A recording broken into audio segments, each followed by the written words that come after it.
1, 2. Hello. Welcome in, everyone. Thank you for tuning in. Welcome in, Kingpin. Reboot. Yes. It has been 7 days since I've last streamed. All right. Welcome on in, everyone. Thank you very, very much. Yeah. So today we'll be doing a few more things with tinkering, and okay, let me switch that to here. Cool. All right. So I'll be tinkering on more items in regards to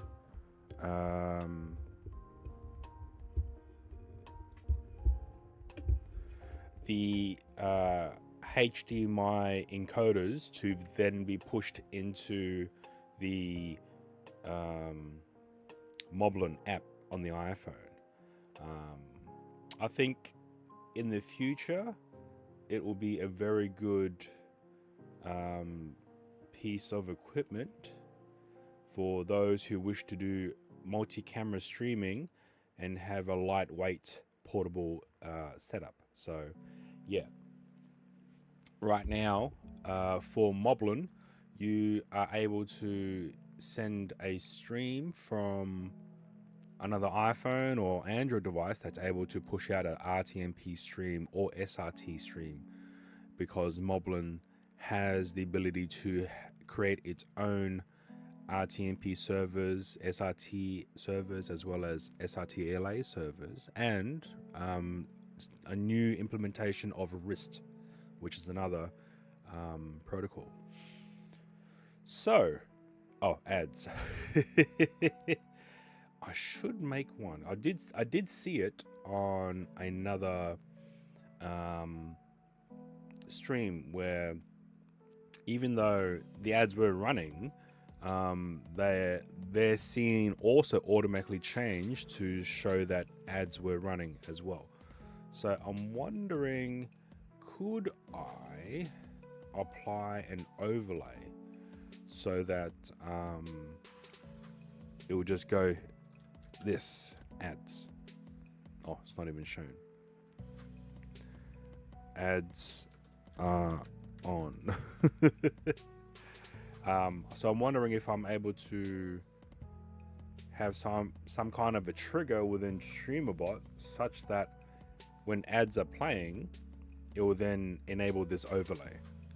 But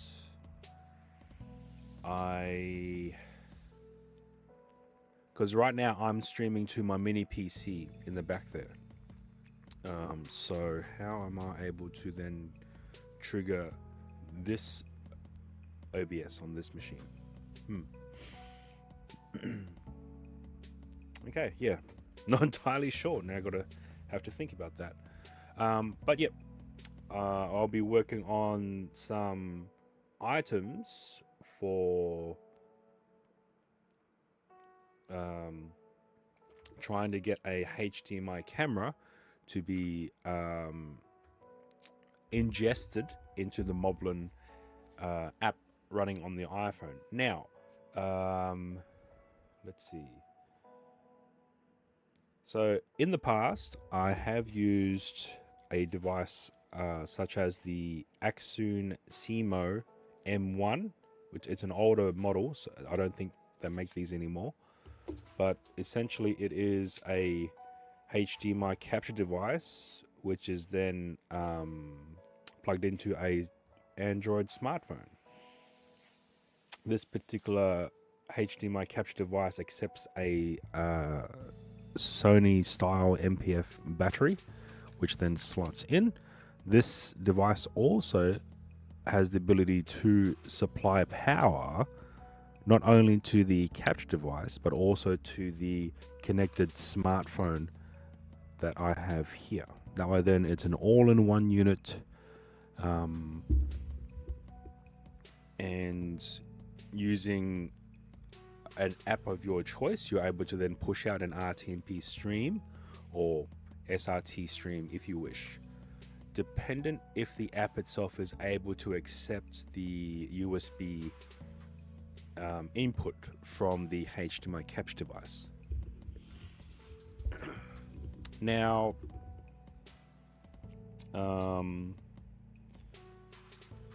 it has now, I have tested this, however, for a reason or another, whenever I have used this device, it creates some kind of a shutter lag every 30 seconds. Okay, maybe not shutter, a frame rate lag every 30 seconds, and that lasts for about 5 seconds. And then the next 30 seconds, there'll be another frame rate lag happening, and it'll last for another 5 seconds, and so forth and so forth. So it doesn't give a smooth, consistent video stream. So I've then decided to utilize another capture device, which is from J5 Create. This here is the video capture USB hub. It's quite big. It has the ability to input a HDMI video signal, as well as at the same time output a HDMI signal. It also has 2 USB 3.0 ports, as well as a headphone jack here.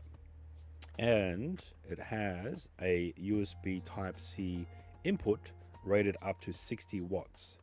So attaching it to a 3D printed design that I've made, if I can get it working. Okay.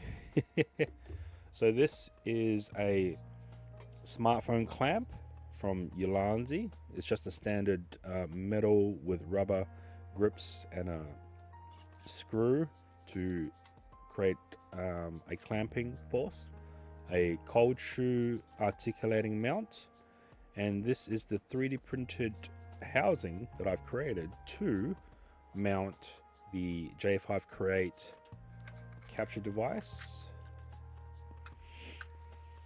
Let me just get it to a point in the center, and on the rear I have created this to mount a power bank. Oh, in this particular case, this is the Anchor power bank, and that slides in like so, and that way then all the devices are on the single platform that I've made here. And then we just attach a smartphone, clamp that down,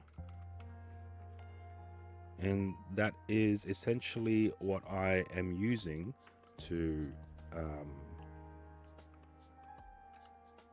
connect in a HDMI camera into the input, and then it will output into the smartphone while at the same time being charged by this power bank.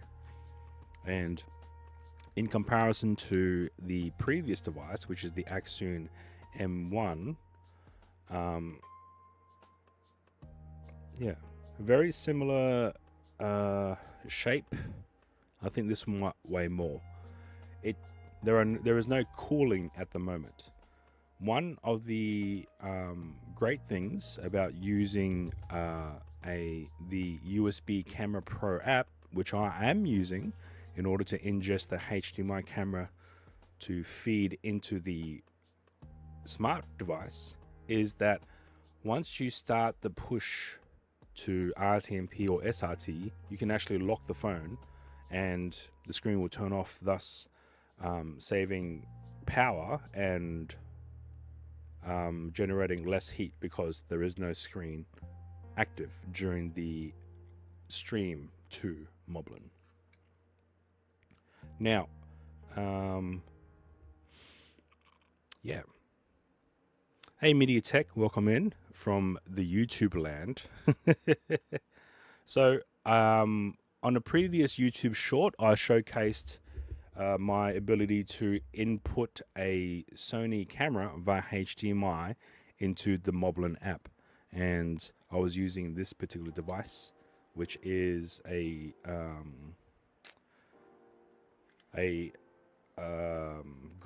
grouping of multiple items together to essentially perform what this device does. So this here is the Axoon M1. It is a HDMI monitoring device. So, but you have the ability to also stream using the Axoon CMO app, or another app that is able to see the incoming HDMI input. You're setting up a system just like this. However, which camera are you using? So essentially you can use any camera as long as it's clean HDMI output. You can essentially use any camera with these type of devices, which allows you to then send an RTMP stream into the iPhone running the Moblin app, creating a wireless camera feed. So yeah, so that is these two devices. I might just remove the phones so you guys can actually see which devices are which. Now the phones I'm using are higher than the Samsung Galaxy S10. Now the only reason why I've decided to use phones newer, starting at the S10, is that the S10 has the ability to accept fast charging. Now the previous iterations, such as the Galaxy S9 and the Galaxy S8, doesn't actually have fast charging. And when you're streaming and when you're pushing out an RTMP stream, it unfortunately consumes a lot more power. So how do I power the camera? So the camera itself will just use its own internal battery. So these devices are just to convert the HDMI input from the cameras into a RTMP stream or SRT stream, depending on what app you're using. So yeah, I mean, I guess depending on how large your power bank is, I guess you could utilize a USB type dummy battery system and run the camera from the same power bank if you wish. This is only a 10,000 milliamp hour power bank, so I'm not sure how long that would last when it's providing power to a smartphone and at the same time providing power to your HDMI camera. So that's really dependent on what camera you're using as well. If it's the Moblin, yes. So for Moblin, you do need the iOS devices, such as an iPhone or an iPad. So yeah. For an iPad though, you can actually connect a HDMI capture device directly into the iPad, because the iPad has the ability to accept a USB UVC input directly. However, on the iPhone, there isn't a way to do that such that Moblin is able to detect and read it. So hence why I'm providing some of these options in order to provide a wireless SRT or RTMP stream into the Moblin app. Now, all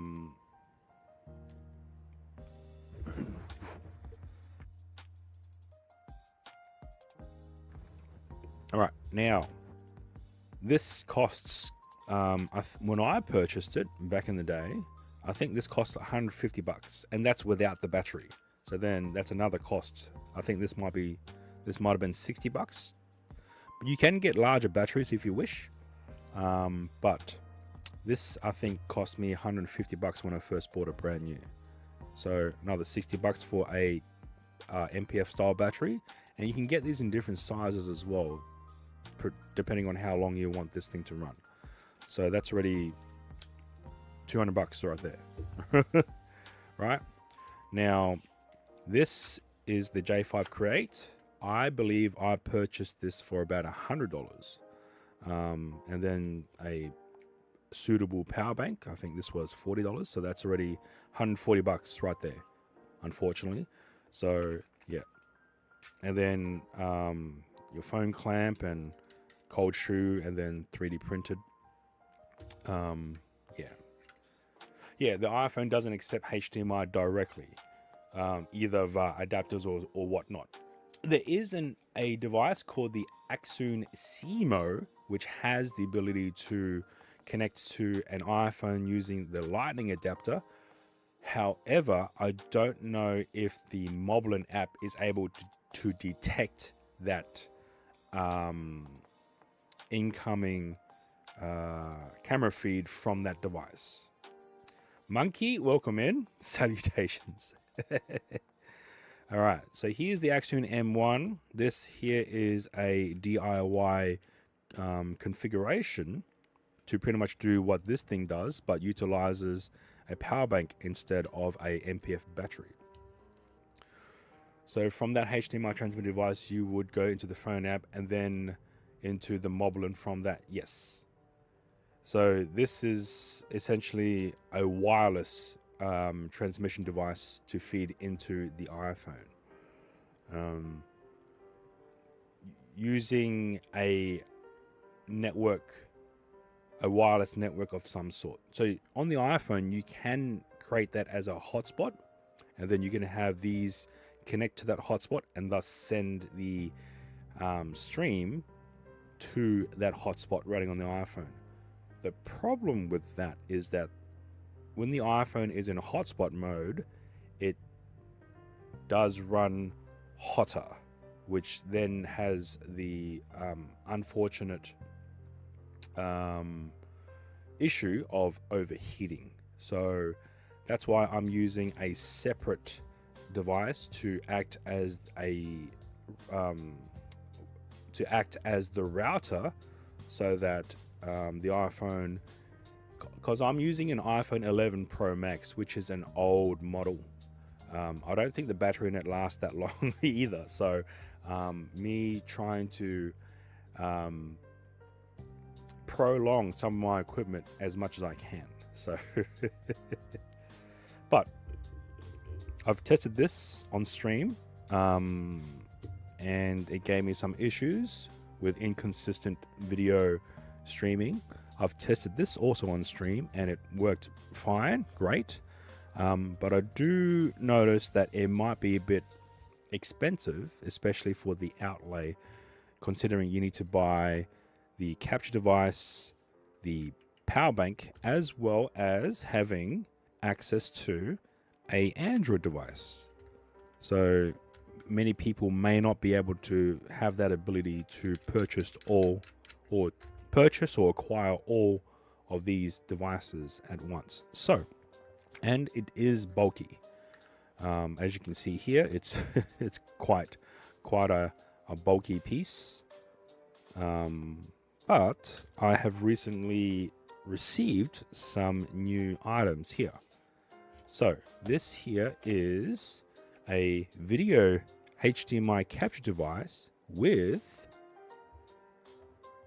USB-C power delivery. So I'm going to hope that this will accept an incoming HDMI input as well as provide incoming charge to the same point. Oh, bulky piece, bulky. Yes. Welcome in, CFB. Thank you for tuning in.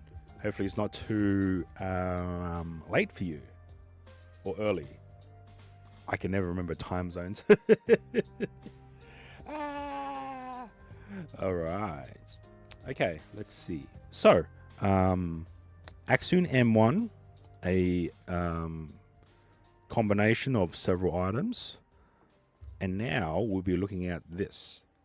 And if I'm only using the HDMI camera for maybe an hour or so, I was thinking of utilizing a smaller power bank, such as this. This here is from Sarge, and it is a 5,000 milliamp hour power bank, which has these adapters that can connect directly to, hopefully, the power delivery port of this HDMI capture device. So let's look into that now and get going. All right. Thank you, media. No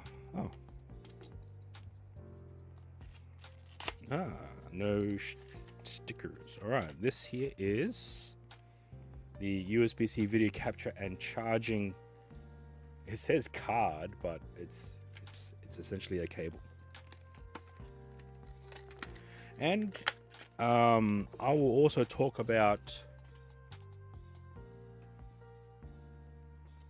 this device as well, which essentially does the same thing as what this does, but it doesn't need the use of a smartphone, which cuts the cost down dramatically. But I'll get to that and the reason behind it later on. So yeah, we'll just talk about these items in relation to utilizing a smartphone to send a RTMP stream. All right, let's put that away. Put it away now. All right, now we need to cut this. All right. Oh, did I? All right, cool. I'll try not to rip the boxes in case I need to return it or sell it off. Oh, okay, that doesn't sound great at all. All right, that just ripped apart. So this here is the power bank that is 5,000 milliamp hours. Let's just put that away.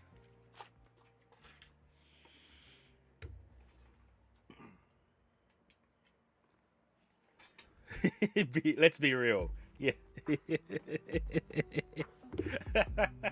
Yeah, you're right. You're right. You know what? You are absolutely right, Missingo. So why should I keep the boxes? I've got like a trolley full of boxes. No, actually, that's a lie. 5 trolley full of boxes from everything that I've purchased. So you know what? You are absolutely right. Thank you, Missingo. Thank you, Missingo, for calling me out and pulling me up. Thank you. Now, the thing I have to be mindful of when I've decided the appropriate time to throw out these boxes is that I can't put it in my trash bin or rubbish bin. I mean, I could, but the moment that you do, you've pretty much put a big label on your property saying that, oh, look at me, I've got all this stuff. It's like if you purchased a brand new TV and then you put the box that it came with the TV out near your rubbish bins. That just broadcasts to the whole neighborhood that you just purchased a brand new TV and you're rich. So I have to be thoughtful in how I dispose of these packaging, so to speak. So yeah. Thank you, media. Yeah. So this here is a 10,000 milliamp power bank. It's a very pocketable small device, and this is just in comparison to what this 5,000 one is. A lot smaller. No one cares. Oh, Missingo. You've mentioned it before, but where do I live? What kind of a town do I live in? People will notice, all right? Especially if it's something that they don't understand. And they have a phone, so they can always do a search on their phone. Thank you, CFB. All right.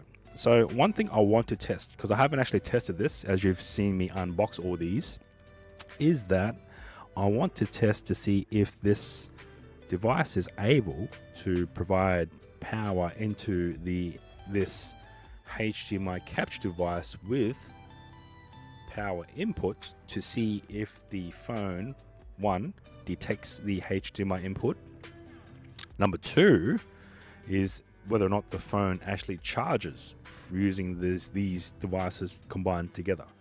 So let me just show you in comparison what I have here. Okay, let's see here. All right. So this is the old system. So I have the J5 Create HDMI capture device, or video hub in this case, and a power bank, which provides input power into the hub, which then provides input power into the smartphone. So that's literally one device. Now, this is what I want to test with the new system. We have the capture device and a smaller power bank, but if you were to use the same power bank in comparison to the HDMI devices, it's a lot smaller, which means a lot, well, not a lot, which means less weight overall. So let's concentrate on just getting this up and running. All right, we've got USB-C here, so let's plug that into here. All right, and now let's see. So this is at 40%. So now let's see if this combination of devices is able to provide charge to this Samsung S10 phone. Looks like we are charging. It's fast charging as well, so good. All right, let's now get a HDMI camera. Here is the Sony X3000 action camera with a HDMI port. Cable. This is a HDMI cable. Let's plug that into the capture device. And the other end we'll plug into the X3000. All right, let's okay, let me unlock the phone first. 33, no, 22, 8, no, okay, yep, done. Oh, okay. I haven't used this phone since yesterday, so it's so now it's gone through the initialization process. Give it a second. All right, let me turn off airplane mode. Actually, no, let me turn on airplane mode, but turn on Wi-Fi. Great. Okay, let's go into my... Oh, shit, hang on. All right, so this is the router system that I'm using. This is the GL iNet MT1300 Barrel travel router. On the back, we have the Netgear Nighthawk M1, which is the internet connection, which is then being fed into this router. And on the bottom, we just have a power bank. This is, I believe, a 10,000 milliamp hour power bank. So I need to power the modem on first before powering on the router. Now, the reason why I've created this 3D printed housing is because I was tired of using rubber bands to cobble all this together. So at least in this sense, I have the ability to remove bits and pieces as I go. And with the way that I've designed this, all the air vents are pointing outwards to allow for more better cooling, so to speak, or heat escaping. It's not really being cooled, but yeah, it has the ability of its thermal properties to release its heat that's generated from these electronic devices. All right, let me now power on the router and I'll put that aside.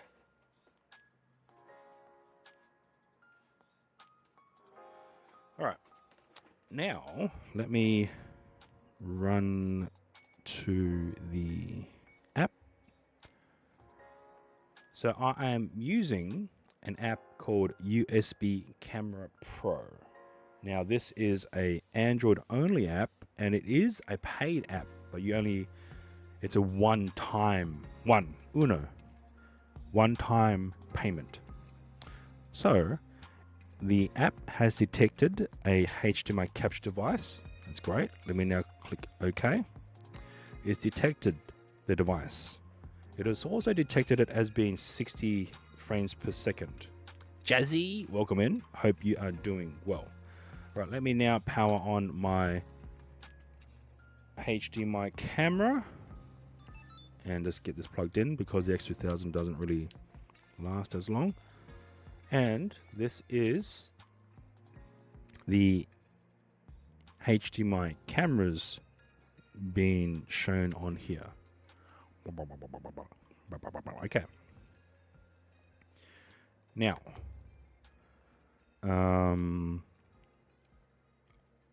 so this is now all the equipment for the wireless, or essentially to be a wireless RTMP stream to the modem device, not to the internet. This is a wireless RTMP stream to a local network, which then the Moblin device is also connected to. You've been tempted to do some of this for road trips? Oh, yes. Yes. So yeah, this I think is pretty good in terms of the size. It's literally a capture device with a power delivery input and a power bank. Now, in comparison to what I've used here before, I mean, this is a bigger battery, so it will last longer, but you want to try and keep this compact and portable as possible. Cliff, welcome in. Hope you are doing well. I am tinkering with another piece of equipment to see if I can try and get it smaller than this. Okay, this is not a very good comparison because it's a bigger battery, but this, in comparison, it's very thin. Thin. So what I'm doing is creating a setup to essentially start an RTMP stream. Oh, yeah. To start an RTMP stream from this Android device to push into the Moblin device running on an iPhone.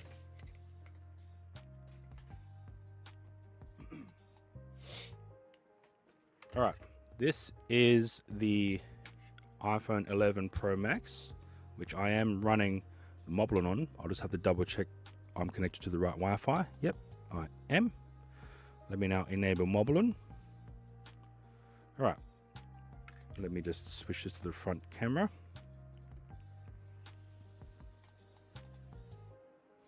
Yep, there is delay on the iPhone because I need every other camera to be synced, so hence why the front facing camera and the rear camera is delayed.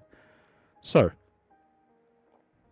hang on, how does that app stream? Yes, so here I have created so RTMP for not, yes, so we'll be sending RTMP devices, it will send an RTMP stream to the Moblin app wirelessly for devices that is HDMI. So you can connect any HDMI device to this configuration to send an RTMP stream to the Moblin app. I mean, I could push an SRT stream from this phone direct to OBS, but that's not the point here. So this app USB Camera Pro. I'll type that in so you guys understand. USB Camera Pro. Yes. Yes. First time IRL streaming in the Philippines. I don't think King, did you even do an IRL stream in where you lived before you went to the Philippines? Or was your first IRL stream was in the Philippines? Wow. Okay. Oh, wow. Okay. Stop. Okay, where were we? All right. So let's look at the iPhone, because the iPhone, I've already created an RTMP server based on this HDMI. So I'll just enable that now. Scenes, HDMI. So I have already created a scene within the Moblin app, and that scene has been configured to the RTMP server that I've created to accept this RTMP stream. So let's now quickly double check to see what IP address that is. So RTMP HDMI URL 192.168.8.125. Yep. Okay, that's great. Now I'll just switch it to the HDMI scene, and I already enabled the front-facing camera as a picture-in-picture. So at least I know that the scene is working. Now, on the Android app, I'll now start the RTMP push to the iPhone over the same Wi-Fi network that I've created using this router. Oh, I'll just have to double check to make sure which Wi-Fi network. So I am connected to this Wi-Fi network on this smartphone, and this iPhone is also connected to the same Wi-Fi network. Yeah, so this dongle is essentially a HDMI capture device, but it has a power input. So I'm able to plug in a power bank or power source via USB. So now let's go back into that app. Again, this is a HDMI camera. This is the X3000. It doesn't have the ability to do live streaming at all. Hence why we have a HDMI cable connected into this configuration and into this app. So now let's go into live push. Let's select the RTMP stream, and now we have it here. So as you can see, there's no cables. I'm now going to pick this camera. So words are just not coming out of my mouth today, and stick it in my face. And now the iPhone will be able to see that as well. So let me, I just got so much shit everywhere. So much. How's the lag? Well, the latency is about 2 seconds, but that's because I wanted to sync the internal cameras of the iPhone to this stream. All right, let me start the stream from the iPhone running the Moblin app, which is then sending to my BellerBox cloud. So let's go live. Go live. Let's just stop recording because it's just a test. So let's go live. Go live. Let's just stop recording because it's just a test.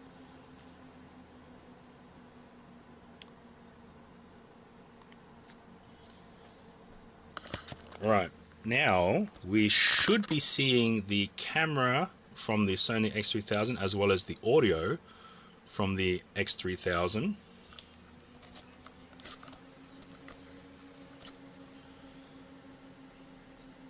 All right, let's go do a run through of what I've set up. So I have the X3000 connected to this USB capture device with power delivery, which is then connected into this Samsung S10. This Samsung S10 is using a app called USB Camera Pro, which is sending an RTMP stream wirelessly via a Wi-Fi network into the Moblin app running on an iPhone.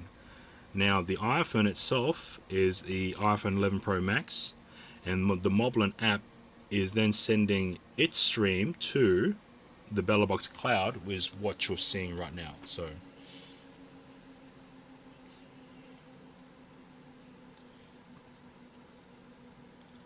So for Monkey, this is what the quality looks like from the capture device as well as the Samsung S10 pushing its stream via RTMP. So yeah, let me end that stream and let me stop the push from here. All right, have you seen the link? I have. Is that able to do it wirelessly, or do you need to connect it to a network? Yeah. So again, I've only just received these items today, so I might create some kind of a 3D printed housing to fit all these items together. So this is another type of setup. Again, the first time I'm testing it, so I'm glad that everything worked. So this is another type of setup that might be beneficial for some users who wish to use a smaller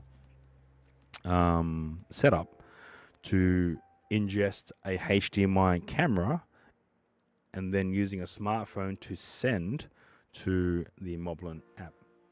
Price wise, so the Axoon, so when let me look.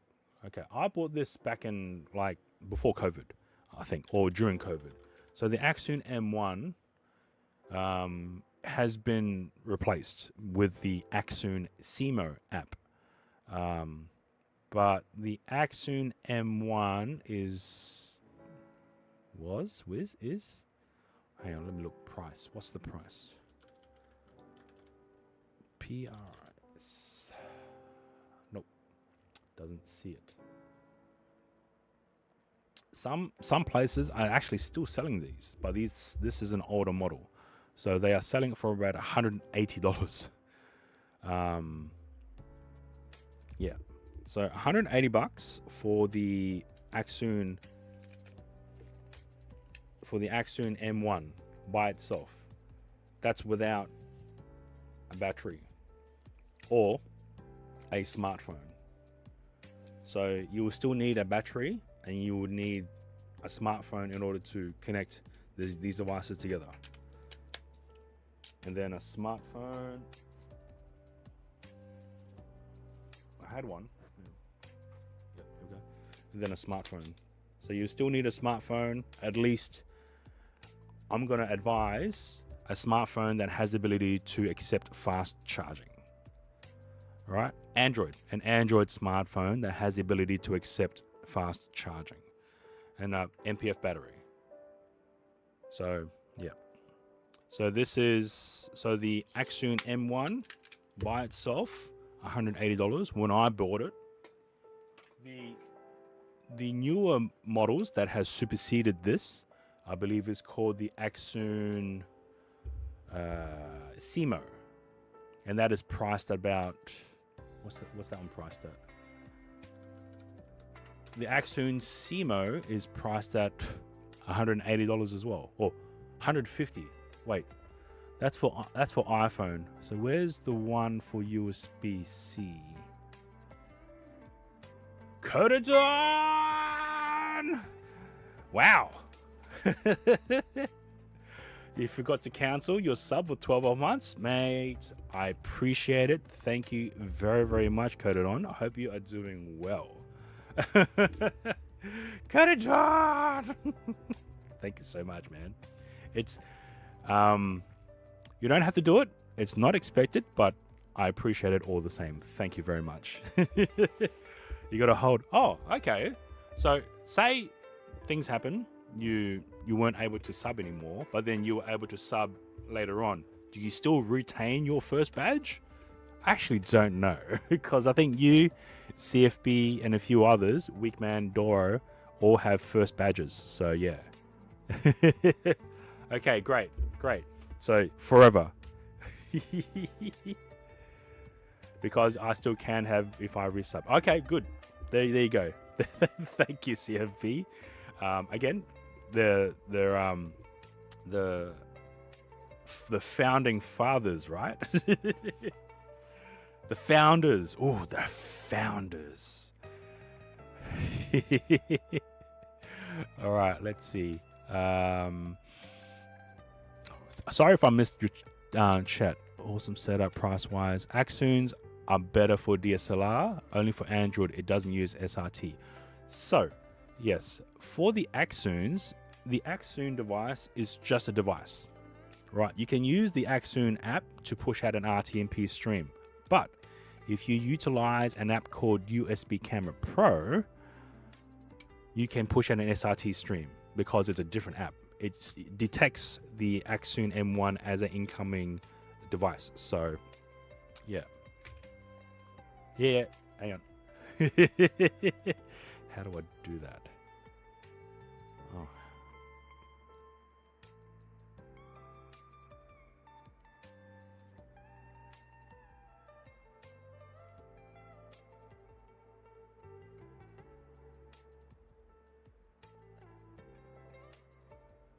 Done.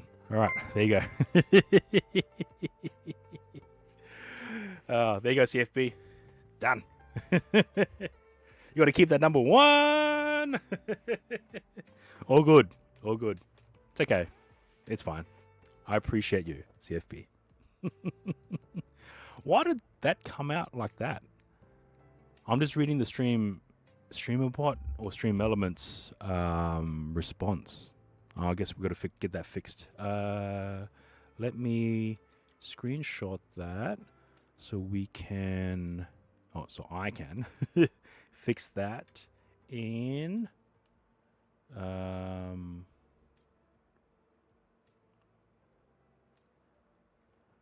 to fix later. Paste. Okay, sorry. Sidetracked. You don't think it's the... Yeah, I'll fix it later. It's fine. It seems your new setup with the capture card and power celery seems easy to deal with compared to the Axune device. Yes, because the Axune device still requires the use of an MPF battery, which... Where the hell did I put it? I literally had it here. Oh, yeah. So the Axune device still requires the use of a MPF battery, which I don't think a lot of IRL streamers know about. Only people who use like DSLRs or in that world would know about these type of batteries. So, yeah. But in this regard, people know, or hopefully people would know what a HDMI capture device looks like, and they would know what a power bank looks like. So these two items are accessible and they can be still purchased today. So I purchased the HDMI capture device with power delivery. That's very important. I think I bought that for $40, and then I think I bought this 5,000 milliamp hour power bank for about $38. It's one of those ones where I wasn't sure whether or not to buy I guess you could call it a name brand one, or buy another cheap one from, budget friendly. But it does give the ability to do that. And I just want to see, okay, let me start the push again. Let's go RTMP Moblin. Okay, the iPhone is now receiving the RTMP stream from the Android device to the iPhone. So one thing I want to see is what happens if the power bank dies. Does the phone stop the stream? Because I know that when switching out power banks, the phone itself will disable the charging and then re-enable the charging. So I want to see what happens to the stream once I remove power from this setup and see what happens to the actual stream itself. Okay, 3, 2, 1. Okay, so removing power kills the entire stream, so that's something to look out for. So let's now let's restart the push from the Android device to the iPhone device. So now let's apply power to this device and see what happens.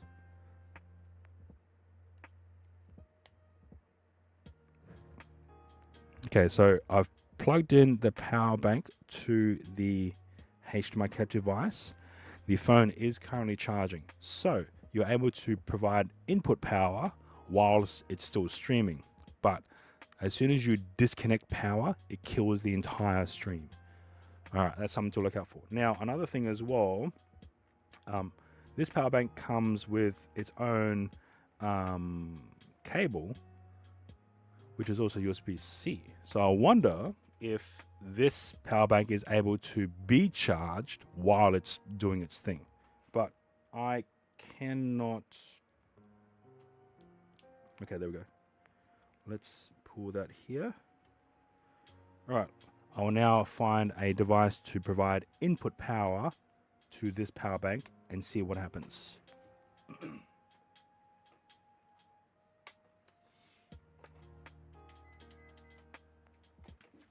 Okay, I have a power bank here, and I have a 60-watt USB Type-C power delivery output. I want to see what happens. Okay, here we go. Oh, yeah, no, it can only do that. Oh, wait. Yeah, 60 watts is good. All right, here we go. No, so that has also disrupted the flow. So it seems as though this particular power bank isn't able to act as a uninterruptible power supply, which is fine. In this scenario, this is what we're testing for, so that's fine. All right. So we know that for sure. Cool. All right, let me just disconnect that. And we'll increase this. So, cancel that one. Push OK to that one. Apply power. So we don't actually have to use this specific power bank. It's just any power bank that has the ability to output USB power delivery into this device. So we could actually just use this if you wanted to. The only reason why you would want a USB power delivery compatible power bank is the ability to also provide charging into the smart device that you're connected to.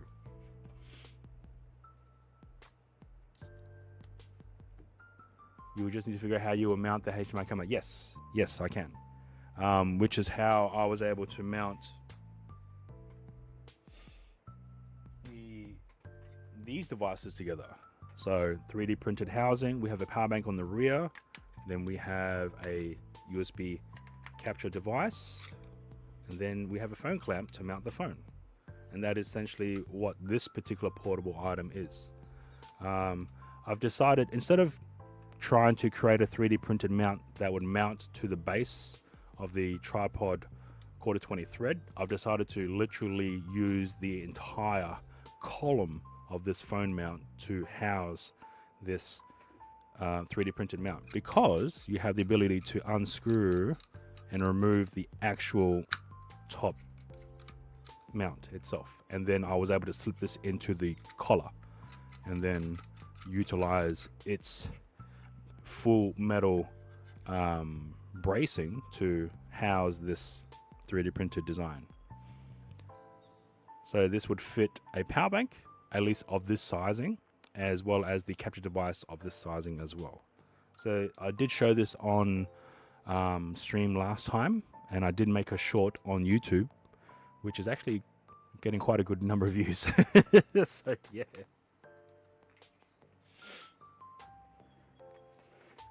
All right, sorry if I missed. Okay, you will need to just figure out how. Yep, you need to get a decent Android. Seems to be super handy. Well, an Android device that has the ability to do fast charging at the very minimum, I would suggest. This phone doesn't have a SIM card in it at all. it doesn't need a SIM card because it's connected to the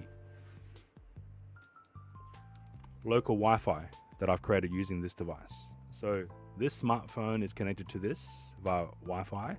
This this iPhone device is connected to this over Wi-Fi as well, and thus it's sending its stream via this Wi-Fi connection to the iPhone. Yeah. What if you wanted to use an action camera rather than an Android phone? So in this configuration here, you would need an Android device in order to start the RTMP stream. I don't know if there's other action cameras besides from GoPro and DJI, the DJI action camera setups that does RTMP streaming, at least to Moblin. All right, this works. I can make a start on creating some kind of a 3D printed housing. You've been meaning to ask, you've been filming bike rides? Oh yeah, with bike rides,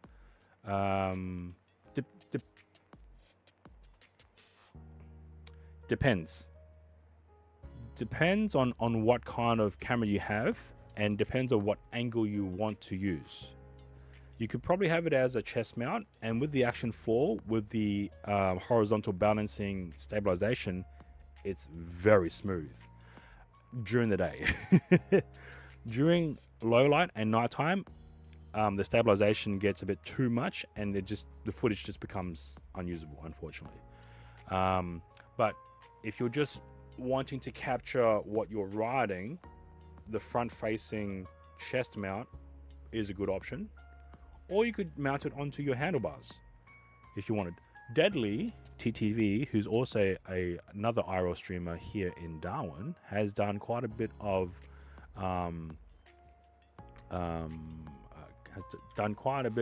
bike streams using the Action 4 and the Moblin device. Let me see, when was this? Here we go. Yeah, if you don't want it live, pretty much any recent action camera will be able to handle that pretty well. So let me switch this up to 1080p 60. So we are watching, hopefully we're watching. So this is camera footage this is a live stream from Deadly TTV _ of his bike rides through one of the pine forests here in Darwin. He is using the Action 4. I believe this is mounted to his handlebars. Yes, I do believe he's just using a mount on his handlebars. He does have a chest mount. I don't know if it's this particular scene. It is pixelated because it was live streamed. So, but yeah. And this is, I believe, set at 1080p. Yeah. 1080p, yeah. So as you can see, it's very smooth, not bumpy. It's a dirt path, so that shit's bumpy as hell. But just from watching this, it's gliding. It's smooth. Deadly's pestering me to get a bike.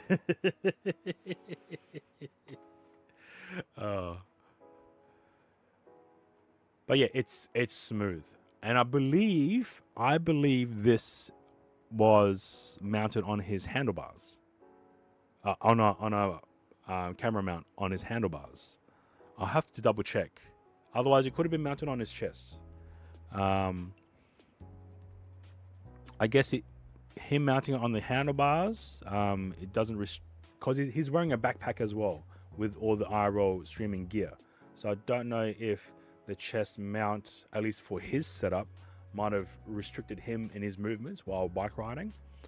The only issue with the chest mount is the tilt angle.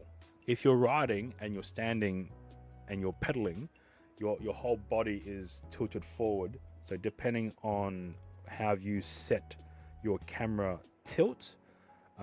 You might be the camera might be facing towards the ground on your handlebars, or it might be facing up in your face. So yeah. Whereas if it's mounted directly on the handlebars, it's literally pointed forward. So yeah. As Rationale once said during stream, yeah, dense foliage, encoder nightmare. Encoder nightmare. Get a J hook for a chest mount, better angle. Yeah, yeah. The camera would be hardly pointing to the ground because you have a road bike, so you bent over like crazy. Yes, yes. So in that regard, maybe the 360 might be best because then you can just reframe. But if you're just pointing at one angle, 360 cameras are expensive though. So if you're pointing at one angle, might as well just have it pointed on the handlebars, because that's not tilting forward unless you're going downhill or uphill. So so yeah, right now Deadly's just stopped and now everything is in focus, or you can see details in it because of the heavy dense foliage. It's not great. Pete. You already said hey before, but yes, I'll just repeat it again. Pete. This is just a kind of hobby entry level. See if you enjoy filming rides and anything. Oh yeah, yeah. If you're just going to code it on, are you going to be streaming this in the future, or are you just going to be recording? And I've just realized you can't see his name. There we go, Daily TTV. No, not streaming. Okay, so you might be better off. Well, and depending on how you're recording as well. Because the Action 4 is still a great camera, whether it's just for action camera or for IRL streaming, because you can record it in 4K on the Action 4. And you have the added benefit of using it as a webcam as well for just normal stuff, or RTMP streaming. Because this is what Deadly is doing right now. He's mounted his action camera on his handlebars, I believe. Or, no, he's mounted on his chest. Okay, he's mounted it on, right now, I believe he has mounted it on his backpack strap. So it's literally chest mounted. So as you can see, he's about to do a jump. And you can see the handlebars literally go up in frame. So yeah, he's at this moment, he's doing a bit more of extreme sporting. So you can now see his arms. You can now see the handlebars go up in frame as well when he does some kind of a hop at some point. I did see it. It's coming up. Hang on. Let me check here. Now, ready? You can see the handlebars pop up and his wheel. So he's just leaned forward in order to compensate for that jump. And you can just see the wheel and the handlebars as well. Just recording. Nice. Thank you, media. For insurance reasons, so people can see how cool you are. Yeah. So maybe have both. For just smooth road scenery style shots, have it mounted on a bike. Have it mounted on on your handlebars. And then if you're doing more extreme stuff, maybe mount it on your chest or helmet. Either way, you know. But yeah. Clipless. Oh, wow. Crazy. Okay. So, this has been good. If I've missed a question or a chat, I do apologize. Let me just go back and see. J-hook, nightmare fuel. Yep, Insta360, chest mounted. The pedals are called clipless, but your feet. Oh yeah, that's right. I remember you telling me this. It's like, why is it clipless? But whatever terminology, it's crazy. I've realized now there's a lot of bike people in this stream. Cododon does biking, Monkey does biking, Pete's pedals, as by the name, does biking. Cycling is fun. I don't know. I'm not a big active person. So you're fast, you can flip. But then I'm also the person in the car, and I flip the people cycling as well. So I don't know. Is it a double-edged sword that you are a cyclist, but you're also a driver? So I don't know. It's in between. It is the most efficient form of travel. What am I doing? Okay. Because Deadly isn't here, he's asked me to get a bike, right? To do something similar to what he's doing, with his IRL bike streams. Okay, right? What he hasn't specified is what type of bike. So, if I gotten an electric bike, does that count? Does that count? Because he hasn't actually specified what kind of bike. So, yeah, I might get a electric assisted pedal bike. Oh. It counts, but they're expensive. Hey, or I could DIY one. I've seen them. I've been looking. I've seen them. So yeah. All right. So I've just showcased how make it a gas powered one. I'll make it three power: petrol, diesel, gas, electric, wind, and have it so that we can coil up a rubber band, a trolley cart. How am I supposed to do this then? How am I supposed to follow Deadly when he does this if I'm in a trolley powered cart? Oh, I can throw boxes at Deadly, yeah, or orange juices or whatever, orange slices. Yes. So he hasn't specified what. So I am looking at something, but I don't know if I'll be able to do this. If it would be too harsh on the bike itself. I don't know. I have no idea. I'm not a bike person, so I have no idea.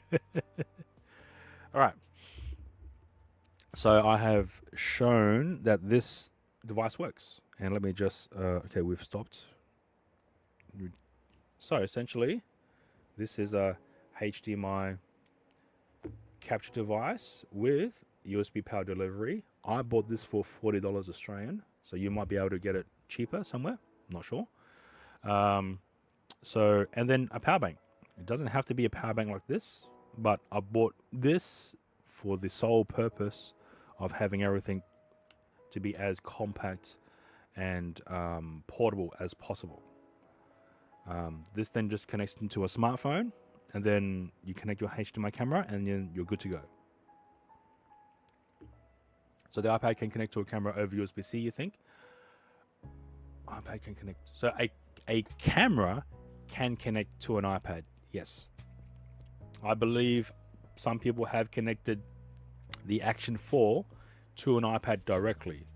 But the problem with doing that is that because the iPad is already using its one USB port, is no longer able to be charged.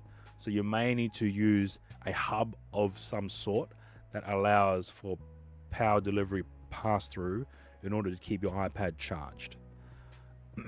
Yes. Okay. Okay, all right, so we've discussed this, and this is great. I want to now discuss another project that I'm working on in the same vein. And where did that PowerPoint go?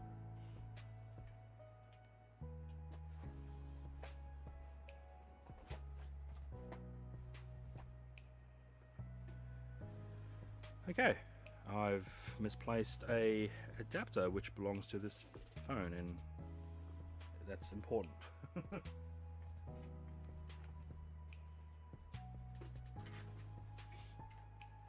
it, where did it go? Shit.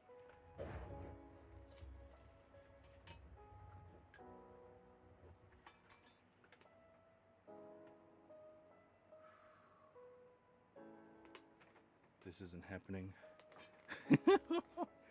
This isn't happening. Shit, did I drop it? It's a $30 adapter too. God dang it. Give me a sec because I need to keep this charged before it dies. Okay, so where is it? It's not here. It's not here.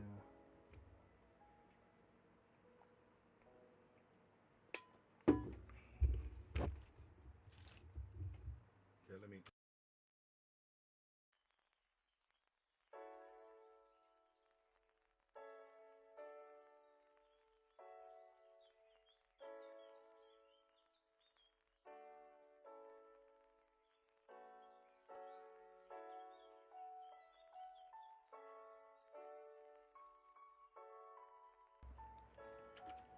Okay, so I've showcased that this USB camera HDMI to USB adapter, along with a power source, can connect to a smart device and push an RTMP stream to the iPhone running Moblin. Now I want to talk about another device that I've created. This doesn't require the use of a phone. It uses a 03W board. All right. And the size of the board is very, very small. However, the size of this housing is very big compared to the board. So this board is the Radza 03W. That is how big this board is. All right, I'll get a AA battery because that is universal. This is a AA battery. That is the size of the 03W board. Tiny. And this is the thickness of the board as well. It's not even a third. Okay, it's half the thickness of a AA battery. Tiny. It's tiny. This thing's tiny. But I've created this device in order to mount this board along with a HDMI capture device. So here we have the 03W mounted inside, along with a HDMI capture device and an adapter that allows for pass-through charging, and a fan, because the 03W unfortunately overheats like a motherfucker. So yeah. Now I'll show you how quickly this device can boot up and start streaming. All right, so I will now get a power bank.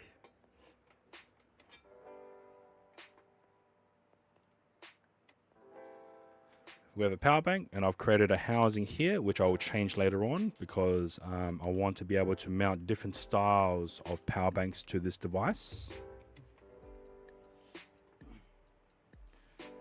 We'll now prepare a USB cable in order to power on the device. Welcome in. I'm sorry, I cannot pronounce your name. I'm assuming from the characters, Korean? I don't think it's Japanese. But welcome in. How are you? Welcome in from YouTube as well. Yes, I am multi-streaming to both Twitch and YouTube, so welcome in. So we've discussed... So we've discussed a setup which utilizes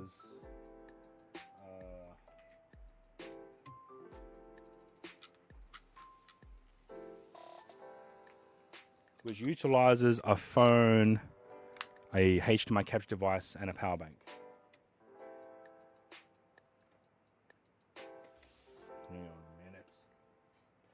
Hang on a minute. Oh wait, we should use this one because it's already configured. Yeah, it's fine. I'm just...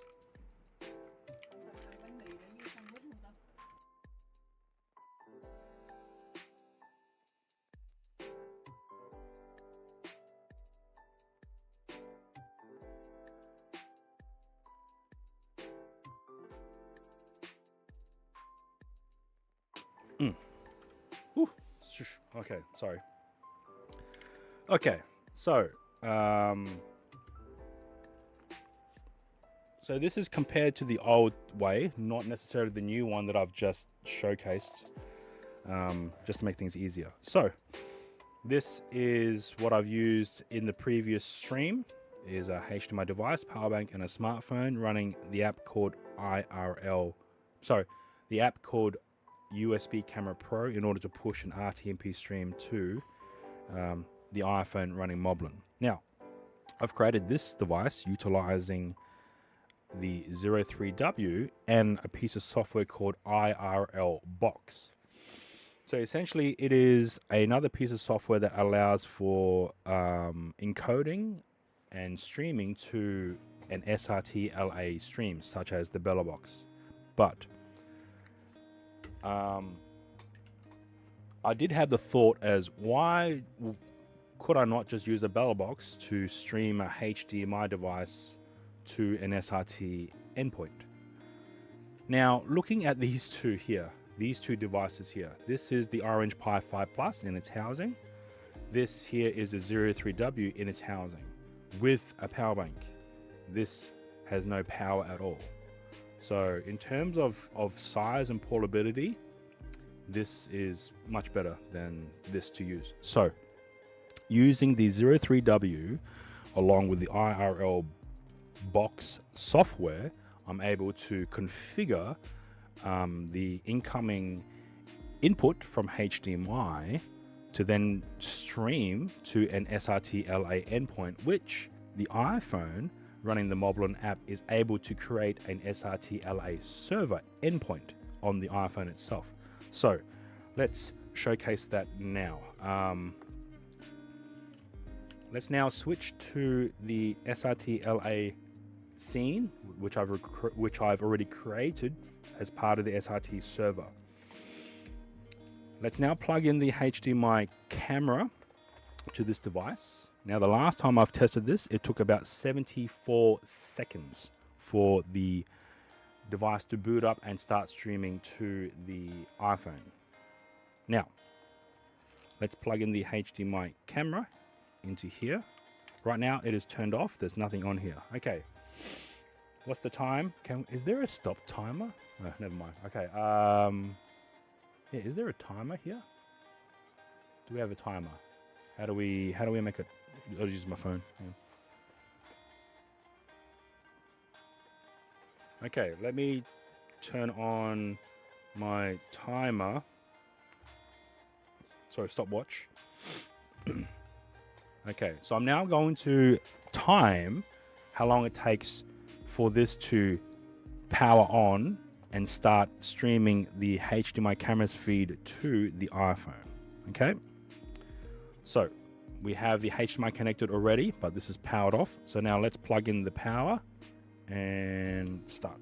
Okay, I've plugged in power to this device, which is running the 03W board, and the HDMI is already turned on, and it's already sending its signal to the HDMI capture card of this box. And in about 55 seconds, this will start streaming the camera feed of this camera wirelessly. 75 seconds or 74 seconds was the last time I've tested this. So let's wait.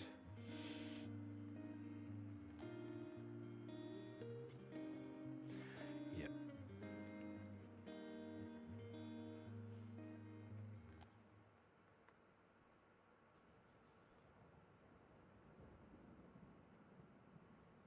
Waiting. Waiting.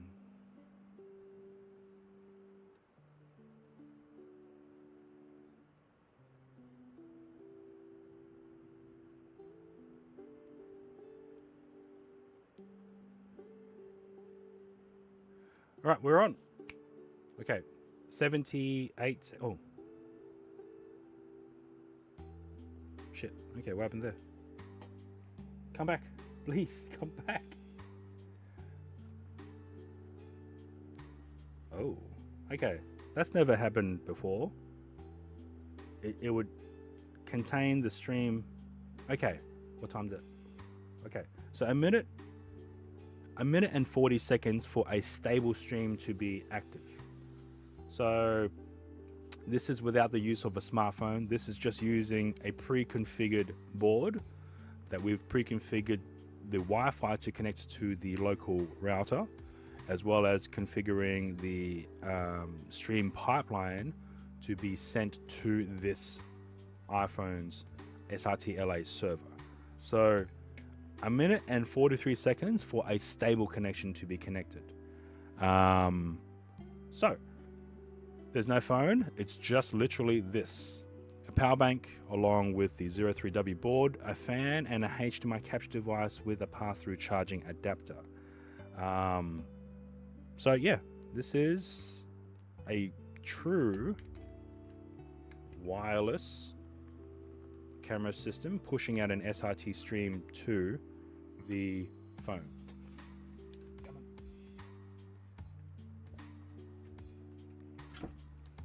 Okay, so let's have a look here. Yeah. Yeah. And that is using the 03W from Redza, along with the IRL box piece of software in order to initiate auto start from powering on, as well as streaming to the SRT server that's been set up on the iPhone itself. So yeah, a minute and 43 seconds. So it's a lot longer than what I stated, 74 seconds. I think there might have been some issues with the Wi-Fi connecting to the router, but there you have it. We now have another encoder-based setup to stream a HDMI camera feed to the Moblin app. Okay, let's have a look here. Yeah. So now I'm thinking of utilizing the new HDMI capture device that I've purchased and modifying this particular setup to utilize this to make it even, hopefully, to make it even more smaller. So if we added it here, it would make it smaller and it will make a lot less cabling mess. So if we add it here, if we add it on top,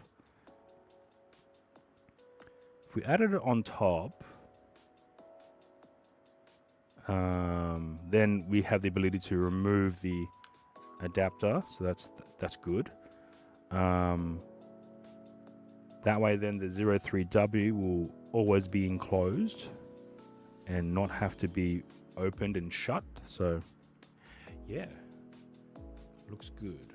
All right, I'm just gonna have this snack and we'll get back to it. Okay, let's open up the Tinkercad because I need to do some tinkering. But first, we'll just have a quick squeeze at Jiang. She recently released quite a few videos of her time in Sydney. So let's have a look. Clam noodles. 5 days ago. Ramen. Ooh, yes. Okay, let's watch this. Let's watch this. Full screen. Desktop audio. 비밀인가요? 18개. 18.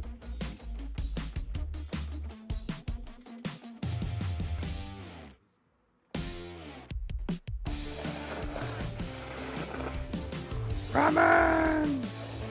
Yes, IRL box, yes. Sorry about the slurping from the video.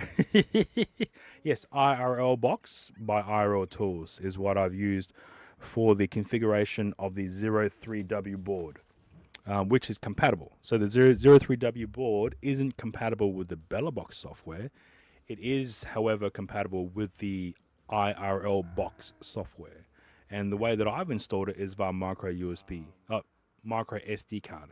So, yeah, hopefully it is, because I think I've seen some of your posts on the BellaBox Discord as well, media, in regards to whether or not the BellaBox software can be installed on the 03W, which it cannot. But the IRL box is, yes. So IRL box also, it's irlbox.com if you wish to go and view that. Let me just mute myself because I'm rewatching, or not, I'm previewing the stream, so I know that it's still working. I believe it is open source, yes. It has quite a lot of good features. And the only reason why I'm using IRL Box is because of the 03W. For my other encoder boards, such as the Rock 5B Plus or the Orange Pi 5 Plus, I am using BellaBox because the web-based remote, it's been a while since I've used IRL Box, but the web-based remote on the IRL Box system is, for me, not as consistent and as smooth as possible. Delay? Okay.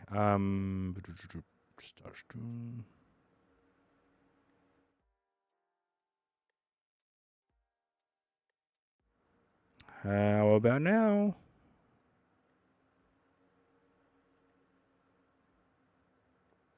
How about now?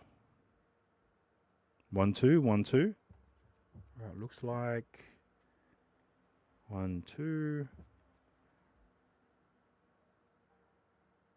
All right. This has been mentioned before, so let me stop my OBS stream that's streaming to my mini PC and I'll restart again. Hang on. Hold.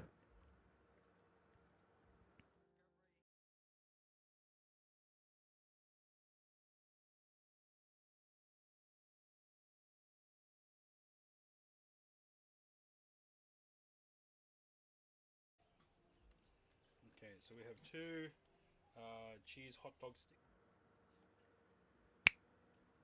1 2. Check 1 2. Also, welcome in Corrupt. Hope you're doing well. You're using IRL Tools SRT server and it's good. Yeah. Yeah. So it really depends on what you're utilizing on your setup as well. So I'm just using the BellaBox Cloud because it's always it's one of the first ones that I've used, and I just want to stick with it for the time being. Yes. All right, let's get back to it. This is ramen. 댓글에 이제 라면집 Let's fast forward to the ramen. 없잖아요. 기본 라면을 먼저 Basic 하고 ramen, you guys 햄피자 can see the- 치즈라면이 가장 궁금했으니까 보통 Ham and 라면이랑 pizza 햄피자 cheese 치즈라면 ramen. 먼저 시켜볼게요. Whoa.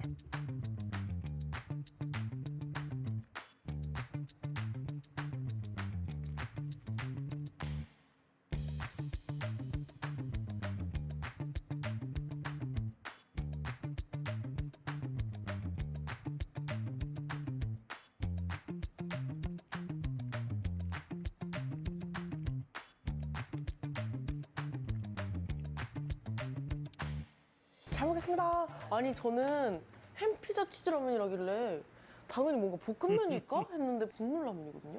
모짜렐라가 들어가는 라면이네. 보통 체다치즈 넣잖아요 라면에는. 신라면 아닌가? 맞아. 맞아요?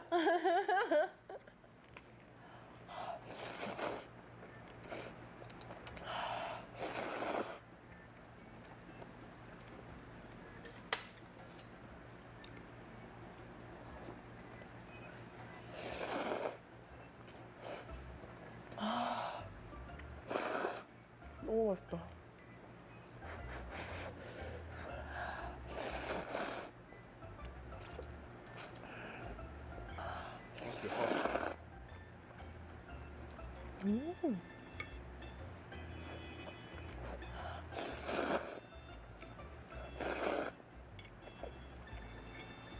일단 면 뿌니까 이거부터 먹을게요. 공깃밥 일단 500원이거든요? 말이 되나? 그리고 여기 라면 I do apologize, 공깃밥 무료라고 써있어요. Come back in 10 minutes. 가성비 진짜 좋다. 솔직히 라면 3,500원이면 Otherwise, 저렴한 편인데 have a good day. 계란 들어서 Sorry about that, Pete. 공깃밥까지 주면은 가성비가 여기는 엄청 좋은데 일단? 와.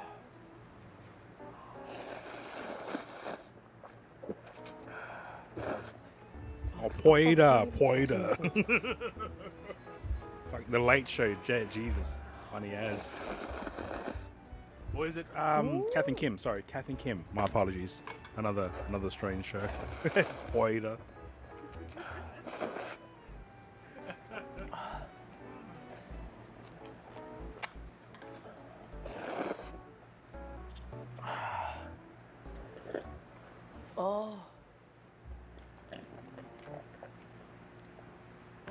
얘가 살짝 그 시큼한 맛이 살짝 나는 거니까 뭔가 토마토 베이스가 살짝 들어간 것 같은데? 사실 이거 완전 다른 거죠, 맛이. 뭐가 들어간 거죠. 토마토 같은 게 들어간 아니에요? 뭐지? 와, 아예 너무 달라서 뭐가 들어간 거지? Yeah, it was either 분명히요? that, full frontal. 라면 일단 정말 기본만 먹어봐도 Eric Bana, 간이 right? 짜지도 않고 싱겁지도 않고 when he 완벽하게 잘 did the 맞는 parody of 간에다가 Ray Martin. 왠지 모르겠는데 엄청 Fucking 고소한 거 hilarious. 그리고 얘는 국물 맛이 Poida. Oh, like a tiger, like a tiger. 피자라고 Man, 하는데 they don't make them like they used to, eh? 생각보다 모짜렐라가 되게 잘 어울려. 일단 다음 거 시키고 고민을 해보자. 이게 뭐가 들어갔는지. 신김치 라면이 김치가 맛있으니까 궁금해지네.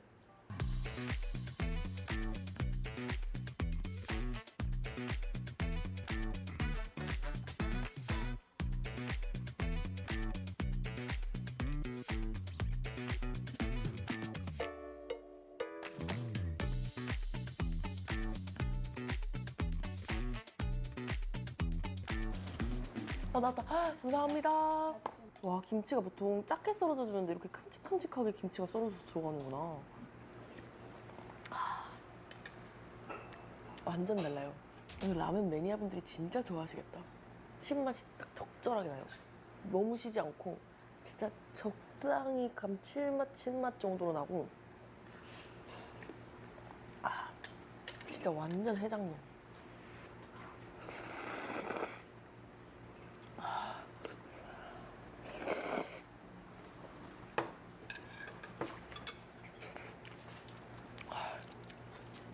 다 직접 개발하신 라면이죠? 와, 몇 년 동안 개발하신 거예요? 25년째 하고 있어요. 아, 그래요? 최소로 잡아도 48만 개니까 적어도 50만 개 이상. 오늘 옛날에는 3배씩 하시고 주 5일제도 안 하셨으니까. 네, 진짜 많이 끓이셨어요.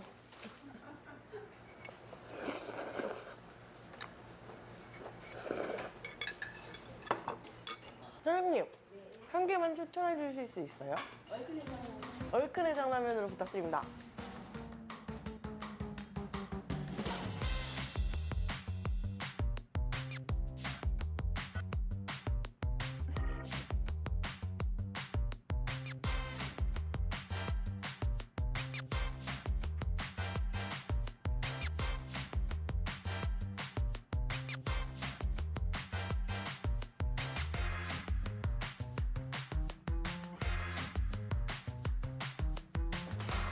감사합니다. 우와, 뭐가 이건 양이 많네? 빨갛네.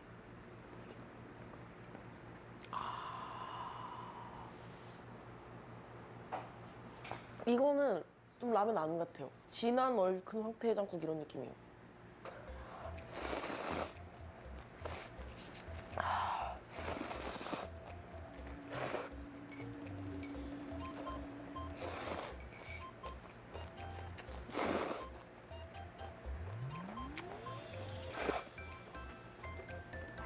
시원하고 맛있어.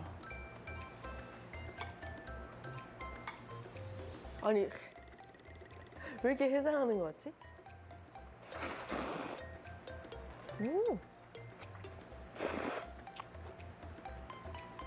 와.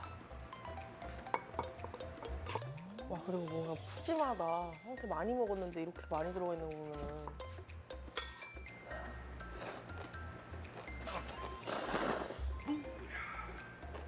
Right, back. 벤티는 딱 Back. 찜질하면 본질 Okay. Stop. Whew. Close 4 tabs. Where is the lo-fi? Okay. Let me close that up. All right. So that is essentially my setup. Too loud. Okay, yeah. So that is the setup I am using in comparison. So the previous setup I've used is a capture device with a smartphone in order to push out an RTMP stream to the Moblin app. Now I've configured a 03W to do the same, but instead of an RTMP stream, it's sending out an SRT-LA stream. So this is all the equipment needed to stream via RTMP using a HDMI capture device and a smartphone. This is using the 03W board along with a USB HDMI capture device. So in terms of size and comparison, it's a lot smaller, lightweight, and this is essentially a automatic setup.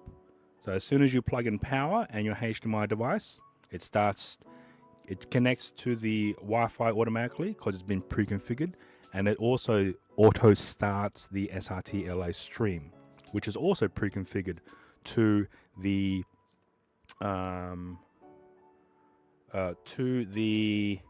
stream. Sorry, to the Moblin iPhone. So yeah.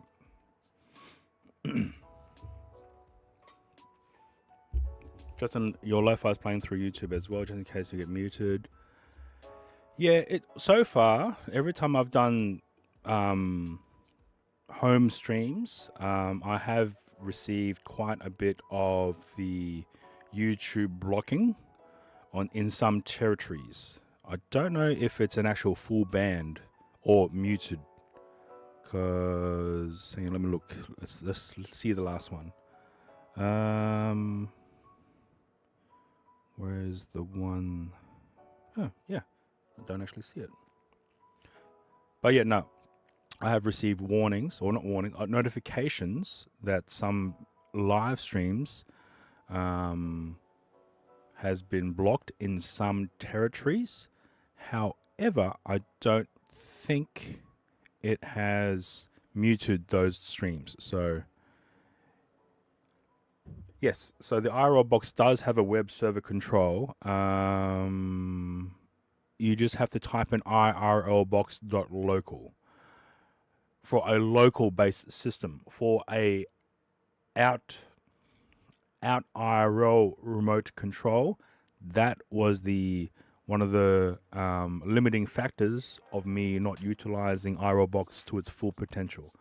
Because at the time when I did test it last time, is that the web-based remote, whilst IRL, was inconsistent, very sluggish, so it wasn't as snappy and fast compared to the BellaBox remote control web interface. That might have changed. It has been quite a while since I've used it. So let's have a look. How do I do this?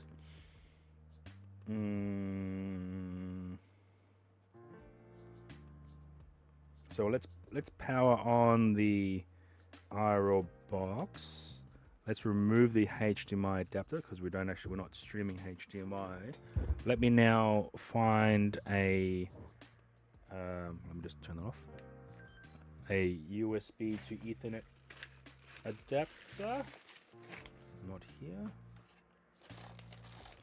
It's the shit everywhere. So much stuff. Oh, there it is. All right, good. All right, we have a USB to Ethernet adapter, and I'll be plugging that into my main home network. That way then I can access the remote via the local web interface and see if we can configure a remote interface.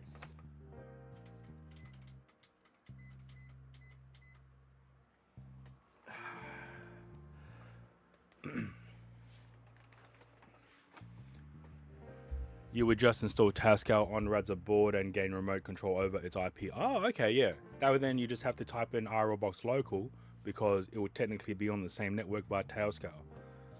Huh. There you go. Yeah. The only other way I was able to access it is if my phone was on the same router network, then I could then just log in to the remote that way via local.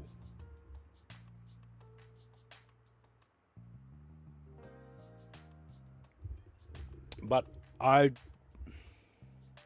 not familiar with how to install Tailscale through SSH or anything like that. I'm very limited in terms of my technical know-how at that level, but that hasn't stopped me from mucking around. But yeah. I do use Tailscale for my multi-camera rig.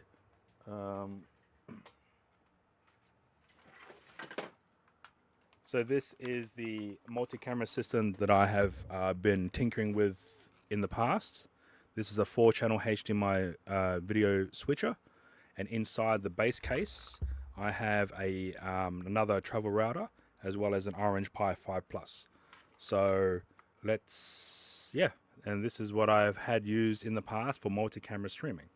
But now with the advances within the Moblin app, it may make this obsolete somewhat. So, yeah.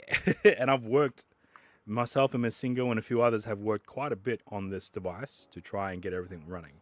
So, and at least for now, this particular setup has the ability for chat to change camera angles or camera positions using channel point rewards. So, and that's all been configured using StreamerBot, Tailscale, and Companion.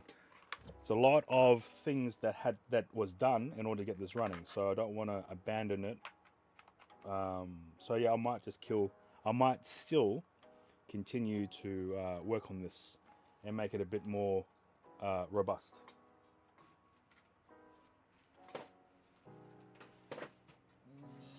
Okay. Yeah, and before I was using the ATEM Mini Pro. However, that has very limited positioning of video scenes. So I've switched over to the OC GoStream deck because it has a lot more features to switch camera positions within the same scene. So I already have Tailscale installed on my phone and my home PC. I just don't know how to install it onto the 03W board itself. I don't know if there's a way to SSH into that board because I'm not familiar with any of that type of tech.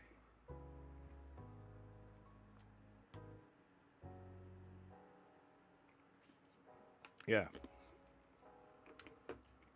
I think the Mini Pro requires 24 watts, whilst the GoStream deck utilizes between, at the bare minimum, 14 watts, I think.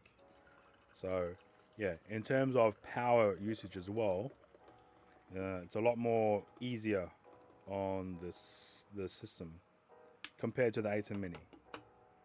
Although, that being said, the GoStream deck does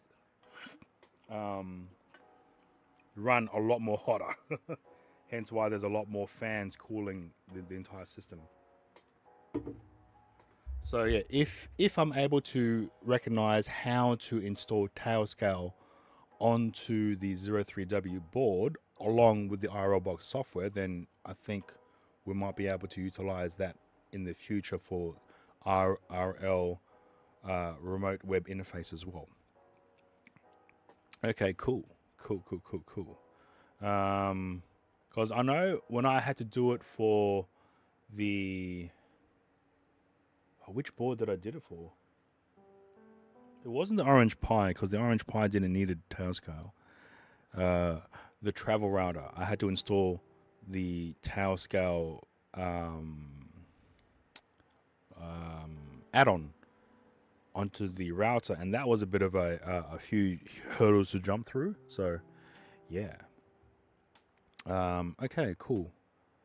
So, I think the 03W board. So the board that I have installed on the configuration that I have for the HDMI to SRT LA system, that board I've somehow managed to damage one of the USB-C ports. So now I'm very limited in terms of what items I can connect into the board, so I don't want to overload it. The 03W board does have internal Wi-Fi, so it is able to connect to a Wi-Fi connection. But because I'm down one USB port, I have to be very picky about what I can and can't use with that one port. So one thing I want to try now that I'm here. Okay, you know what? Let's just stop this. One thing I do want to try since I'm here is whether or not the new HDMI capture device is compatible with the board. So let's disassemble this. 1, 2. And let's remove all the pieces so you guys can see what I have been assembling in this. Can this be removed? Yes, it can. So we need to remove that. Remove. No, push. We need to push it. So we need to push it out.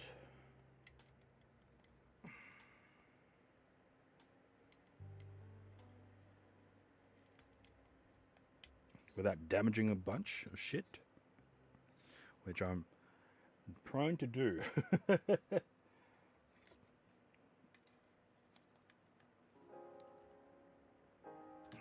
that's not working. Let's try this one. Ray, welcome in. Hope you're doing well. What you been up to? Damn, none of my shit works.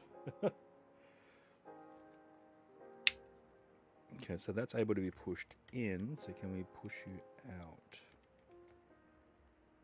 No, it's getting stuck somewhere. That's fine. It's enough to remove the board from the housing itself that I've 3D printed and designed.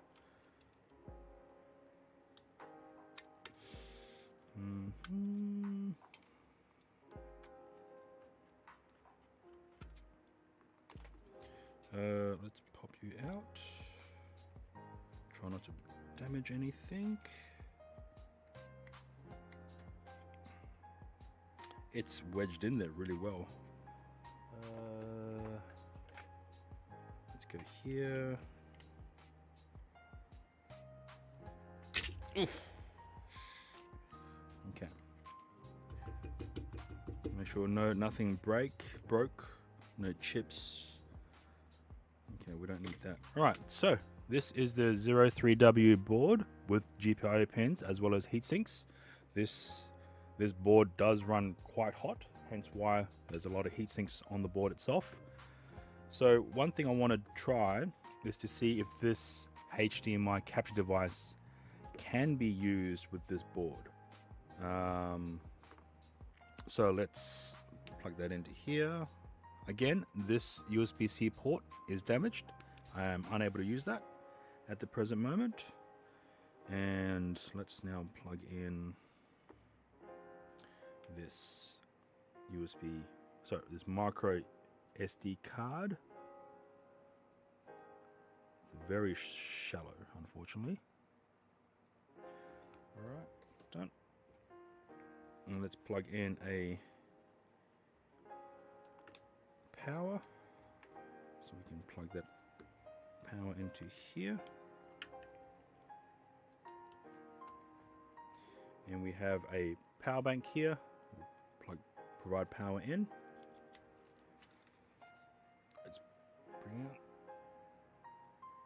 All right, so we have a green LED, which hopefully indicates a working connection. When it starts blinking, then at least I would know it's working, because that's what when using this particular device does. All right, we're blinking. Great. Let's turn on Moblin again, because even if there is no HDMI device, when I use this one, it did come up with color bars. Oh, what again? Fix occasional decode errors. Oh, okay.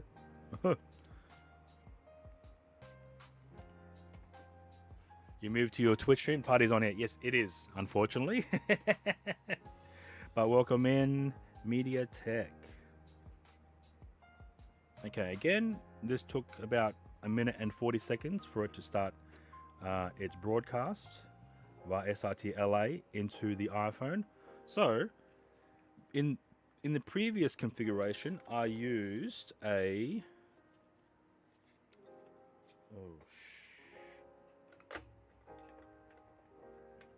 USB Type C adapter in order to supply incoming charge, but I am unable to remove that now. Why? Okay, oof, that was tight. Okay. In the previous setup, I've used this device. This is a USB-C, and on the other side is a USB Type A, and then we have another USB Type C, which allows for power input into this device. So what I've used is a separate Ugreen HDMI capture device, and plugged that into here, and then plugged in power into here in order to provide power into here. So what this new one does is just shrinks everything into one device. Yes, so the configuration I'm using for my 03W is the 2 gigabyte and 16 gig setup.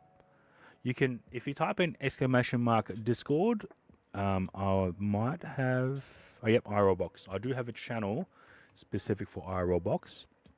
So the one that I purchased is a 03W with the GPIO pins with 2 gigabyte RAM and 16 gigabyte eMMC. So that's what I have purchased, and that's what was recommended by the IRLbox community in order to run the community. In order to run the IRLbox software stable. Yeah. All right. So it looks like we are pushing out a stream. I will now connect a HDMI connection.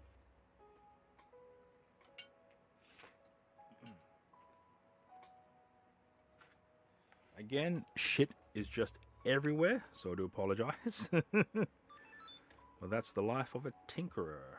All right. It keeps showcasing that SRT LA is connected, but it's still showing a black screen. So let's... Not anymore, Pete, but welcome back. I do apologize. I might put a warning on next time then, if that was to happen.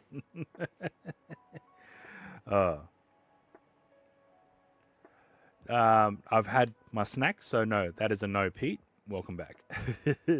All right. So,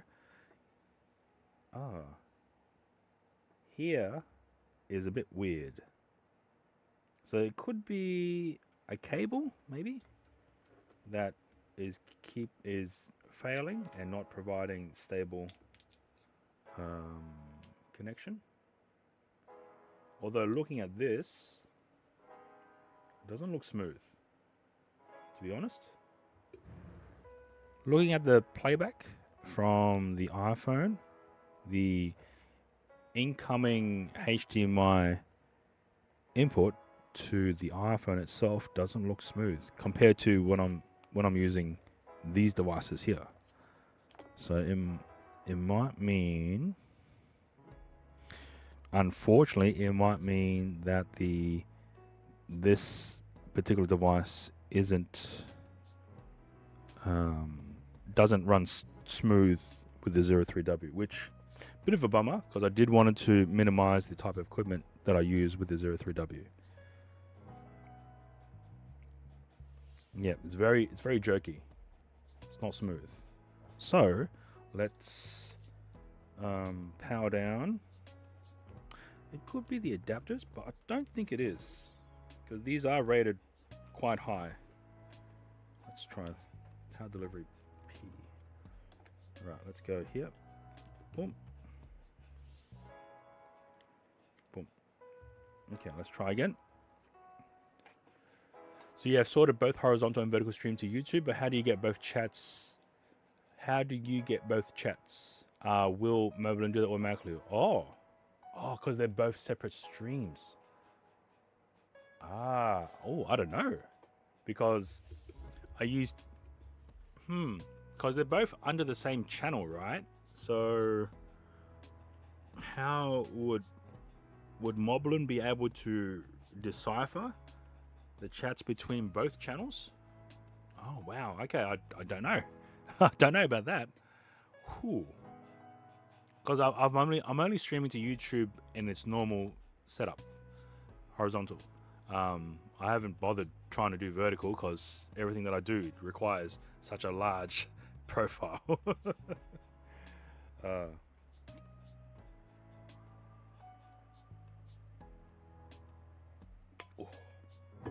Okay. Camera's still on.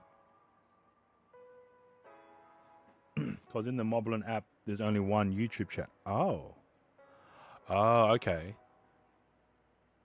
The one YouTube chat, is it showcasing the horizontal chat or the vertical chat from YouTube? All right, so I've swapped out an adapter, but from the looks of things, it's still quite jerky. Beef jerky. Okay, let's stop that.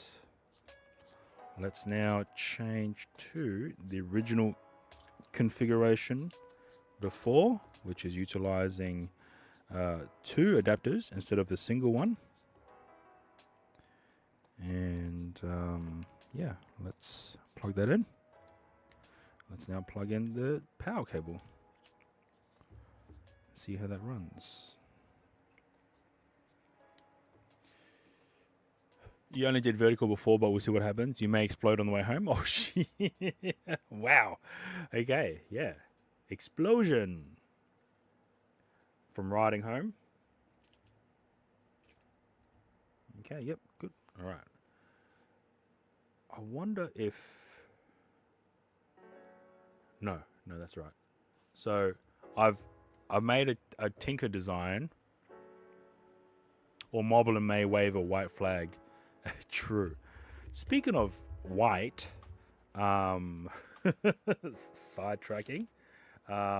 So this is my iPhone 11 Pro Max. Now on the back, I have installed the Ulanzi cooler that's actually used for Sony cameras. And the great thing about this particular cooler, it has its own power system. So now I'm able to independently run the fan onto the phone. Now, again, this particular cooler was designed for Sony cameras, such as the Sony ZV-1, the Sony ZV-E10, and all that. So I've had to design a 3D printed housing to mount the phone cooler to, and then had to make space to mount this phone mount. So I'm of the opinion that metal is better. So I like, at least in terms of rigging, I like metal instead of plastic. So hence why I have this massive phone clamp that's metal that the 3D printed housing is attached to, and thus the phone is attached to. That way then there's multiple contexts of support in this scenario here. It is super cool, yes.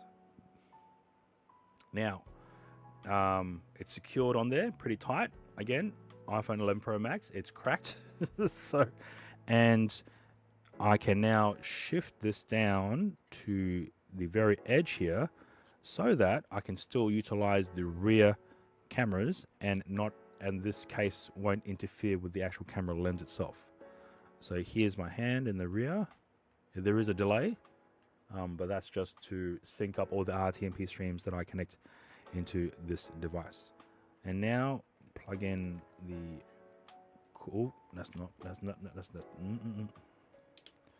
now plug in the phone cooler, and now we can turn on, and now we have cooling. I had someone ask me on Discord to try and design another one of these mounting housings to suit an iPhone 14, which I have, and I think it's running fine. So, all right. So I've connected the the previous setup with the power delivery on the go cable, and then a separate HDMI capture device. And now if we go into the SRT LA stream, and you can see now it is a lot more smoother compared to when I use this device. So unfortunately, I can't use this particular HDMI capture device with the 03W, which is a bit of a bummer, because then that would have just removed one piece of accessory that I didn't have to account for. But with this type of setup and smooth playback or smooth SRTLA streaming, then I can continue on with my tinkering 3D printed mount. Ads, okay, ads are on, so we're now in the ads era of the stream. All right, so while we wait, I might set up my tinkering project that I've been working on for this type of setup. So we've turned off the camera, we can turn off the power, it's fine. Okay. Ads, yes, ads are on. We'll be back soon. It's fine. Everything's fine. Everything's fine. But I hope everyone is doing well while we are in the ads moment. Tinker CAD. All right, let's start moving forward. But yes, media. Oh, I'll wait till the ads are finished.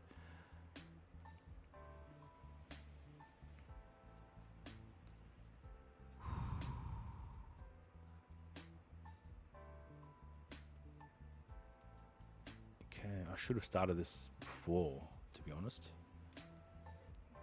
If I started up, yeah, it should have been finished by now. Damn. Okay. Okay, cool. So that's on.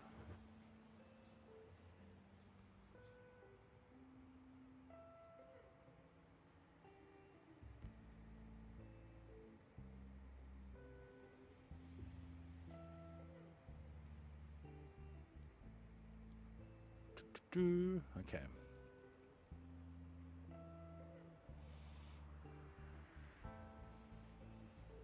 Cancel. Maximize. File. Open.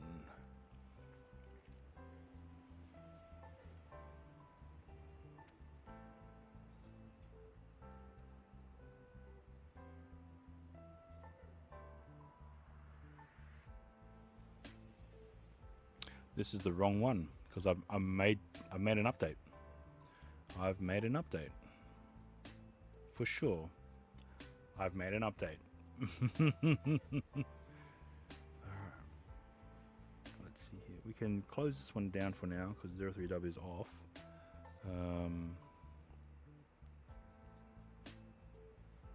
Oh, I did make an update. And it wasn't there. Yes, media 3D printing, yes. So I made an update here because the SD card, micro SD card popped out here, literally on this edge here. So I'll just run through. Well, you might not be able to understand this. So I've created a housing to suit the HDMI capture device, another housing to suit the on-the-go USB-C cable with power delivery, a space to fit the fan because the fan is needed for the 03W, unfortunately. And then on the rear, I've decided to change from utilizing the housing that I've created for a specific power bank. I'm now going to design it to suit this small rig clamp, which will allow me to mount any appropriately sized power bank to this case. That way then I'm not reliant on just one style of power bank. I can use any. And then on the bottom we have access to mount a cold shoe, and on the inside I've created some spacing to mount some square based nuts for the 1/4 threads system, and that might be a bit too thin. Okay, let me readjust this. We might swing it back by 1 mil. Okay. Yep, cool. Let's group that. Excuse me. Give that a sec. There's quite a bit of items on here, so yeah. Okay. So we have screw holes for the 03W. We have access holes for the adapters that I'll be using. Yeah. All right. Let's send this as a STL. Get that printed out. It will take about 2 hours to get printed from the last time that I've checked. So let's have a look here. Let's delete this one. Let's go number 9. No, clamp. Clamp 1. Okay. I'm now going to do... So the best way... So the way I've designed it is such that it prints in a way where this open section is on the very top. So now I'm going to rotate the item to that point. That way then it doesn't have to create supports to hold up the top section of this print. Slice plate. Stream will be a bit sluggish because it's utilizing CPU. Alright, that looks good. Okay. I need to create supports for this section here. So in order to do that, let me just back out, prepare, select. Let's now paint extra supports. Let's minimize the sizing. Rearrange the design. I will now paint sections where I want the supports to go. Increase, rotate. It doesn't have to be perfect, it's just there. Okay, and we'll do one over here, and they've already had supports. Yep. Okay, now let's slice again, and now we'll add extra supports for the walls of the fans, or for the fan housing, which is it's hard to see. Let's break it down by layer. There we go. So we have supports rising up, and then attaching the top part of the fan housing. Okay, so 50% infill on gyroid for a more stronger property, and let's now, so we've sliced the plate. What if we remove the brim? Let me see if we can remove the brim. Okay, there is no brim. Okay. Let me now set the printer up. I'll be back.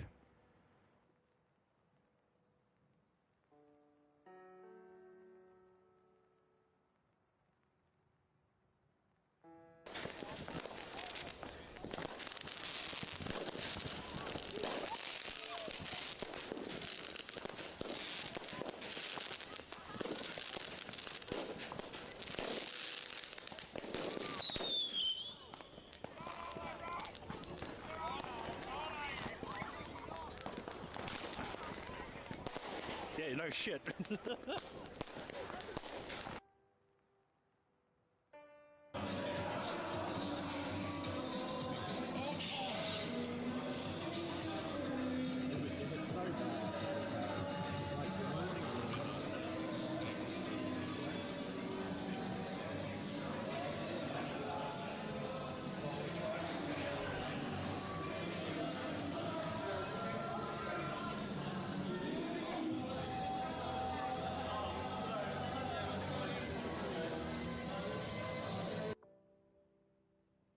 Okay, I have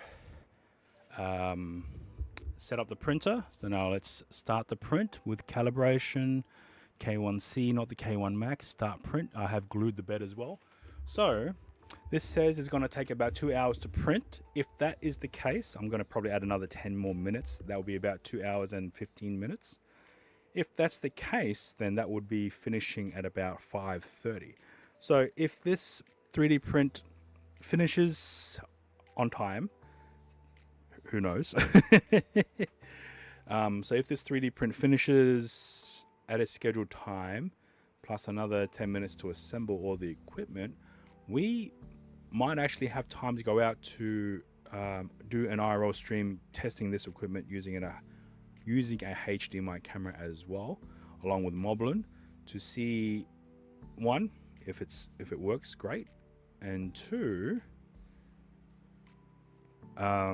hardware wise, everything seems to be working fine.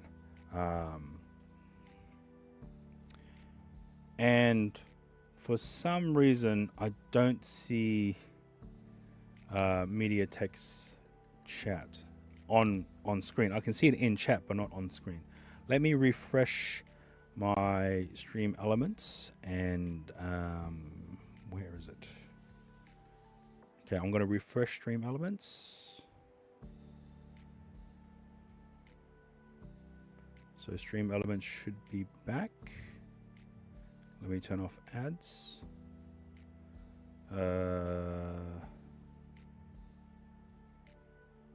Okay. But I can see your chat within the chat box, but it doesn't show up as an overlay. So let me just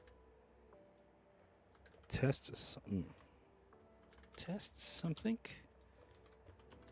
All right. Yeah, I've had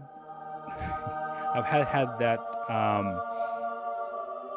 Some other users who've chatted, I was unable to.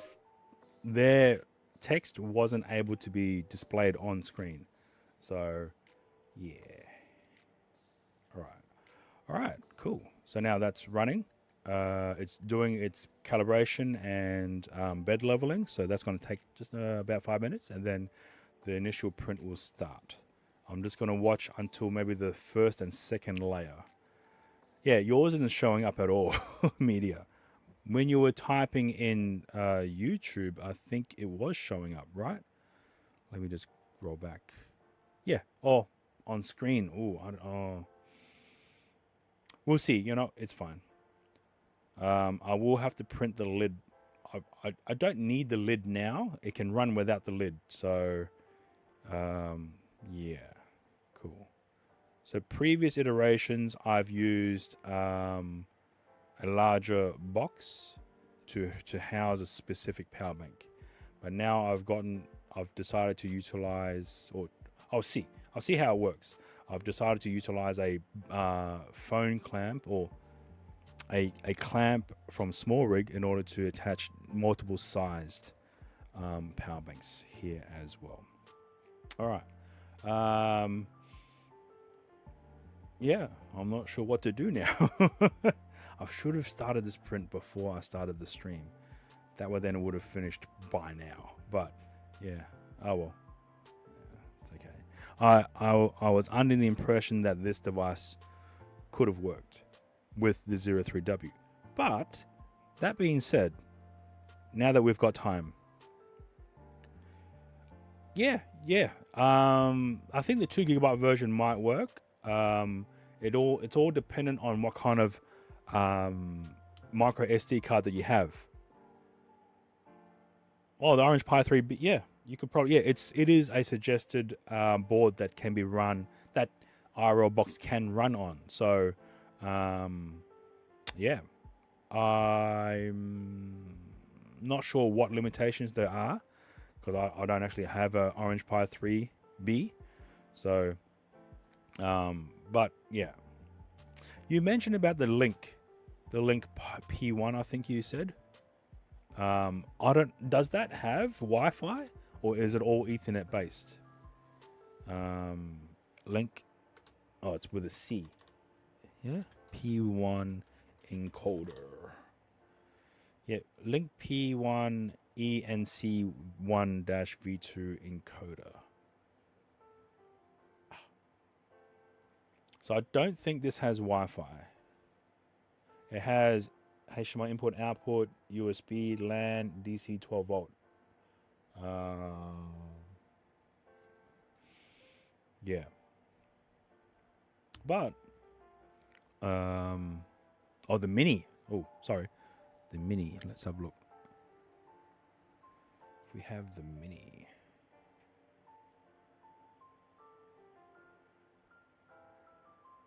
Oh, did I not select that one?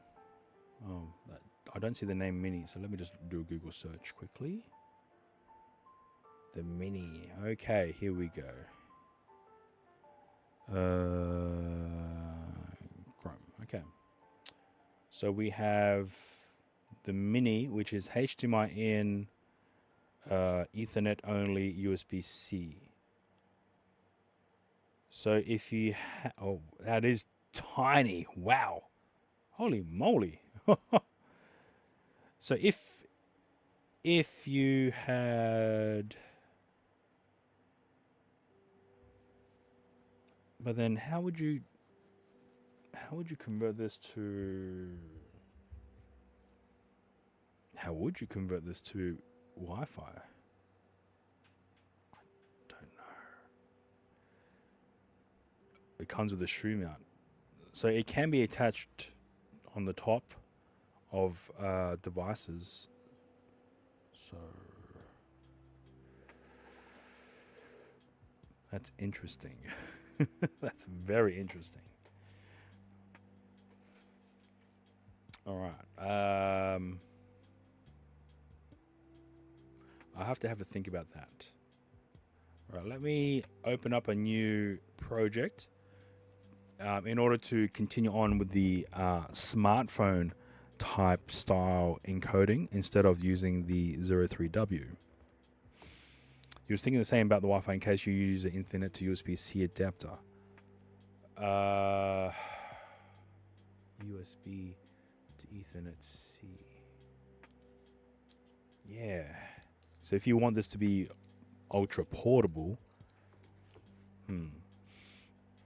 it's super robust with the SRT. Oh, that's good. It's really good. All right. Oh, sorry about the loudness. Let's start. Oh, let's have a look at the 3D printer. All right, looks like the first layer looks good. I don't see any strayed filaments. So, yeah. Again, this will take about 2 hours to print, plus another 10 for the calibration. All right, let's have a look at here. All right, let's call this new housing HDMI to to RTMP. Okay. All right. First thing we need to do is to quickly measure this device here. With this here is the new USB HDMI capture device.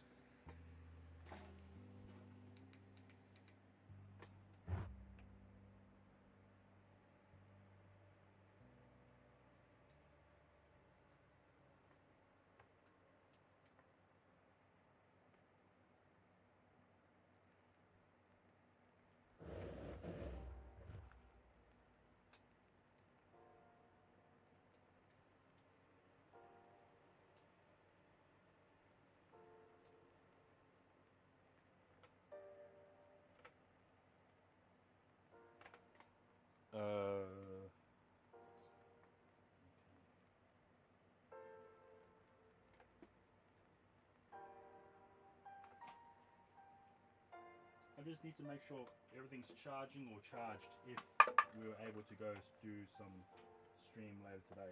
So let me get that quickly charged up. Let me also charge up the router system, which we probably don't need.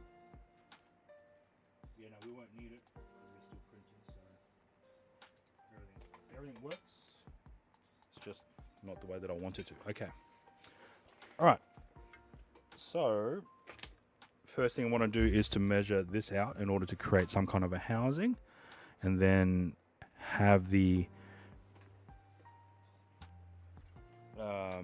battery attached as well for a more compact solution in comparison to the JVA 01 from J5 Create system. This is very unique in terms of shape, so it's going to take quite a bit of manipulation to get this to a position that I like. And we might also have it so that this cable is actually out in case we need to get this charged up as well. So let's concentrate on the HDMI capture device first. So let's measure up now. 23.2. So let's look at that now. Okay, here we go. Let's go 23.2. That's a very tight fit, but let's go 23.3. And in terms of thickness, we go for the largest bit. 10.8.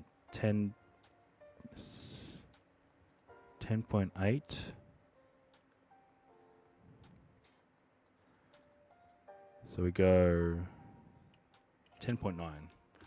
We'll add like a fraction. 10.9.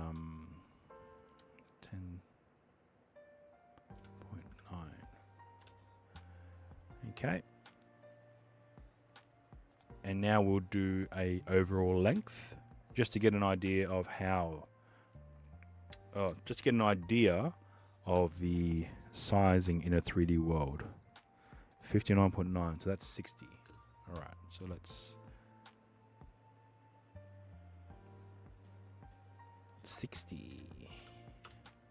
So that represents the housing. Oh, we should also, you know, might as well. All right, this is 7, and the length is about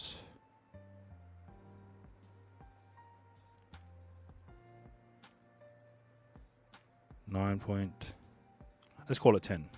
So 7 and 10. So let's create a cylinder, mount it here. Height is 7, and overall diameter is 10.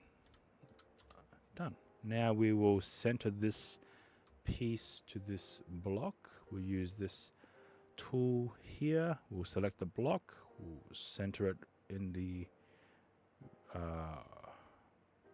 horizontal space, and now we'll center it in the vertical space as well. And whilst we are here, we'll also measure the length and thickness of the USB-C part of the housing. So this is now 12. It says 12, all right, and 6.6. So 12 and 6.6, 12.2. So we need more of a bigger factor. So 12.5 and 7. 12.5 and 7 is the square that we need to feed this through. So this is 7 and height is 12.5. I believe. Let me double check that again.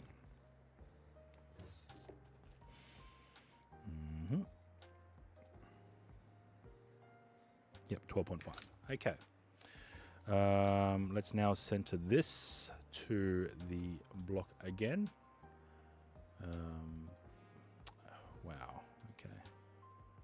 Centering it to here and here. Okay, so this is the gap that's needed in order for the the USB-C cable to feed through. I will just add a curvature to this as well. Actually, let me copy paste this.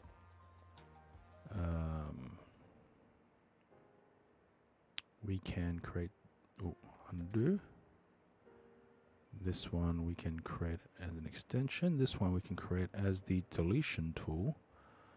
And then we can extend this out to create some kind of a curvature as based on the shape of this USB HDMI to USB adapter. So let's go back to here. We'll just do a 1. That's maybe a 2 or 3. Okay, let's have a look and see what we can come up with. I'm thinking it's a 3. Yeah, it looks like it's a 3. Okay, let's extend this out a little bit longer. Boom, boom. So that we have full, straightness. Boom. Expansion. And then we would go over here.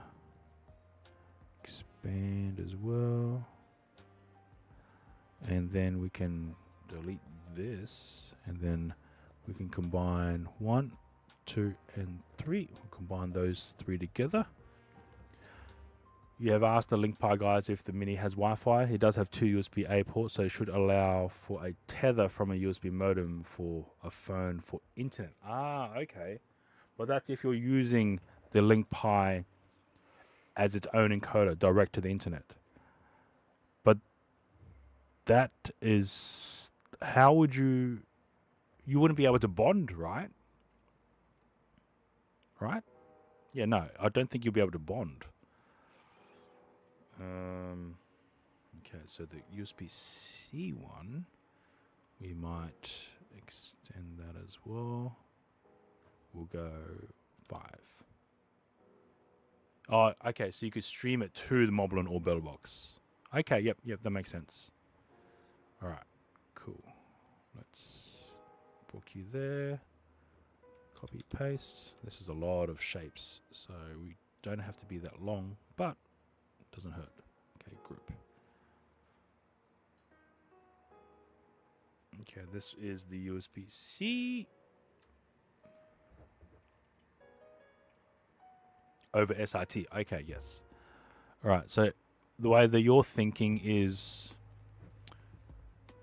to push to Moblin and then have Moblin stream. Okay, yep, that makes sense. Which is what I'm doing as well. Yeah. Okay. Now I want to measure the access port of the USB power delivery input.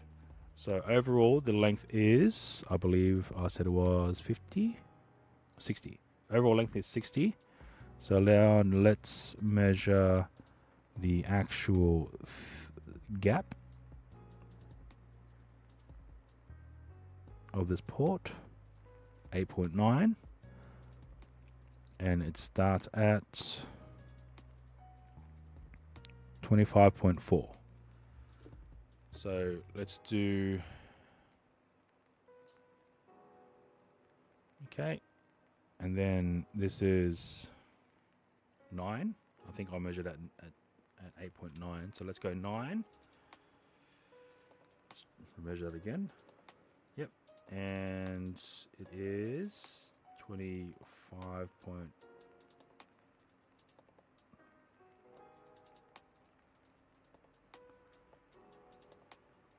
Apparently. So now let's so this is 9, and then we will shift it 25. Okay. And then we will measure the thickness of this, which is just standard USB Type C. So I'm not even sure what that is. 3 mil. All right, so we go 3 mil width. Then we will increase that up. We'll give this a different color so we know what we're looking at. Now we want to center this to this block. Center. Okay.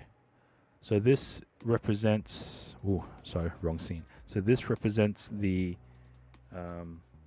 USB HDMI capture device with power delivery pass-through. So this is the physical overall dimensions in a 3D space. So I will now need to create a housing based on this.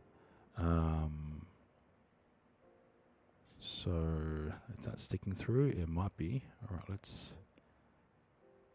I'll probably go to here. We'll just create a deletion tool. Group that. Okay. Does that look all right?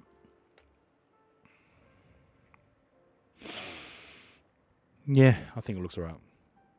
So let's now create a housing based on this model of the adapter. So before I do, let me just copy and paste this so we have it as a backup model in case I stuff up so bad that it requires a lot of more tinkering to fix. All right, let's now group all this together. Actually, we should. This will allow for the USB-C. One. Okay, it's fine. Okay, let's group all this together to represent the adapter. Okay, now let's just give this a color, blue. And then we'll create a deletion. We'll now make this shape a deletion or a hole. So let's create a housing to suit. We need to move this up. 1, 2, 3, 4, 5. I do want to have a good thickness, but not too thick. Maybe 6. Okay, we go 6. So we have a 3mm outer wall, at least on one of the edges of this setup. Okay, let's go here. So now we go 1, 2, 3, 4, 5, 6. So that's a 3mm thickness. And then 1, 2, 3, 4, 5, 6. So 3mm thickness on the outside here.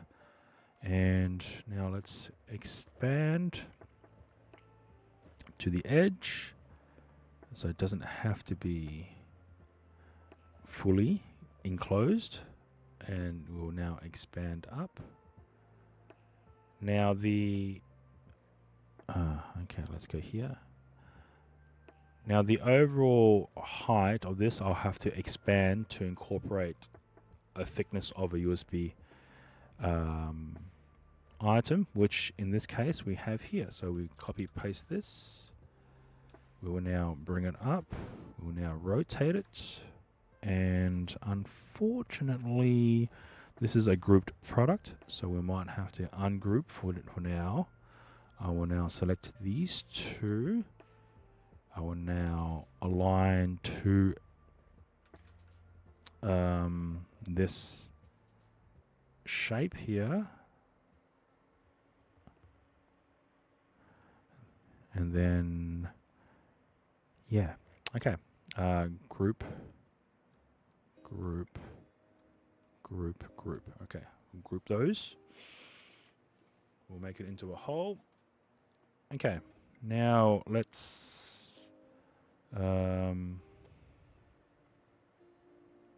also create a 2.5 or 3 thickness one. Where are we? 1, 2, 3, 4, 5, 6. Okay. Now this one, in terms of height, 1,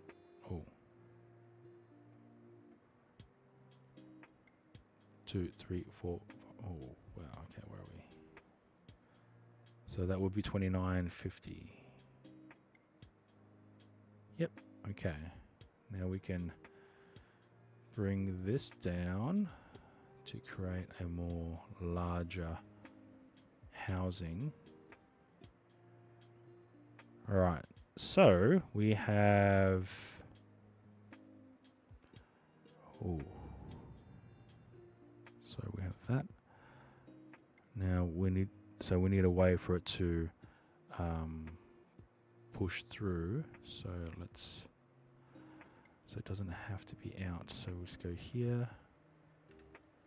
Okay, so 1, 2, 3, 4. Group that together. Give it a unique color. And now we'll create this as a whole tool. And we'll just double check to make sure that okay, that didn't reach at all. Let's undo this one again.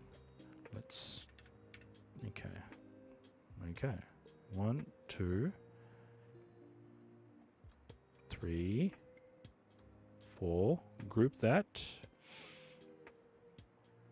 Whole tool, solid. Okay.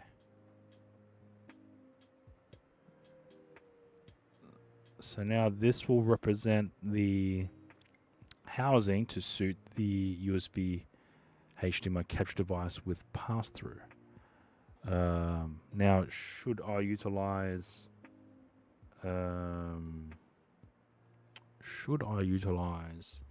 this charge? Let's see if I can find a Sarge 5 3D CAD. If someone's created a CAD file, that'll be great. Then I can just use that instead of having to measure and yeah. CAD. Let's just go CAD. All right, let's go to Thingiverse, and we'll try and look for a file that represents that type of power bank. 5,000 milliamp hour. Let's see what is on offer. Because it's a very unique shaped power bank. So let's see. Let's go Sarge. Sarge. Okay, so there are some items with the branded Sarge, but not the one that I'm looking for. It's all shark based. Okay, we'll do one more. Okay, let's go Sarge CAD and see what's available.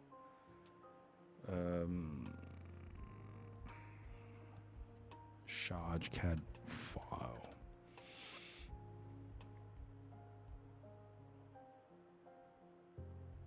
Now, how do I add that? So, we have the charge adapter here. Oh, the power bank here. So, and then we have the HDMI to USB capture device with power input. So if I want to keep this as simplistic as possible, then this is what I'll be using. So then how do I attach this to the power bank? Wow, that is a very unique shape, because it's not really straight. Okay, wow. I should have thought of this. All right, so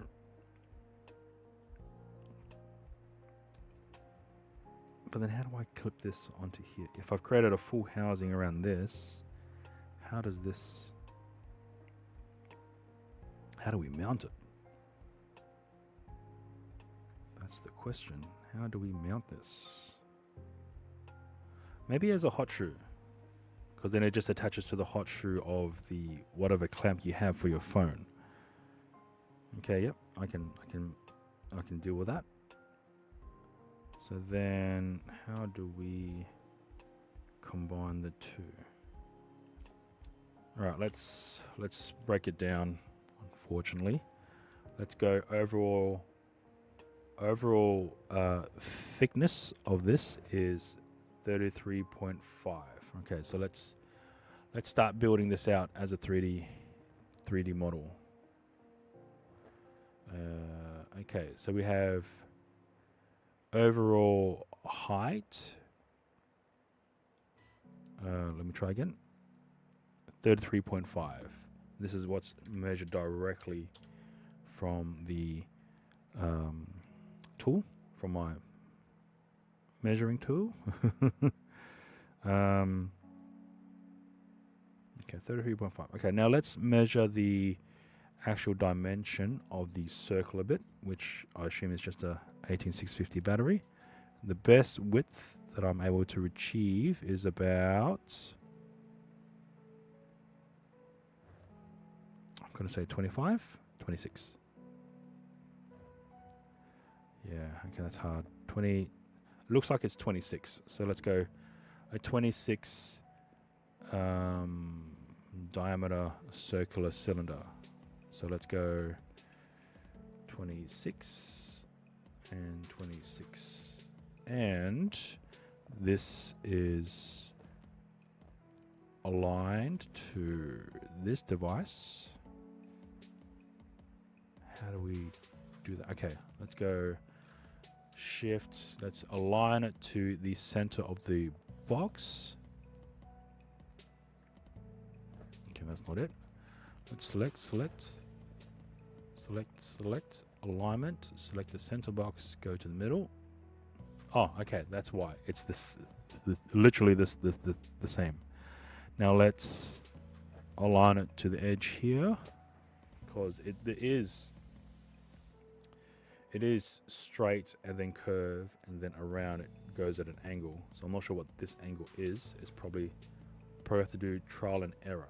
So it's flat here, straight here, round, but then edged here. So we could measure the thickness on the top here. Yeah, to figure out the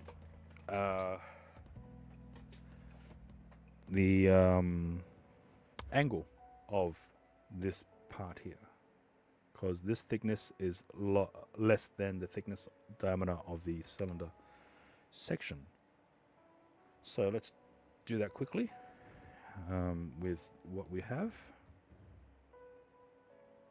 It looks like it's 21. 21.7.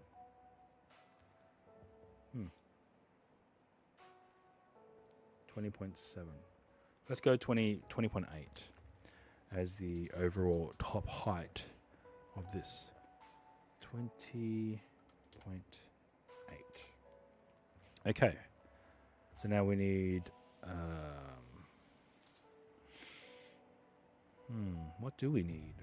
So we need to delete this part here on the base as well as the bottom. So all right, now we need to create deletion tools based on this shape. So we need to shrink the top down to a point where it's not showcasing anything. What's this size again? 26. So that means this needs to be 13 to be evenly spaced. And now let's make this as the deletion tool. We'll group that. And now let's copy paste. We'll keep this as a tool for later on. This will be a deletion tool. We'll expand and 20.8. Yeah. Then we'll apply to this base. All right. So now we've removed that to represent the same dimension as the physical power device. And now it looks like it's just an angle from this tip to the edge. So how do we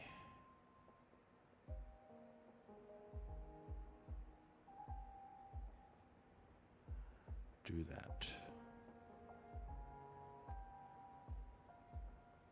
That might be it. And then we might expand this and then rotate. How do we? Okay, we might make this as a whole tool. Okay, so let's rotate this. Shift. Okay. We'll go down to 1. So it's touching that. So now let's rotate.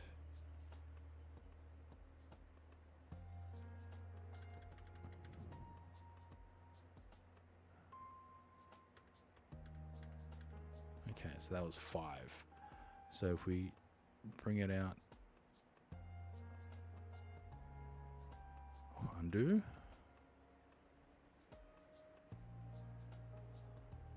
Okay, let's back out.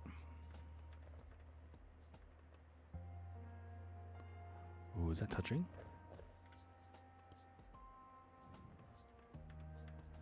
So that's not touching at all.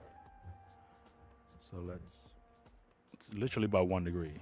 So how do we -1?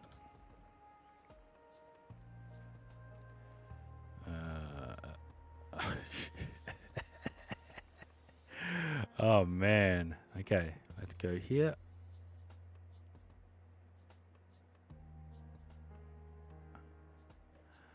Okay, we need. Okay, let's back out. So that was 1, 2, 3. So it was 3.1 mils.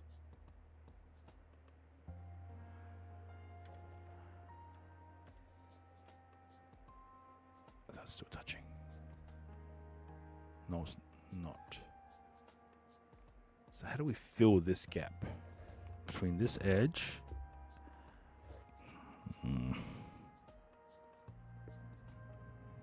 Okay, I'm stumped. I am stumped. Okay, let's go here. Rotate this. We'll just do it by eye. We'll do it by eye. That there. Let's do this. Okay, so we can shave that. That's fine. So we don't have to abide by the specific rule case here. Here, we can do this by eye as well. Okay.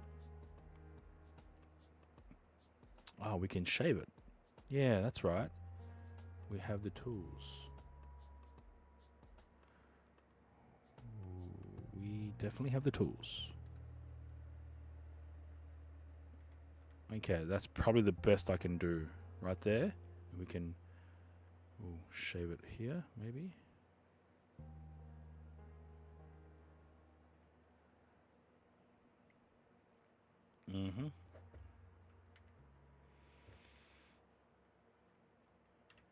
Okay, we'll move it back by -5. Then we'll move it forward by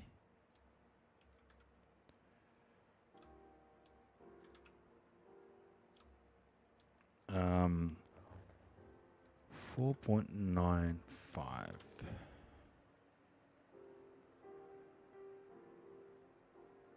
All right, that looks like it's good. This is on the very edge. Okay, let's now copy this tool, and now let's rotate that. Wait, why isn't it in the center? Okay, that's, how do we, okay, up.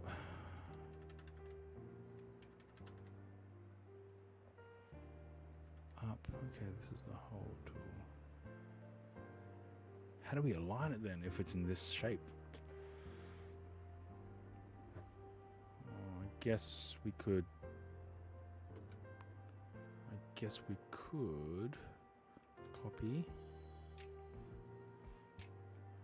copy, paste, bring it over here. We'll do a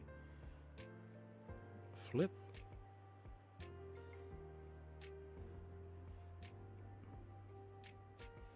So then how do we get it aligned? If we bring it out to here, alignment, we will center it to this. I've selected the wrong one. I'm supposed to select the cylinder, not the actual red cube. Select the cylinder. Oh, wait.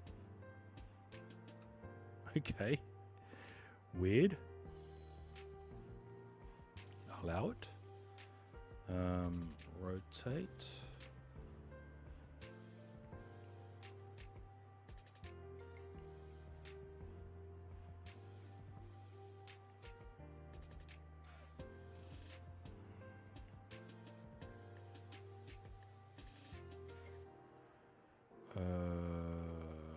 Sides.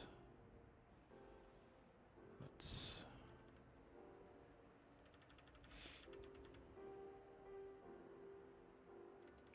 too much.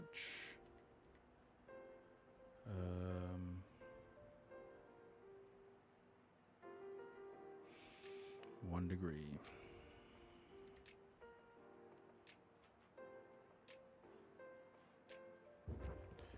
That might be too much. Okay, let's do a flip.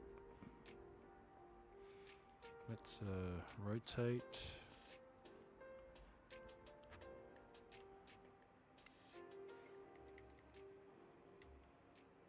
So this is the issue with using free tools, is that it's also very limited in what you can and can't use. 1, 2, okay, let's go 0.25. Now let's back out. Oh, it's literally shaving off the bit of that too.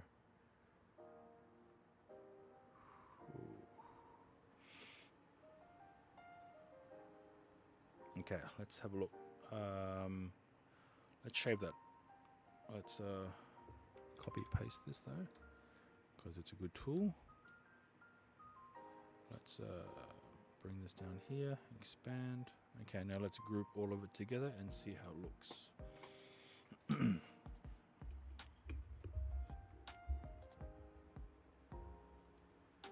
So there seems to be a bit of that. Or so silly. Oh my goodness. I'm so silly. If I can't change that, then I'll just delete it. I'll just select it from the main and delete it from that.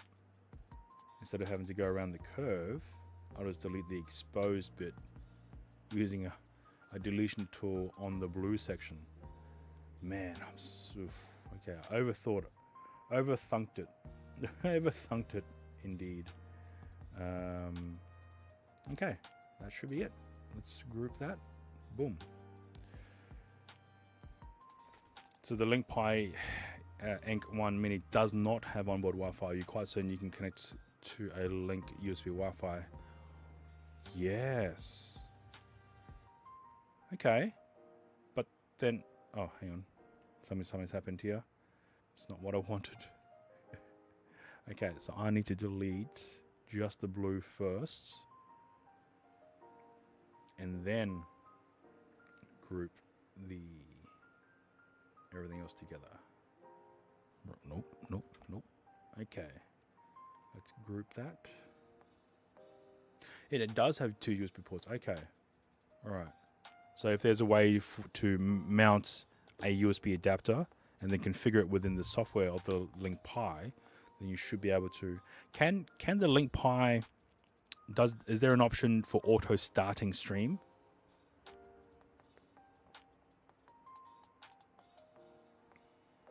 All right, it's almost been an hour, so let's have a look. Okay, apparently not. It's been 40 minutes. Okay, so we still have an hour and 22 minutes left. So there is auto stream start. So if you're able to, if it works, if you're able to install a USB Wi-Fi adapter and connect it to whatever Wi-Fi you have whilst IRL, then you also configure your SIT stream to push to Moblin if you wanted to. Then you can also multi-stream as well. So but that's dependent on the internet connection you have. With the way I'm setting up, the 03W isn't connected to any internet. It's just connected to the local Wi-Fi that I have on my travel router. Yeah. Okay, let's call this color green. Or actually, aqua. Right, so this represents the base power bank that I have with me. It's a lot more curvier. So I don't know if there's a way to actually add that, to be honest, without it not. Okay.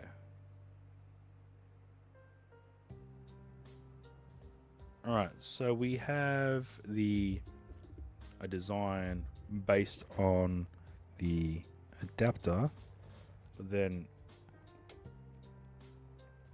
the adapter, the power bank, sorry, will need to connect to the HDMI capture device. So how do we connect this to that and have it as a all-in-one? Assuming that you want to be able to disassemble this, or maybe not. Let's have it as a single item, so it's not removable. That's why there's this cable here, so we can supply input power to the power bank and have this all as a single unit. Okay, we can definitely work with that. So now I guess is how should we connect it then?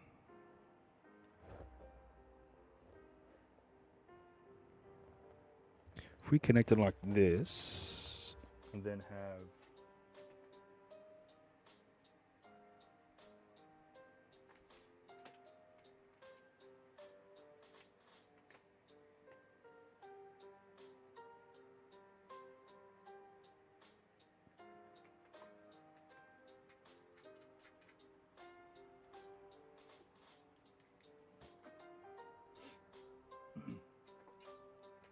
okay. Then we have a smartphone mount, which I'm pretty sure I still have one here, unless I've shoved it somewhere else, which I probably did as well, knowing my luck. Okay, okay, I would usually have one on the desk, but it doesn't seem to be there. So let's just use this as a template. So if we have a phone clamp with a cold shoe on top, then we can mount a phone to the phone clamp as normal, and then have this configuration mount to a cold shoe on top. And then that way this would attach to the phone and then have the HDMI adapter connect to here. Or at the same time, this isn't disconnected. So then in order to disconnect it, we need to remove the entire system from the housing. So we push it in this way.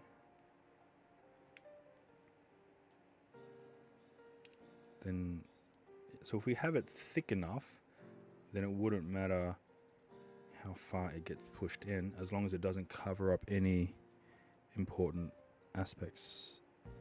And we could have it open on one end so we can feed this cable out to provide input power to the power bank.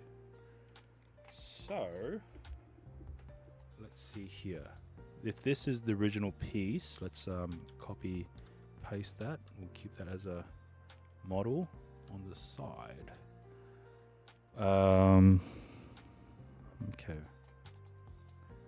Assuming this is dead center of the item, then we could copy paste this. It's not dead center though. Undo. Undo. Okay. We will center it to the main base, but this actually lives further closer to the straight edge of the device. Actually, no, it lives closer to the angled edge. Oh, that's going to be difficult. Okay, so how high is this?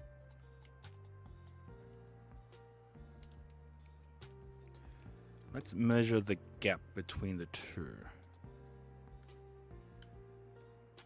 Okay, that's there. 3.8, I believe, is the gap between the two. Although here I'm getting 4.6. So if we can also provide some kind of a 4.5, nope. 4.1.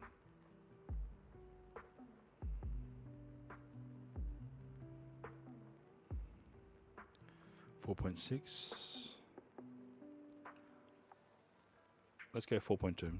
4.2 on this side, 4.2 on this side. Okay, you know what, that's fine. A bit of wiggle doesn't hurt. So 4.2 is the height between the adapter. So this is the housing. So this needs to go up higher.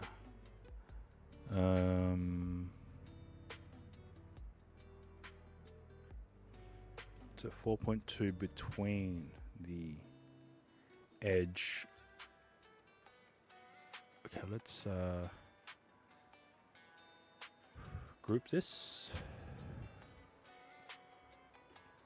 as an all-in-one system, and then treat copy paste. So we can move that over to here. We'll move this over to here. We will rotate this 180 degrees. We will now mount this in this regard and see. Okay, let's see. We're on 0.1.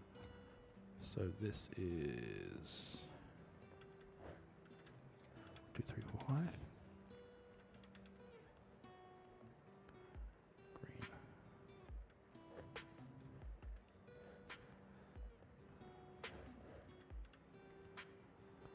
Okay. Let's just align these two.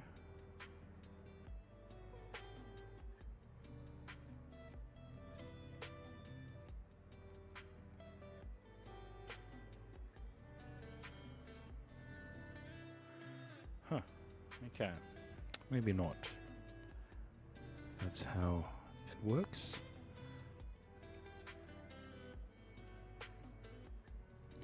Okay, so assuming this is the correct height.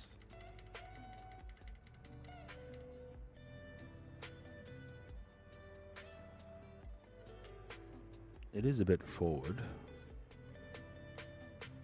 but that's the actual housing itself. So, okay, let's dehouse this. I can delete that because we do have items in play. So that would be grouped. This is an original item. So we can raise this up. Undo. Okay, so this is not the 4.4 gap. So we need to bring that down.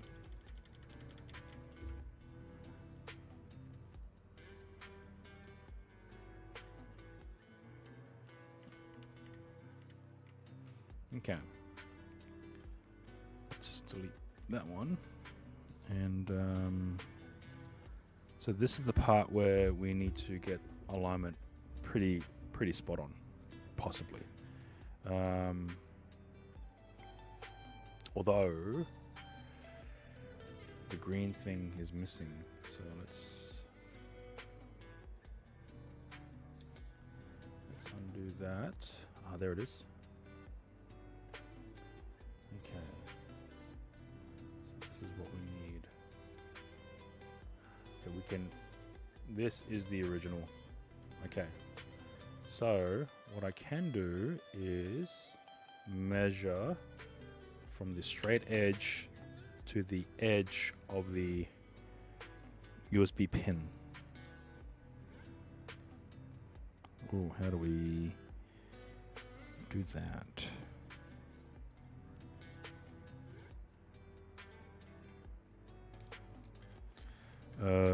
Depth. We can probably use the depth.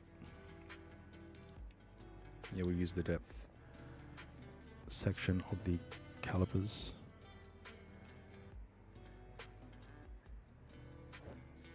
.5. Oh, I'm pushing this.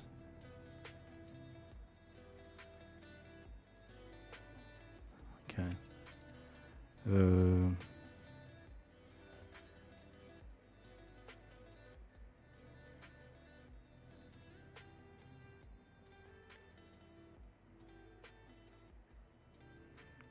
14.3 is the depth between the edge and the tip of the USB-C. 14.3. So let's measure let's create a 14.3 shape in order to get it installed onto here. 14.3.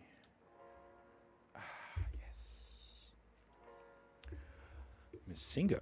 So this is one of the creations that I'm trying to build for the Moblin HDMI transmission system.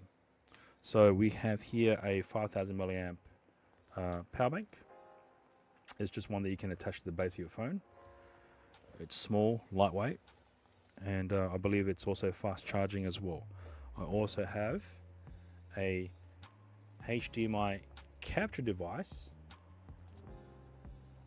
which has a USB power delivery pass-through. Oh, this thing. This is the 03W that I'm building another type of adapter for, as a HDMI to SRT LA type of adapter, which fits into this unique case with a fan. Unfortunately, the 03W does run quite hot, so it does require cooling. It definitely requires cooling. But in comparison to, say, an Orange Pi 5 Plus, at least in terms of sending a SRT LA stream locally, I'm going to be using the 03W. This isn't as, how would you say, stable, at least in my opinion, with the 03W. It isn't as stable as I hoped it to be to start sending out an SRT-LA stream. So this is the 03W with heat sinks and the GPIO pins. You can get one without the GPIO pins, making it even smaller. So comparison wise, this is AA battery, universal.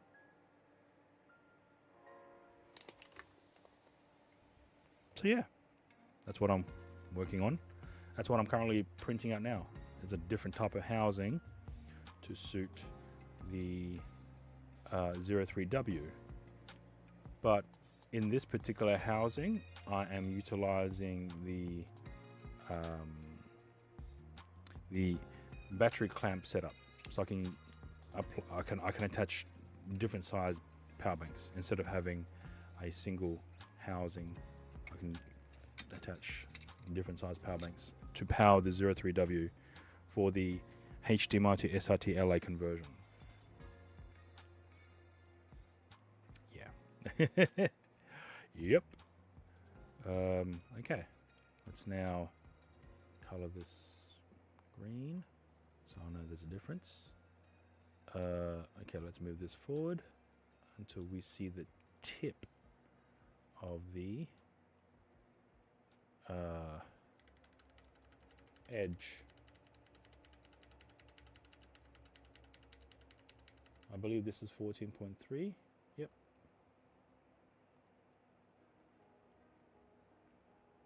All right, let's move back one. Now let's center this. We can also measure the center as well. So we can also measure from the edge to the tip, which it shouldn't matter because this is going to be sliding onto this configuration. So it shouldn't matter, but I'll do it anyway. Okay, let's slide it over. Okay, so this entire piece represents the 3D modeled, the 3D model of what these two combined makes out to be. Now I'm having to have both of these items in one area, so then we can create a stopping plate here. So when we slide it in, this is still exposed, but at least it's housed in a more robust platform. So this represents in the 3D space this. Well, I think I need to turn this one around. Oh wait, that's straight. Nope, that's the right way. Okay.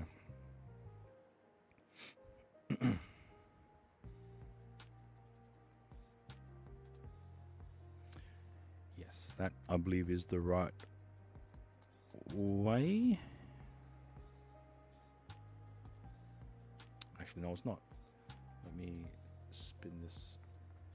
Oh, okay, let me.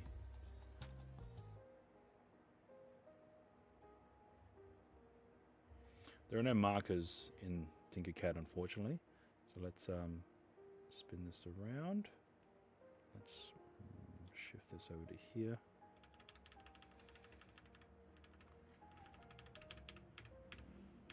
Okay. Boom. So this represents the 3D models of this device. So now I want to build a shell to encompass this, as well as installing a tripod mount, such as, sorry, a quarter 20 mount in order to mount this tripod adapter, which will mount onto a smartphone clamp.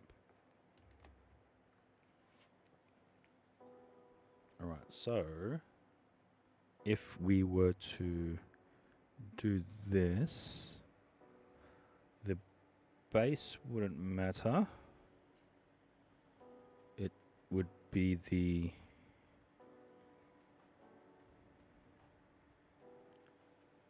okay, let's see here. Let's move this out of the way. Let's move this out of the way as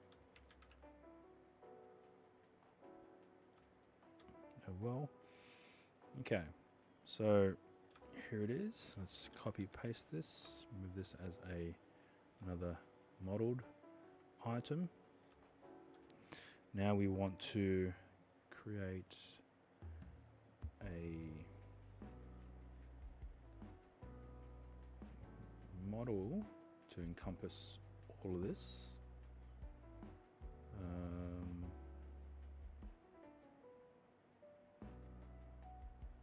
And then we'll increase that. What's that? 28.4. So we'll shift it to 0.5 snaps. 1, 2, 3, 4, 5. Oh, one more. 28.4.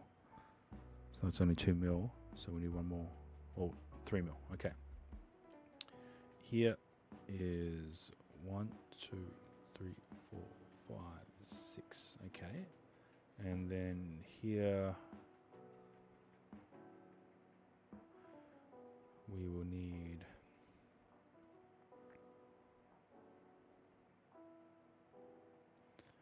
0.5, 1, 1, 2, 2, 3, 4, 5. Okay. So we don't need all of this. We just need enough. Oh, yeah, because once it bypasses that, we can just go past to here. Ash. Okay, so we need to go up 1, 2, 3, 4, 5, and then here we need to bring it down, then bring it up again by 5. 1, 2,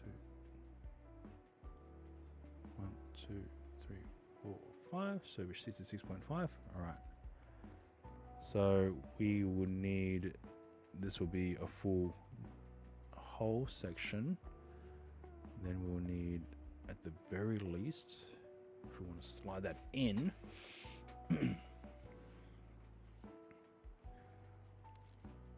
so we need a hard stop here, which will then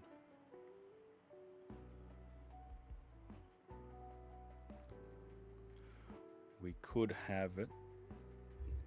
DJ Reminisce, welcome in. Hope you are doing well. Yeah. 1, 2, 3, 4, 5. So I am currently designing a build to incorporate a HDMI camera system to be sent to the Moblin device. Just trying to rack my brain around everything. It's just trying to get there is another problem. Yeah. So I've done it with my previous short on YouTube. I was able to get a Sony A6300 camera as a item to be used. 1, 2. 1. It doesn't have to be. Okay, let's bring that down.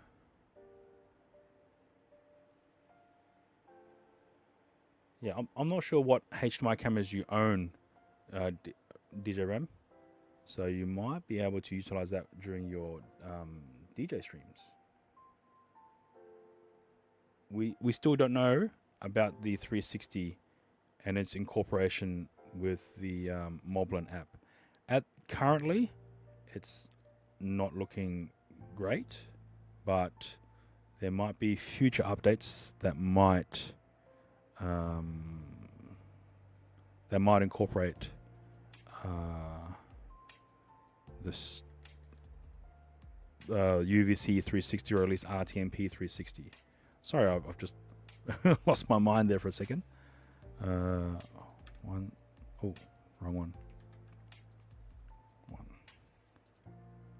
1, 2. You have old Panasonic GH4. Hey, that's a good camera. Autofocus isn't as great, but it's very robust, you know. Monkey, you've been lurking? Nice. I've been lurking. All right, no worries, Monkey. Thank you for lurking and enjoy bed. Yeah, thank you very much for that. Okay, so I think I might need just a bit of a gap to allow for the... Yeah, okay. Let's bring that up and see. Alright, let's top down. So I need to measure the height of this cable compared to the height of the 4.1. Oh, okay. So it looks like it might be higher than the actual base. So 4. Let's go 5. You know what? It's fine. That's 5. Okay. So, and this is pretty much dead center, maybe. And how far is it in? Oh, it's even before. So if we added more frontal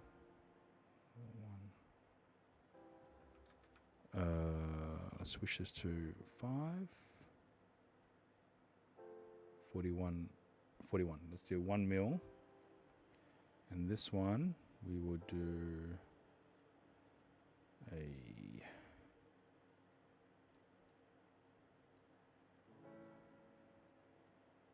right.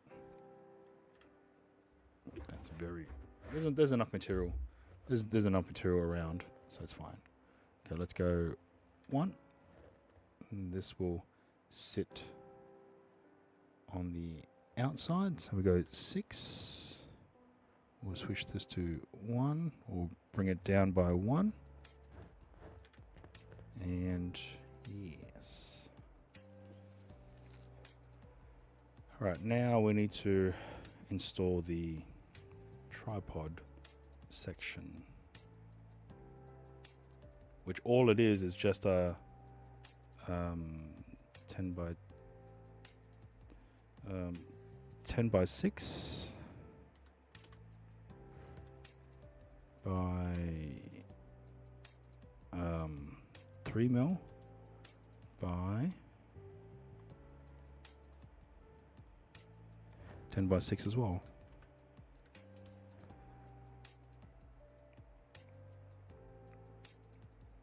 We will install that here. That's quite a thickness there. So we could... What's the center? Okay. Let's combine these two. We will center it to this main base. And we will... attach it. It's quite deep there. That's a lot of material here, just for this section here.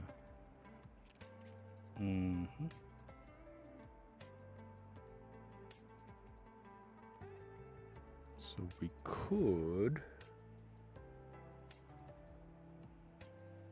Where's the other one? Let me go into here. We need the tripod. Copy.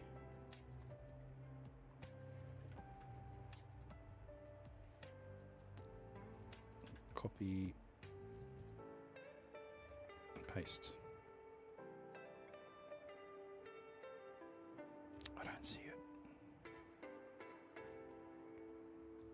Do it again. Copy. Paste. Is it? Oh, it's all the way over there. Why?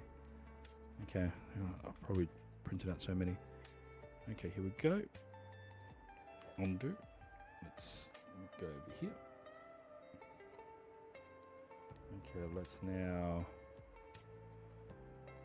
rotate this and rotate this and raise. Alright, so we don't need extra material. We could probably shrink it, but then it might interfere with the knob of the actual mechanism of the clamp for the phone. So, and I've forgotten to change scenes, sorry. So here we could, okay, we can always ungroup it. So let's group that. Let's also now bring this down to match.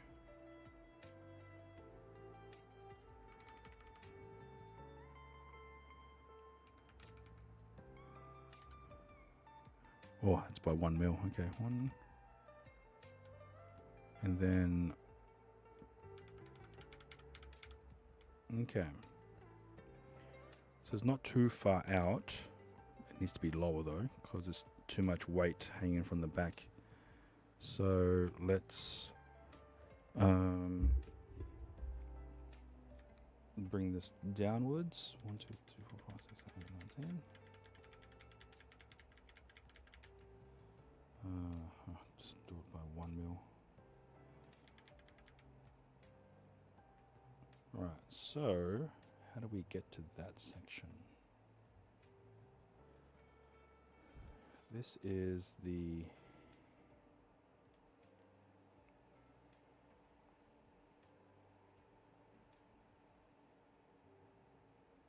how do we get to here though? Because all this gap here, we could probably trim that, try and remove material. And over here, there's so much material here, we could shave that off for sure. Then we could, okay, let's bring that out. Let's undo that one. Let's also remove that.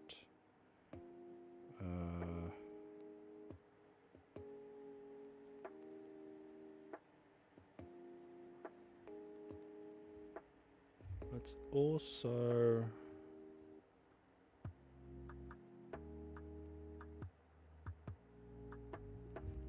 still want a curve, maybe. Hang on, let me switch this to red.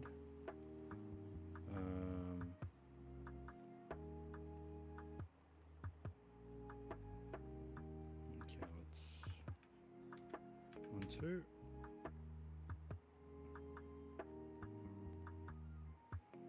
One, two.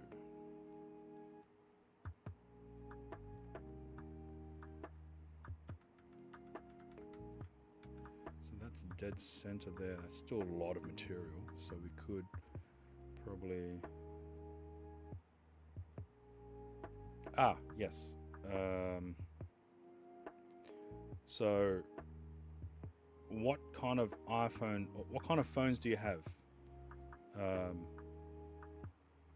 DJ Reminisce. Let me just do this first.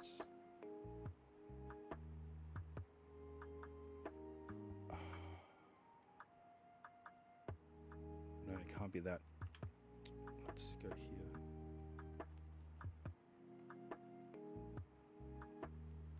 $12 Pro, $12 Pro Max. Okay. Oof. I only have a way to do it using an Android phone. So it doesn't have to be new. It doesn't have to be top of the range. This is a Samsung S10. So this is almost 5 generations old and it works. All right. Do you want me to demo it for you now? Or no, I can do it. Let me just get this thing set up. Okay, let me cut that across. Yeah, if you're able to get your hands on a cheap Android, no, I can do it. It's just, let me just get this done. And one, okay. I think I got it. I think I got it. Okay, let me work on this, and then give me 5 minutes, and then I'll demo you what I've been working on, what I'm wanting to work on with this type of setup. Okay, let's. So this is solid. This is a deletion. This is a deletion. This is a deletion, and this is a deletion. All right, let's group that out. All right, let's see here. So we need a way to access. Okay, so I need a way to access that. So we need to add.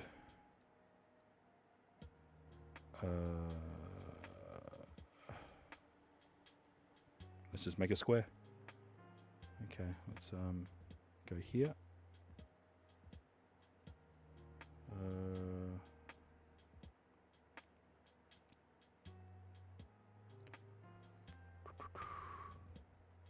Let's bring this across. Oh, wrong way.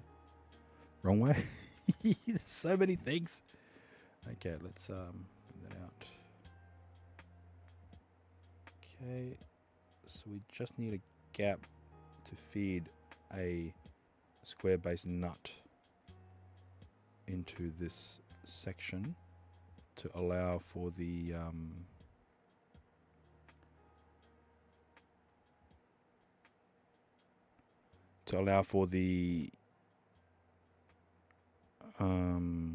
tripod collar to fit in. Okay, I think that should be it. Let's give it a whirl. Oh wait, this one needs to be a deletion 2. Or is it solid? No, I think that needs to be solid. This needs to be solid as well. Everything else, I think, can be a deletion. I don't think this needs to be as long. Let me just check that. Cleave. So that slides in that way.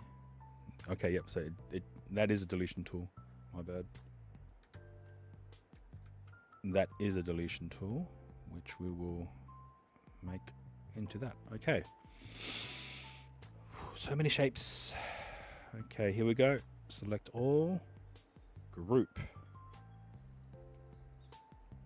And if everything works out, boom. Okay. So on the top we have the USB capture device with pass-through. On the bottom we have a gap for the power bank. On the side here we have a cutout for the power cable. Here we have a feed through, which that should be deleted too. Why isn't it? Okay, we need to fix that. That's fine. Here we have a slot for the nut. Here we have, okay. All right, let's undo that. Let's now push this over by 1. Let me just see how that is going. So that is a full deletion tool. Okay, so that we need to expand and shift across. I think that might have been it. So we need 1, 2, 3 and group that. That is now a hold tool. Oh, that's been deleted anyway, so that should be fine. Group that. Let's try again. Group. Oh. Onions. Okay, so we have now a gap for the ridge. We have a pass through. We have a cutout for the power bank. And then we have a mounting system here. Although probably didn't need this much of an open gap there, but here we are. Okay, let's see how the printer's going. Another 42 minutes. Okay, so let's have a start. Okay, excuse me about my news. Let me know when you're ready, Did you reminisce?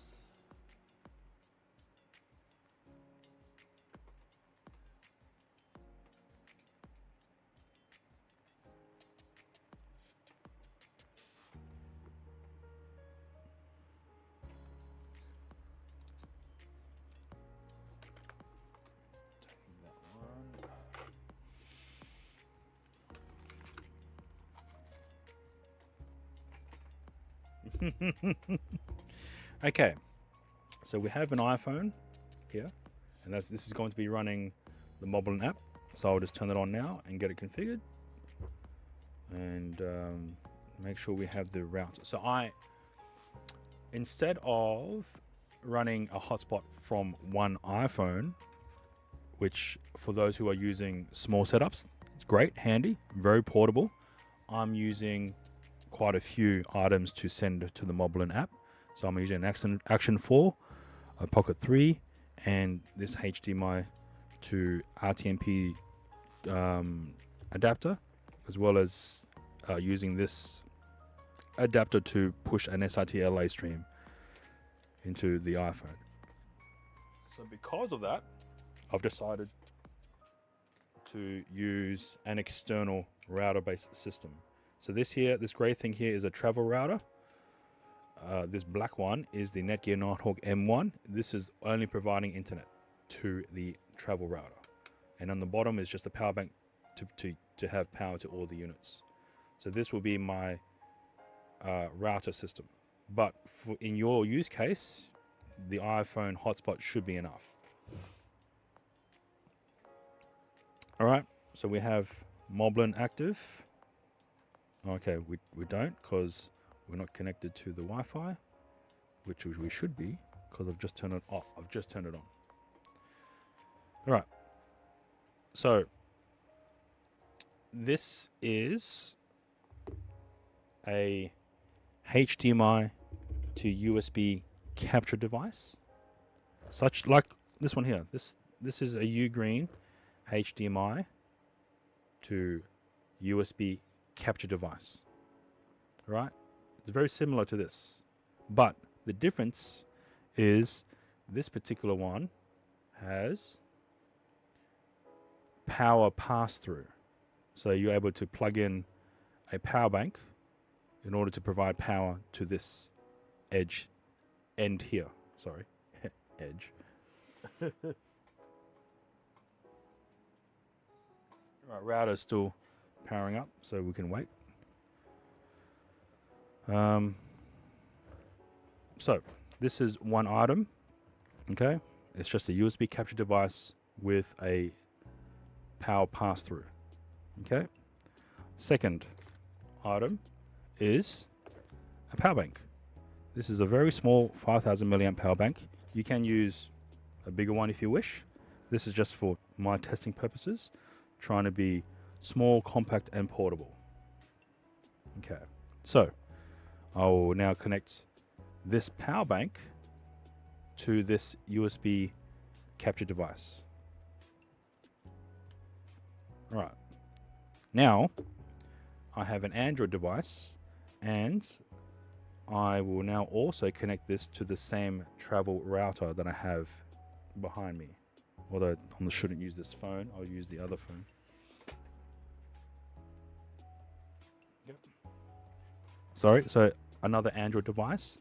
This here is the Samsung S10. Now the reason why I've chosen the S10 as opposed to the S9 or the S8 or the S7 is that the S10 is one of the newer smart devices that has fast charging. When streaming from a smartphone, it drains power quickly. So I wanted a device to have fast charging to be able to stream and charge at the same time. Hence why I've chosen, or it's all I have as well. It's why I've decided to use the S10 as opposed to using the S8, which I also have as well. So fast charging enabled Android phone would be beneficial. This does not have a SIM card. It's literally an empty phone. So this phone will connect to this router, a travel router. In your case, you just might use your iPhone as your travel router. Absolutely fine.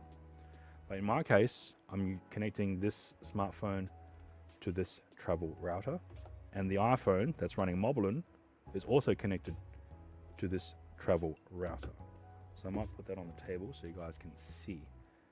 All right, let's. Okay, iPhone running Moblin connected to the travel router. This Android phone is connected to the travel router as well. So let me now power up Moblin now that we have a established internet connection and router connection as well. Okay, now I've already created an RTMP server on the Android device, so I'll select the RTMP scene as well as the RTMP server.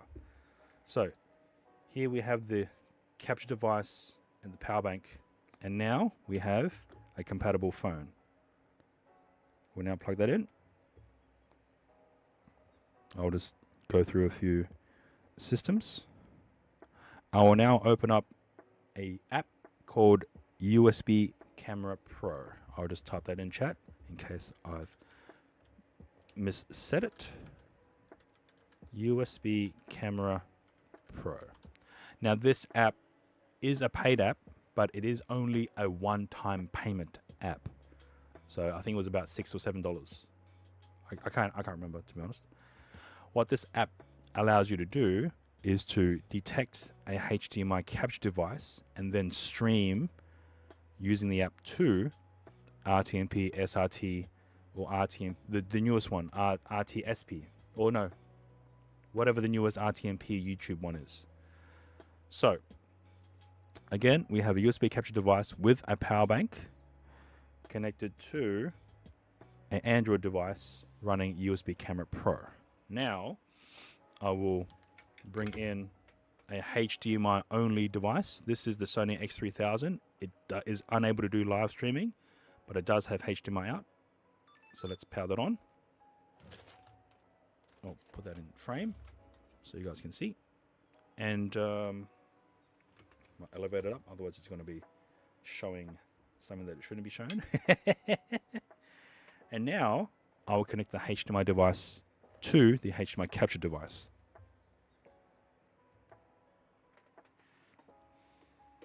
And now we have a display on the smartphone from the Sony camera, which is HDMI only. So HDMI camera to the HDMI capture device with an attached power bank or power source. You can literally just use anything.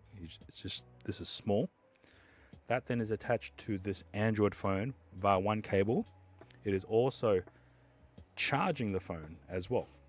So you have the added benefit of keeping your phone charged while also receiving a HDMI signal into the phone.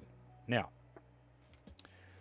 I've already created a RTMP server on the Moblin app, as you can see here, and I've already switched it to that scene.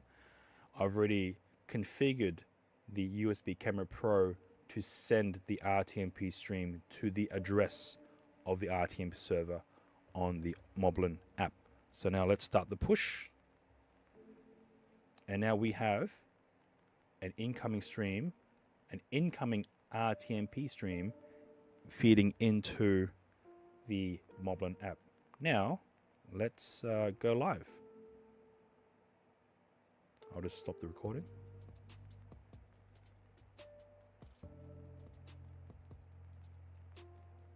Is it live?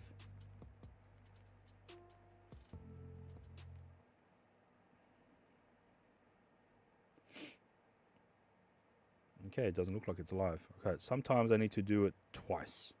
So I'm going to end it. And now I'm going to restart the Moblin stream. I'll just stop the recording. Anything? Anytime now. Come on. You're lying to me. Okay. Not sure what's happening. Let me check. I am connected to the Wi-Fi, and the Wi-Fi does have internet. So unless the cloud, no, that shouldn't be an issue too. Let me stop the Moblin app, restart it again. All right, let's stop the RTMP push. Let's stop the stream. Let's now close it out. Double check we are connected to the right Wi-Fi adapter. Yes, we are. Moblin, HDMI.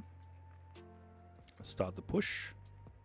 We have received the RTMP stream from the Sony X3000 camera connected to the Android device and thus via the router.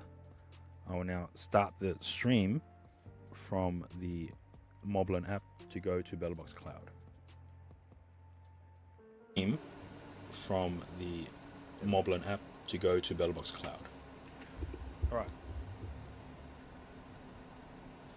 There we go. All right.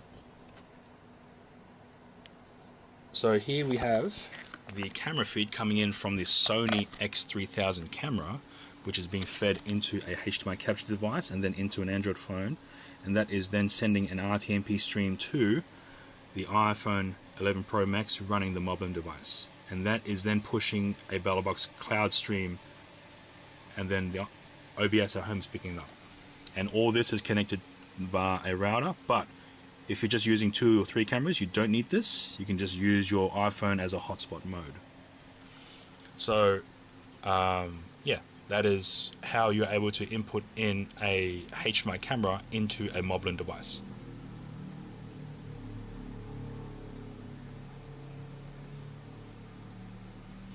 I'm pretty sure this is smooth, unless I'm wrong. Please let me know. I'm just shaking the X3000 camera now to instigate some kind of shaky movement.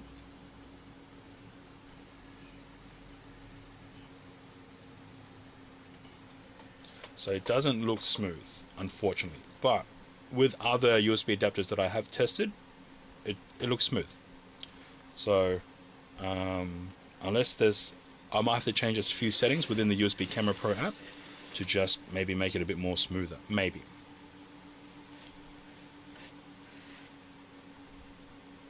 So yeah, this is the Sony X3000 connected to the Android device and then sending an RTMP stream to the iPhone itself running Moblin app.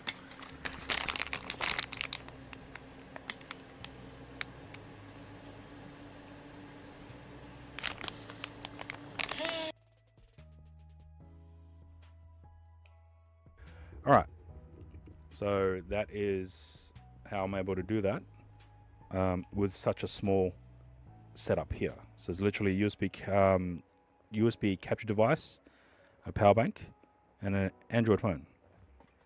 Although I'm seeing that the power bank isn't actually providing power.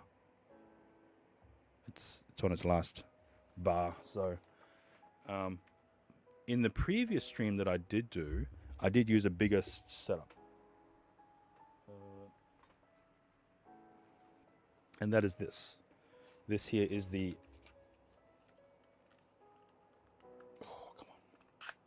J5 Create Video Capture USB hub. It's essentially a HDMI capture device. Then we have a 10,000 milliamp hour power bank. And then we have a phone clamp and then a cold shoe mount to mount on top of the camera. And slap a phone there and run the same software. And yeah, quite big. So I've playing around with some extra technologies to try and minimize the overall sizing of this. Hence why I've been playing around with this. So it looks like this might be the new setup for HDMI to Moblin streams using a smartphone. I am currently in the process of utilizing a board such as this. This is the 03W, which I have tested and it does work pretty well. As long as most of your configurations haven't changed, I have the ability to connect a USB capture device to this, as well as configure the connection to the Wi-Fi, which is the router here, and configure the stream, which is being pushed to the Moblin app, which doesn't change. So I've also enabled auto starting. So once power is connected, this then automatically detects Wi-Fi and sends the stream to the Moblin app without the use of a smartphone or anything like that. Yeah, no worries, did you reminisce? But yeah, all good, all good. Hopefully that made sense and it wasn't too overwhelming. I know sometimes when I'm explaining stuff, it does get a bit too overwhelming. So yeah, but all good. So now I'm now developing a 3D printed housing to suit these two devices together, which is what you've been seeing me do here. Although this might be a bit tight now that I'm thinking about it, because these were measured pretty much on spec. So awesome, nice. All right, no worries, man. I think, reminisce. I think with one of your streams, I think you did on the weekend, you were DJing in a club, and you were like afraid of someone. You were afraid of someone, and you kept calling for backup. But during that stream, I think your mic was delayed by about maybe half a second. I'm not sure if you were aware of that. So just letting you know. Yeah, you were. It seemed like you were fearing for your life, DJ Reminisce, when you were doing that set with that certain someone.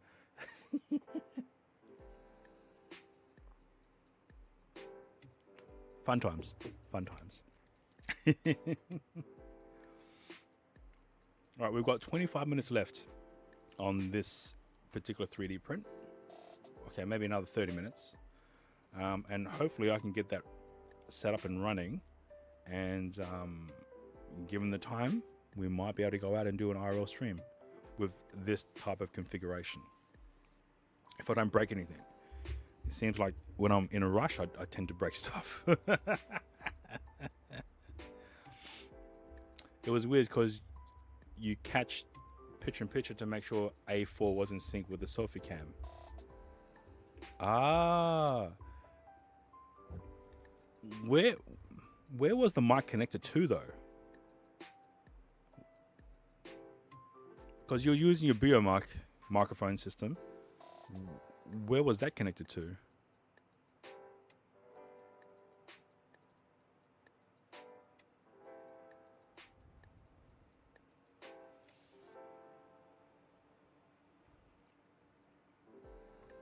We used to be able to do full screen. Why? It is in sync, but when you stream, the A4 randomly goes out of sync. Ah, okay. Ah. You may have to, during the actual stream, you may have to turn off the RTMP server and then turn it back on again. That sometimes gets everything back into sync as well. So, yeah. But no, all good. It was a very entertaining stream for yourself. But yeah, I think you were also like telling everyone, yeah, it was funny. It was funny, man. Mic connected to the external DJ mixer, then connected direct audio to Moblin. So if it's the direct audio to Moblin, then it would be in sync with the selfie cam. Okay, all right, that makes sense. So your A4 might have jumped out of sync, so then you just might have to go into the settings, go into RTMP server, turn it off, and then turn it on again. And then that should instigate the auto reconnection of your Action 4. And hopefully that then should have everything back in sync as well. But yeah, give that a go and see how that goes. WT, welcome in. Hope you're doing well. Just currently going through some tinkering with some items that I have here and trying to make some more portable setups for HDMI ingest into the Moblin app. So a recent acquisition I have is this USB HDMI capture device. This particular one has USB power delivery pass-through. So yeah. What deal is for dinner? Oh, I have no idea. I haven't checked yet, but good thing you brought it up. I know that KFC has their $8 boxes available right now. And I believe it's 5 pieces of chicken for $8, which isn't, I mean, in comparison to a 9-piece of chicken, I think it's for $10 or $9.95. I could be wrong. They keep changing. I can't keep track sometimes. So let me have a look. Let me have a look at what the deals are for tonight. I don't know if I'll be able to make it out to try and test out some of this equipment. But we'll see. Today's a Monday though, so that's what I forgot to do today. Shit. Alright, that's alright. That's fine. It's a fine. It's a fine. The big dinner. Oh, so they've changed it. They changed the cheapest chips meal to the big dinner. Okay, you know what? That's fine. The price range is still okay for me. So, what about yourself then, WT? What's your what are you having for dinner then? Okay, that's Red Rooster. Nice. I do like that Red Rooster has the fried chicken. And for some reason, it's juicy. Every time I've had the fried chicken from Red Rooster, it's juicy. It's always been good. I've never had a bad piece of fried chicken from Red Rooster.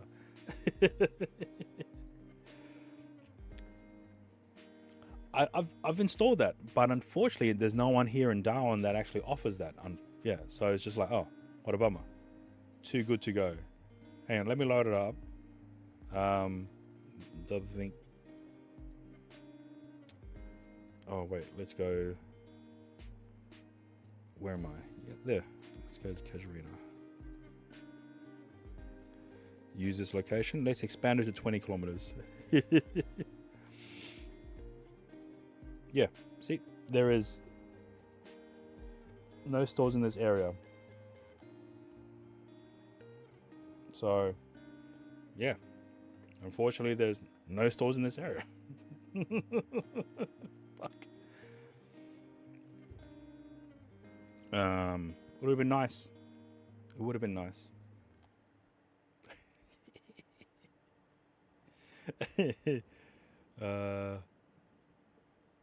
Okay, here we go.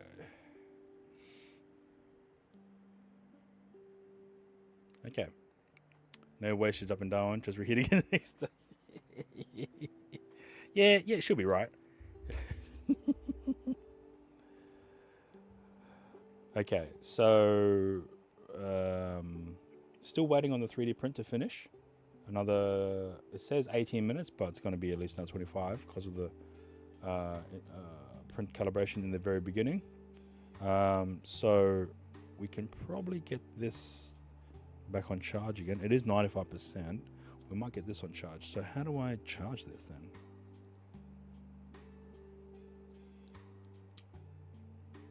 I have no idea.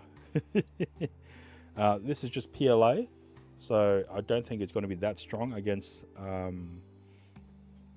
quite a huge downward force, or pull force, sorry, tensile strength. So in terms of compression, it might be stronger in that way. Actually, don't know. Right, let's get this charged up.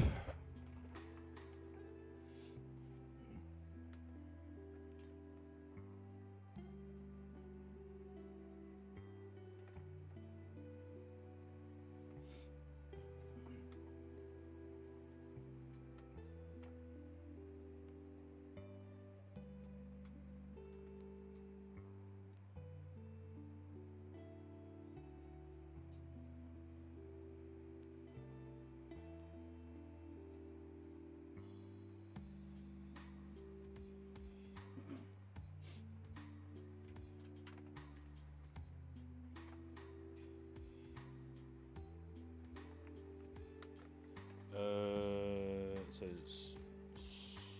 chat phone. Charge that up.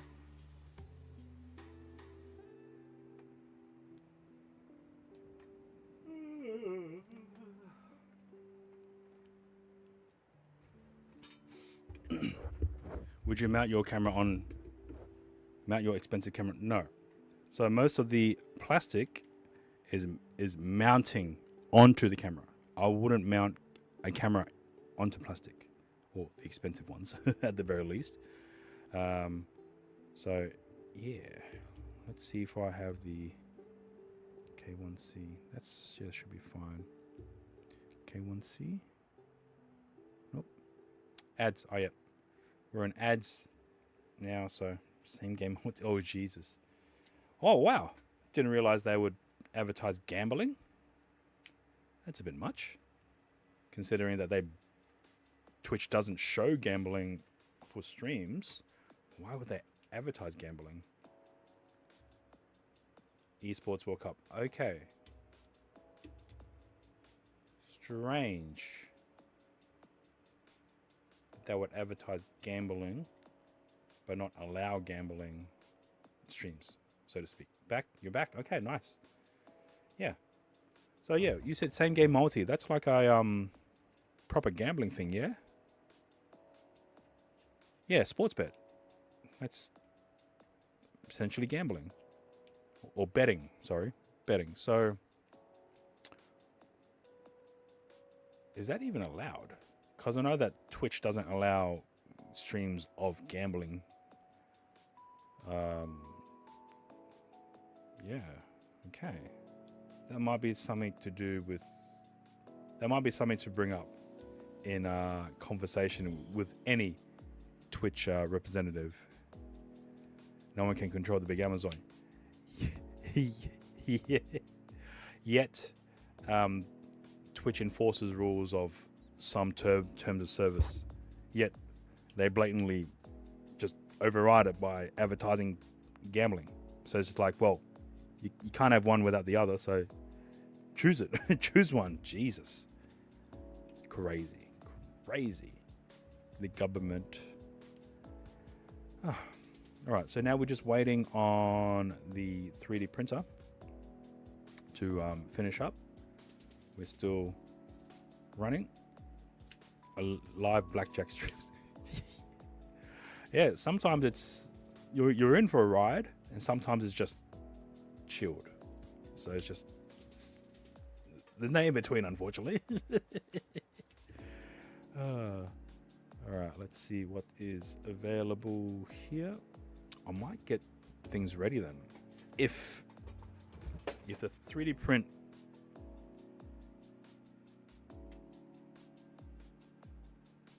is going to be finished relatively soon, then I'll get all my items on the table in preparation to get my stuff installed.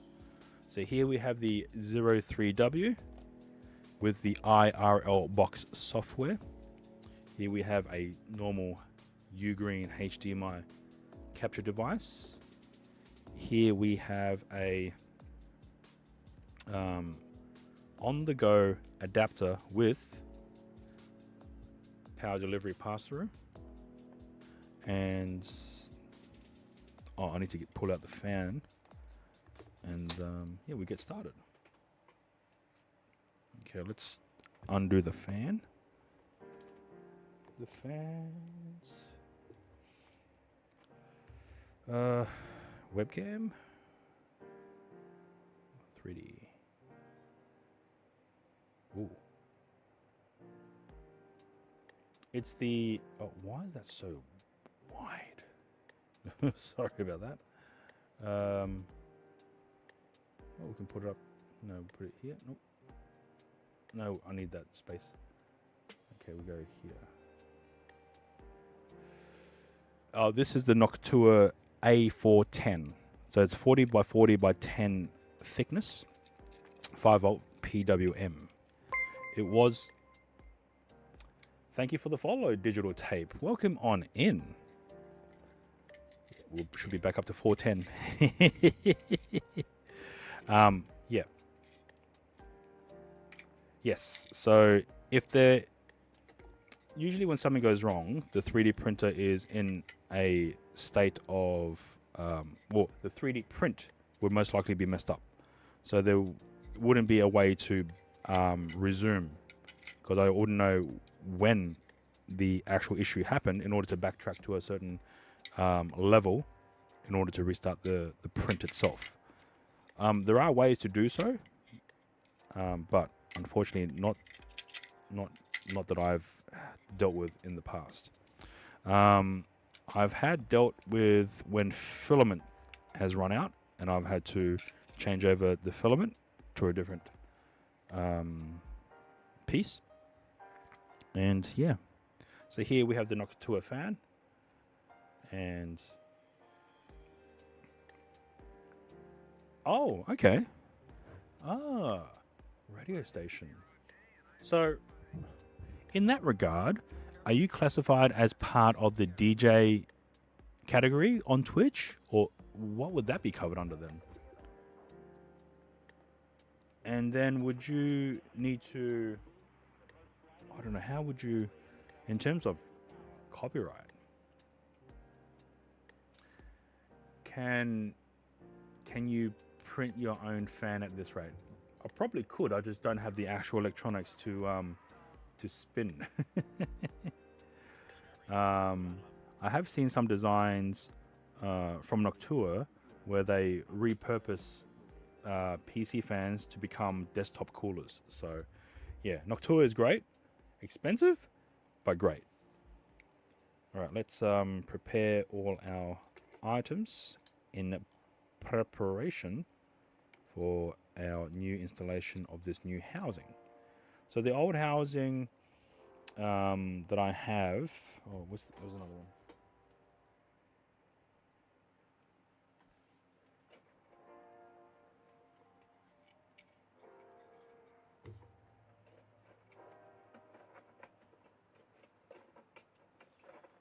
Okay, I can't find number 3.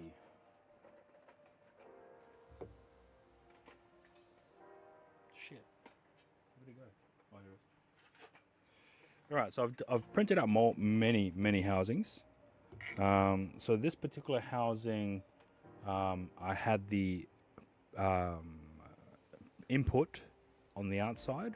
So this is where this angled adapter would fit, but I wanted to try and redesign it to have everything all internally, except for the flailing cables, which is unavoidable. So yeah, I've redesigned it to have there are no outside adapters which might be prone to damage. So this is, wait, why is that number 2? Oh yeah, this is number 2. Where's my pen? I had a pen that I could write on 3D prints.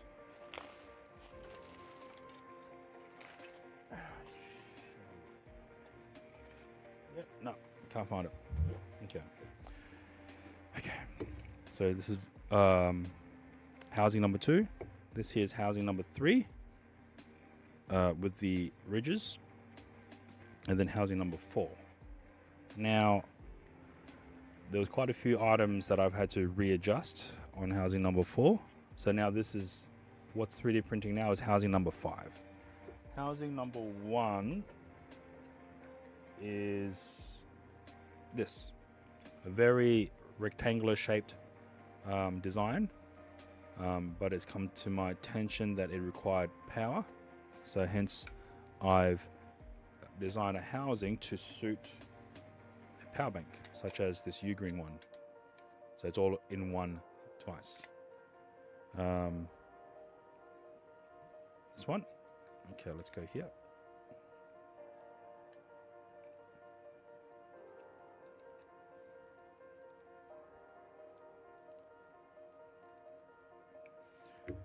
Right, so this one didn't have a power bank attached.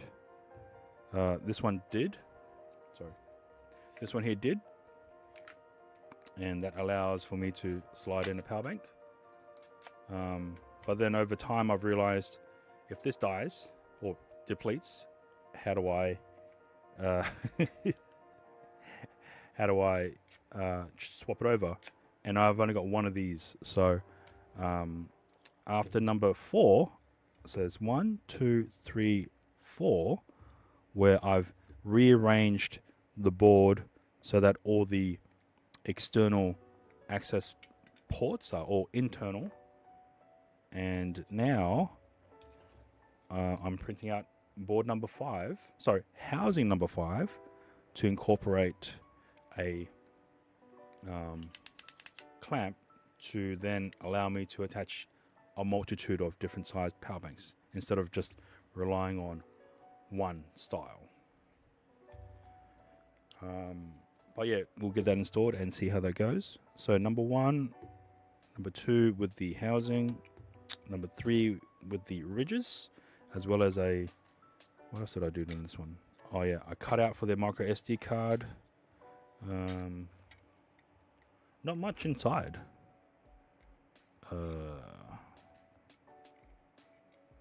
Yeah, so there's really not much of a difference between. I made some of the holes more larger because they were a bit tight. And number 4, because everything is all internal, I didn't have to have an access port for the micro SD card, because once you pop off this section, you could access the micro SD card from this panel here. And let's see, number 5 is the exact same design except removal of the rear housing, and have a ridges in line to attach a clamp. So yeah, all these ones, I'm still don't know what to do with old housings. So I have a lot of old housings from different projects. So quite a bit from the Rock 5A, the Rock 5B Plus, as well as the Orange Pi 5 Plus. So I've got old housings that I don't know what to do. I could maybe look into getting some kind of a making your own custom filament rolls and just use these old projects. And yeah, although I haven't found one that has been quite stable to provide good consistent filament rolls with good dimensions. So I'm just going to wait until I see one that has good consistent results, then go from there. That's what she said. Well done. So yeah, unfortunately, No, I don't think this is flammable. It will be toxic. I just don't think it'll be flammable. And I've just, oh no, that looks like it's stuck, so it's good. So I thought this would work well with the 03W. Unfortunately, no. It kept giving very laggy video streams. So here's me hoping with this black USB capture device to replace these two devices. But unfortunately, it was giving quite very choppy video. So back to the original design of this. And now to design the portable version to mount onto a cold tube using this device. So I might get that prepped and ready. Let's see here, we need to, excuse me. Okay, let me undo this one. Let me increase the height of this. Control 33.5. 33.9. That might be too loose. 33.6. Okay, let's increase it by a little bit. Control Alt Shift 23.4. Universal increase. All right, good.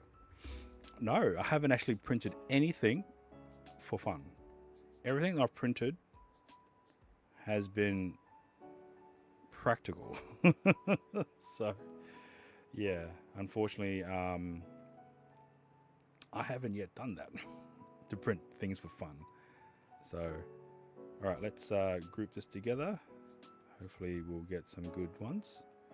My mic sounds good on this stream. Oh, thank you. So I am using the Rode Video NT USB Mini. I used to use the original NT USB, but that required a lot of increasing. So this is a USB condenser, I think. No, dynamic. Actually, don't know.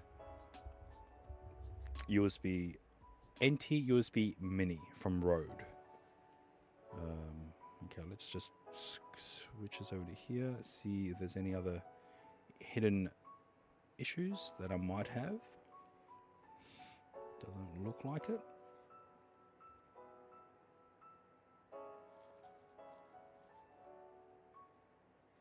I know what I did wrong. Oh, actually, I can slide it in, attach, and then slide it back out. Okay, yep. No. I think I did okay. I think I did okay. Because we can't slide it in from here because of the USB cable, but we can slide it in from the other side and push that through. That seems to be good. So this section here, we could probably remove some material. Just how do I do that? I want it to be straight, but then curve up. That's a lot of material there as well. All right, let's have a look at other shapes that we have here within the Thingiverse. Design starters. Coils, skull, present, a pill.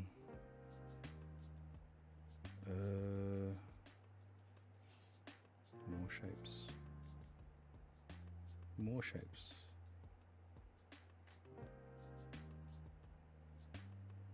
Okay, I can't see what we should be doing with that. Sounded like a condenser mic, and it is. Okay, yeah. So yeah, with the condenser mic, I think you'll need more gain just to get a good audio sounding stream. Okay, let's see what the... All right, we have finished the 3D print. I'm now going to say stuff it and just 3D print this as well. All right, let me switch this to red. I will now save this as a STL. I will now load up. Oh, hang on, let me screenshot this so I know how much time it took. 2 hours and 3 minutes. Save. Well, technically, apparently it took 2 hours and 2 minutes. Lies. Lies indeed. Okay, let me delete this model. Add. Oh, hang on, let's go new project. Add the housing, although it doesn't have any holes. So the HTML might get too hot. All right, let's go back to here. That's quite thick, to be honest. Okay, let's see. Let's go back to hardware. Nope. Basic shapes. Okay, let's go basic shapes. Let's bring this in and let's rotate around. Bring it up.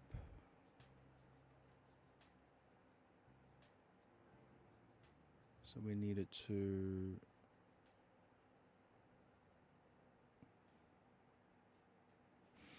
undo. Oh, what we could do is copy paste. We could flip it up, and then flip it that way. Increase. Okay, we could.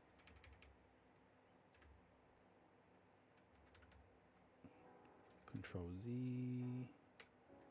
Back out. And then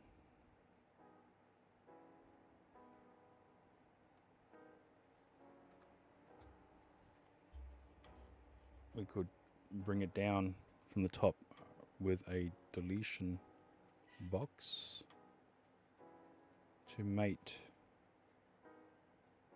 with the existing hole. Okay, let's scoop that down.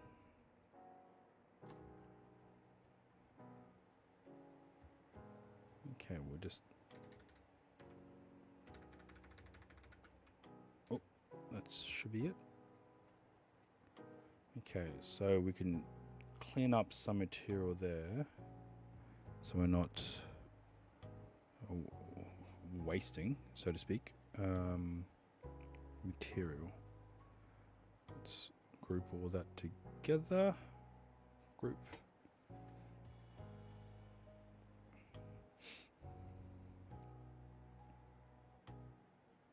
Then I will probably add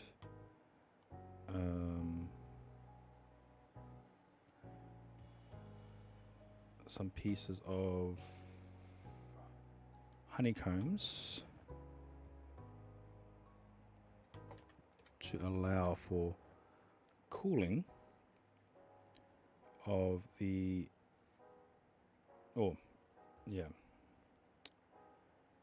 let's go 4.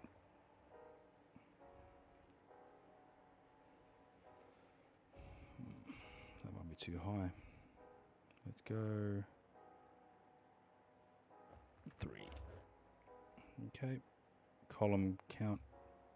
What did I do? Bring it down, across. Is that too much? Okay, copy paste. This one here we go to a row count of 1. And we'll align it somehow. This one here we will go columns 5. And this one here will go columns 5 as well.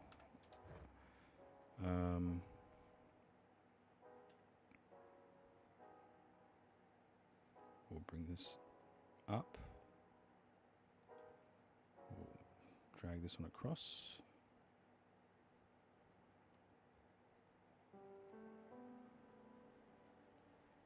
Count down. Okay, this one here we'll bring down. We'll definitely bring this one down. Okay, we'll push this one through. We'll do some quick alignment.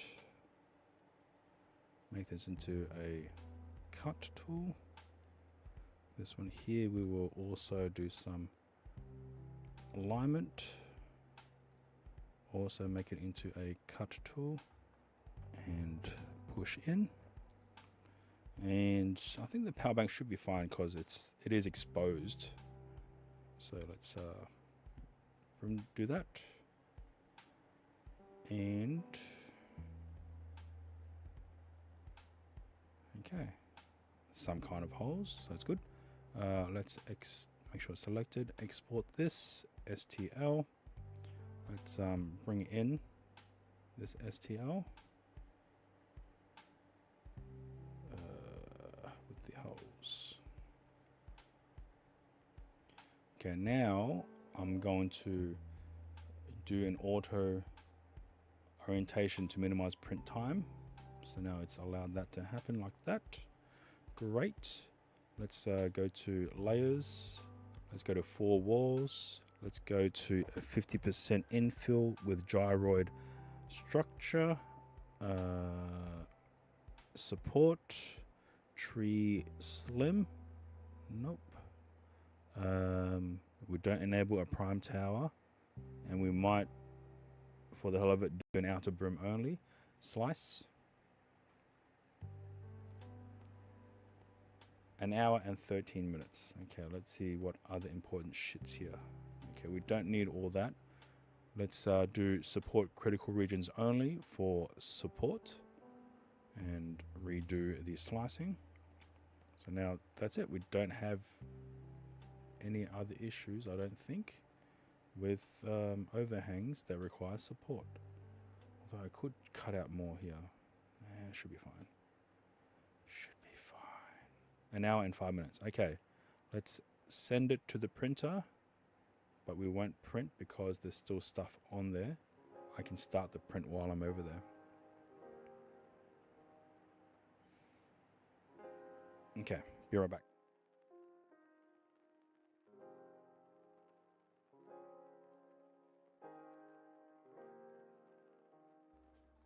Oh look, there's a cow. Do you know what that reminds me of? Lloyd, please do your milk challenge. Thank you. Bless.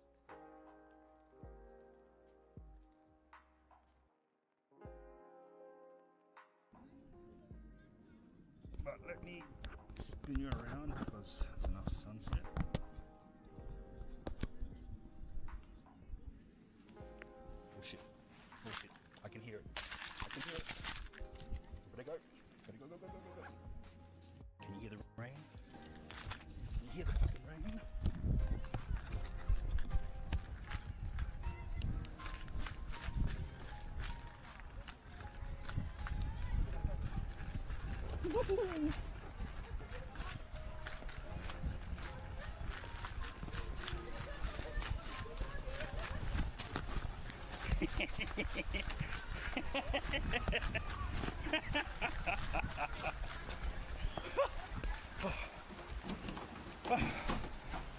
Okay.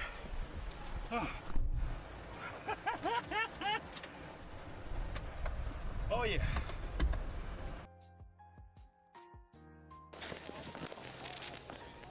Okay, 3D print is done, and I've just realized I've cut a hole. Shit. Okay, that's fine. For what we need it for, it's fine. Okay, so let's remove some of this support material quickly, if we can. We'll try not to rush. I mean, I hate rushing. So let's also remove some support material from here as well. Oh, that just literally popped right off. It's great. One thing I want to check is to make sure that this actually slides in. Nope. we're gonna have to force it in. That's okay. You know what? That's fine. We can deal with that. All right. Let's remove some of this material, support material here, and here,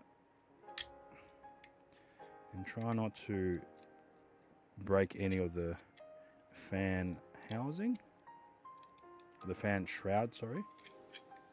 It is unfortunately the way that the support material is set up is that it's passing through the housing of the fan grill. So it's going to have to remove that and not damage the fan grill itself, because the fan grill is very delicate in this design.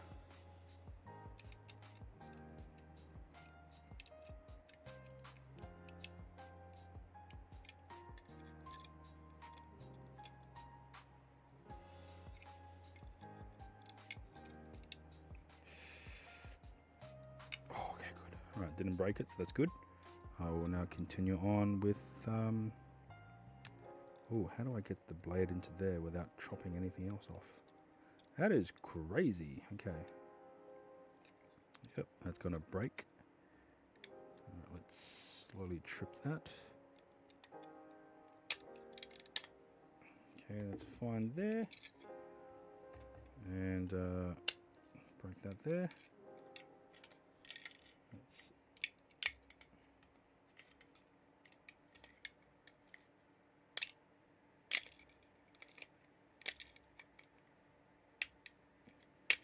Please don't break anything important. Please don't break anything important. Okay. Okay, let's snap that without breaking anything important.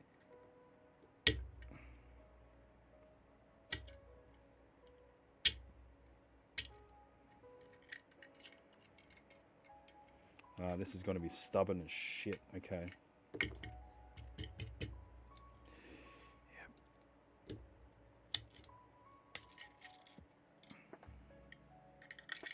It's being stubborn. Oh, I already snapped it. Okay, you know what? It's fine. Let's break through.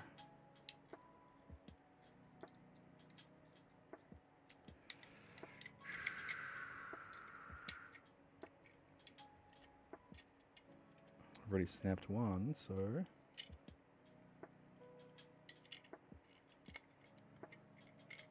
why not?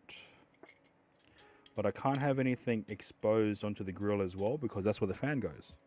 So yeah, all right, let me at least orientate it to a way where I can actually reach it with the cutters.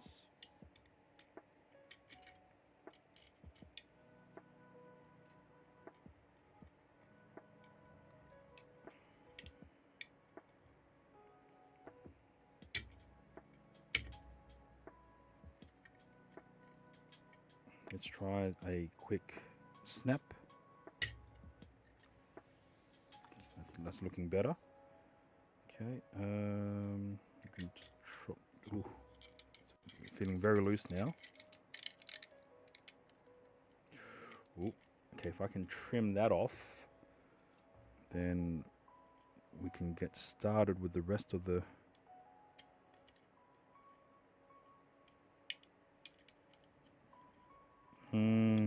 oh, there we go. I think we got it. Yep. All right, good. So in all of that, one of the grill snapped. And because of the way I've designed this, everything's all literally enclosed in one unit, so it's very hard to get to. Okay, first things first is I want to try and make sure that our items are correctly measured and that they are actually feed through correctly. So here is the USB adapter with the pass-through charging. All right, so that snaps in, great. This is the HDMI capture device from Ugreen. Now, the previous generation adapter kept rising up, so I've added a tiny lip here, and hopefully that will prevent it from moving upwards. So that's great. All right, done. Cool. Now this. Right, now here's the moment of truth, whether or not we can add the fan. Right, so we need to remove the HDMI device first, and we need to remove this as well. So we'll just remove that. Okay, the fan, we will need to add it in. And unfortunately, again, there's only really one access hole, so we have to play around with how to get this installed. Right. So one bolt, we could go to the top here.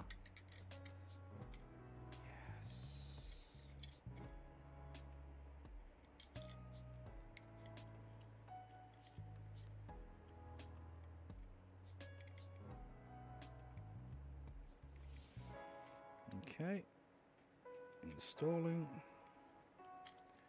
and now we will install the second bolt nut.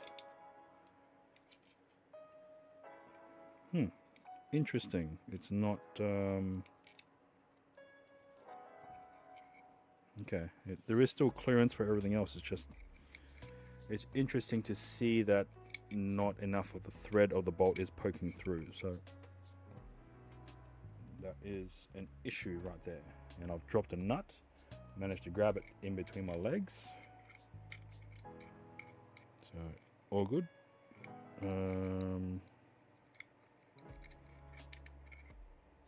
Two would be better. All right, let me get some pliers or tweezers, sorry, and just installing this now. That was so much easier to do. Okay, installing, screwing down. Okay, so now we have installed the Noctua fan into this housing. Very tedious, but it worked. It's great. Okay, now we can install the adapters, I think. There is a specific way to do all these. I will need to test to see if the indents that I've created actually fits the these nuts. It doesn't look like it is. Shit. Yeah, it doesn't. It's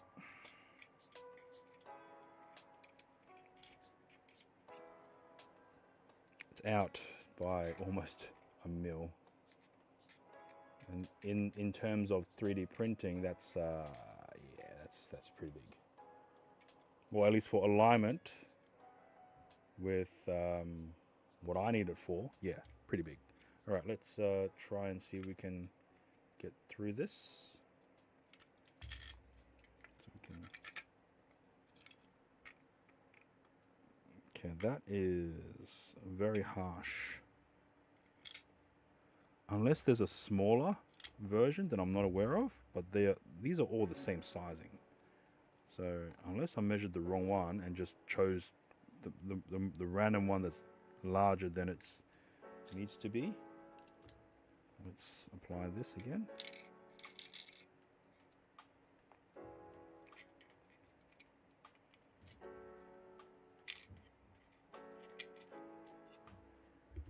Oh, this one's a little bit better. So we could manage to sandwich this in. Oh, perfect. All right. So now I can apply this tripod monitor mount. Sorry, this monitor mount with locating pin. Then we should be good to go.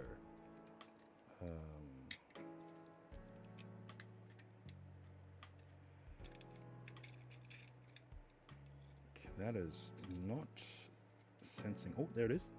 Got it. Okay. Great. Now to apply this because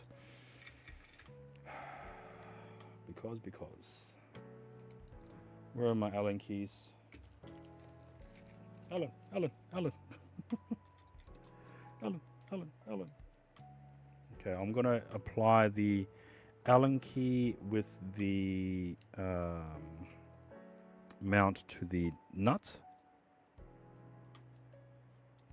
So let's just remove that for now. Okay, let's get this in. Also created an indent for this to fit in as well. Hopefully it is the right sizing, because otherwise effed. All right, it's managed to fit in and seat in quite nicely, so that's great. Now to align this clamp and apply pressure, or apply the screwing.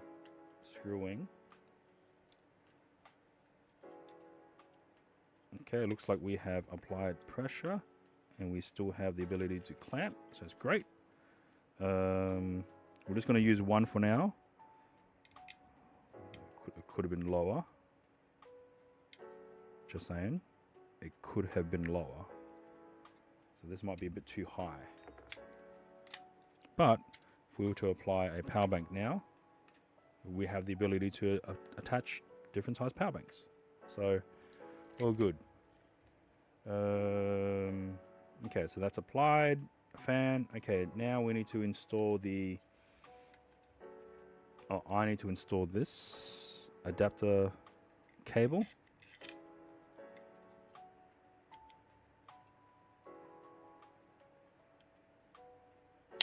Okay, snapped. Snapped in place. Sorry, it didn't break, it just snapped in place. Okay, let's now install the 03W. I will now attach the fan cable to the correct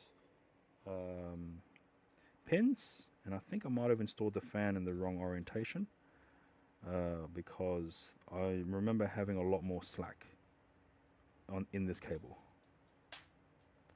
All right, red is to the right.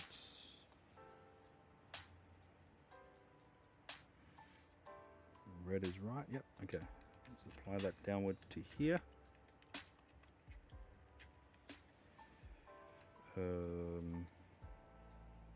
Yep. Make sure that the holes align for the 03W.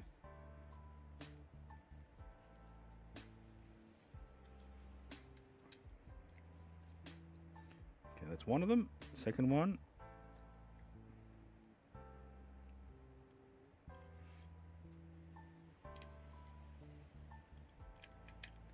And now we'll install screw number 3. Yeah, here's one.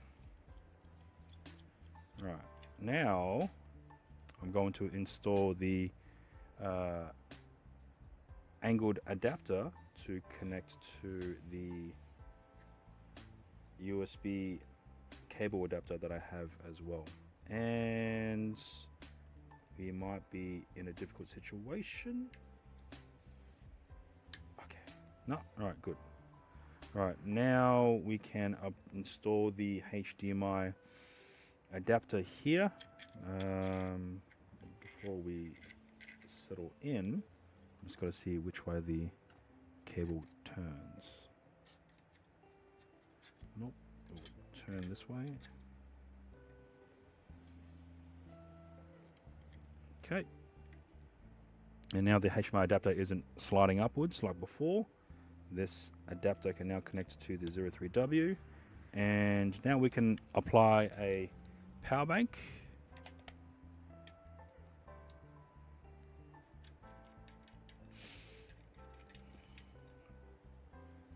And now we can apply a USB power cable and provide power to provide power to the 03W. Oh, that keeps sliding out. Why? Okay, that needs to stay in. Oh no, we've got a position where it stops. Okay, so that is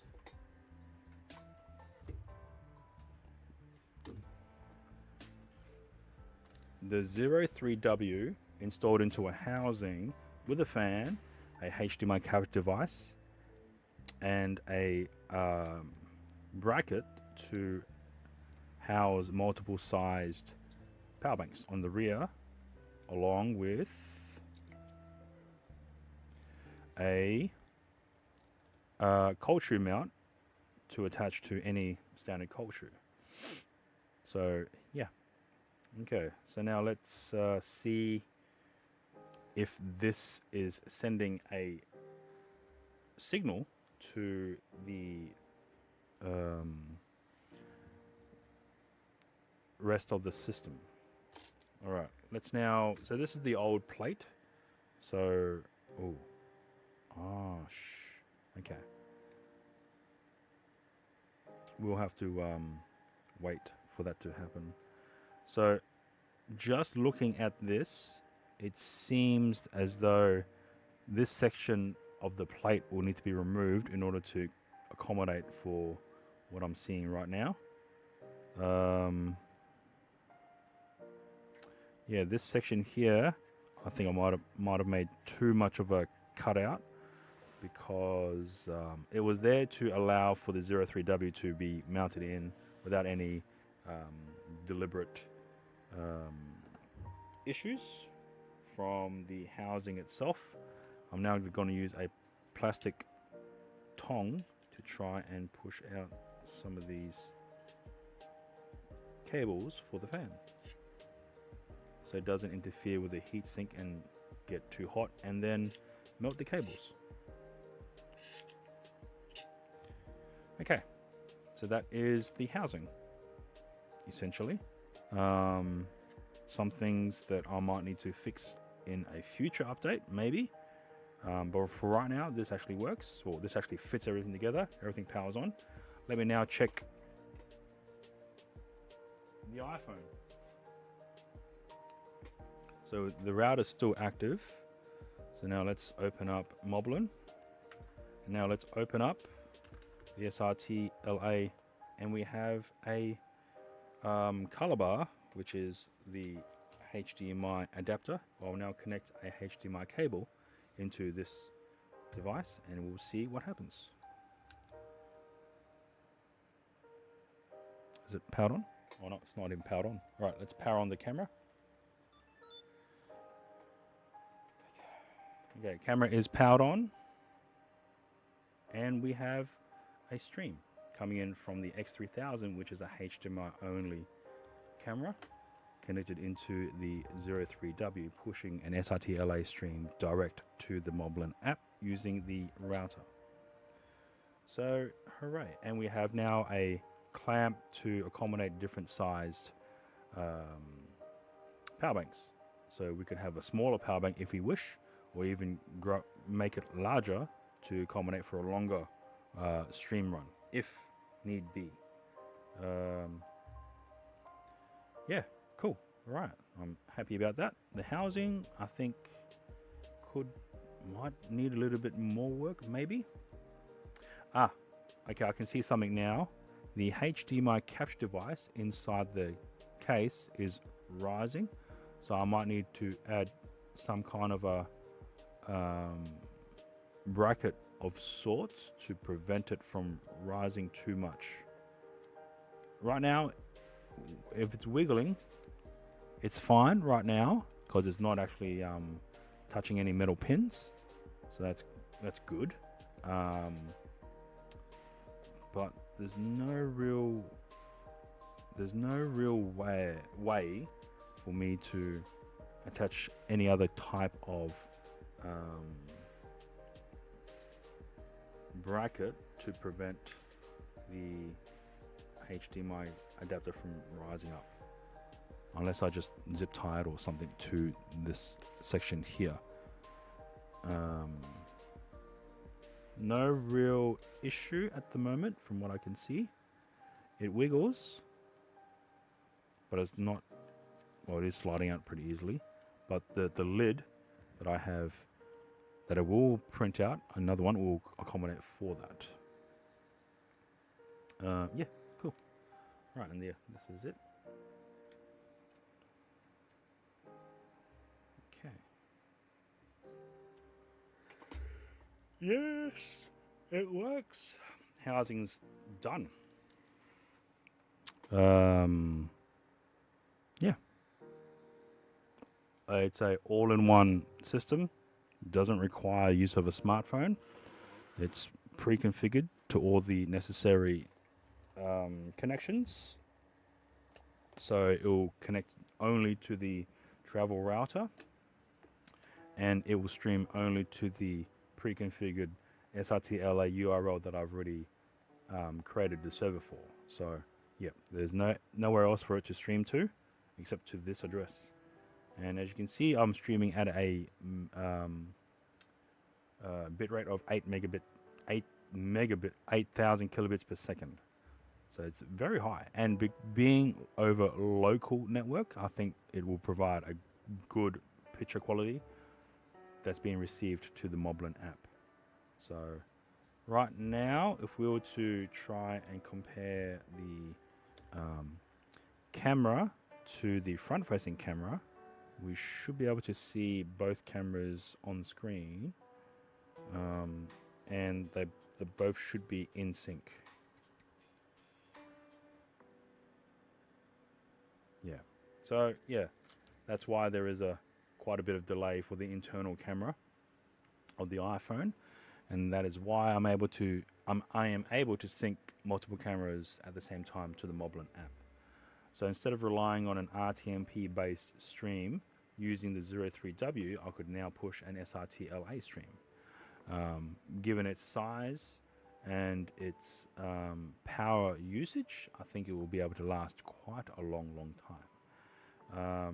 Not sure about this power bank though. This is the Ugreen 10K power bank. I've had it die on me, literally die on me,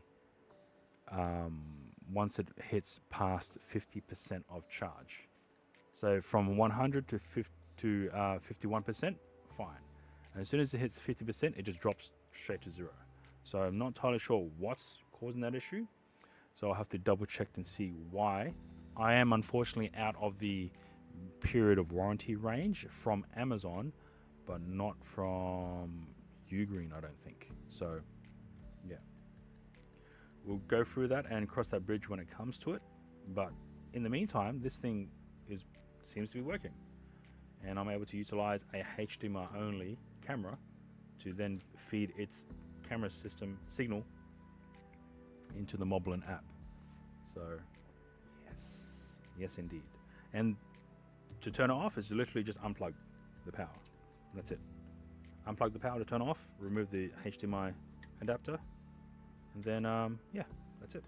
And then remove the power bank, and then say, oh, this one's depleted, don't have time for it to recharge.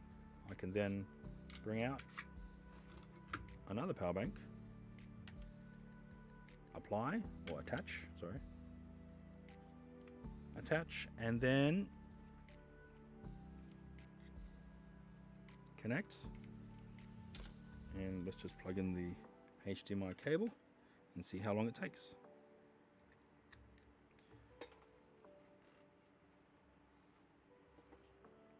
Okay, do we have green light? No, we don't. We have nothing.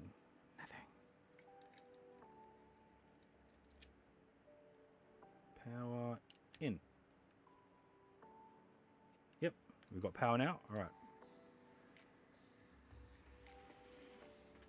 Let's wait for the 03W to boot up and start its SRT LA stream from the X3000 to the Moblin app. Last few tests was between 74 seconds and 100 seconds. So a minute 43 is the previous test that's been done to wait for the picture from the X3000 to pop up onto the SRT LA server on the Moblin app. Okay, let's have a look at the setup. We've got another 43 minutes to go. That's fine. You know what? No point in pushing to do anything. We're just tinkering at the moment. And yeah, getting this 3D print done. and then we'll see how that performs. Oh, we're getting a signal. Right, we've got a signal, and it will connect, disconnect, connect, disconnect, and then it will have a stable connection. Is what I've found with this 03 powering up, at least for the first time in the day.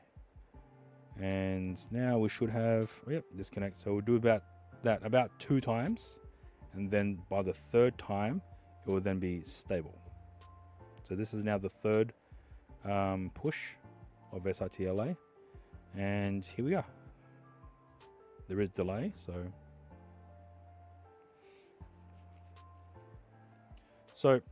in a pinch you could use this as a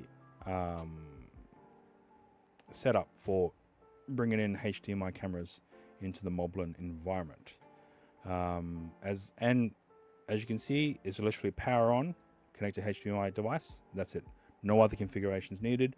You don't need to connect to the correct Wi-Fi. You don't need to connect to the SIT server or the address.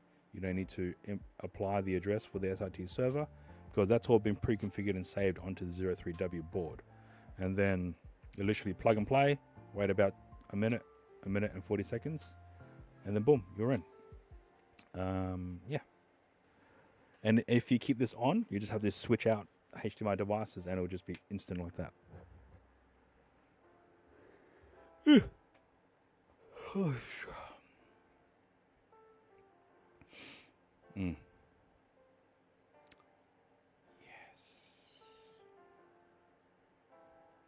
Now, this could be done using an Orange Pi 5 Plus or a Raspberry 3P or other encoder boards that the IRL box system is compatible with.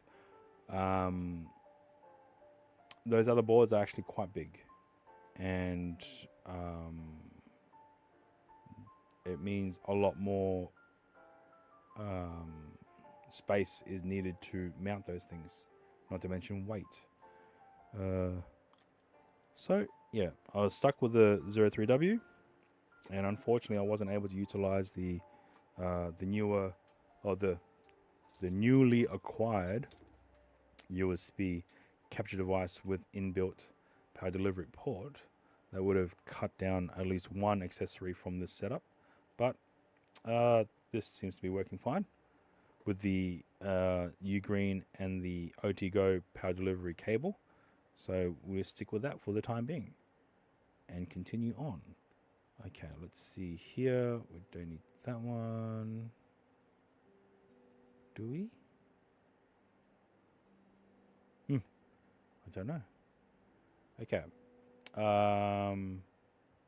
Let's see. How are we doing? So we've got another 40 minutes left on the print. So we'll just wait. Wait for the print to finish.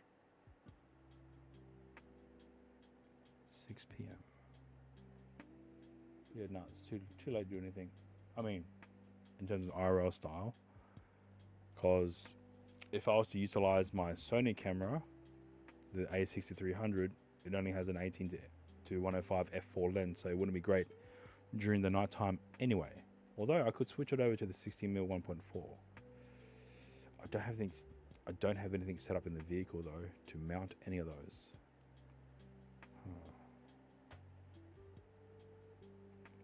Right, let me have a look at this. So let's have a squiz at this. This is from LinkPi, a 5-channel HDMI video codec encoder. It supports SRT, NDI, RTMP streaming. So I think it can stream up to 5 separate streams. Where's the description?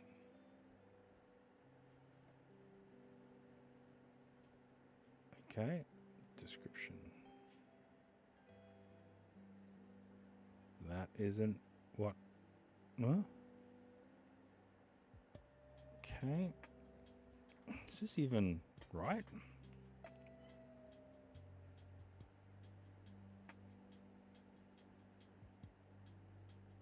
Specifications. There's nothing in here. Okay, let's shit. Okay.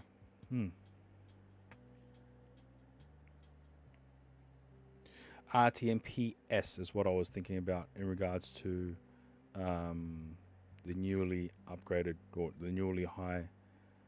Was it that one or was it SLS? I don't remember, to be honest. Oof, okay. All right, be right back.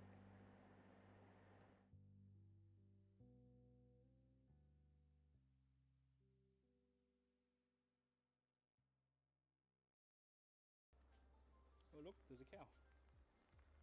Do you know what that reminds me of? Lloyd, please do your milk challenge. Thank you. Bless.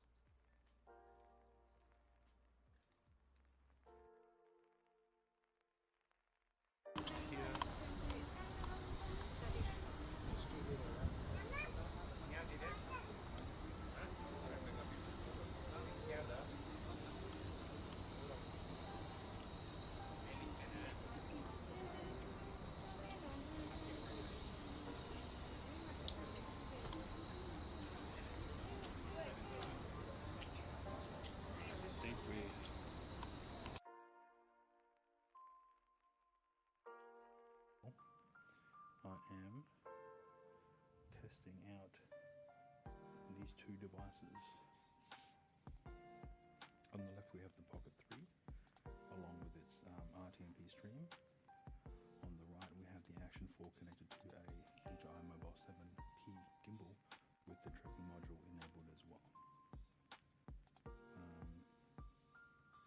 So let me just cover the Action 4 so you can see it black out on screen, and then I'll cover the Pocket 3.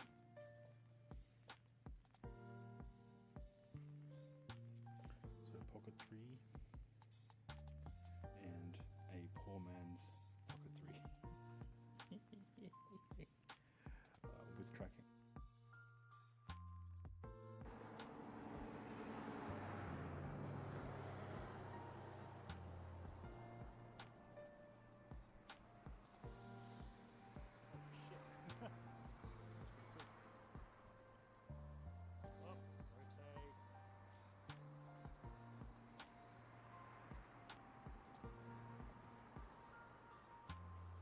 Line of sight here.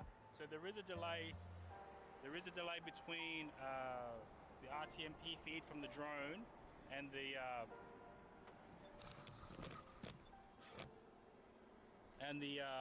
camera feed from the Bella box. What is that sound? I can hear beeping. Oh, it must be off.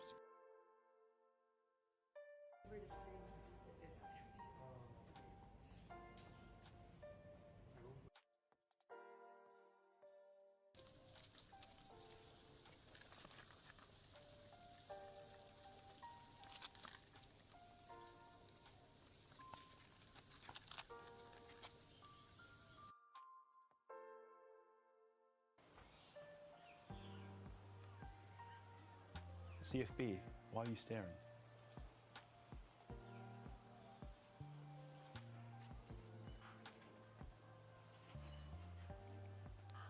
No, it's not focusing on me.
app generally previews the stream very smoothly. So.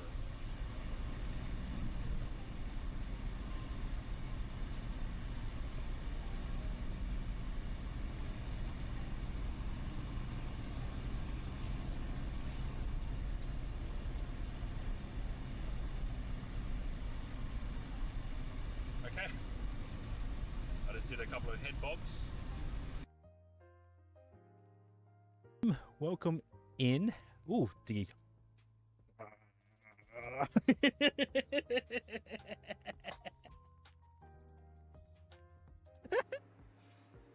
right, back.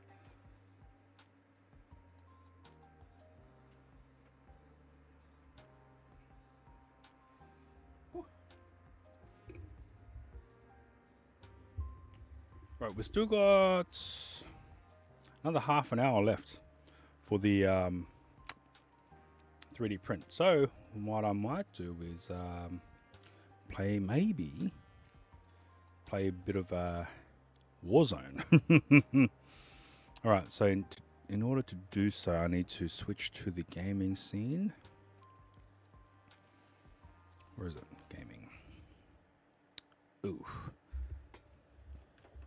Chris, welcome in. Hope you're doing well. Hang on, let me go back here.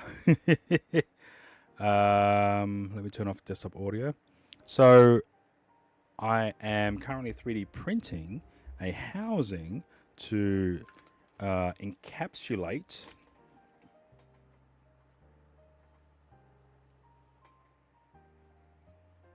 a power bank. This is from Sarge.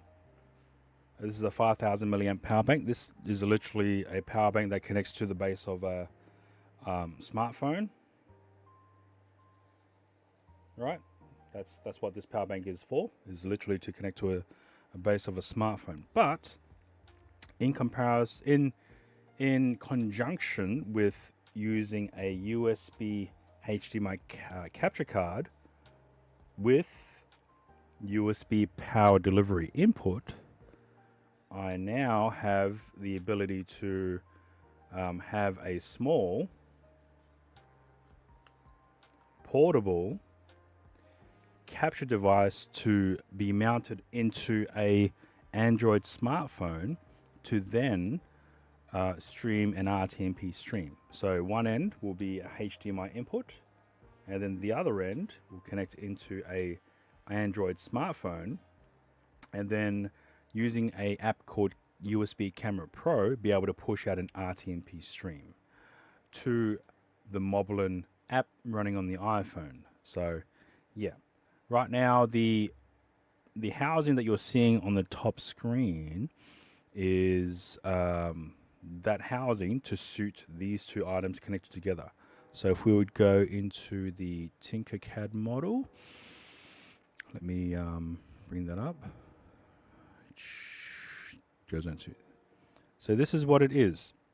The Tinkercad model, in order to house the power bank from Sharge, SHARGE,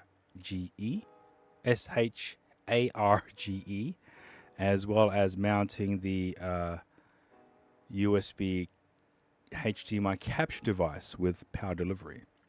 And then all this will be mounted to a hot shoe or cold shoe mount. To then you can mount that on directly on top of a smartphone clamp that has a cold shoe mount, and then that then can be mounted to a camera of your choosing. Although, now that I've said all that,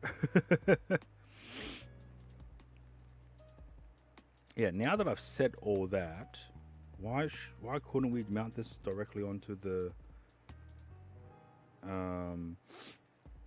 housing, like I did with the other models? Yeah. So let me bring down. So this is a phone clamp, and then this is a 3D printed housing that mounts a power bank along with the adapters. But why can't I just mount this to the rear of this? That way it's not hovering too high, because you still need an Android phone in order to instigate the actual stream itself. Yeah, okay. I must be out of my mind when I did this. Yeah, I must be truly out of my mind, because the way I've designed this is to have it mounted on the top, and it is mounted in the wrong orientation for the actually no, because, well, yeah, but then this won't be here. What was I thinking? Oh my goodness. You need yourself a 3D printer? Oh, it's for prototyping, I think it's fantastic. I mean, look what I was able to do in literally a few hours. I was able to create a 3D printed housing to mount this J5 Create video capture hub, USB hub. So I'm able to mount that to here, and then I'm able to mount a power bank to the rear, and then that will provide power to the capture device, and thus provide pass-through charging through this cable to connect into an Android phone. So yeah, I think it's beneficial. Most of my 3D wrong scene. Most of my 3D prints has been all practical applications. I haven't actually used the 3D printer for fun. So my mindset is to utilize it for functional prints. Other people might have a different outlook on 3D printing, but that's my use case for it. Maybe in the future I might be able to change over, but yeah. Speaking of building stuff as well, this is a device which utilizes a 03W board from Radza. So this device has the 03W board mounted internally along with a USB capture device. So what I'm able to do with the 03W is install IRL Box, which is another piece of software that's compatible with the 03W.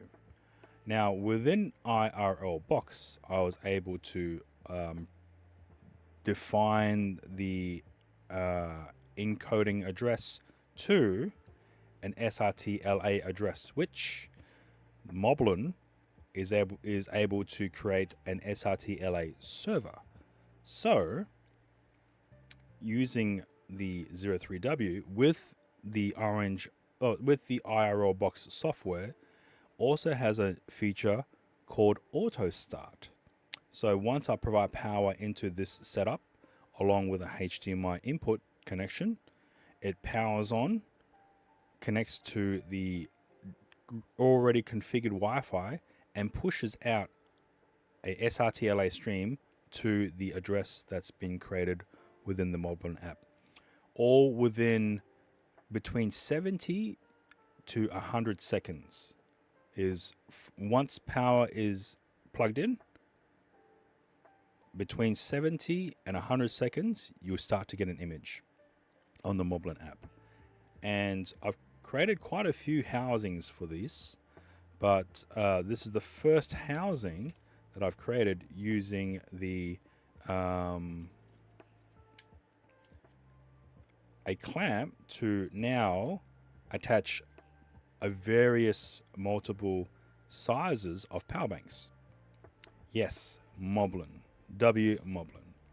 So now I'm able to utilize a HDMI only camera to then feed into the Moblin app. So let's bring this, let's start this. I'll start streaming to here, and then you guys can see.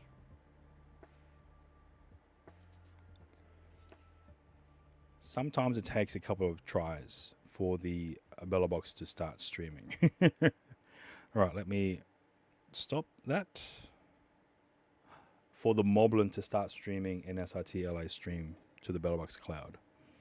No idea why, but sometimes it takes a couple goes. Let me just stop the. No idea why, but sometimes it takes a couple goes. Let me just stop the recording.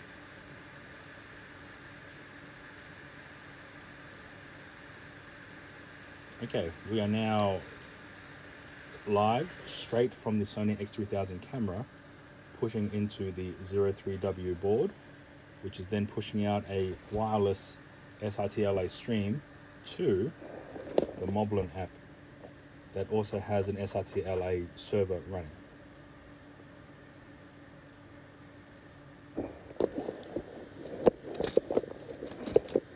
Now, I'm just positioning the iPhone. So now the bottom right corner of the screen is the front-facing camera of the iPhone. And now if I do this, both videos should be in sync. And I believe the microphone is coming in from the front-facing microphone of the iPhone. Now, if I were to switch over to the SRT-LA, it might cause a bit of an issue.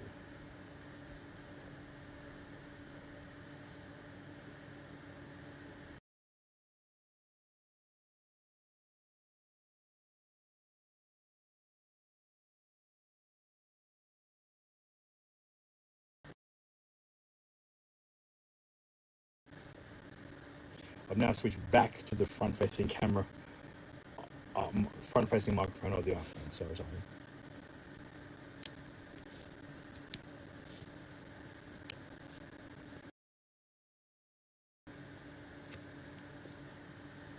Oh, okay, hang on. Let me restart the SRT-LA server.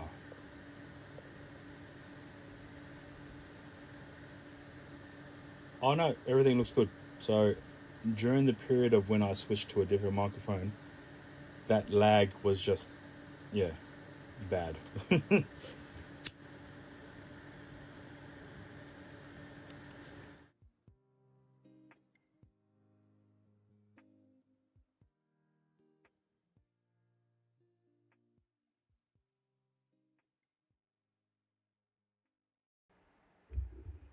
I'll just quickly check delay. All right, let me just bring up the Bella Box stream. Oh, okay, it's hidden behind the 3D printer. Okay, this is a live camera, and what you're seeing is in the top left-hand corner is the stream coming in from the X3000, which is then being pushed to the Moblin app, and then the Moblin app is pushing it to the Bella Box cloud. So I'm just going to do a big clap. 1,000, 2,000, 3,000, 4,000, 5,000, 6,000, 7,000, 8,000. So it looks like about 8-second delay between the actual footage from the X3000 before receiving it from the Bella Box cloud. Yes, I did not order the meal. WT. So yeah, all good though. It's fine because the KFC apps pretty. They run the promotions pretty long. There's some leftover chicken. There's a Caesar salad which I might have to eat. I'll just get some boiled eggs up and running and have that with the Caesar salad. What else? You've been busy bringing more Kick features to Moblin. It's been fun. Oh, nice. I have not yet streamed to Kick. No, I don't have any issues with it. It's just I haven't had the need to. At the present moment, I'm just streaming to Twitch primarily, as well as YouTube, which I haven't seen. Let me just do a test chat on YouTube. All right. I'm receiving it on my OBS chat as well. So yes, so far I haven't done anything with Kick. I have signed up for it, so I haven't streamed on Kick, but I have signed up, so that way then no one else can claim my username. So yeah. How is Kick in relation to a space for like tech-based streams, right? Or even creative streams, arts and craft, makerspace, science, you know? How is that in terms of that type of crowd? Is it minimal? Is it a lot too much? Is there not enough? Nothing there. Okay, yeah. So I wouldn't know if that was going to be a good position or mindset to do that. But you know, won't hurt to try. You know. Again, most of my tech-related streams is related to IRL streaming. So it could be. You guess Nutty just moved? Oh, so he has moved. Oh, shit. Okay. I wasn't sure if it was just straight up Twitch only or YouTube or yeah. Okay. Is he still doing multi-streaming, or is he just now concentrating on Kick? I've been catching up with some of these. I haven't catching up with anyone, unfortunately. So yeah, it's a bit hard to keep track of everyone's movements from time to time. He multi-streams. Okay. All right. Nice. Oh, they're there now. Okay. So he's doing Twitch, YouTube, and Kick. Okay. So unfortunately, I don't have the bandwidth at home to do multi-streaming to 3 platforms. Right now, I am using Restream to stream to 2 separate platforms, Twitch and YouTube, using the free account. But I guess if I were to step into the Kick platform, then I'll probably have to purchase a subscription for that. Meld multi. What's that? Let me have a look. Searching. Google search. Let's have a look. Easily stream to multiple platforms at the same time. Ooh. So okay, I do see the Twitch, Facebook. Oh, you can stream on X. I didn't realize that. YouTube, Kick.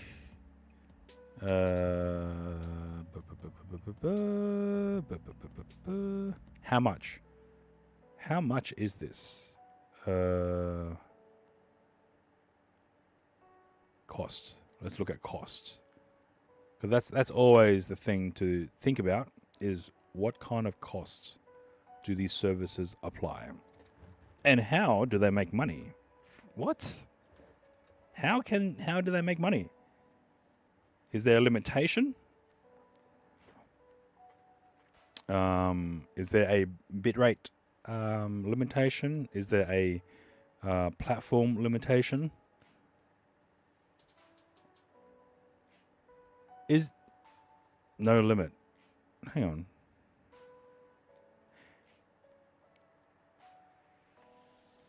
It's a site, right? So Meld is a site you stream to. And let me look at this. Stream with confidence will handle the complexity. So it's a software-based setup. Okay. Again, my bandwidth is unable to stream. It's barely enough to stream to one platform. Hence why I'm using. It's a site. Okay. All right. So why you have to download it then? Unless I'm looking at the wrong thing. Oh. Hello. Built to multi-stream. Unlimited destinations free. Stream any format your content your way. Horizontal, vertical. Set the scene. Control your sound. Built-in audio effects. Is Meld, yes. Meld Studio is free. Meld Studio is OBS. Can I just use it as a endpoint to then multi-stream to multiple platforms like Restream, or do I have to use their software in order to enable multi-stream? Because I don't feel like learning a new piece of software. I'm that old and grumpy. I'm like, nah, I don't want to learn anything new. Can't teach a dog new tricks. Like, yeah, no, you cannot. Yes, okay.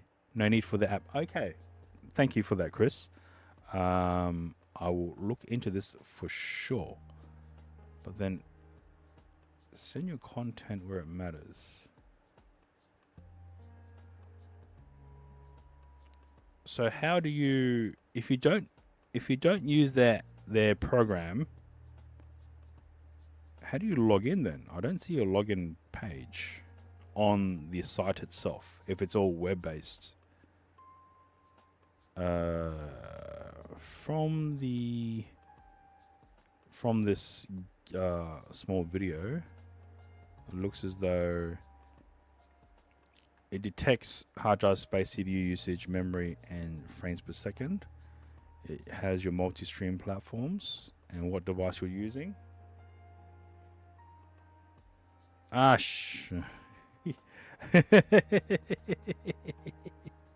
Sorry about that, Chris. Are you connected to my Discord? If not, !Discord. Weekman! Welcome in. Yes, !Discord, and then just type it in general if you wish. Wait, that's not my one. General chat. Oh, Weekman, yes. I am tinkering, or I already have tinkered with a new housing for the 03W. This time with using the clamp to adjust for multiple different sized power banks. And right now, so I've already printed this, and yep, it looks good, feels good. I just need to print out the lid to keep it all enclosed. And this device allows me to start a wireless stream to stream to Moblin without the need of a smartphone. You literally plug it in, power it on, plug in HDMI, wait about 100 seconds, and the video feed from the HDMI camera will then be sent direct to the Moblin app without any interaction at all. You just literally plug in HDMI, plug in power, boom, done. That's it. Oh, and yeah, so that is one device. Another device, now that you're here, is, let me just move this here, is based on the smartphone setup, using a smartphone to initiate the stream.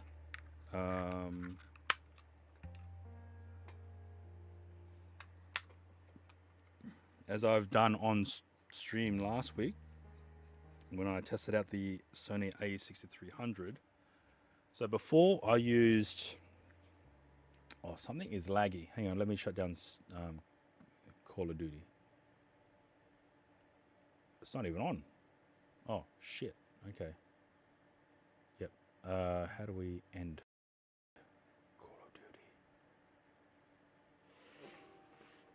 Okay, So in the previous stream, I used a capture device.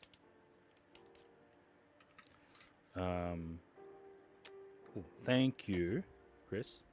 So I've used a capture device with a power bank and a smartphone in order to stream to the Moblin app.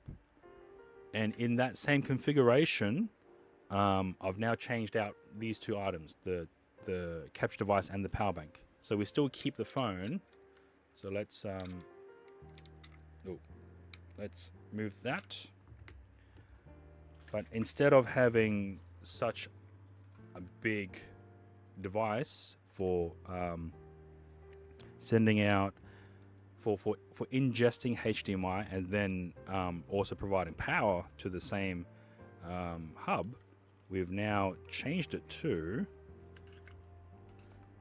this. This is a HDMI capture device with power delivery. So now I'm able to plug in a power bank into the same cable to also have HDMI ingest as well as power to the Android smartphone, which I have here. Now, what I've also purchased is this tiny power bank charger, which this is designed to suit to fit onto. Hang on, let me just tidy this up. So this is designed to fit onto the base of a smartphone like this, and to provide charging, right?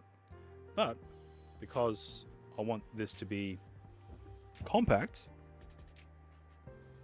I'm now going to connect it to this. And now we have a powered HDMI capture device in a very small portable form factor, as opposed to this. That was a power bank. That was a power bank.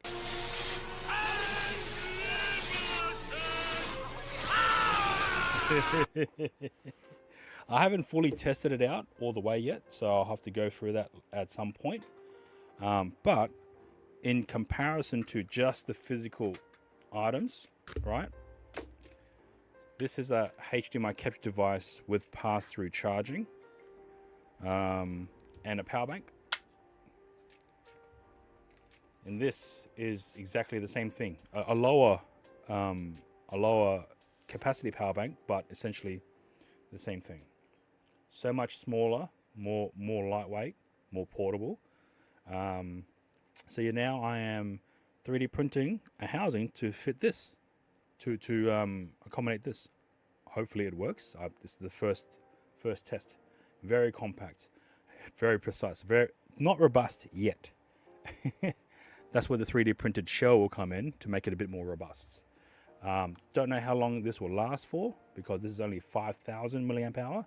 This is 10,000 milliamp hour. But in terms of sizing, look at that. Look at that. Yeah, in terms of sizing, I think this might be a winner, as well as cost.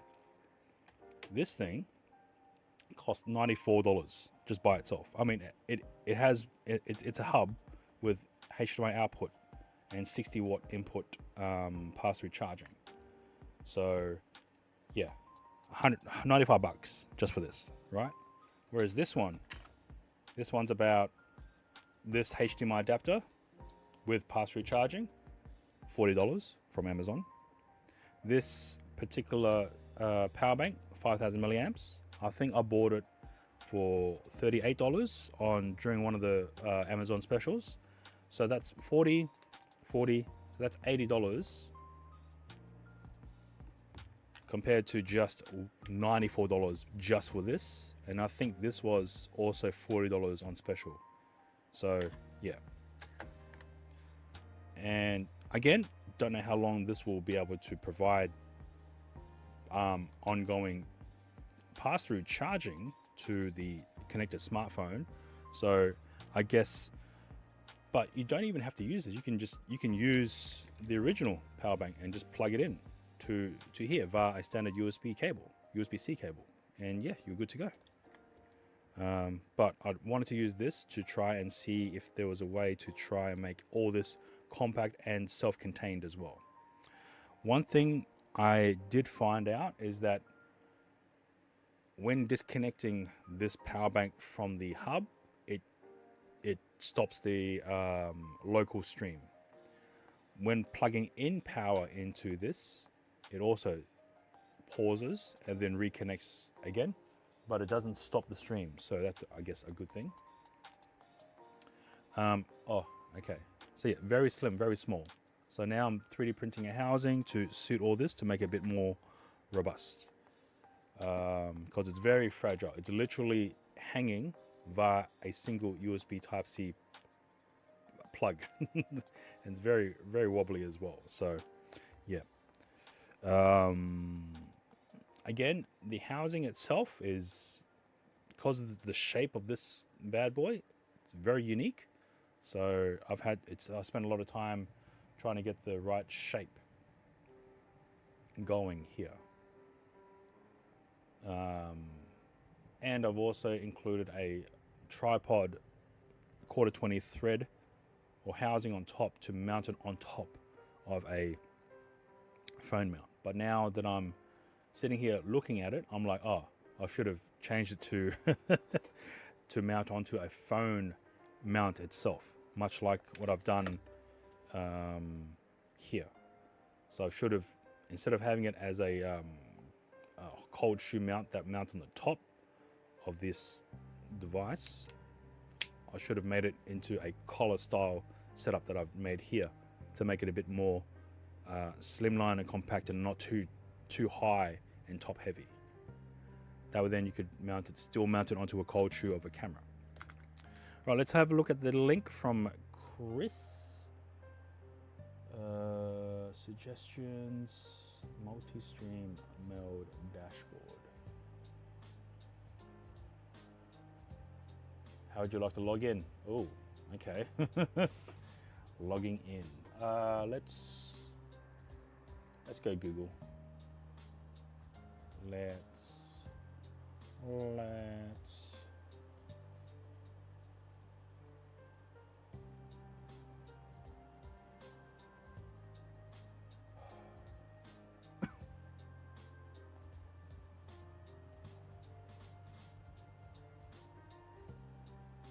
oh, okay. Hang on, let me just double check. Yep, it's closed. All right, so this is Meld Studio. This is the dashboard. Thank you, Chris, for providing this to me. So it seems like you can, much like Restream, where you have to send the OBS stream to Restream's ingest, Meld Studio has that ability here as well. And according to Chris IRL, we have the ability to stream to multiple platforms for free. For free. Oh, what's this? It says 90G 5 gig.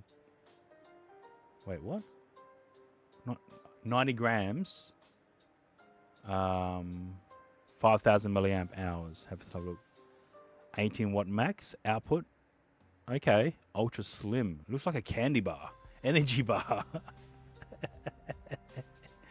Wow. Okay. Carbon fiber. Wow.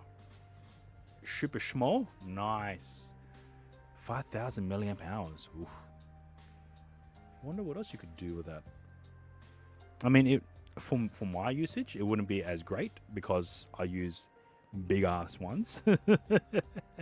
But for like a quick dump, quick charging of phones and stuff, yeah, then it might be useful, especially with the 18 watt max output as well. Depending on your phone, whether or not it can handle that as well, might be very beneficial. For an emergency, it would be good, yeah, for sure. All right, let's have a look here. Add. So we can do Twitch. YouTube, Kick, Facebook, Rumble. You can do auto starting as well. Okay. Advance. Okay.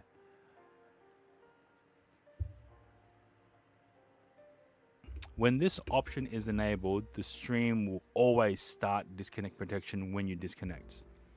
This is to allow you to disconnect to one device and connect from another without ending your broadcast for up to 30 minutes.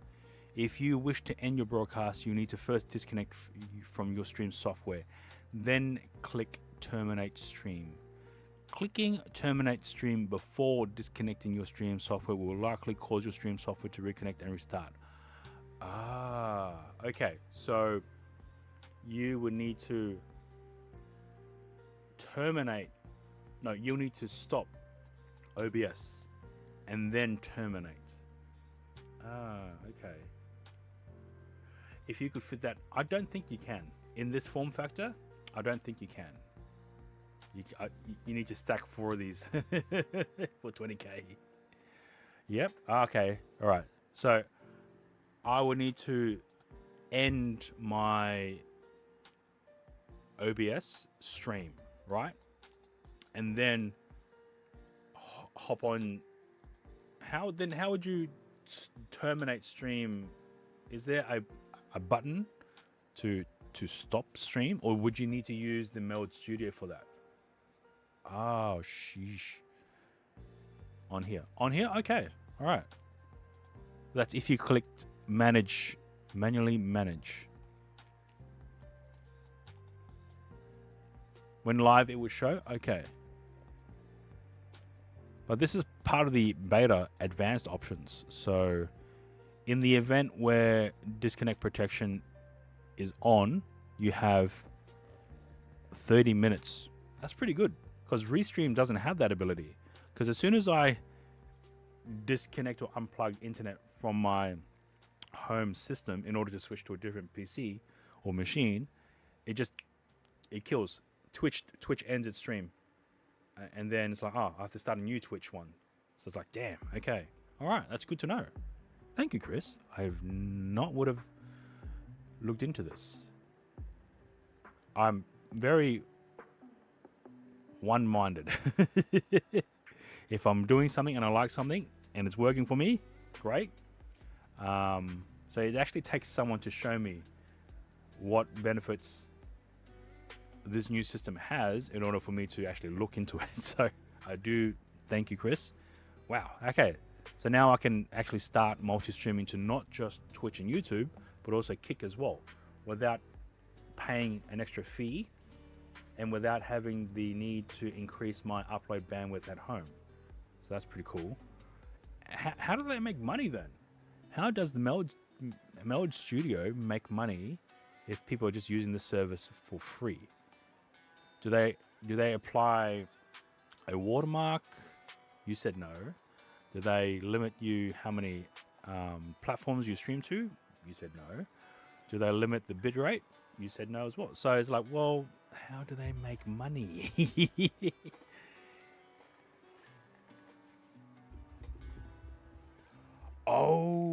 So if you get in now, it's cruisy, but then once you build up your system to rely on this, then in the future they might switch over to a subscription-based platform. Also, welcome in, Hadriel. I told you. Most of the time it's free. We are the users of the product. Investment capital. They're building out their base and will have pay premiums at some point. Okay. So right now it's literally, you get it for free, you get it for free, you get it for free, you get it for free. But if you want this in the future, you're going to have to pay for it. Damn. You've been lurking? Nice. Nice. Hope you're doing well, Hadriel. But yeah. Okay. Well, if that's the case, at least for Meld, for the time being, I guess I could use it as a alternative to Restream without having to pay extra money. Most of the features are free, but down the line, bam. Oh, shit. Okay. kind of how Restream did it as well. So yeah, I wasn't fully aware that Restream offered free services until recently. Hence why I'm doing multi-streaming to both YouTube and Twitch. Last you spoke with someone there that were working on having an in-house video editor that would be paid. Oh, into the streaming software. Yes. So from Chris RL mentioned that I don't actually have to use their Meld Studio program. I'm just using their endpoint to do multi-streaming to multiple platforms, which is what I want to do. If it reaches a point where I have to pay in order to still stream to, say, 3 platforms, then I might revert back to Restream and pay for that. Unless Meld, but the one thing that Meld is actually offering, even in a free platform, is the ability to have disconnect protection up to 30 minutes, which is fantastic. Whereas Restream, I don't think they even have the ability for disconnect protection. They do offer a backup stream for your stream to continue without disconnecting, but you would then need to set up a new stream to do that. So yeah, I do like the 30-minute protection. Because that's one thing that I've kind of relied on, especially with Twitch, because Twitch has the 90-second disconnect protection before ending stream, giving you hopefully some time to restart your machine or whatever to continue the stream. Restream doesn't have that, from my knowledge. I could be wrong, so if I am wrong, please tell me, unless you paid for it. So yeah, but with Meld Studio, from what I'm reading and from what you guys have mentioned in chat, it looks like it might be a new forerunner for multi-stream, a multi-stream aspect point of view as well. So yeah, that's great. Ooh, 3D print has finished. Let me go and grab it.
Okay.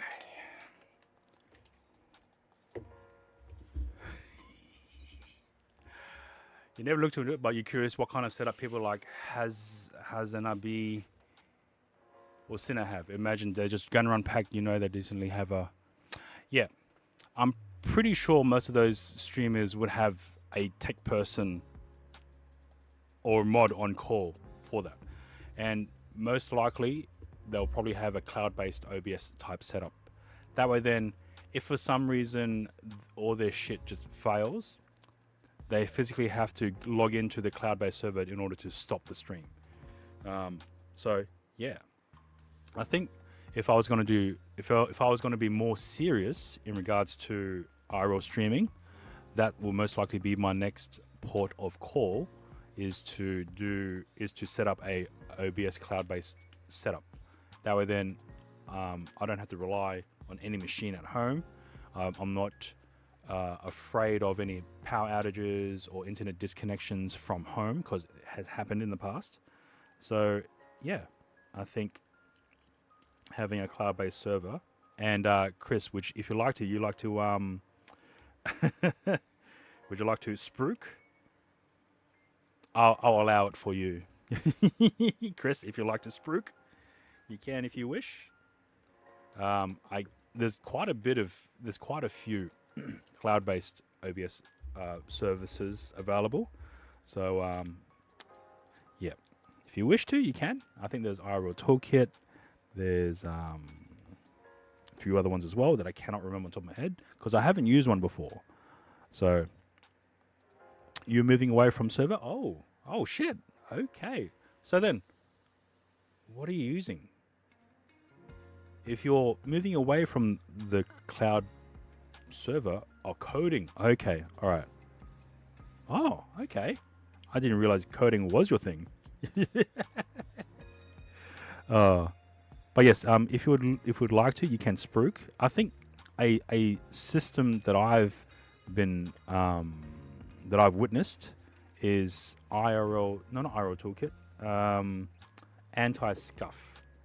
Because one of the users, Kingpin, needed assistance with setting up some of the BellaBox software to run with the cloud-based server. So I assisted him with that, and firsthand looked into how to actually do that, and it seemed pretty good for a cloud-based point of view.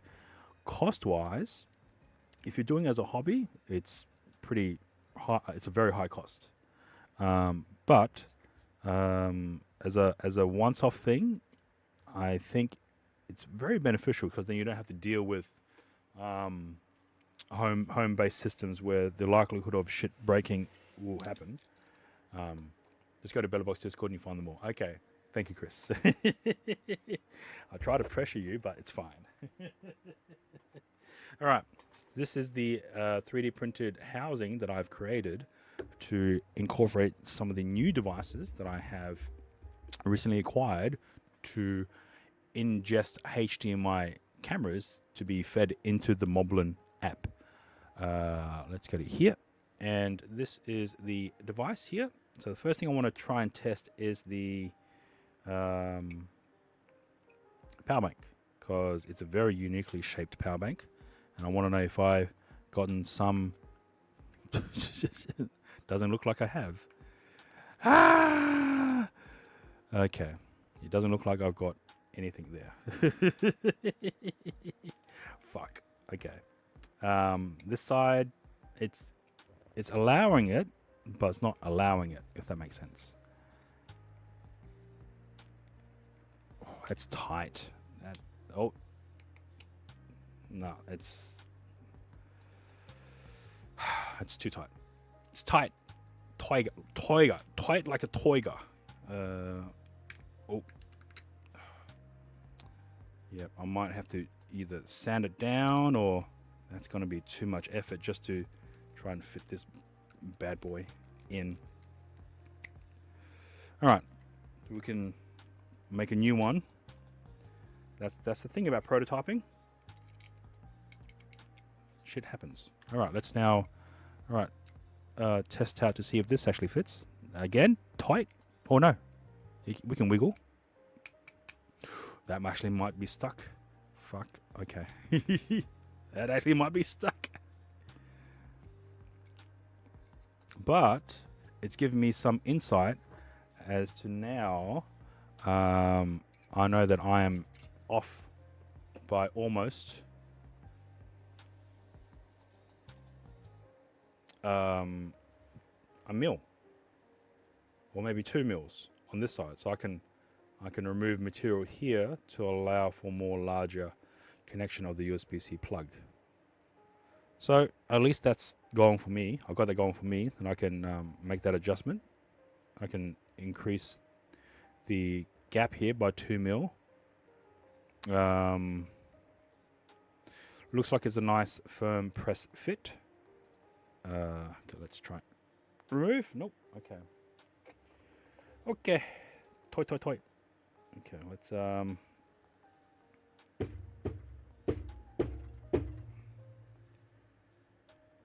son of a bitch. How dare you?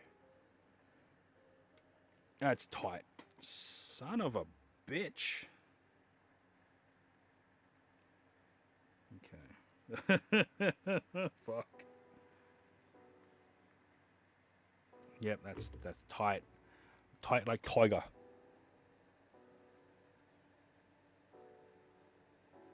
Back. Okay. The only way to remove this is to physically cut it out. Oh shit.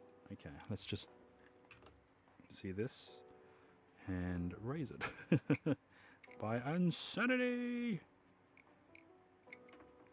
Okay, so for some reason this side it feels like it can fit in, but then if you go to the other side, nah, everything's all tight by literally 1/2 mil, which is a lot of material to try and remove from this.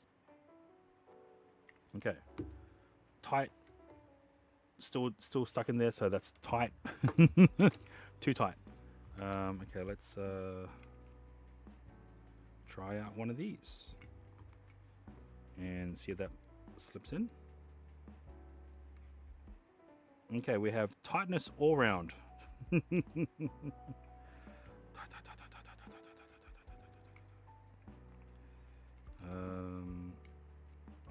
let's.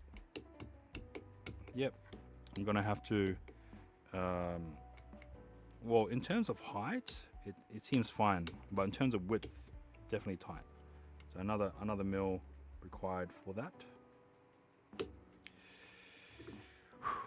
Okay, let's I want to break free. I want to break free. Oh okay. Let's do I have anything?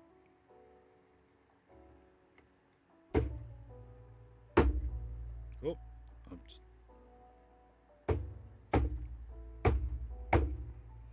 it's moving.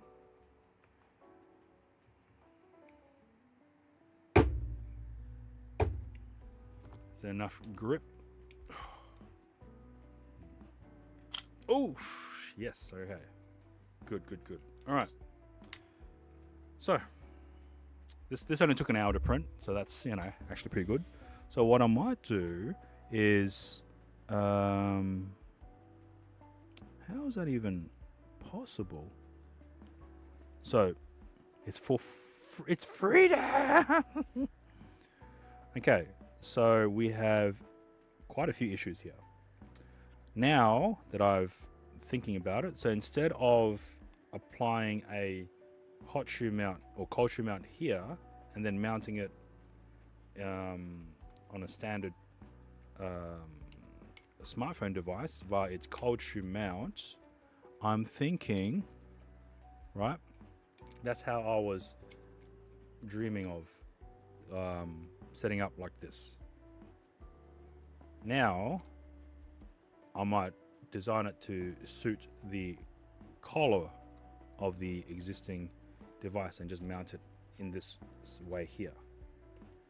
That way then we can kind of free up the cold shoe mount on the top and just rely on the column of the smartphone mount. Let me just, and then have that mounted onto there like that and like that, and it will just fit like that. Oh, upside down. No, that's it. Yeah, it will fit like that. I think that might look better, as well as having a very firm contact with the actual mount, and then have the power bank slide in, and then have the HDMI device slide in as well. Although I might flip it around so that the HDMI port is on this side, because most of the time that's where the HDMI port is from the camera. So you have the camera here and you'll plug in to there. Yeah. Okay. So, oh shit, this is still streaming. Let me turn that off. Actually, no. Let's leave it on. What is this? We're at 54%. According to this Anker power bank, we have 4 hours. Oh, okay. 4 hours or 5 hours left of runtime of this configuration of using the 03W to stream to an HDMI based item. Okay, let me turn off 3D printer. Yeah, my desk is a mess. It's the same as it ever was. Okay, you know what? Let's just bring that out here.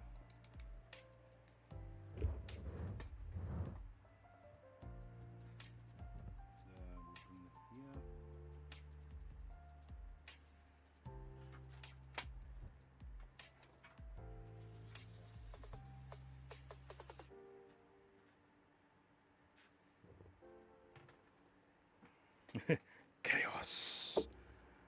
Okay, so many. So many. Okay. Let me. So we don't. Okay, we do need this.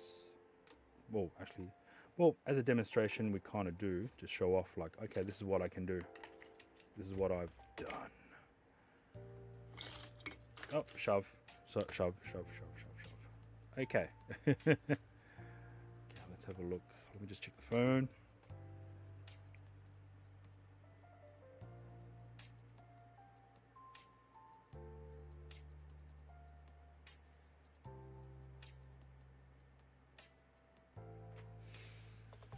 Okay, let's go to Tinkercad.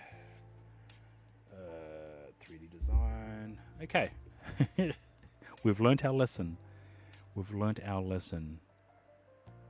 It's ad time. Okay, I don't have that here. Okay, this is first generation. First generation. Okay, let's add more stuff. Okay, so generally I would do it in phases. I would keep the original design and then create a new copy and then go from there. Okay, so copy paste. So this is first draft. This here is second. Okay, first things first is we want to increase. Okay, so let's go 1, 2, 3. Oh wait, 1, 2, 3, 4. Okay, let's backtrack that as minus 100. Now let's break this down again, and let's move this by another 100. Okay, so we need to we can remove the or we could keep it in case there is the need to mount this onto a cold shoe. But then this section here would block, unless we mount it the other way, but then, okay, never mind. All right, we've got the original one, so we don't really need that. We can delete that one. We can delete this one as well. And, okay. So, damn it, I just removed it. Okay, let's see.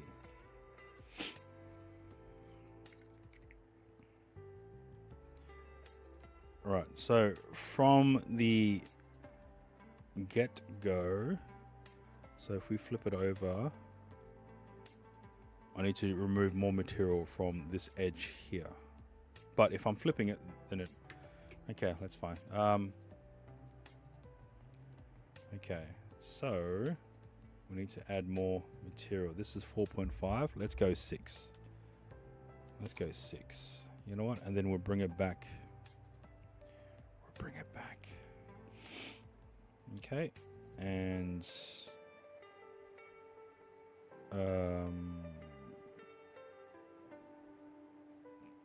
Let's go 20 mil. Okay, now we want to increase this by a few more mils. So we go Control Alt Shift 33. Let's go 35. That's literally an extra 0.5 mil on each side. And this one we will also increase. Well, the collar is fine, so we just need to increase this one here. 23.4. So let's go 24.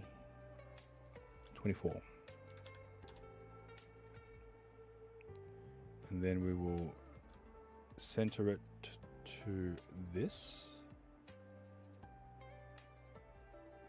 Oh, it is centered. Okay, cool. Okay, so we've increased the thickness of each. 1, 2 group. Oh, how do we do this?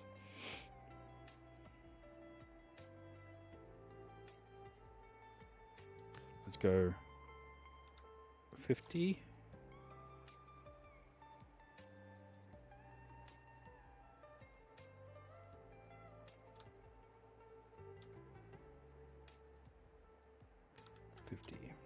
Okay, there we go. That's it.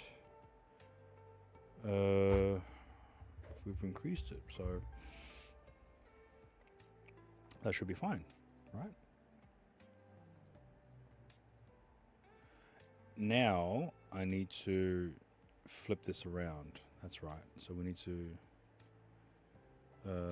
flip this to that way, because now we want the HDMI on the left side of the mount.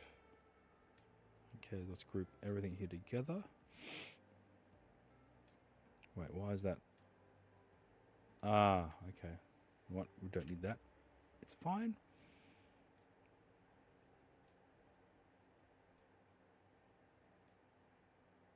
Group.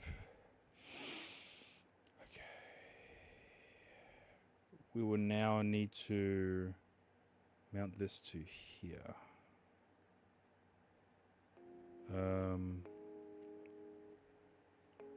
Damn it. Hang on. Undo. I made it to a very specific sizing too, -50. Okay. So now we need to adjust this to compensate. Okay. That should be it.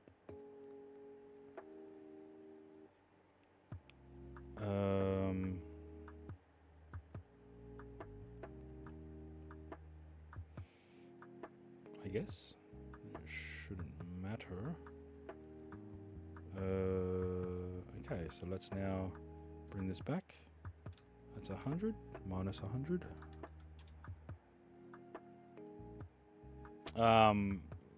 Probably the fan shroud for the A10 Mini. That was probably the most complex thing I had to think about, because it was just insane. It was insane how much angles that I had to use for that, you know. So if, okay, we need to definitely need to bring that back further. Okay, we need to go back further.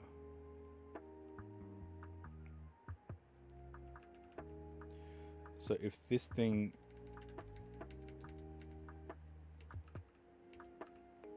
one, two, three, four, five. Okay. Yes, it was accomplished, but then I changed to a different design, and all that work just didn't matter anymore. It was, yeah, it was one of those things. It was like, it's like all that time, I could have just not did it. Okay, this is a problem here.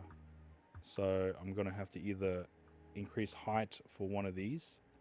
So let's, what's this, 60 let's go 68. And let's raise this up to 100. Control 1, 2, 3. Undo. Control 1, 2, 3. Okay. We'll do 4. And then we'll increase this height as well. This is going to be very touchy. Column. So the existing hole shouldn't need to be there. Let's move this down by minus 100. So this existing hole here, move this out by 50. So 150. So we delete that one. 50. 100. We gain XP for sure. Okay, something's missing. Oh shit, I deleted a whole bunch that I didn't mean to. Damn it. Undo. Okay.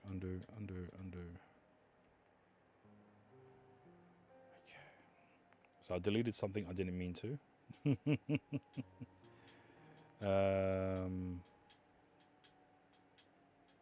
Because this is going to interfere. Yeah, no, that should be fine. Now that I'm thinking about it. This is minus 50. Yeah, because like, hang on, that looks too simple. How dare you? Okay, let's see here. Red. Did we increase this in height? I think we did, yeah, 68. So, as I mentioned before, we could just have it as the item. And this one here, we'll move it to, we'll group this one first. We'll do it in phases. So this is now phase 1. All right, so we have, we need to knock this out for sure. Or is it this side? No, it's the other side. So why is that box there? Okay, I see it. So this section here needs to go over here. Yeah. How far back?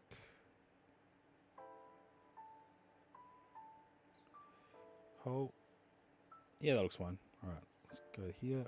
Red.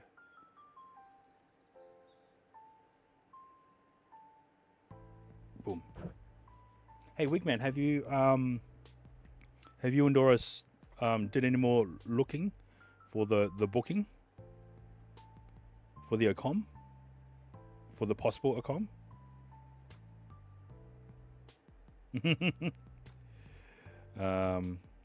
Okay, now let's apply these. I think this was 100. And we'll apply that. Okay, cool. Because I'm ready to book.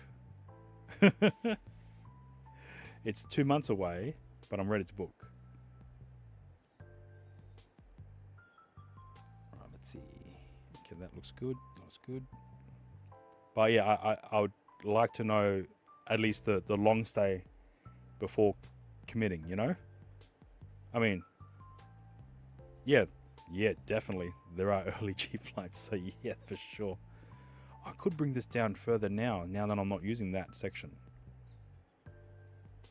But we will find out where my clamp is for this design. So I can utilize the vertical column shaft. Okay, let's see. 95%. New housing, nope. Action 4, pocket 3, HDMI to Android bracket. Alright, let's have a look. Tinker this. Yes. Alright, good. Back. We're back. Okay,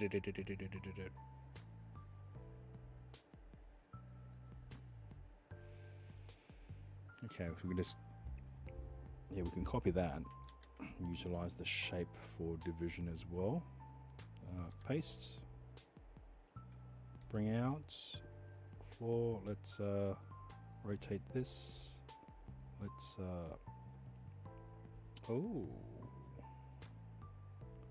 Let's break this down. We can technically shave it, but let's copy this as a backup so we have it original somewhere.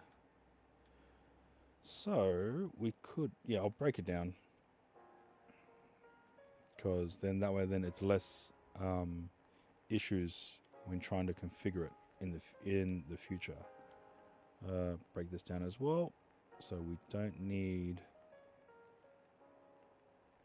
that, we don't need that, we don't need that, but we do want it to be a straight angle, so we don't need, okay, we do, all of these we do need. Bring that down to the height. Let me bring it back.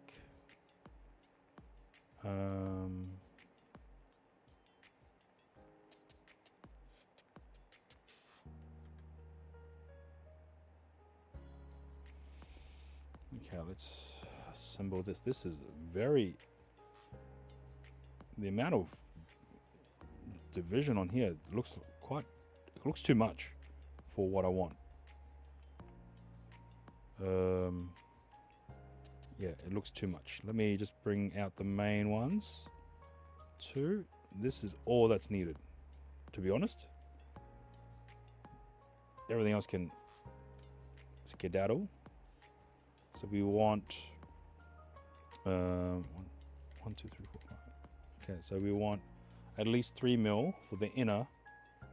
1, 2, 3, 4, 5, 6, and then we can utilize the sizing of this as well to break it down further. That might be a bit too thick on either side. Is that even the center?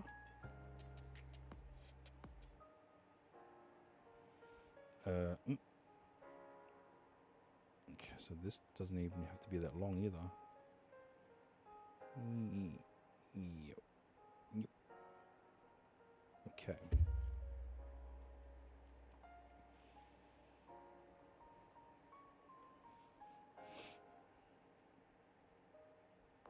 Or I could extend this as 1 unit.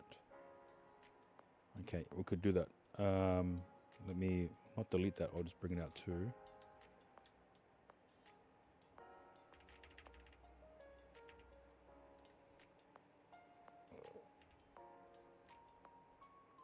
Okay, so that's 1. Let me go back. Okay, so that's 1, 2, 3, 4, 5, 6. Okay, let's do 3 more. No, that's already. Dang it! Hang on, I'm dreaming.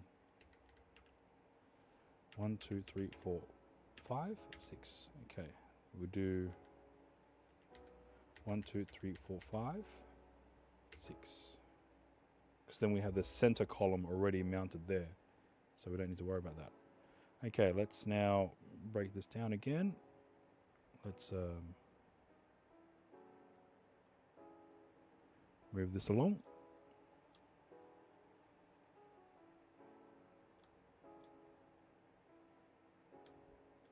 Minus 50. Then we continue on. Break down again. Minus 50. So we will move this one here by minus 100. It should retain its shape. Okay. This is 32. That's 10 mil 42.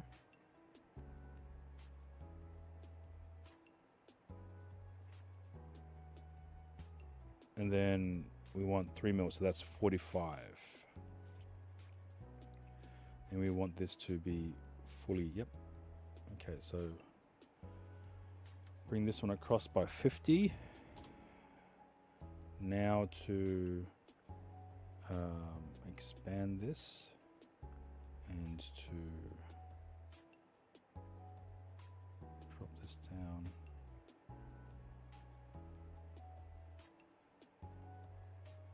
Increase this up. Okay. Group this as a phase.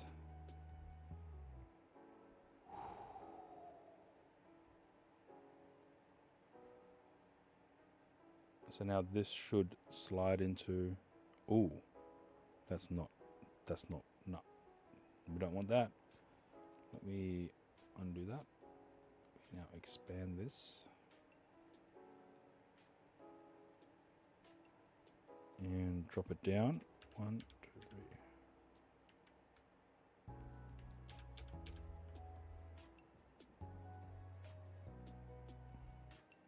Expansion. Group.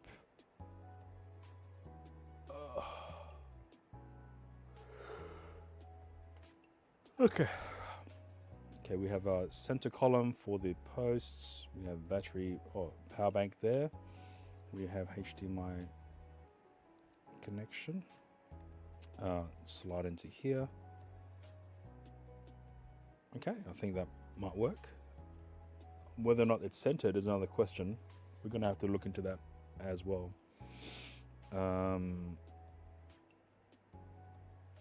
Okay, let's now proceed. Minus 50.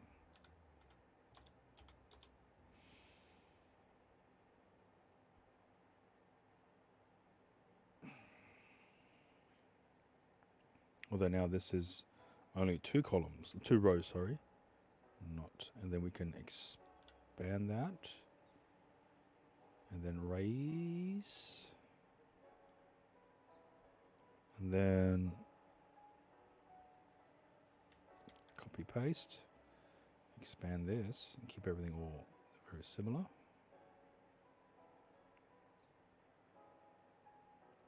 Drop.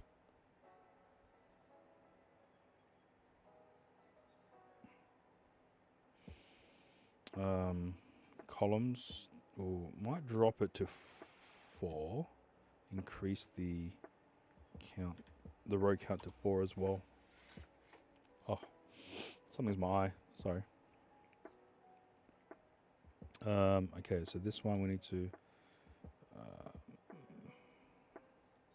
to center, and I'll use the top section to do so.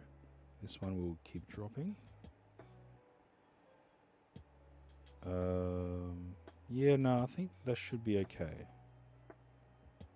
All right, let's lock it in. Lock it in, Eddie. Locked. Okay, so this is the housing that would suit onto an existing phone holder, and hopefully allow the charge power bank to slide into relatively easy, and then have the HDMI capture device to slide in relatively easy. So one side will be HDMI that will connect to the camera, which is normally on the left side of the camera body, and then we can connect the USB-C cable to the phone, which can be either left or right. So, all right, that looks fine. Everything looks fine. Fine. Okay. Export as an STL, and we will bring in the model.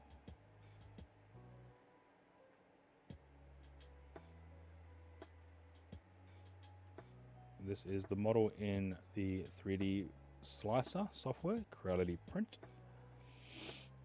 Alright, so what's the best way to print this? Because if we print it this way, we'll need to definitely have supports, and up here as well. But if we print it this way, we'll definitely need supports too. So either way, it's going to be tricky. I think let's see what the program. Okay, so it looks like we're going to have supports in here, which is fine. It's literally a straight pass through, and I can literally use a screwdriver to just shove everything out.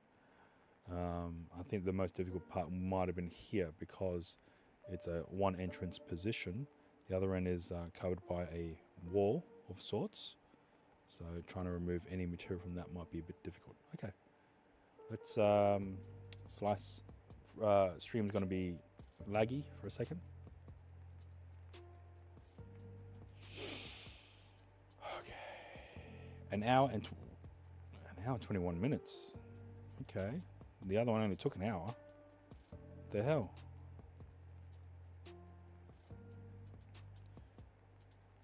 Oh, there's no support either. Okay, that's strange. Let's undo that. Let's slice. There definitely needs to be supports in that area. For sure. Just too many supports. We only need supports in this section here. All right, let's support critical regions only. Let's apply paint. Removing material. Erase all painting. Here we go. Oh, we don't even have to remove material. It's literally right there. Okay.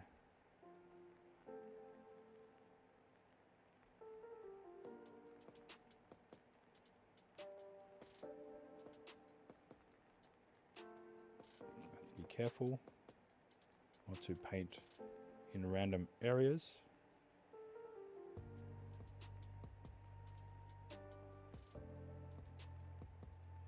Okay, let's see anywhere else. Oh.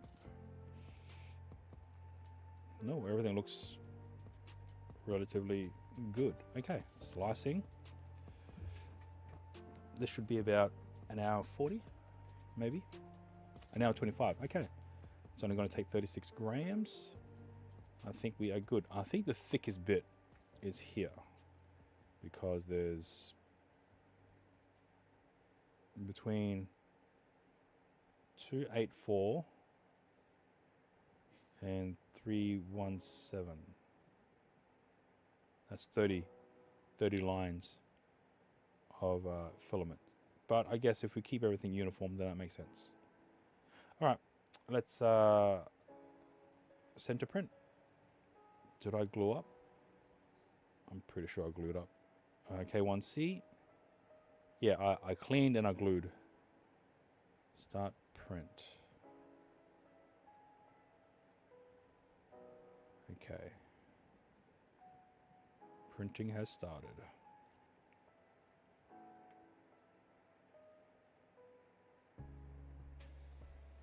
Now the printer will go into calibration mode and bed leveling mode.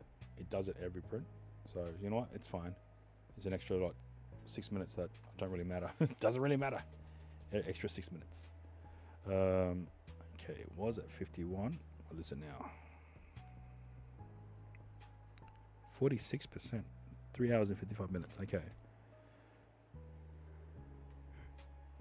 Oh, at least it's giving me a time frame of how long this power bank is lasting, so that's good. All right, I'll be back. I was going to go check to see what to eat.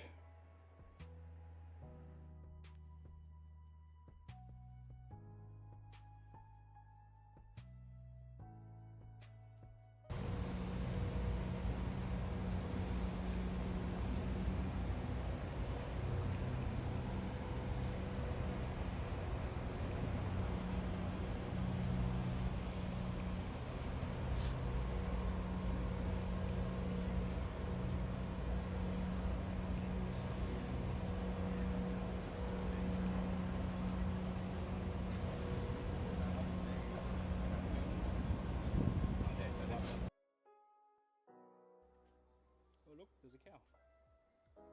Do you know what that reminds me of? Lloyd, please do your milk challenge. Thank you. Bless.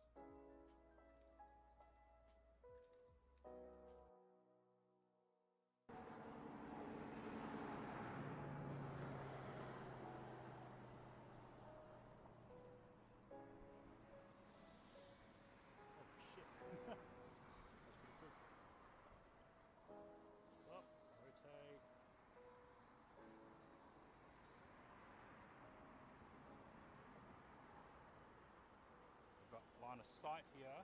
So there is a delay. There is a delay between the RTMP feed from the drone and the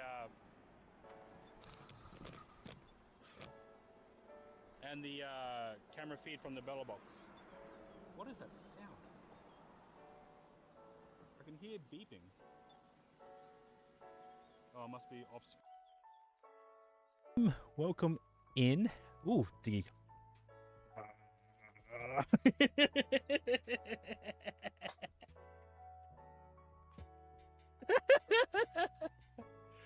Oh, good lord.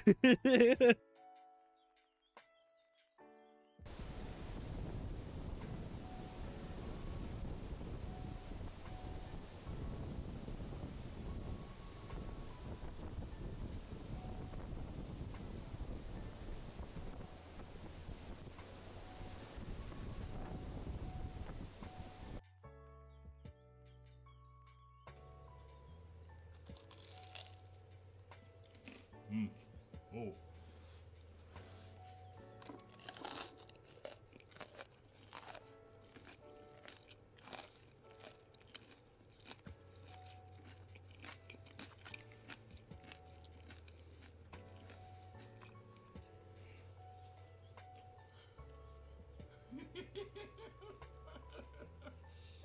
All right.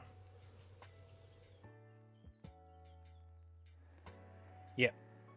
Just found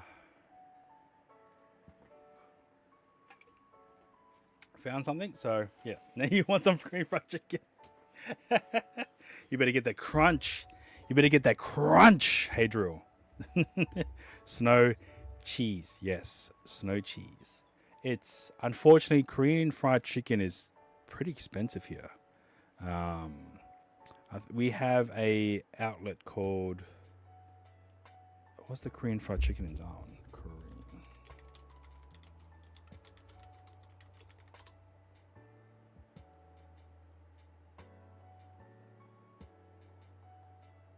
Korean. Who does the snow cheese one? It's a franchise one.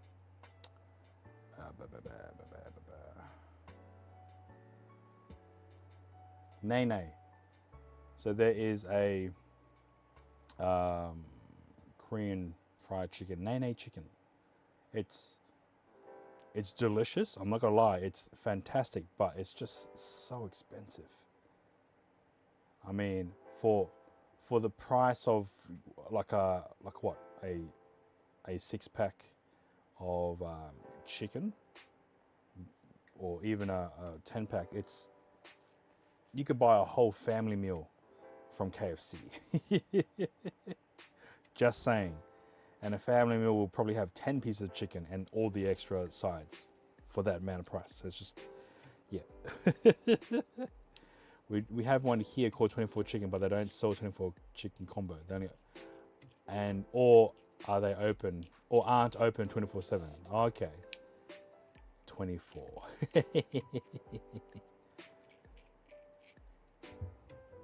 That's, yeah, interesting. All right. So I've just turned on the water because we're having water issues, especially with our leaking plumbing. So we have to turn it off after our usage. But yeah. Haven't had KFC in a while, so you give it another go. But their normal chicken is normally a miss for me. Okay. The original pieces, yeah. So here we get hot and spicy, which is the go-to. If you want chicken from KFC, you go for hot and spicy. So, yeah. Cool. All right, let's see here.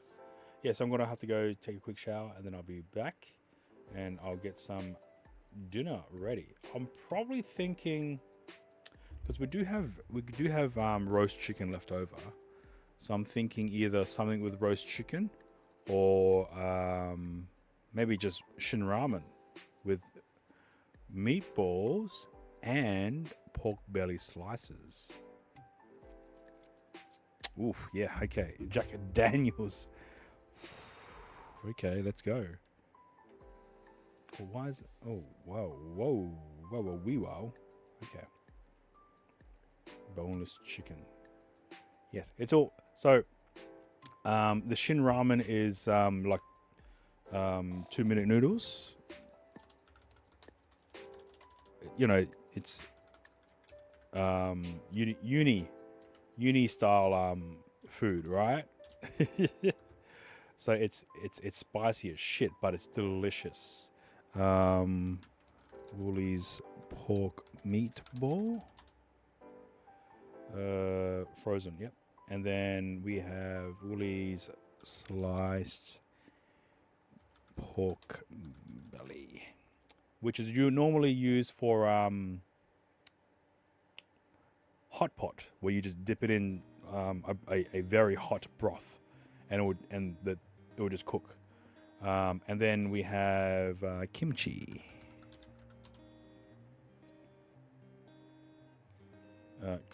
Coles kimchi. So most of the items that I do buy, they are easily frozen and can last quite a while. You know, non-perishable.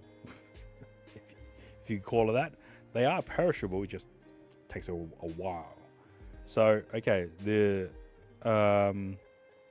ramen I'll be using is this, the Shin ramen. It's spicy, but it's delicious. I like it spicy, right?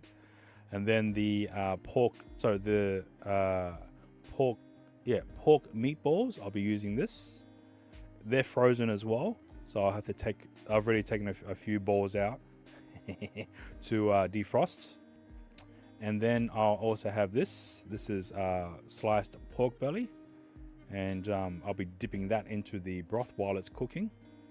And then I will have the tinned kimchi. So this is normally a good enough serving for 2 servings for me, right? I don't normally buy the big kimchi items, because that forces me to eat it all, quickly. Whereas this, because I buy them in tins, I can generally buffer out the amount of times I need to eat this, instead of having to force myself to eat the whole thing quickly before it goes off. And then with the combination of the noodles, the like 4 pork balls, and I'll chop them up, and then maybe 5 slices that I'll slice in half to try and get more, to try and maximize the amount of meat in the soup. And then having kimchi. I'll also be having rice, a rice bowl, as well as an egg, and sprinkle cheese on top as well. I can cook it right now on my desktop if you want. I just need to make sure I have all the ingredients with me before I do it. So, yeah. You guys want me to use the electric pot to cook on the desktop? I've done it before. It's not that hard. Yeah, it's just that I need to find a big spoon that's not metal, because the electric cooking pot is. Looks like meat's back on the menu, boys. Reach back. Yes. Let's check the print. All right, so first few layers looks good. Doesn't look like it's warping or buckling, so hurrah. Yes, so doing quite a few of these. So I mean, I could eat the Shin ramen by itself, but it's more delicious with meat and egg and cheese. All that combined, it actually doesn't make the overall noodles taste that spicy anymore. So yeah, again, yeah, cheese. Cheese. We can definitely do that. All right, does that sound like a plan? I'll cook it on the desktop with the tiny electric hang on, I can hear something.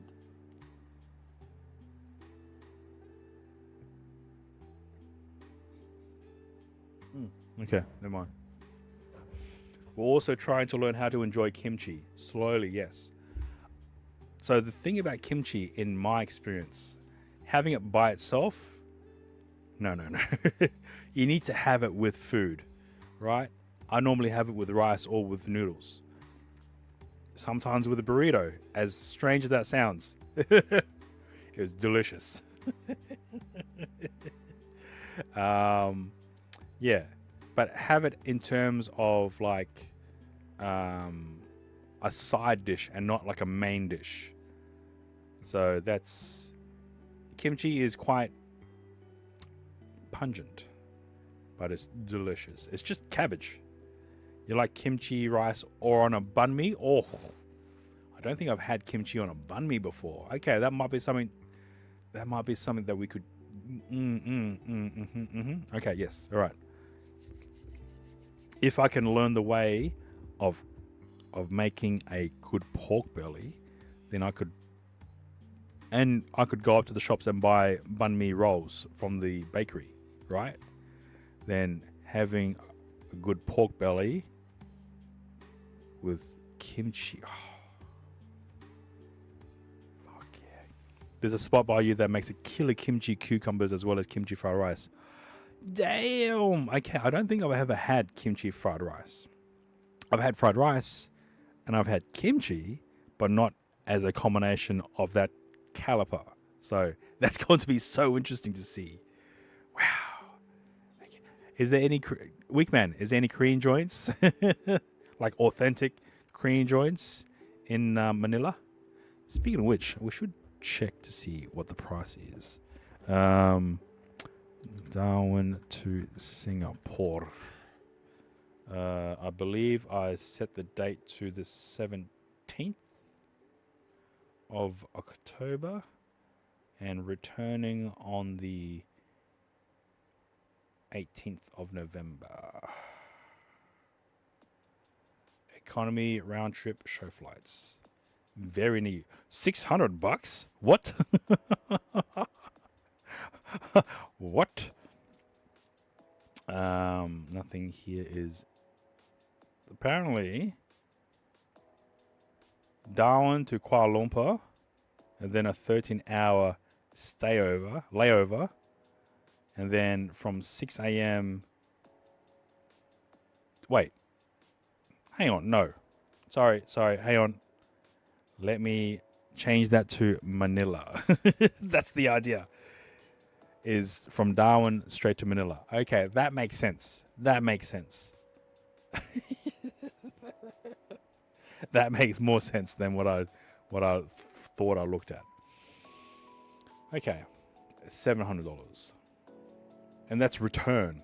So not bad at all. Some of the flights I was looking at during the end of September, October for the Cosplay Mania that Weekman suggested, the price ranges for those tickets was like over 1,000, and that was only for like a 10-day, 14-day period. So it's like, nah. So might as well wait until after I return from PAX to do the whole month, 30 days.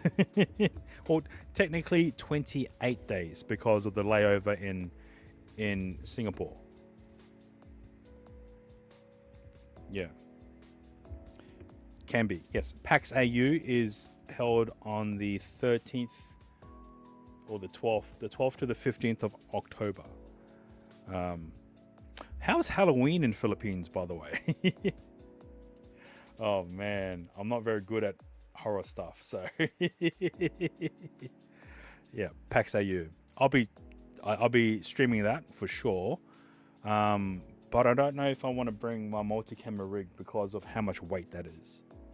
I mean, in terms of airplane weight, fine. But for me to carry that for the entire 3 days, that might be pushing it.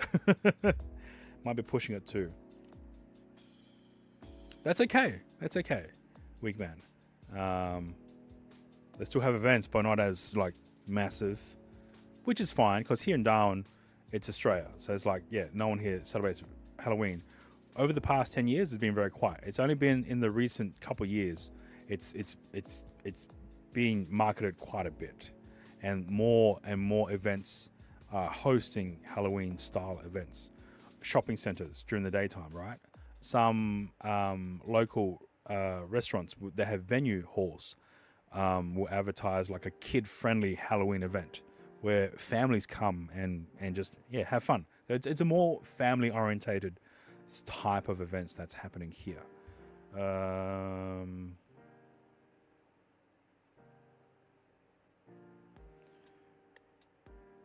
What I don't like, okay, so this is a flight. What I don't like is the 1 hour layover, only because most recent flights that I've had to do, I've had to literally run from one side of the airport to the other with luggage in order to catch the connecting flight. 1 hour layover, I don't think that's going to happen for sure. Even though these are both international flights, I'm pretty sure you still need to pick up your check-in luggage and then re-check in. I don't know these days with international flights, but this Air Asia is a budget airline. So I don't know if they offer connecting transfers of luggage, which, with what I'm going to be carrying, I don't want to risk that. All right, I'll be back, and then I'm going to go take a quick shower, and then we can start the cooking process. I might try and defrost the meatballs a little bit faster. All right, be right back. Should be about 10 minutes. All right. See you soon.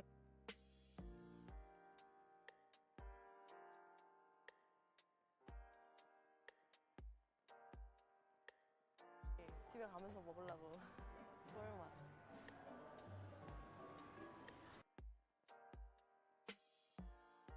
It's going to do a slow twist.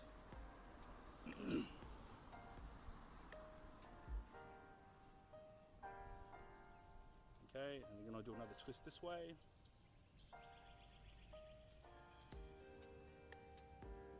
Down.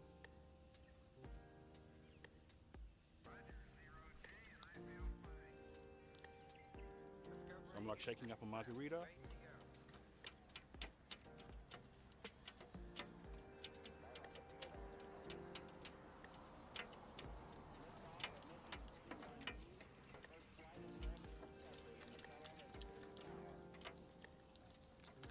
No. So hopefully nothing's dropped. Nothing's.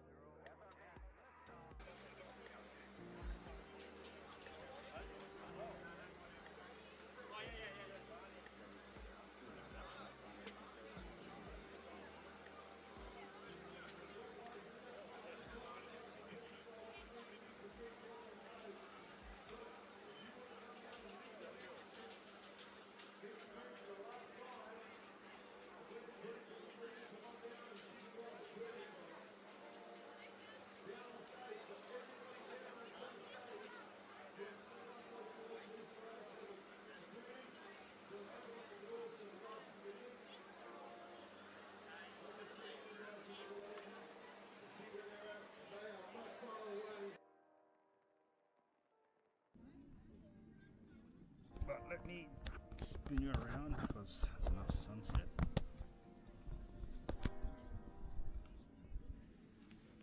Oh shit. I can hear it. Better go. Go. Can you hear the rain? Can you hear the fucking rain?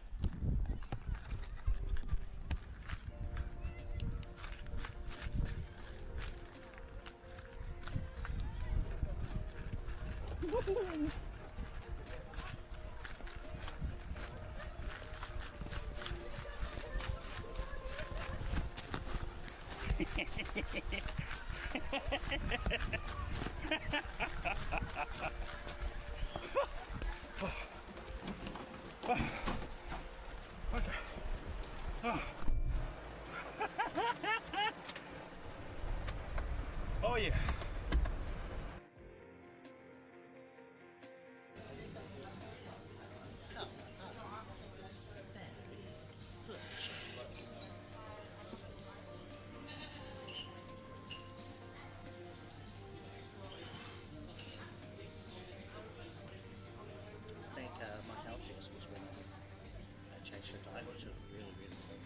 okay? Wake up! No, I'm You weren't kidding about that still be here in the morning.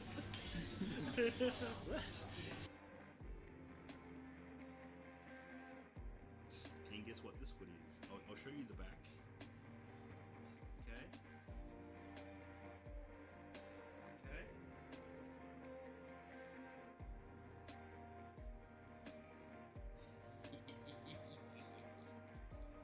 I got a hoodie version. So I had a shirt version the other week. So I got a hoodie version. Oh, you just so this is a hoodie version. Yeah. I know. And these feel like they're embroidered. They're rised print. The Homer feels like a normal heat transfer, but the actual black areas, it feels like it's been embroidered. So that's pretty awesome.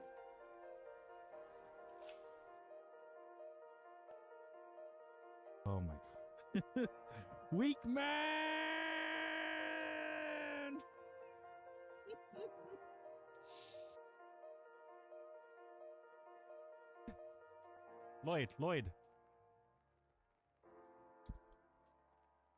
Lloyd. Milk, please. Bless.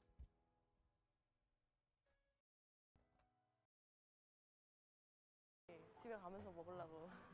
꿀맛.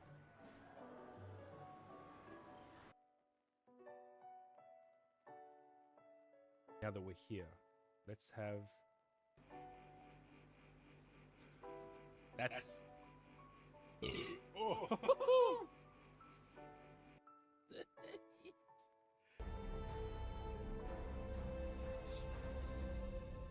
Yeah, in overlay.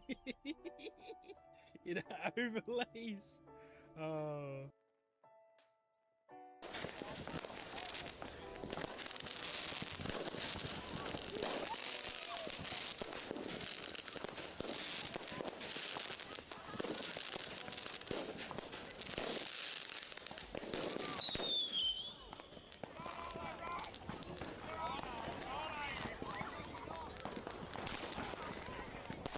Yeah, no shit.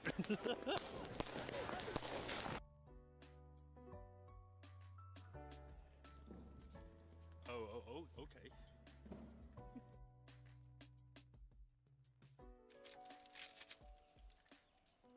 Two. Okay, so we have two cheese hot dog sticks in this air fryer. We set it at 180 degrees. Now we set it for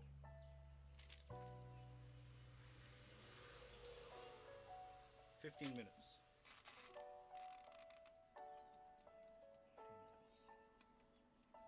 Okay, here it's consuming about 400 watts from the battery itself, but the actual power draw from this is 372 watts. Okay.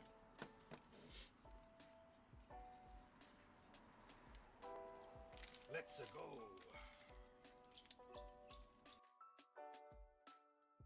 And hopefully, it should be able to survive the majority of general wear and tear.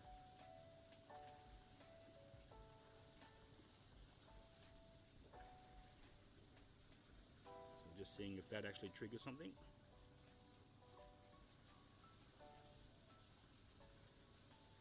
Nothing? Good. Everything looks good.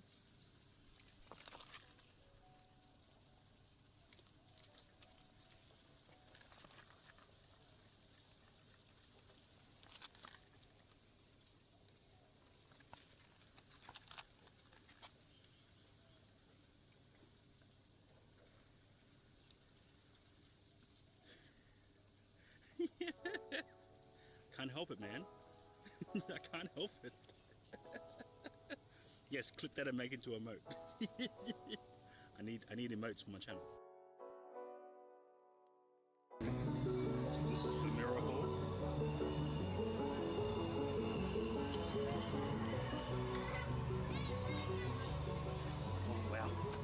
tips.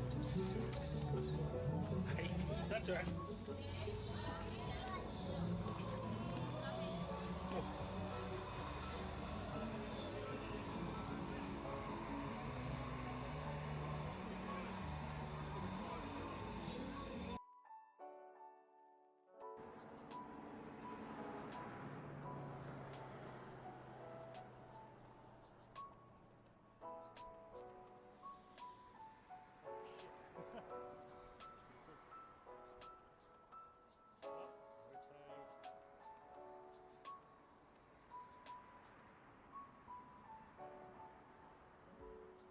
We've got line of sight here. So there is a delay. There is a delay between the RTMP feed from the drone and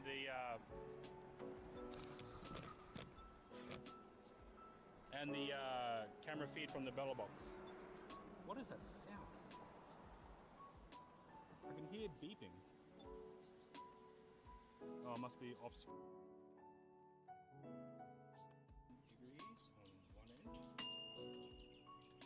35. Okay, let's quickly look at the Sesso. Focus. 200. Okay. So the air fryer can reach 200 degrees Celsius or 400 Fahrenheit. Oh, hang on.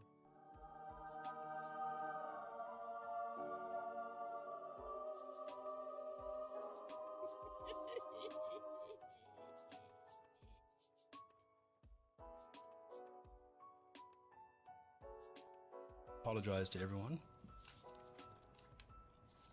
but at the same time, I don't apologize at all. I'm doing this is content.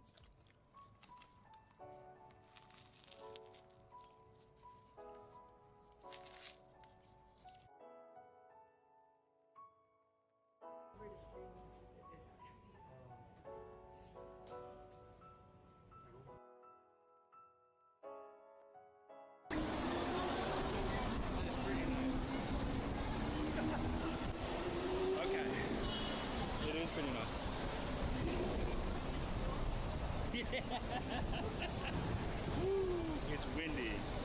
It's like long hair club. Long hair club, yes. Door. Oh no, never mind. Too short. Too short. All right. Fabio. Oh, here we go.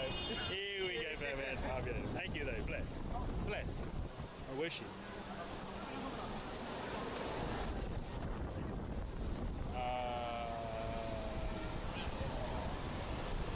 Okay, I don't know what she is.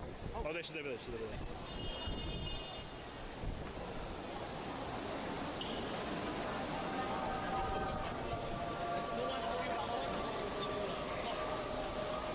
Do we need to go into Sun City?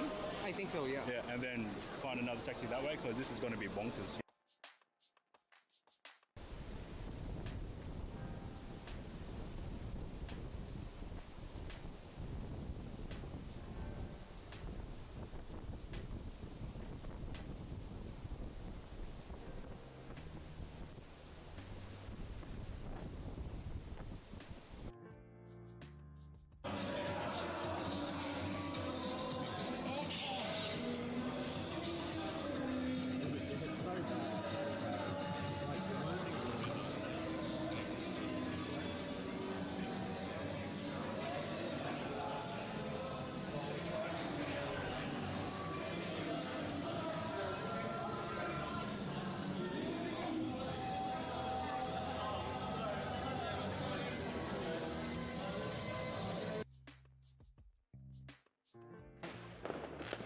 To the fires, and it will just burn itself out as long as it's not.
Oh.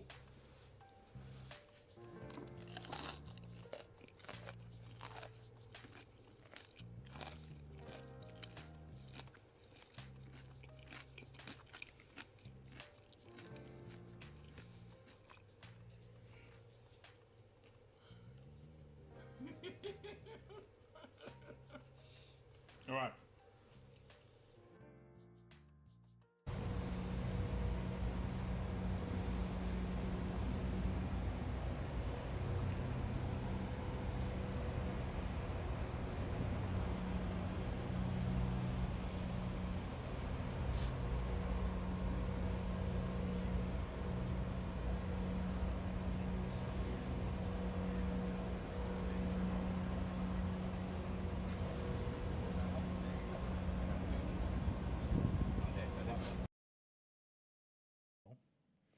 I am testing out these two devices. On the left we have the Pocket 3 along with its RTMP stream. On the right we have the Action 4 connected to a DJI Mobile 7P gimbal with the tracking module enabled as well. So let me just cover the Action 4 so you can see it black out on screen, and then I'll cover the Pocket 3.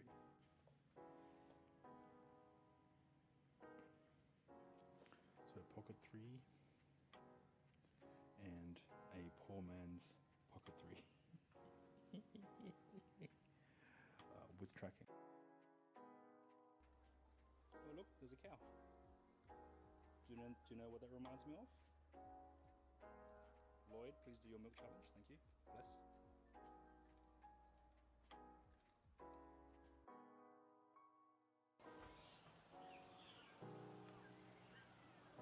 CFB, why are you staring?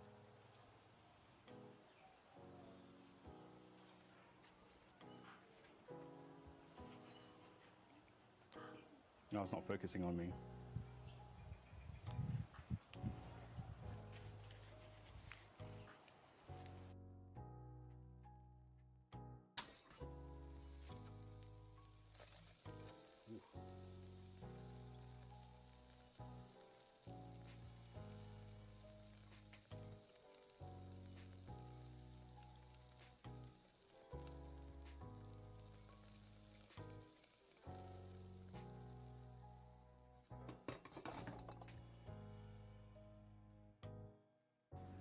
And we can now do TED Talks. So the benefits of shitting and coming at the same time.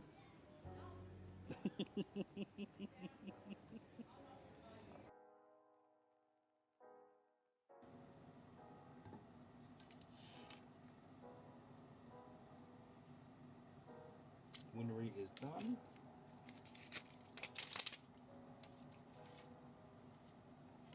Okay, now the next is CF Boy.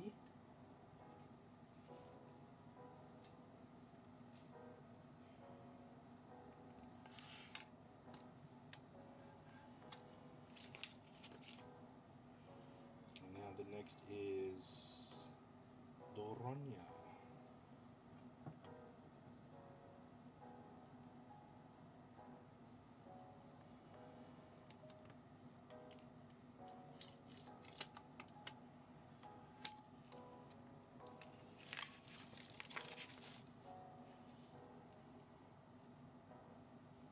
Is this a happy creation?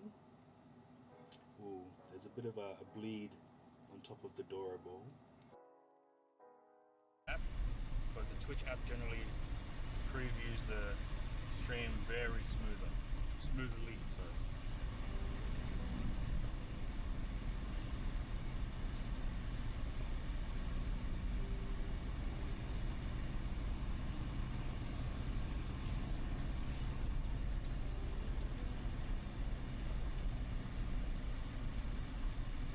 Okay, I just did a couple of head bobs.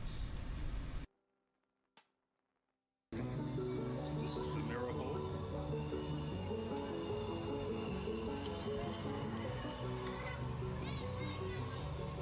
Oh wow, it dips. Dips. Hey, that's all right.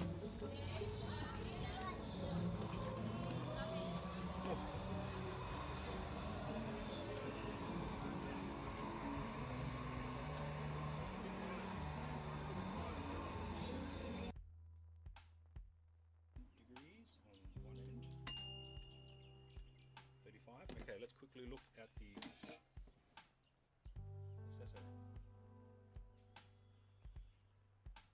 Focus. 200. Okay.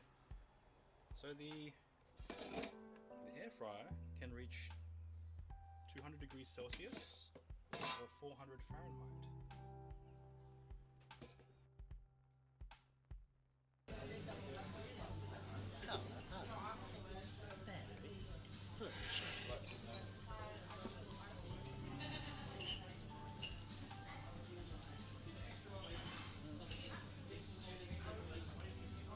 I think my health test was when I changed her diet, which really, really helped. Are you okay?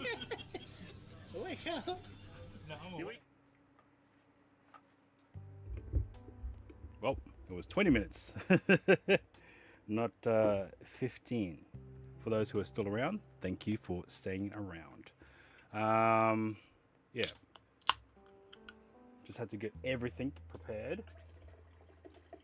But yeah, we'll start cooking.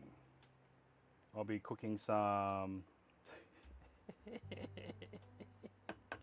Tony. Oh. All right. I'll show you everything before I start cooking. Fucking desk is a mess, but you know what? Doesn't matter. We're here. We're doing it. Let's go. So here I have a electric pot, and I have cooked on stream before.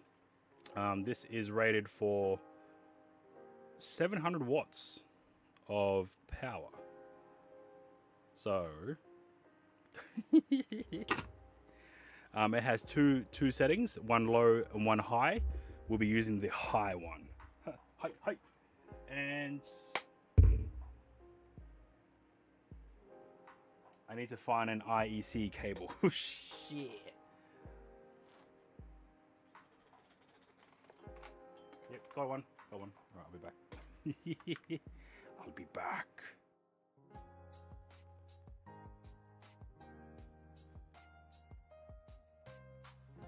And guess what this hoodie is? I'll show you the back. Okay. Okay.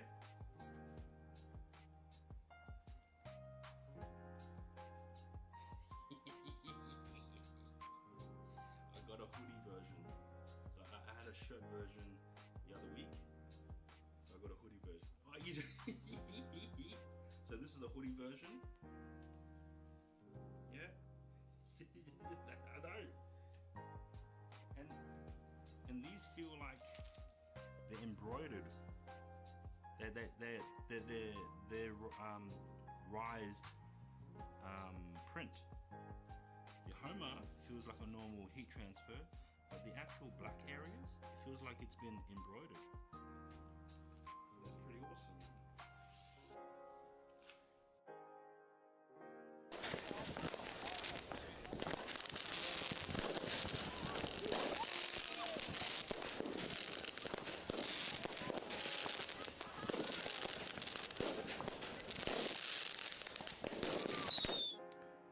Okay, we have power connected, but we're not cooking yet. So let's go through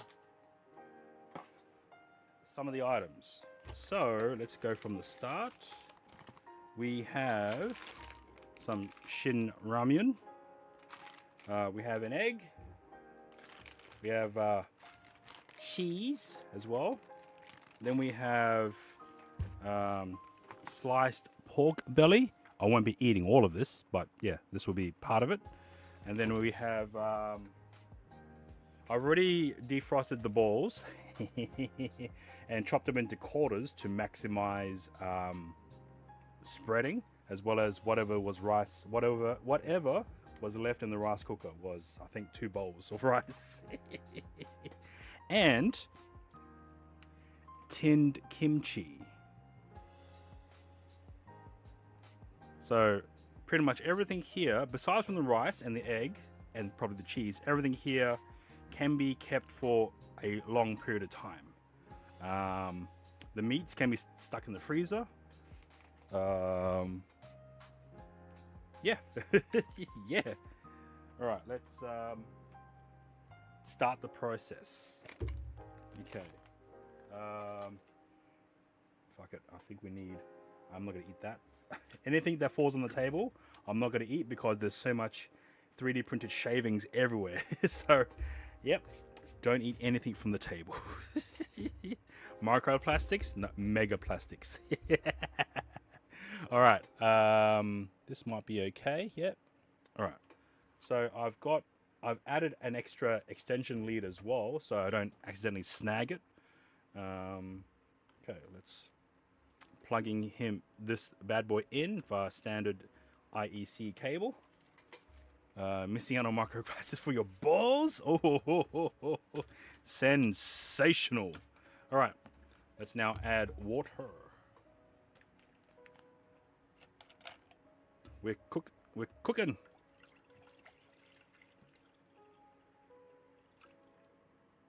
How big is this bottle? If this is a liter bottle, oh shit, okay. Put a liter of water in. Fuck, okay. You know what? I'll eat it all. It's okay. All right, let's power this on. Level 2, which is the highest setting. And let's start the process. Shin ramen here. And I'll get the packets out. I will drop in the powder. I think this might be too much water, to be honest. It's all right. That's why we've got rice, or that extra rice. And now we will add the noodle. And okay.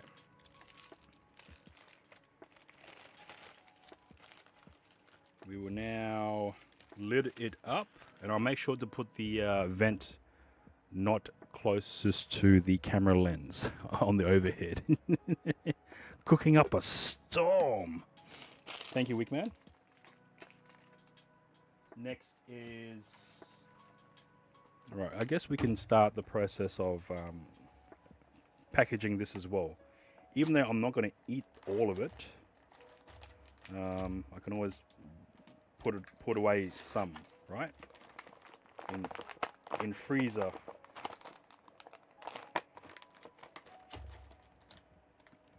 Something cracked. Good. Let me crack you again. Oh, damn. Okay.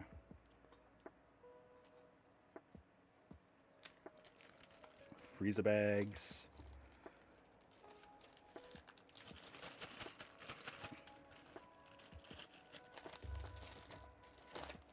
So there is 4 here, and then there is 5 here. I think we'll do 4 because we already have the other meats. If it fits, otherwise we do 5. Oh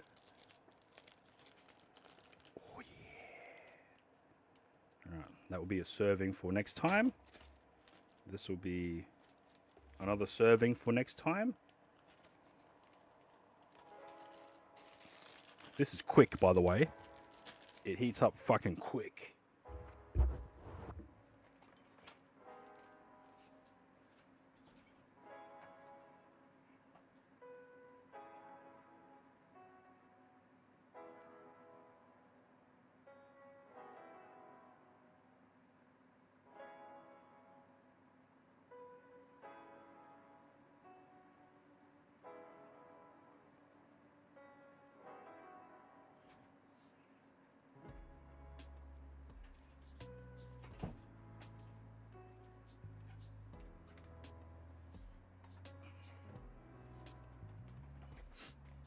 Again, I'm just using chopsticks and a literally plastic spoon because of the non-stick surface. I'm going to be eating straight from the pot because why not?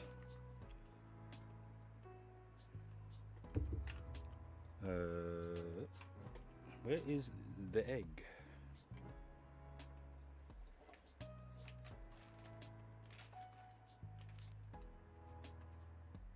We got egg.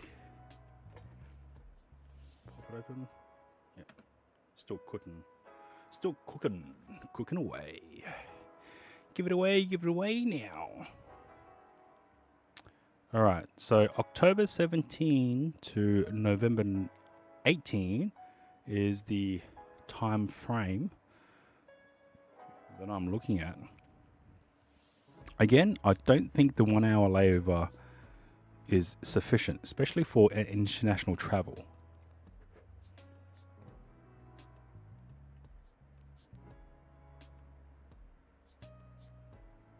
And all this is like up.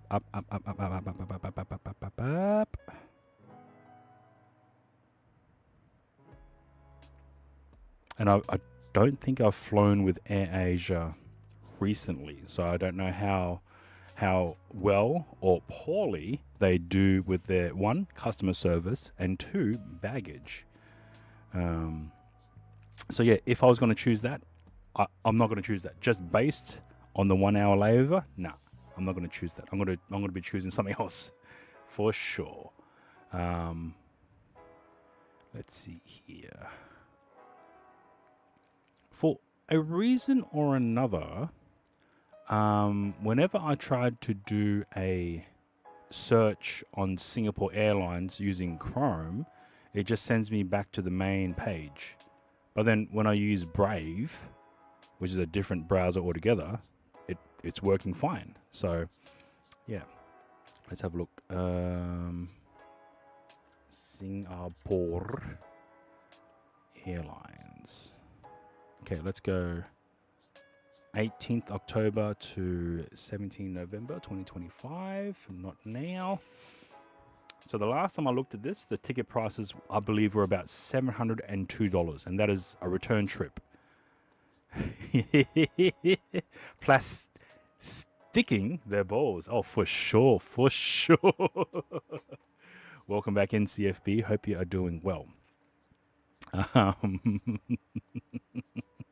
Microplastics, am I right? All right. Which is going to be the hardest to cook up? Oh, shit. We've got spillage.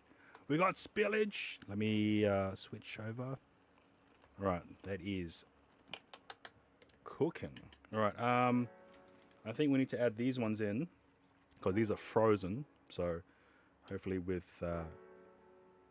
yep. In goes. Oh no, fogged. You fogged up. Let me try break this apart while it's in the heat. So these are pork belly slices.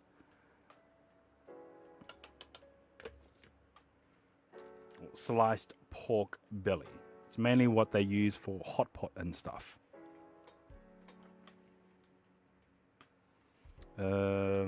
What else? What should be next? Egg or the... So these pork balls are already cooked. You knew coming back here was going to make you hungry. You knew it. You fucking knew it. Welcome back, CFB. Wait, when was the last time you were here, CFB? Was it when we were watching Jiang, or was it someone else? Dude, you're wait, what time is it for you guys? And the whole Milwaukee flooding thing, man. Sorry to hear about that for all those affected. Oh, we'll do the egg because the pork balls are already cooked. They just need... They were frozen, snap frozen cooked. Okay. It's hard to do egg with one hand. 6 a.m., 7 a.m. Oh, Jesus. Okay. Why up so early? Isn't it? You bastard. Oh, Jesus. Okay. Dropped it in. Okay, done. And now we will close up. Oh, shit. We got a renegade one. Shit. In you go. All right, there we go. Okay. Oh, man. Okay. Prepping for workday stuff. Okay, fair enough. No, it's not Maggi noodles. It is Shin ramen noodles with meat, egg, And so we got pork slices already. I'm now going to be adding in pork balls that I've already chopped up. I've defrosted because they were frozen. So yeah, try to hide it. Yeah, look at that. Yes, this is an oversized bowl of rice, okay? Okay. Welcome in, Ray. Hope you are doing well. I do apologize to everyone who has to watch this. Oh, man. Well, then, what's normally for your breakfast if you're up this early anyway? I'm not normally a breakfast person myself, so yeah. Excuse me. I've got no messages coming in.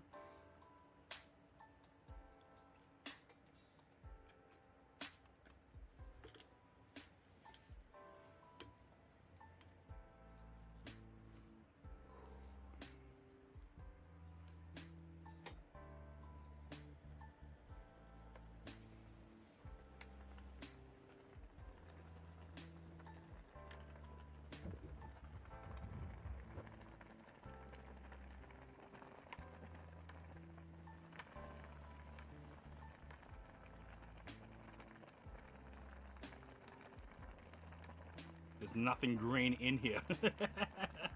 It's all meat. I should add some greens.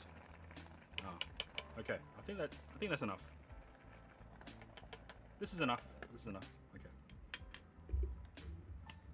If you have time, 3 to 4 eggs, most likely with chili crunch oil, that or cereal. Ooh.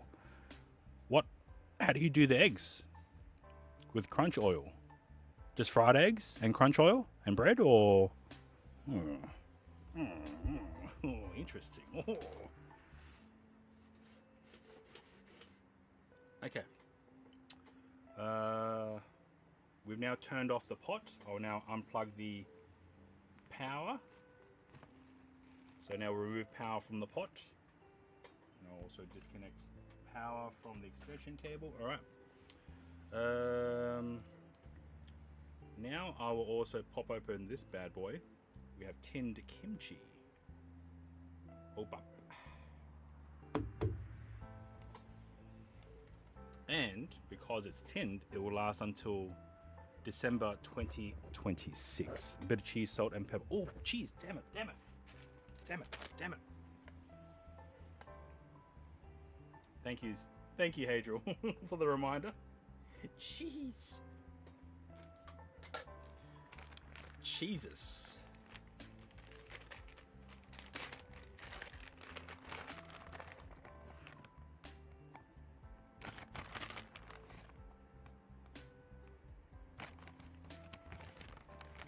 More? Yeah, more. Let's cheese this up. Alright, let's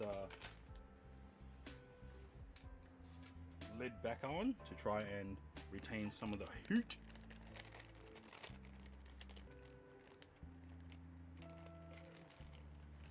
Okay. Let's prep. Let's prep.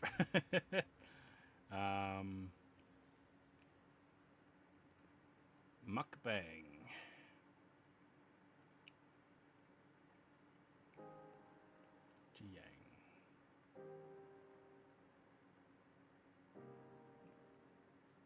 Tempura. Oh, okay.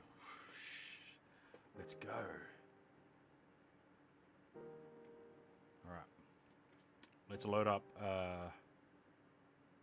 Jiang again. Again. Food.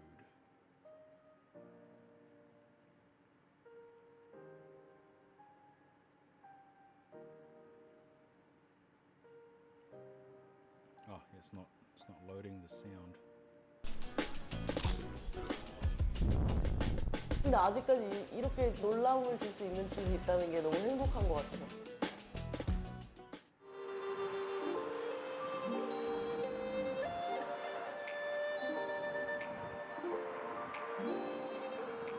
안녕하세요, 여러분. 제가 오늘은 지금 여기 신사동에 왔는데 제가 오늘 온 집이 진짜 좀 약간 대단한 집이거든요. 예약하고 막 1년 뒤에 먹을 수 있는 그 가격으로. Are you ready? Is everyone ready? Here we go. The reveal with cheese. Oh yeah.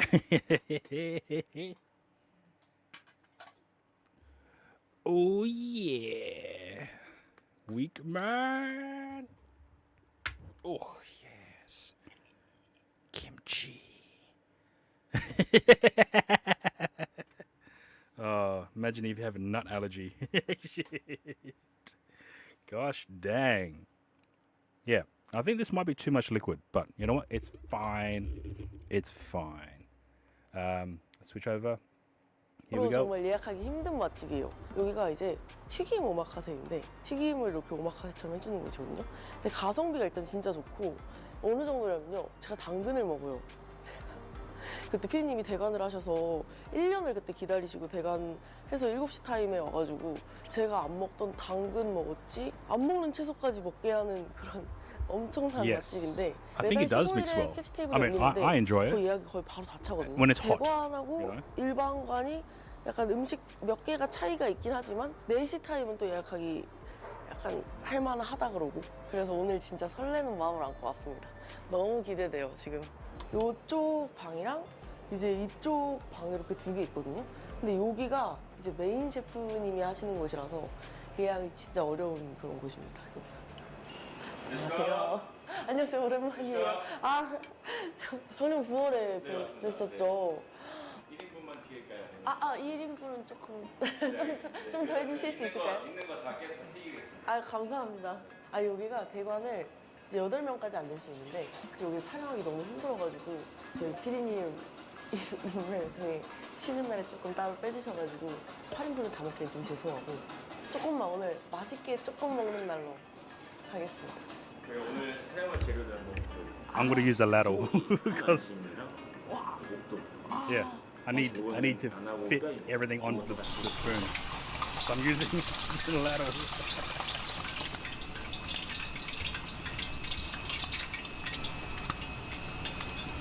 Oil. You can hear it. 혹시 새우가 4마리인가요? 네 그렇습니다. 와, 감사합니다. 장원 2마리, 새우 4마리.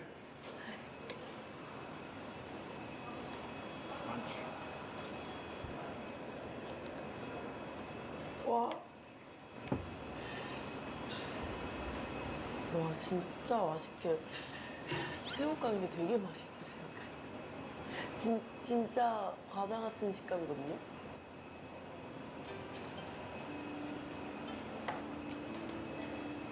장어뼈는 처음. God damn. 안 hot. 딱딱해 보이는 거. Like burning, not spicy, but I've forgotten eating from this bowl. It 그래도 완전 retains the 그냥 heat. 과자 같아. Shit. I can burn my tongue. God damn. 맛있다. 한 번은 이제 피디님이 예약을 하셔가지고 얼떨결에 같이 왔었고 그래서 제가 친구들을 다 불러가지고 여기 한번 온 적이 있거든요. 다 진짜 인생 튀김이라면서 Nudes. 자기 먹은 인생 중에서 meat. 가장 맛있는 튀김이라고 추천을 했는데 그 몇 명 친구들 다 예약을 하고 왔어요. 저도 예약을 해서 또 올해 9월달에 예약이 됐고 진짜 튀김 진짜 맛있네요. Oh, the batter. 다른 거 튀길 때마다 버리고 새로 만들고 버리고 새로 만들고. 저 튀김옷을 다 따로 만들어요? 네 그렇습니다. 와, 그래서 God damn. 똑같이 하나요? 네 그렇습니다. 똑같이 해요. 좀... 사람마다 셰프마다 스타일이 좀 튀기는 그래요? 방식도. Too hot, too hot. Too hot.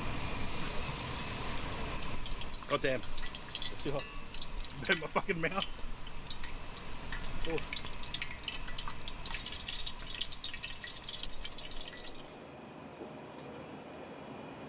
God damn. 제가 ASMR 마크를 진짜 준비했거든요. 튀김집이라.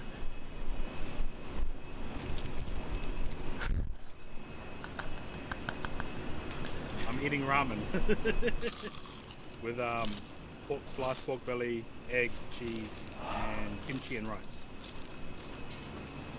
on the side. But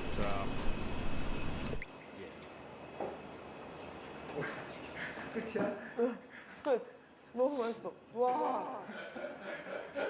새우가 일단 이 튀김옷이 진짜 바삭하고 엄청 얇은데 너무 맛있는 튀김옷이고 I've got to make sure I 태어날 때 cool this 맛있다고. bad boy down first.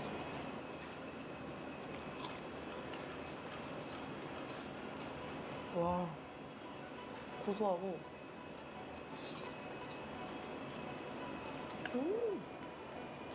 원래 이게 한 마리 나오거든요.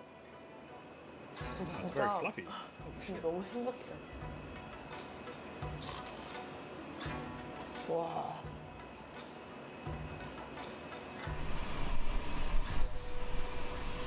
Shrimp shiitake mushroom.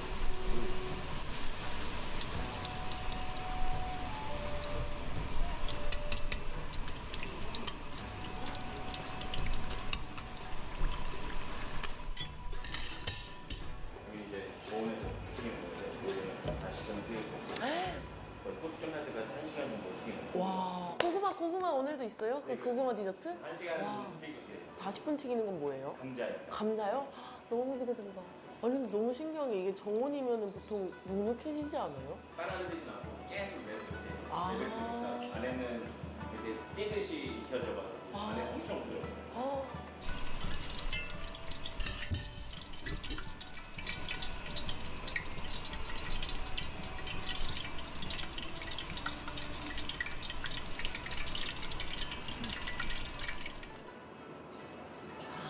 감사합니다.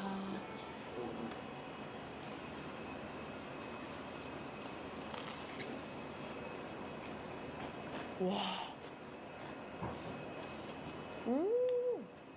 적당히 흘러나오는 기름이랑 이 새우와 심지어 이 버섯 즙까지 이렇게 탁 나오니까 촉촉하면서도 바삭하고.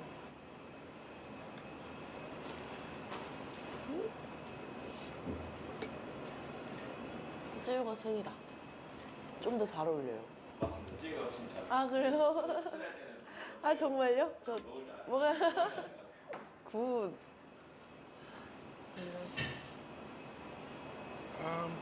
Yeah. I'm using an electric pot. Probably about 5 minutes. Actually, I don't know. I mean, you could probably watch the VOD back to see what time I started the cooking process. I'm going to say about 5 minutes. But this is only like maybe a liter of water. I could be wrong. I have to double check that. 다음 뭐예요? 초다 옥수수. 바로 우와 진짜 맛있겠어. 옥수수 안 먹어봤는데 너무 기대된다.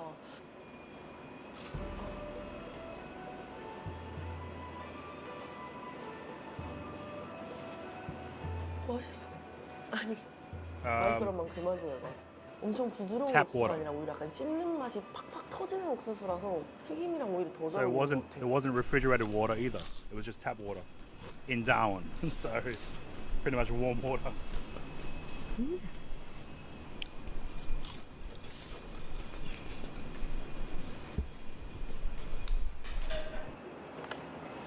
마이크 안 쓸래. 허망하게 사라진 것 같아. 마이크에 신경 쓰다가. 이거는 가스보다이라고 새끼 도미.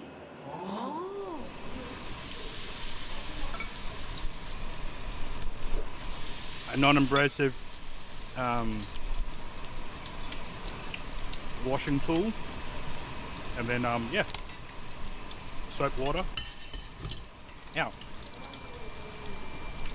It's non-stick as well, so you can actually cook meat in here with a bit of oil. You can cook meat in here. Yeah. 요것도 찌유가 잘 어울립니다. 아, 찌유요? 살이 엄청 부드러워서 아. 진짜 맛있거든요. 감사합니다. I think I bought this for like $50. 한입은 ASMR. And there are two heat level settings, one low setting, one high setting. When I cooked the ramen less than 10 minutes ago, I used the high setting. So yeah, 뭔가 보리멸보단 좀 더 생선살 같은 살 결이 얘는 좀 부서지는 결이거든요. 좀 Okay. 이렇게 약간 standard 탱글탱글한 kettle cord. 네, 약간 부서져서 입안에서 게살처럼 녹는 느낌이라서 결결이 찢어지는 식감이거든요.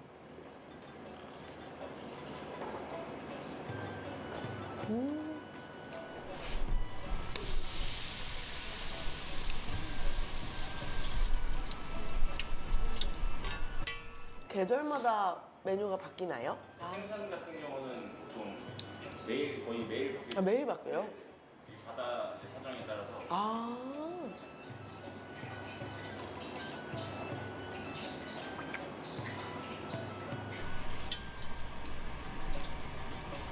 여기 당근, 연근, 무슨 채소, 아스파라거스 이런 게 맛있거든요.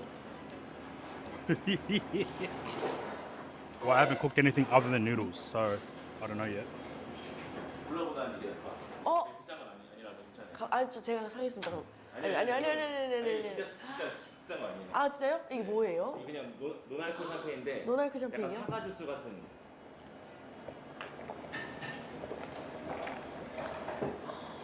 약간 술 같으면서 음료 같으면서 딱 진짜 너무 맛있다. 기분 내기 딱 너무 좋은.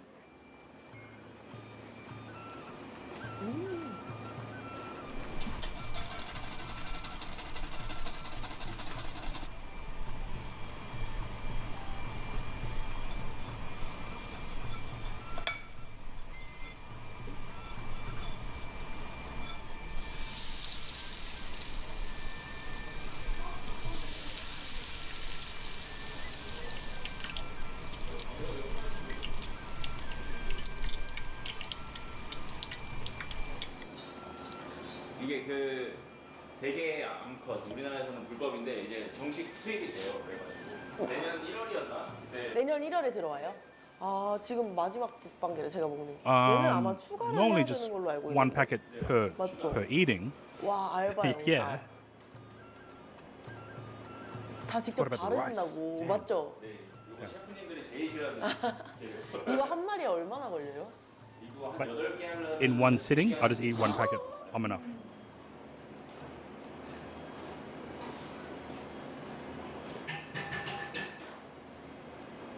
이건 맛을 진짜 음미해야 돼요. 부드러운 게살과 그 아래 그 고소한 식감이 고소하면서도 바삭한 식감이 딱 들다가 점점 씹을수록 맛이 살짝씩 변하거든요. 정말 그 기승전결이 있는 맛이에요.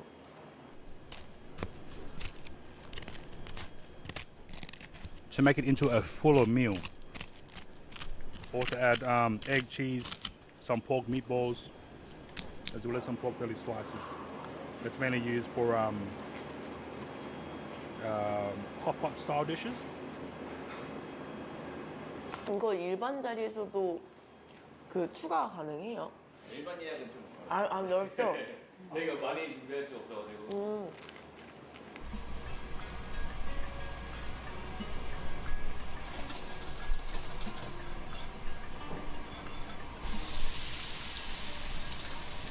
Kimchi as well, if you wasn't aware.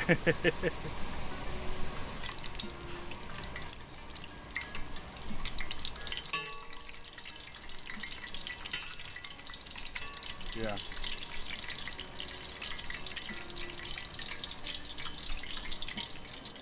짱.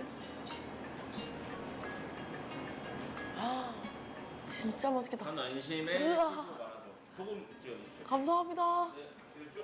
아, 제가 시소를 못 먹거든요? 근데 그냥 안녕하세요. 원래대로 해달라고 부탁드렸어요.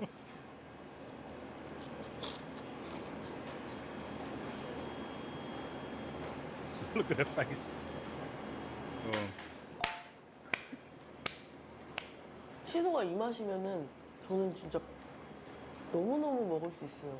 그 싫어하는 향 자체가 안 나고 깻잎 같은 향으로 바뀐다고 해야 되나?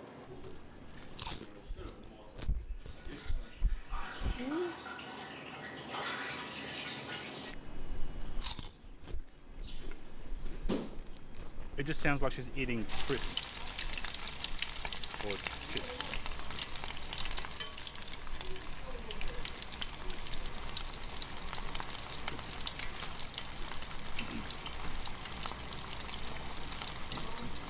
정규면이 아닌데 해드리고 싶어가지고 저는 이제 옥동 삼계탕이라고 하는 이름을 지어가지고 옥동 삼계탕이요? 네. 국물 먼저 한번 떠먹어봐야지.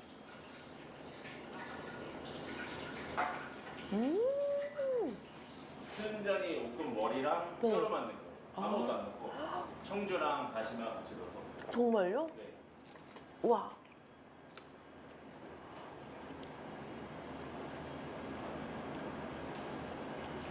약간 역대급 메뉴인데? 비린 맛이 하나도 안 나고 진짜 걸쭉하게 진짜 갈아서 우렸나 싶을 정도로 진한 향이. 와우. 껍질이 다 살아있어요. 하나하나 이렇게. 약간 징그러울 수도 있는데 하나는 이렇게 꽃잎처럼 살아있거든요.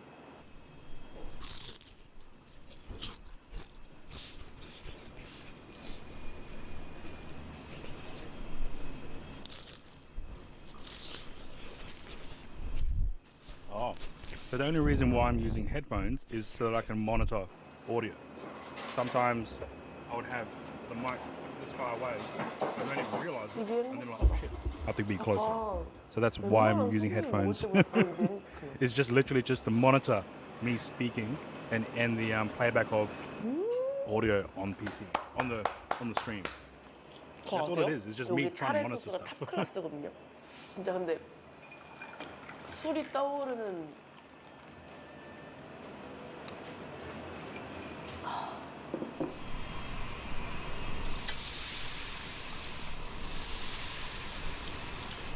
I know I had another one here. Hey, you were hiding, weren't you? Huh? You were hiding.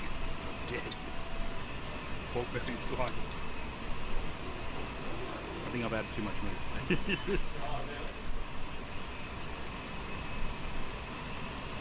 내가 제일 좋아하는 거잖아. 제가 제일 좋아하는 거. 가니 미소 개우 소스.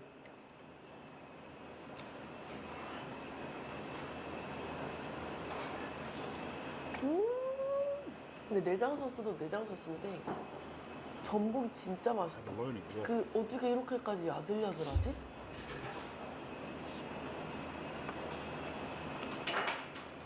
다른 데 약간 또 짭짤한 맛이 가는데 여기는 비로소 살짝 달짝지근하거든요. 2시간 쪘다 해서 그냥 부드럽기만 한 게 아니라 부드러우면서도 그 안쪽 부분에 살짝 쫄깃쫄깃한 맛이 있거든요.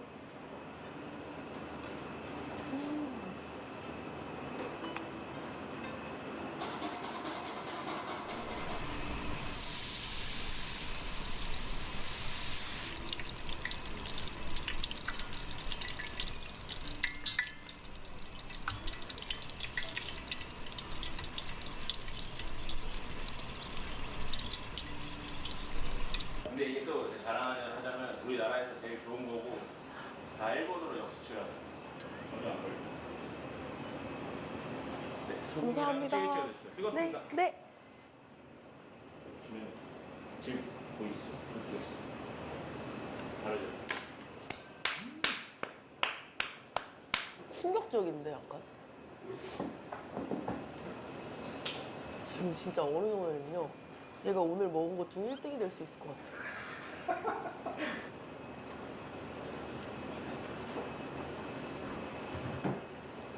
근데 부드러운데 안에 식감이 다 살아있어. 그 줄기의 식감.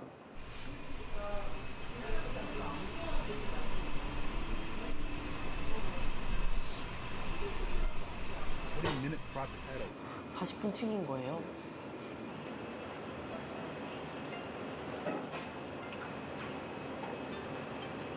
너무 맛있네. 근데 일단 안 기름져요. 기름이 오래 튀겼는데 안 기름지고. 근데 마지막쯤 거의 다 먹을 때쯤에 이렇게 식감을 제대로 느끼면은 감자 무스보다 부드러운 느낌이라고 해야 되나? 너무 맛있다.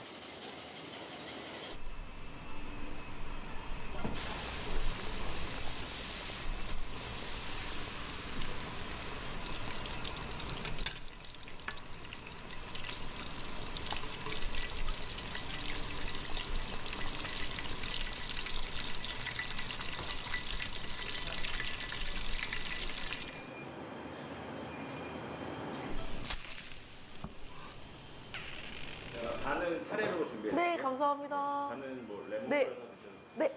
진짜 여기 장어가 끝내주거든요.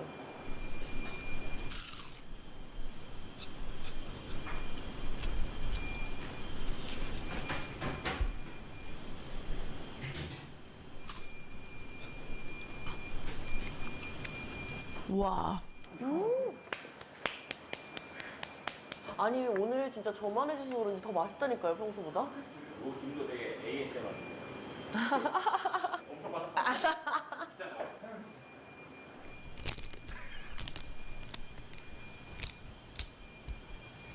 이게 한 팩에 7만 원, 7만 원. 감사합니다. 이만큼 이거 한 몇천 원 되겠네. 와, 아 진짜 맛있다. 진짜 맛있어요. 와, 김 진짜 맛있다.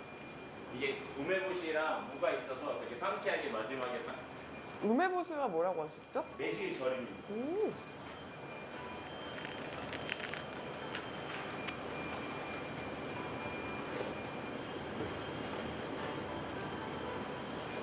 너무 맛있다. 진짜 고급이다. 그야말로 고급이다, 이랬어. 고급 맛. 소금구이를 보통 먹으면은 놀래요. 엄청 맛있다고 놀래는데 이 타레를 먹으면 더 놀래요. 더 맛있어.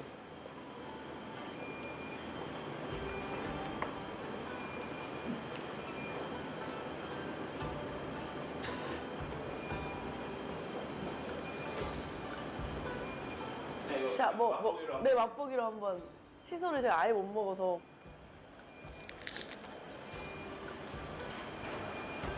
다른 시소를 쓰시는 게 아닐까요? 맛이 있을 리가 없는데?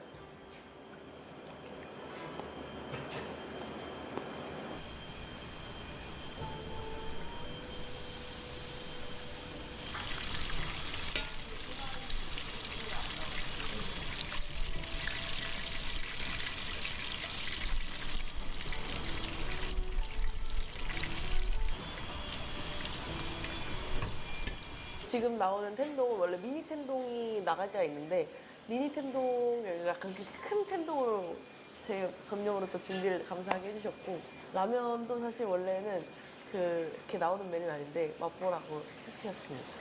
원래 솥밥처럼 나오는 것도 있지 않았나? 네, 솥밥에다가 이제 오차즈케랑 그 텐동 선택 비슷하게 할 수 있게. 아, 그렇다면 오늘은 좀 특별한데 일반 물이 아니라 아까 드셨던 새우 머리랑 새우 껍질로 그 몇십 마리 거를 우려가지고 국물을 하는 거죠.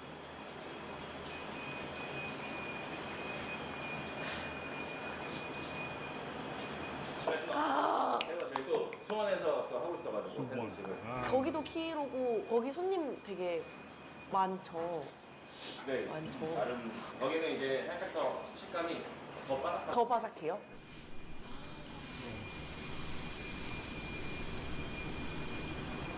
진짜 끝났다 진짜. 많이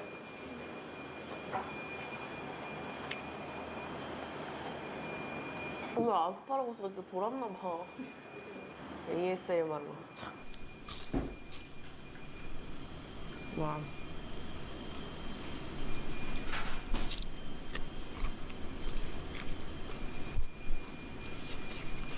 나는 안 넣고 먹을래. 이게 그냥 물을 넣으신 게 아니라 새우 육수를 넣으셨다고 해서 제가 지금 국물 먼저 너무 먹어보고 싶거든요. 와, 살면서 먹은 새우탕 중 1등. 당연한 거지만. use the lid as a bowl.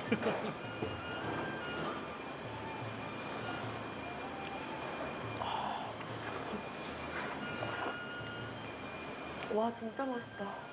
살짝 얹어가지고. 좀 신데 좋아, 완전 너무 오히려 좋아요. 감사합니다. 안 드려요? 네, 저희 자존심 마지막 자존심이라.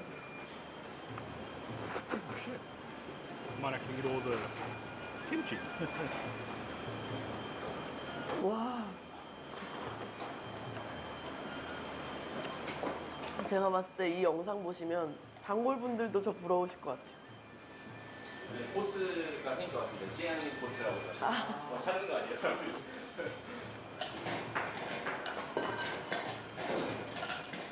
와, 너무 맛있다.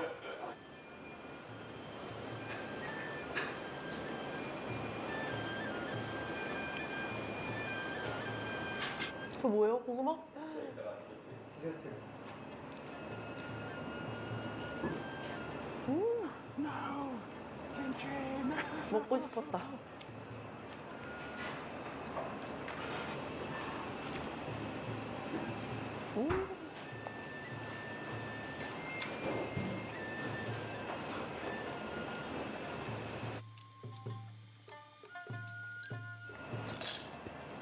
맛있으면은 탄산 없어도 됩니다.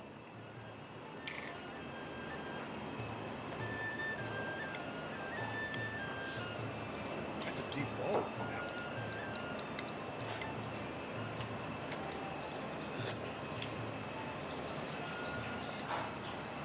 아, 새우탕 진짜. 아, 맛있게 드셔줘서 감사합니다. 아, 너무 맛있어. 진짜.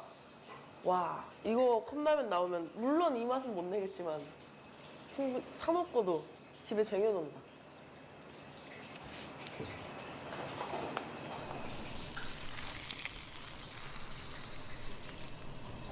요거를 또 드십시오. 요거는 이제 완전 전통적인 방법으로 일본 전통적인. 네, 완전 다르죠. 계란이 엄청 포슬포슬하고 네, 맞아요. 약간 일본식 계란 말이처럼 약간 반숙 계란 느낌의 고소한데 겉에 튀김이 진짜 하나도 안 바삭하고 오히려 약간 그 어디 안 적셨는데 국물에 적셔 먹는 튀김 같아요.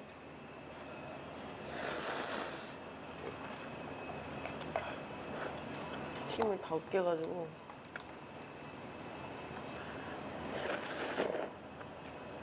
와, 저 진짜 무조건 사 먹어요. 너무 맛있다.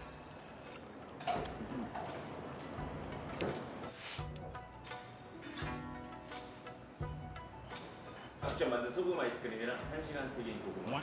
One 대박. hour? 감사합니다. Jesus.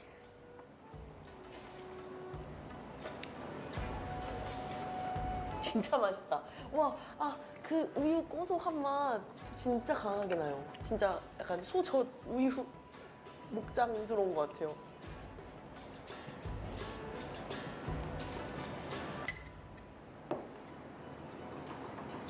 오늘 먹은 것 중에 입이 제일 행복해요.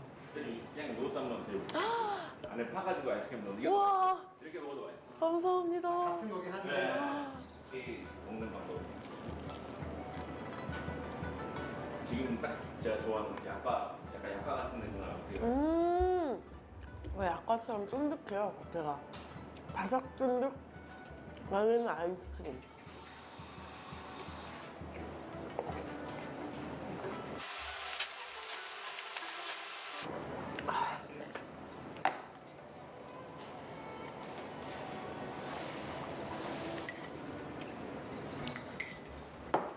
모든 음식이 전문점보다 맛있는 것 같아요. 아, 너무 감사합니다, 진짜. 제가 감사합니다. 제가, 자주 오고 싶은데 자주 못 오잖아요, 여기. 오늘 예약한 정확히 5월 달 5월 달이요? 7월 1년 걸리네. 딱 1년이네. 네. 토요일 오고 싶습니다. 토요일 안 와봤어요. 그리고 선물 와! 잠깐 이렇게 많이 주셔도 돼요? 너무 귀한 선물 감사합니다. 촬영이라서 뭐 좀 이렇게 특별히 좀 신경을 써주셔서 막 이렇게 더 많이 주시고 막 양 때문에 뭐 그런 것도 있지만 그냥 그런 거 없더라도 정말 충분히 너무 맛있고 너무 가성비 좋고 한 집이라서 예약만 빼면 완벽한 집이죠. 아무튼 오늘도 잘 먹었습니다. 진짜.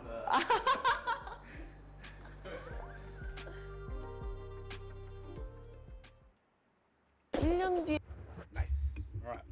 I've just shoved rice into the rest of the broth. And let's mix that bad boy up. Oh, yeah. There's more meatballs. There's still a bit of egg. I'm pretty sure I might have smashed the pork. Oh, no, there is. There's a bit there. The sliced pork belly. Yeah, congee time. Congee time. Oh, man. Yeah, Wigman, let me know about the accommodation thing. And yeah, I'll try to book the tickets this week. No messing around, yeah? Just straight to business. Straight to business. Ooh, that's something we could look at. FX3 rigs. Did you buy anything or no from when we discussed last time?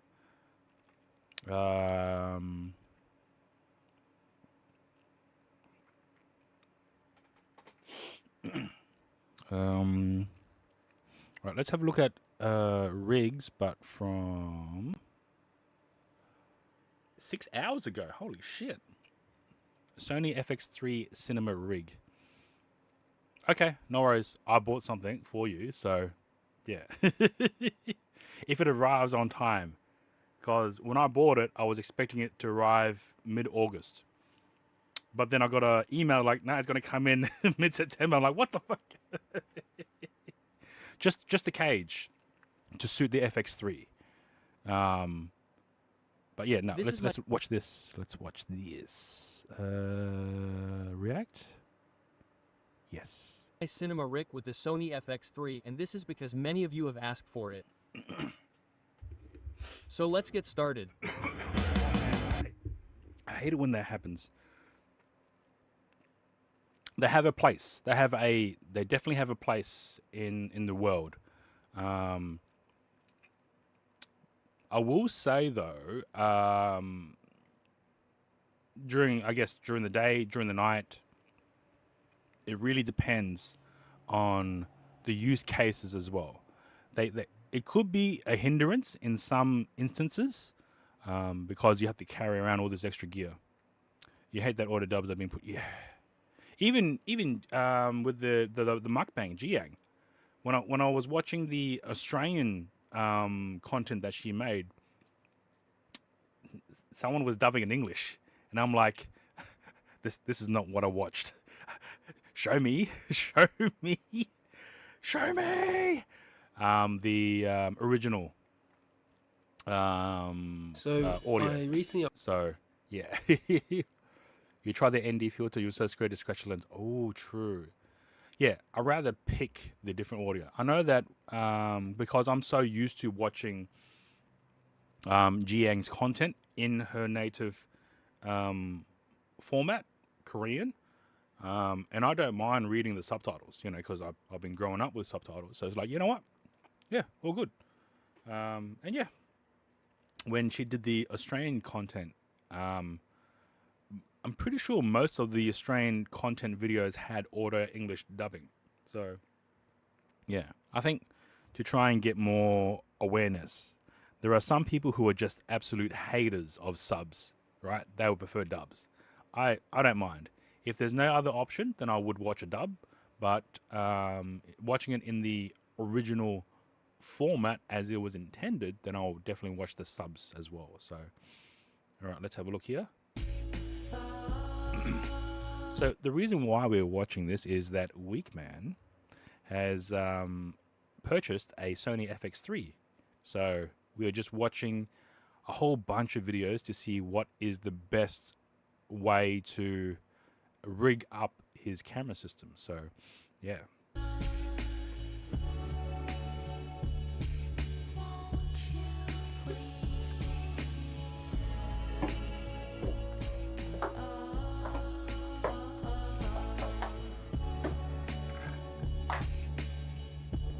Hey, so I'm finally shooting this on my new camera, the Sony FX3A variant. That's why I had to wait a little bit longer for it to come into stock. So I wanted to show you a couple of rig builds that might suit different workflows. The first setup I'm going to show you is using mostly newer gear. Oh, there's an A build? I didn't know there was an A. Jesus, okay. So I thought it was first just up would standard be the FX3. cage. This gives you a bunch of mounting options as well as added protection for your camera, where you'll inevitably give it knocks and bumps on the job. I really like the separated NATO rail on the top, so you can actually just have What's the NATO difference? rail without the cage. And I really like that you can take apart the cage and have just half a cage. Again, this is what I really like about building out your camera. It can be very modular and you can get something that just suits your needs for that day. Next is the base plate. This actually holds 15mm rods, so you're able to attach a bunch of different accessories. Think of this as the spine of your rig, where you can attach things like follow focus, you could attach lens supports,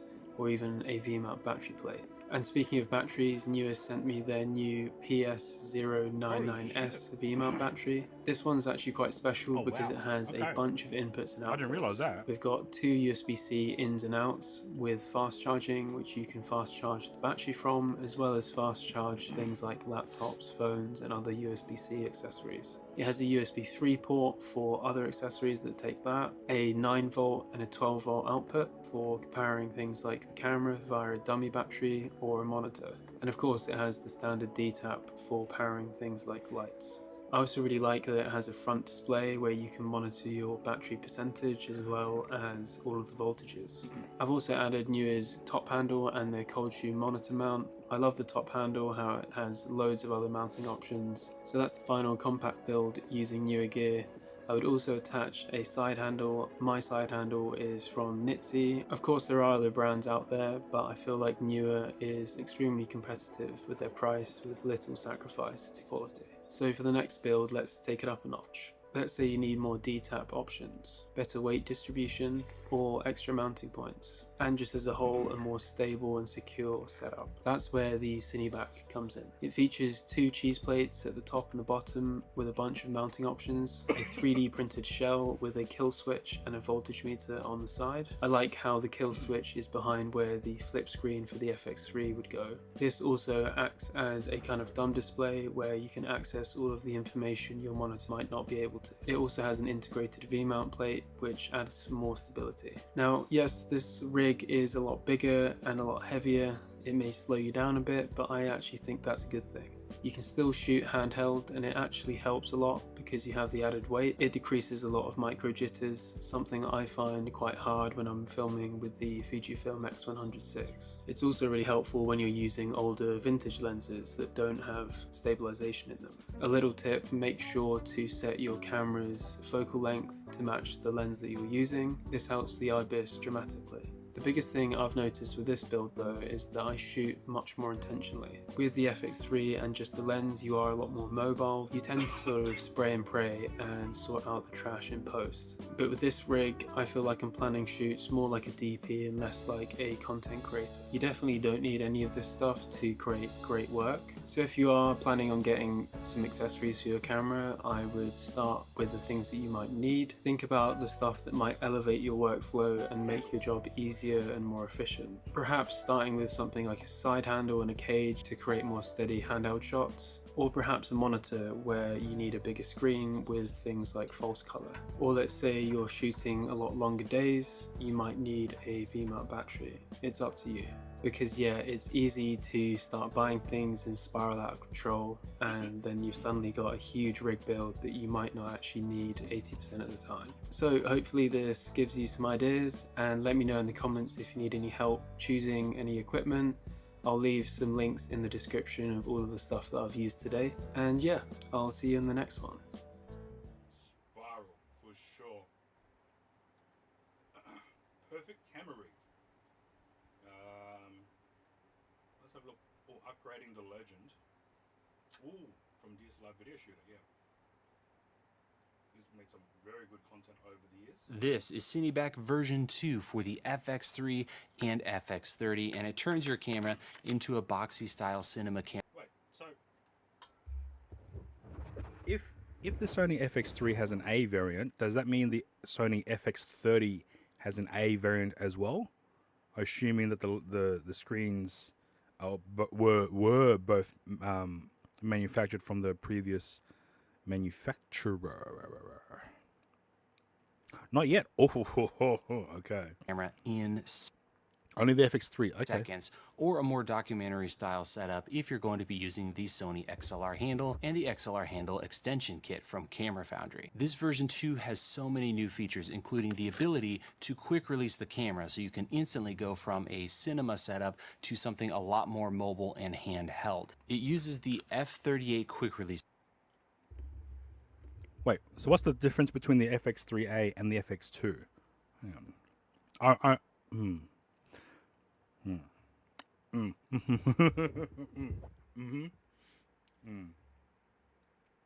System, and it doesn't require a cage, but it's also compatible with 8 cages and counting from different manufacturers. Cineback sports a V-mount or gold mount battery plate with a switch that sends power to dual USB-C power delivery ports for cameras and other devices, has 4 D-tap ports that are rotatable for any cable direction, has a cable management compartment built in with a quick access door, has a new cheese plate design, and works with our new quick release adapter kit, allowing you to remove the camera quickly for a more compact camera setup if you're going to use a cage or our XLR handle kit. You can use the screen in multiple orientations, and in this video I'm going to show you everything there is to know about this new version of Cineback. We'll go ahead and build a rig or two, but first a quick disclaimer. No one is sponsoring this video. That said, this video is supported by those of you who have purchased camera gear from me over at Camera Foundry, or my camera guides, LUTs, and the SmallRig 212 battery. So if you want to support the channel, check the links in the description, and thank you guys so much for the support. Last year I started a camera company and came out with a product called Cineback, and I'm really excited to finally announce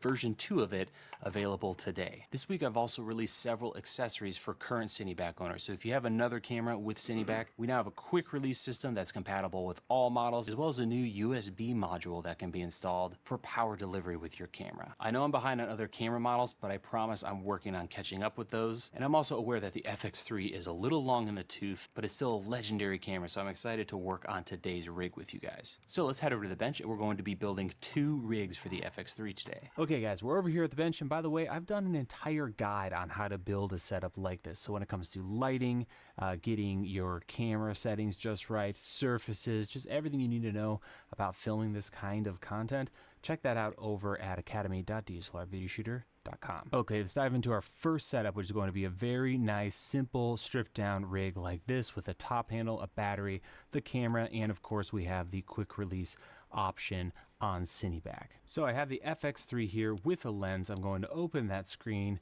set it aside, and grab Cineback. You'll notice I've added one of our spacers and a quick release plate, and all of this is covered in the instructions depending on the camera setup you're going with. But for this setup, we're going to keep things super stripped down. We've got the camera, no cage installed. You can see I've got a base plate on the camera here, and I can simply mount it directly into Cineback. It quick release and locks in place. We can close the screen, and just like that, we're ready to go out and film. That said, we currently don't have bolts going into the top of the camera, so while this is fine and you could film like this, if you want to add a top handle and a bunch of other gear, you might want to bolt down through the top. Now you could do that using the hidden little Allen key here on the quick release part of Cineback for FX3 version 2, but I'm going to be using these quick release knobs that we include with the kit.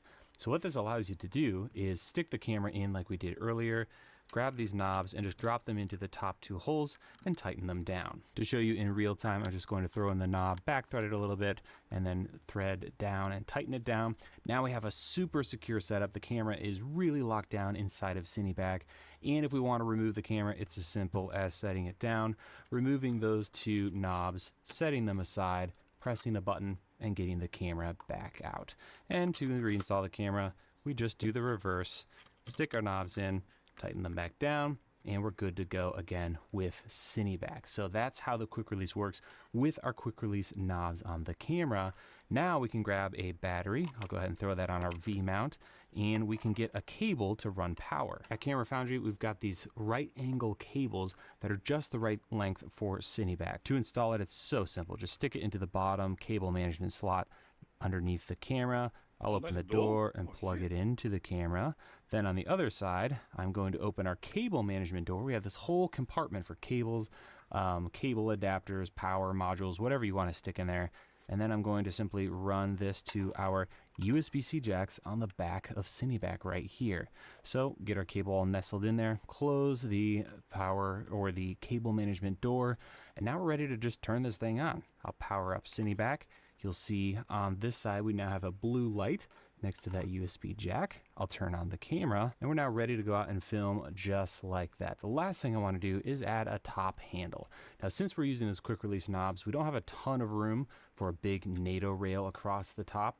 So you could go with bolt down instead of these quick release knobs, or have no bolts on the top if you wanted to use, you know, a NATO rail or something like that. But a great handle like this one with a area locating pin solution is going to work just fine on the top of our new plate, since we now have area locating pins. So I'll go ahead and snug it down. It's got those 2 pins so the handle won't twist, and that wraps up our first setup. Super clean, really simple way to go out and film, and you have everything you need, tons and tons of power.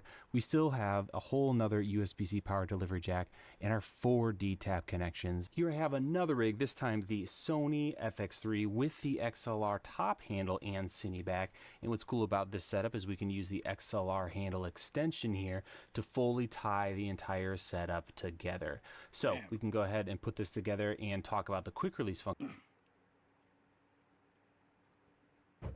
So D-taps are part of the V-mount battery system, or D-taps are essentially industry standard for power plugs, and you can use D-tap to with a converter. You can convert a D-tap to a DC barrel plug.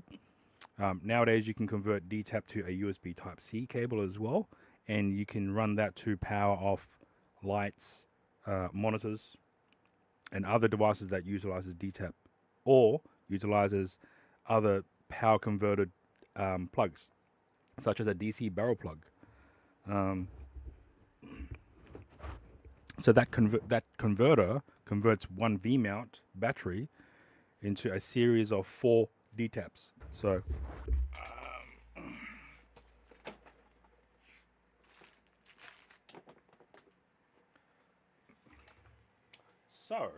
for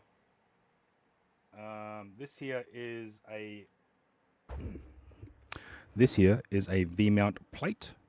I don't have a V-mount battery at the moment, but it does have the accessory to do D-tap. So there's D-tap here, and there's a D-tap here. Be warned though, using a D-tap will essentially use the power voltage of 18 volts. So you need to make sure you get the correct adapter so that it will regulate its voltage down to whatever you're wanting. So you can get a D-tap to a DC barrel plug at 12 volt. So from 18 volt down to 12 volt to make sure it is compatible with your system. And yeah, so these are what generally is part of the industry standard. And it's slowly moving away from that now with the introduction of USB and USB-C.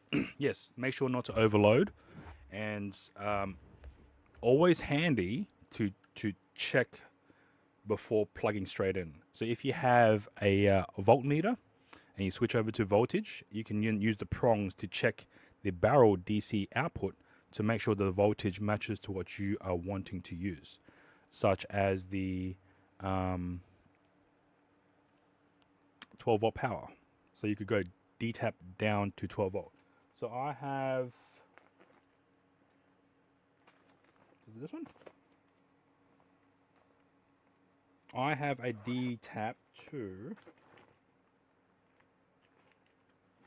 USB-C. Yep, there it is.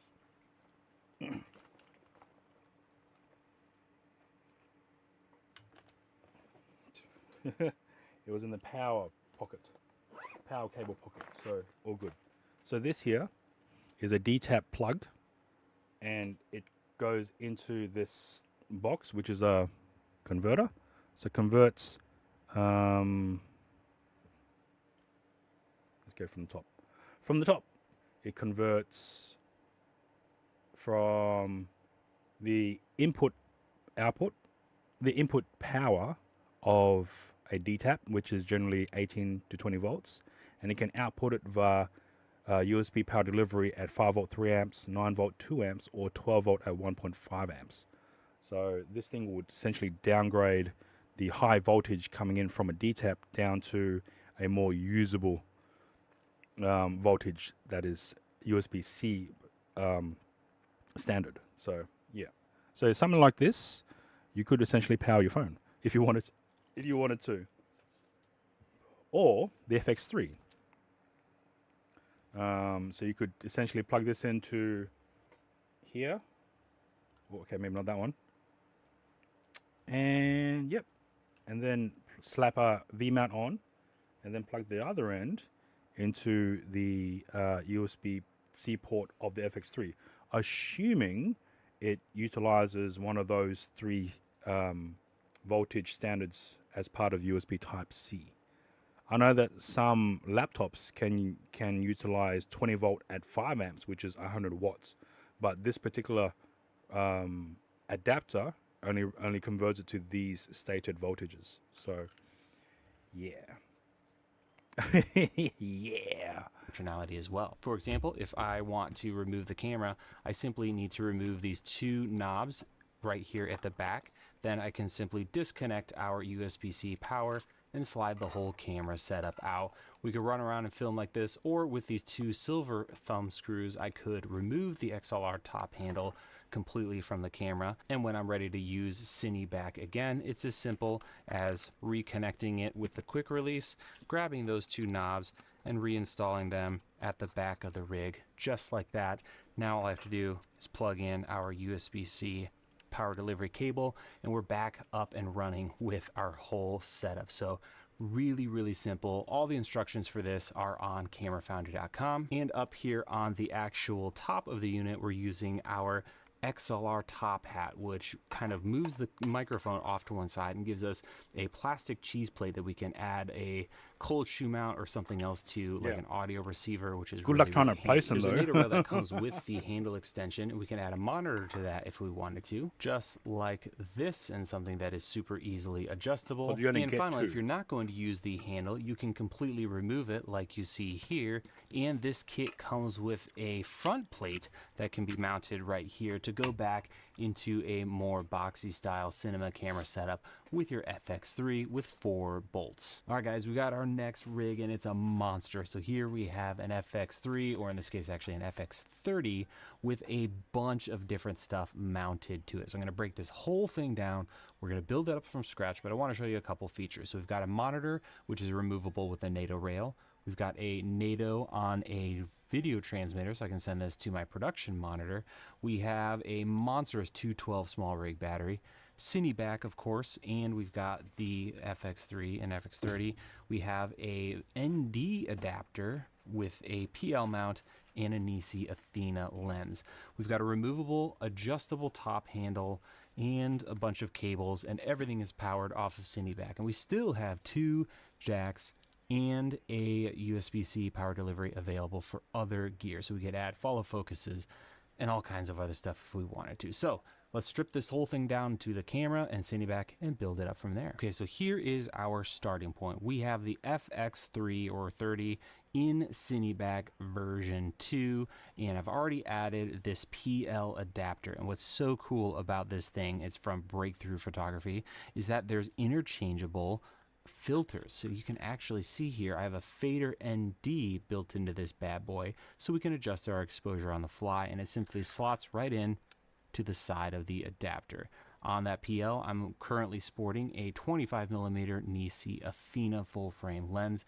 So that's kind of what we're starting with, and we've bolted it up with a cage. So this is actually the tilt cage for the FX3 and FX30. For this, we're going with a super locked down bolted setup. So no quick release here. We're going to turn this thing into a beast of a cinema brain that just lives like this until we remove those 3 screws. So this is what we've got going to start with. Now let's work on the top with a NATO for the monitor and a quick release system for the handle. I'm going to be using this Indy 7 monitor, and I have it on a small rig NATO quick release here. And so let's go ahead and get a NATO rail on the top of the camera. I'll link to a specific one in the description, but this is just one I had laying around. So I'm going to mount it on the frontmost threads on Cine back right here. There we go. We got it mounted up so we can add our monitor and remove it quickly. We'll talk about that here in a second. Next up, we have the handle. This is the Mid 49 rainbow handle. I have the black edition here.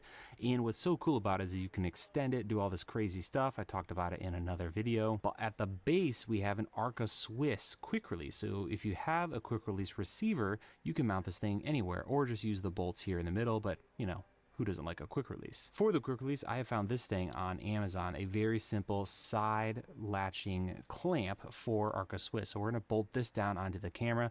Then we can simply add our camera handle, lock it in place, and when we want to remove the handle, we simply press this silver pin here by the arrow, move that whole lever over, and now we can remove our top handle. So there we have the side latch. I'm going to add the handle, and what's cool about this setup is you can also slide the handle forward and backward and add all these extensions. So I'm going to put it right about there, lock that side latch in place.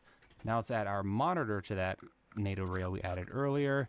Then I can simply lock that down in place. Now let's add our transmitter, and you can really add anything to the handle here, but I'm going to use a transmitter, and this time I am using the transmitter, the 4K model from Hollyland, and I've added a wooden camera NATO quick release female adapter. Now this is very expensive, but you could buy another option off of Amazon. I'll include some links, and this thing is going to attach to another NATO rail that I added to our side handle, or our top handle. So there's the NATO rail bolted to the side of the handle. Here's our NATO receiver. So now I can simply attach this thing and I can slide it along this rail back here. I'm gonna put it right about there, and we can easily remove it when needed. So the handle is now removable, the transmitter is removable, and our monitor is removable. So this thing can break down, as you'll see here in a little bit, super quick. All that remains to do is add a battery and run all of our cables. So I'm gonna run our cables here. I'm gonna grab 2 of my DIY cables, and you can buy kit. What is that monster battery? So currently using 2 Arca Swiss top handles. Yeah. Everything's to be able to build these. Everything has been built with purpose, right? I mean, there's no point in utilizing equipment that doesn't serve a purpose. Dual purpose here. If you can utilize equipment and items for dual purpose, that's even better. It just makes more sense. Over at camerafoundry.com. So it's just a basic cable that we can sell, and you can get your own connectors and rig something up like this. So I've done a tutorial on that. So I'm going to run 1 to the monitor and 1 to our transmitter. So here you can see I've got both D-tap connectors connected to Cineback. I'm going to stick the excess cable and wind it up inside behind the camera. Then I can close our cable management door and keep everything nice and tidy. The cables can exit down here or up here or on the other side. And there you can see we've got 1 cable exiting and going to the transmitter that through being this said, side. For the NPF battery that I've purchased for the Atomus setup, and along with the Atomus Ninja 5 backplate with these NPF style batteries, you can utilize a NPF plate which has a 12 volt output as well as a 7.4 volt output and a Type C output as well. So, and I believe the Type C is up to 30 watt. I could be wrong. I have to double check that. But attach this to the back and boom. And because a couple of these batteries are already on the way, yeah, just use that as your extended power source. And if you wanted to, you can utilize the USB Type A on the battery itself to power something else. But I don't think you really need anything extra, because you would have the C to power the FX3, assuming. Then you would have the 12 volt to power the monitor, and I'm pretty sure you can power a transmitter via 7.4. At least with this video transmitter, you can power it from a voltage range of 7.4 volts to 16.8 volts. So you don't really need to have that amount of custom cables. But in doing so, using this battery to provide power to 3 high energy items would most likely drain this very quickly. So yeah, just be mindful.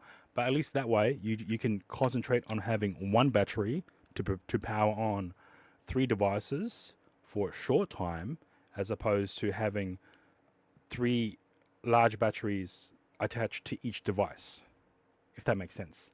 So overall, it makes your entire rig lighter per se, and only using 1 power source as opposed to having 3 separate three separate items to power using 3 different battery types or power sources. So, yeah. Of the rig. On the It other would be, yeah. side, we have our green cable going. And if you manage to balance it right, then you should be able to balance everything to a good ergonomic handle. Less things to worry about, yes. Except to make sure to double check the battery's power. What I find, and this is me from my testing when I'm using this device to power the A10 Mini, is that once this battery hits 18 or 19%, it doesn't provide power to this plate anymore. So you technically only get 80% of runtime on this battery. Because once it hits 20%, it won't be enough to provide power to 12 volt. It will provide power to the 7.4 volt output, which is over here. So just be mindful that you won't get the full runtime out of this entire battery. So yeah, that's if you're attaching it to a plate like this. If you attach it to an actual device that uses these actual batteries themselves, then yes, you'll get the full runtime because this device is designed to use this style of battery system and its voltages as well. Yeah. Yes. So just be mindful about that as well. Our monitor through this upper area, and then both DTAP connectors are neatly going down and underneath the cable management door. Yeah, I've got the 3D print. I'll do material removal while we watch the rest of this. Everything's nice and tidy. We have no big bundles of cables all over. It's all neatly put in there. I also have run one of our Camera Foundry right angle USB-C to USB-C adapter cables, and so that's going to be powered off of Cineback as well, and keeping our camera nice and topped off. Lastly, I've got some HDMI cables. These are from Condor Blue. I love right angle to right angle braided cables, and I've got a couple of adapters here going to the monitor because it fires down and I prefer to go out and over. So you can see that here, just a couple of those angled guys. You can get a 5-pack on Amazon. And I just ran the HDMI cables, one into the cable management area of Cineback and back around from the bottom into the camera, and then the other all the way from the other side of the monitor here into our transmitter. So the camera's feeding the monitor is passing that onto the transmitter, and the transmitter will send it to my larger production monitor so that this thing can live on a tripod and a producer or director could be anywhere. The last thing we need to do is add a battery. So I'm gonna grab one of the monstrous 212s for a ton of juice to power this whole setup all day long, or at least for a very, very long time. And that's our final setup. I can turn on Cineback, I'll turn on our camera, our monitor, and our transmitter, and we'll wait for everything to boot up. And now we have our monitor powered, we've got the camera powered, we've got our transmitter powered, all with one unit. And look how clean this rig is. You can easily access the handle.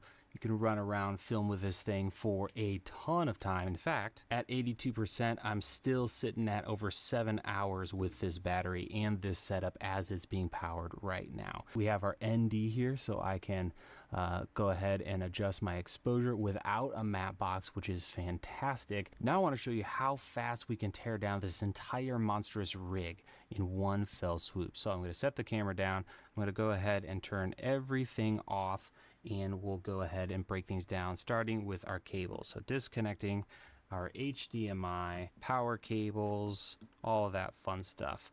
The transmitter is super easy. It's right here with a NATO rail. There goes that. Same with the monitor. Loosen up that, run it to the edge of the NATO rail, disconnect it, set it aside. Our top handle is a joke, just like that. Battery, of course, is V-mount, so we can simply remove that. All of our cables can be pulled out through the side door here, so I'll remove our two cables just like that, our two DTAP. I'll close that. I'm going to leave my USB-C cable going into the camera.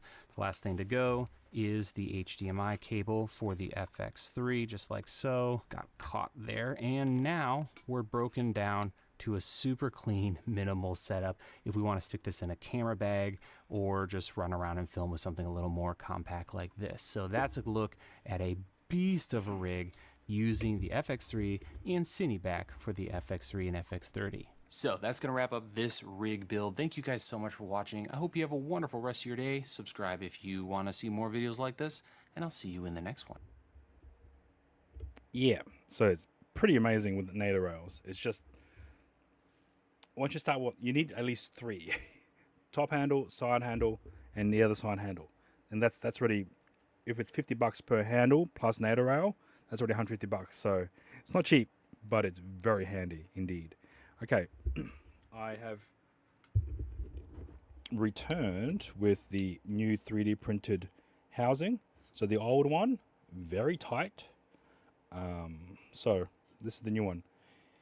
Moment of truth is, let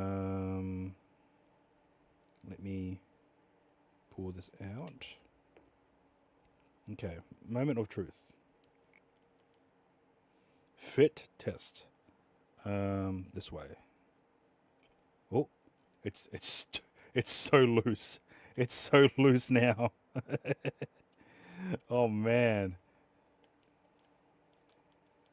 But that's okay. At least now we can brace it with paper or shimmies, you know? All right, now we will test this.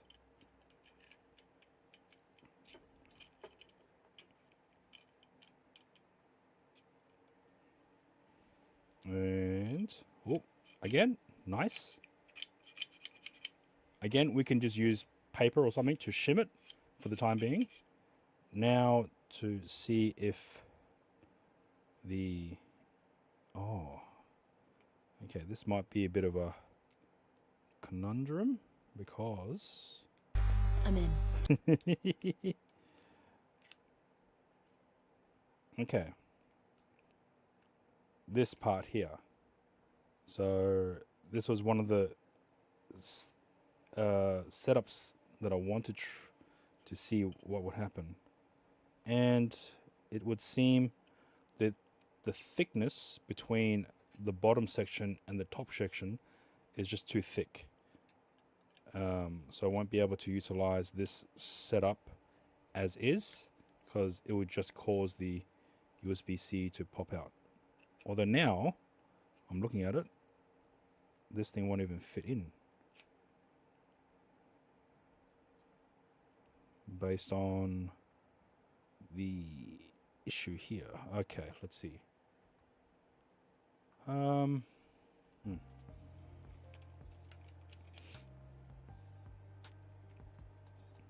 So even if I raise it up, if I were to add stuff to it to raise it up, would it be enough? Oof.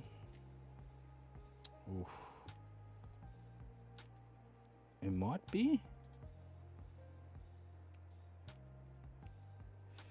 Oof. Okay, let's pop down. It's literally just a tap, and it just disengages.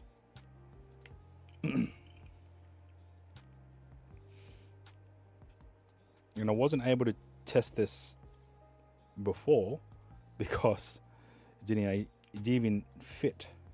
So there was no way for me to test this out. When I measured it, I might have measured it when it was like that. Okay, that's probably why. That's okay. We will give us a chance to at least shrink the bottom one. All right, let me now test to see if it will fit on the collar of the phone mount.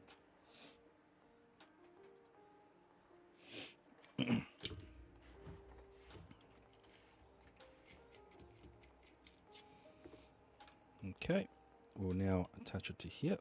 That's a very firm grip.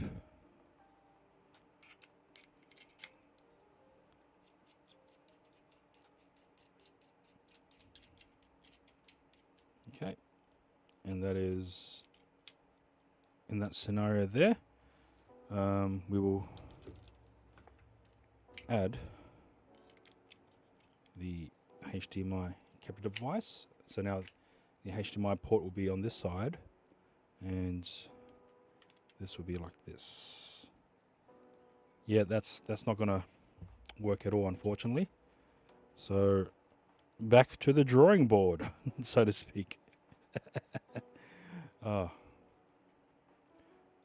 it's just too high, and as soon as you push it in more, the HDMI adapter will dislodge itself.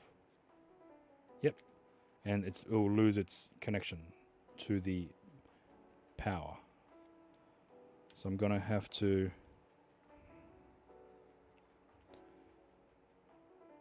maybe a bracket type that closes in on both. Yes, quite possibly. So that's almost a 2 mil drop. Oh wait, if I were 1 mil, that's almost a 1 mil drop already. So if we were to drop it down by, we could drop it down by 1.5 mil, and if there's any extra spacing on the top, we can always use some kind of a shimmy. In terms of the bottom, we could probably increase it by 0.5. All right, I know a way to get this cleaned up, or at least tested. So, and it won't take that long. It's only 9:45. So let's go into design mode. Okay, where are we? We are in Tinkercad.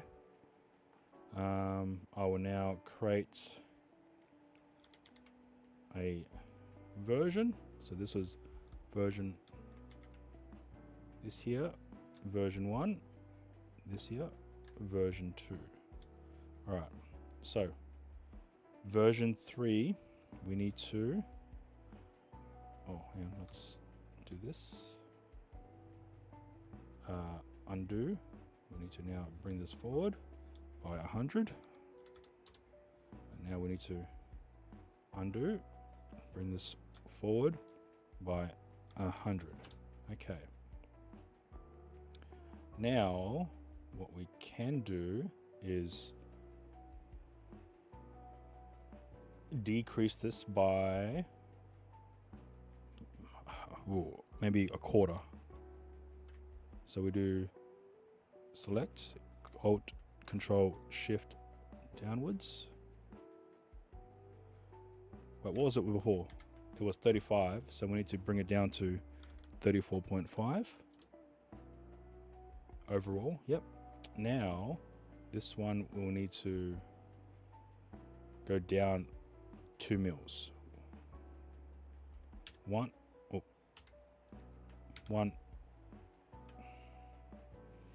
Let's go 1.5, 2. So it's gone down 1.5 mil. Okay.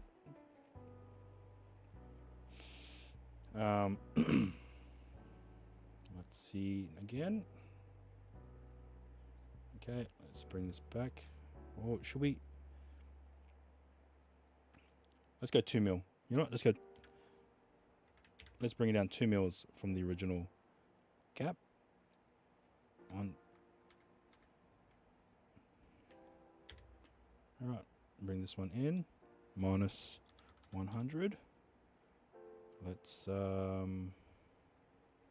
group that.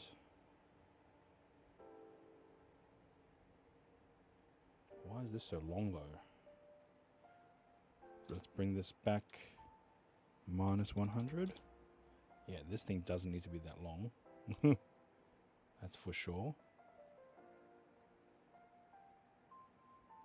Okay.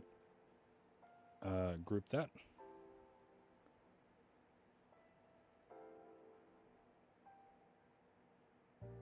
So, we've made those changes, but instead of wasting another hour and a half to print, I'm only going to print a part of this in sections.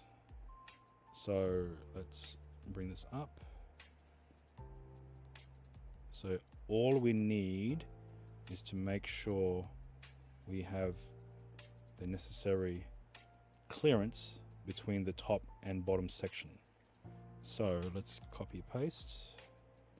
Let's do 1 to 2.5 mil.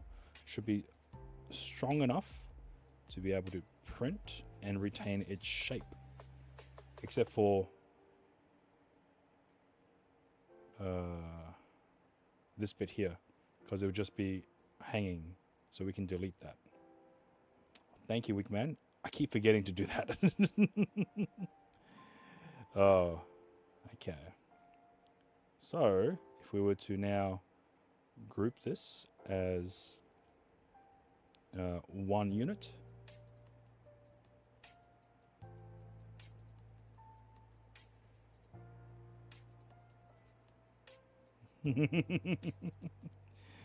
and now we'll just, oh wow, okay, that may not work because everything's all cut up. God damn. Okay, I think I might know a way.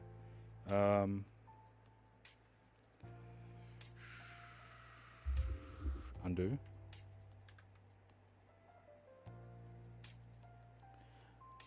I will. Okay, let me. Okay, let's select all this. 1, 2, 3. Let's move it across. Minus 100. Just for the purposes of this test, we'll delete the bracket. Wait, what the fuck happened?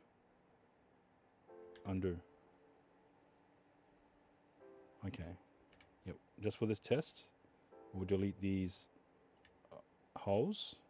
Well, actually, we shouldn't delete them. Undo. Okay. We'll just move them out of the way. 1, 2, minus 50. Ash. It's fine. It's fine. Okay, let's now group these.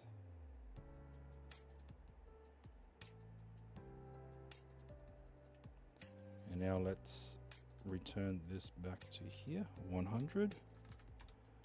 And now let's select 1, 2, 3, and 4. Group. So now this should be one solid shape that we can use to do a test fit. Okay, let's export that, STL. Let's now go into a delete.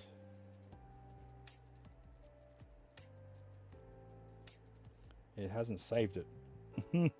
It's still saving. Why? It's just one item.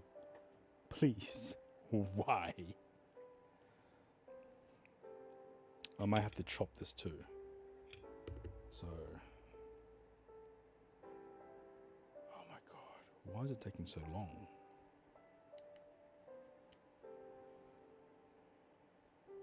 Oh. Good. Alright. Creality print. Let's load up this. Orientation. Slice plate. We won't need to do a brim because it's just this. 3 minutes, apparently.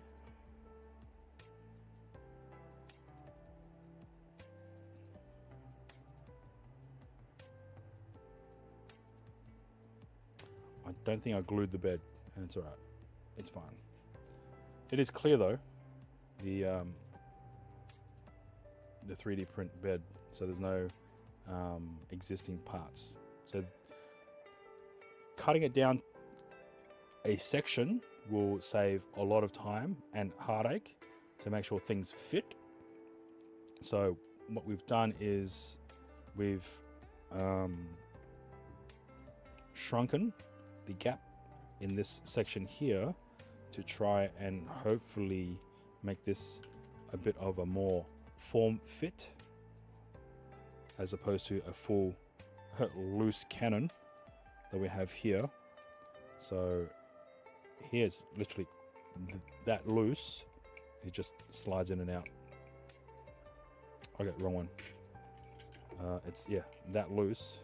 There's nothing holding it in. As well as the, I don't think I've changed the top one. I left the top one as is because we can always add tape or something to act as a shim, sorry, to hold the capture device in place. Yeah, so we'll go ahead and print out the sectioned piece and then check to see if that fits. If it fits and there's no issues with it inserting and all that, we might then continue on with maybe doing a full print again, which will unfortunately take another hour and a half, but we should be fine. I'll just have to double check the household, and we may not be able to do a print until tomorrow. So yeah, it's just reached 10 o'clock now. But yeah, I am quite happy how this turned out, but at the same time this wasn't able to be used in the 03W, which is a bit of a shame. It would have cut down quite a bit of items needed to do its stream. So yeah, let's put that back.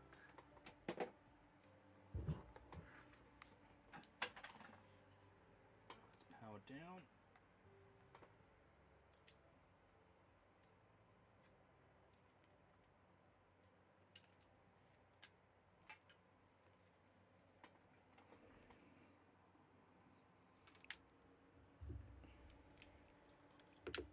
Okay, let me look for the lid. I know I've made a lid for the test fit in the previous setup. Let me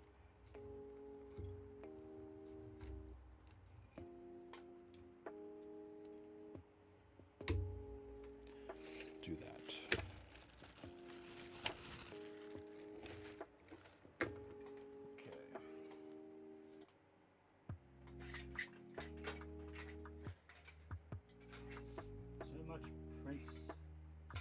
So much housing, sorry.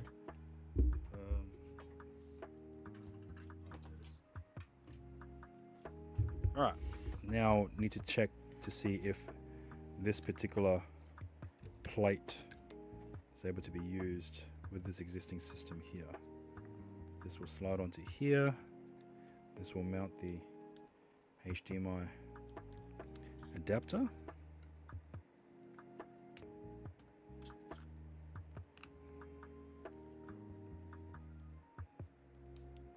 Yep, we're gonna have to redo that one for sure. Right, let me pull this one out.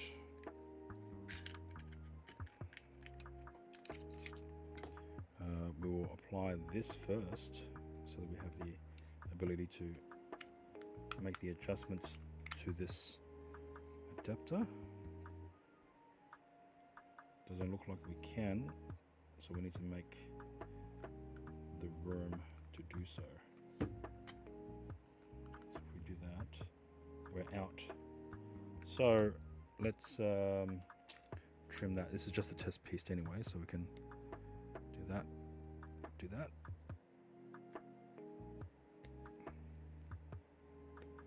Okay, let's try this again.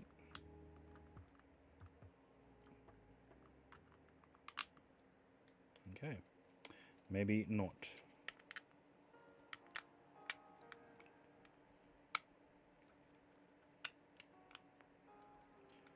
Plug that back in, then we will apply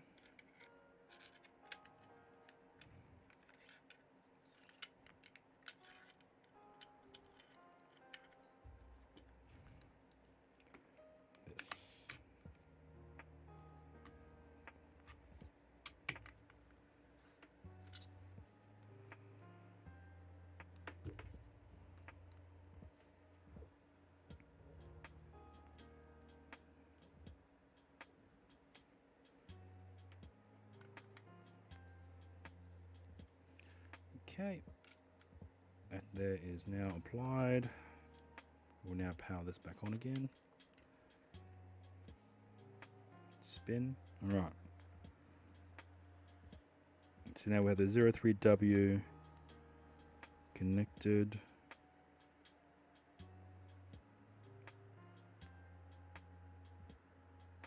Interesting. Okay, so I'm going to have to redesign the piece here. And that shouldn't take too long to print either. So let's do that and get the lid fixed up. Okay, let's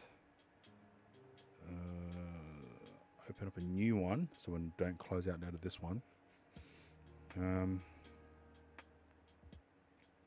03W with clamp. Tinker.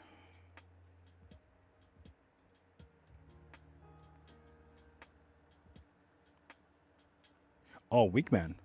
Are you still there? Let me show you something.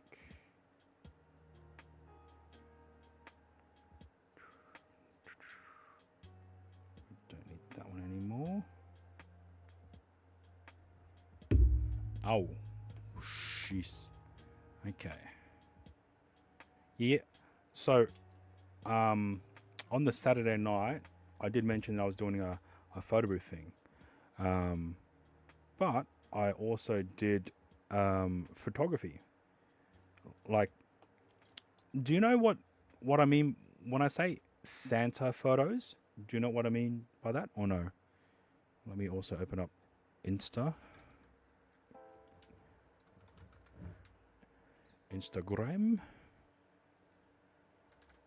I should actually add more stuff, to be honest.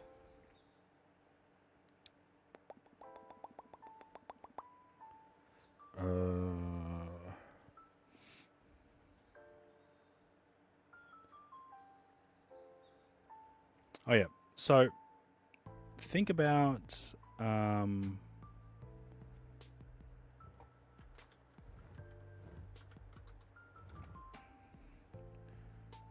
hey, let me just get stuff. Okay.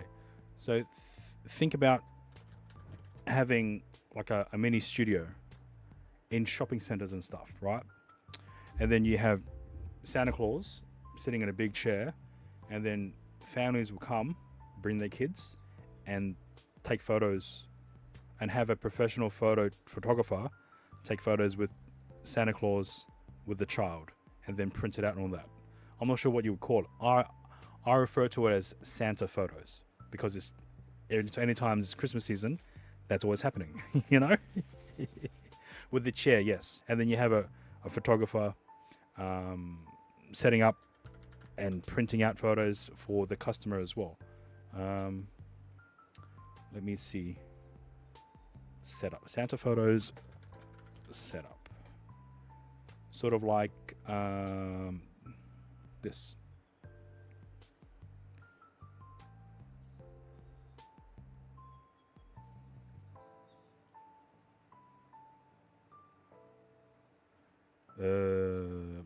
This is not a great picture. But you get the idea. All right, so it's something like this, right? It's a backdrop, a Santa man, a Santa Claus, and then the child or people will stand next to it and take photos, and then it will print. So it's something similar to this. So I refer to this as Santa photos. And the reason being is that the photographer will snap and capture the image and then print on site. So it's not a photo booth, but it's also not really a photo studio either. It's a mix in between. Okay, so I treat that as, I call that type of process as Santa photos. Is you bring all the equipment, you take the photo, then you print it out, and then give it to the client. You know, if there's any money involved, then that's a separate issue. But yeah, that's pretty much the process, right?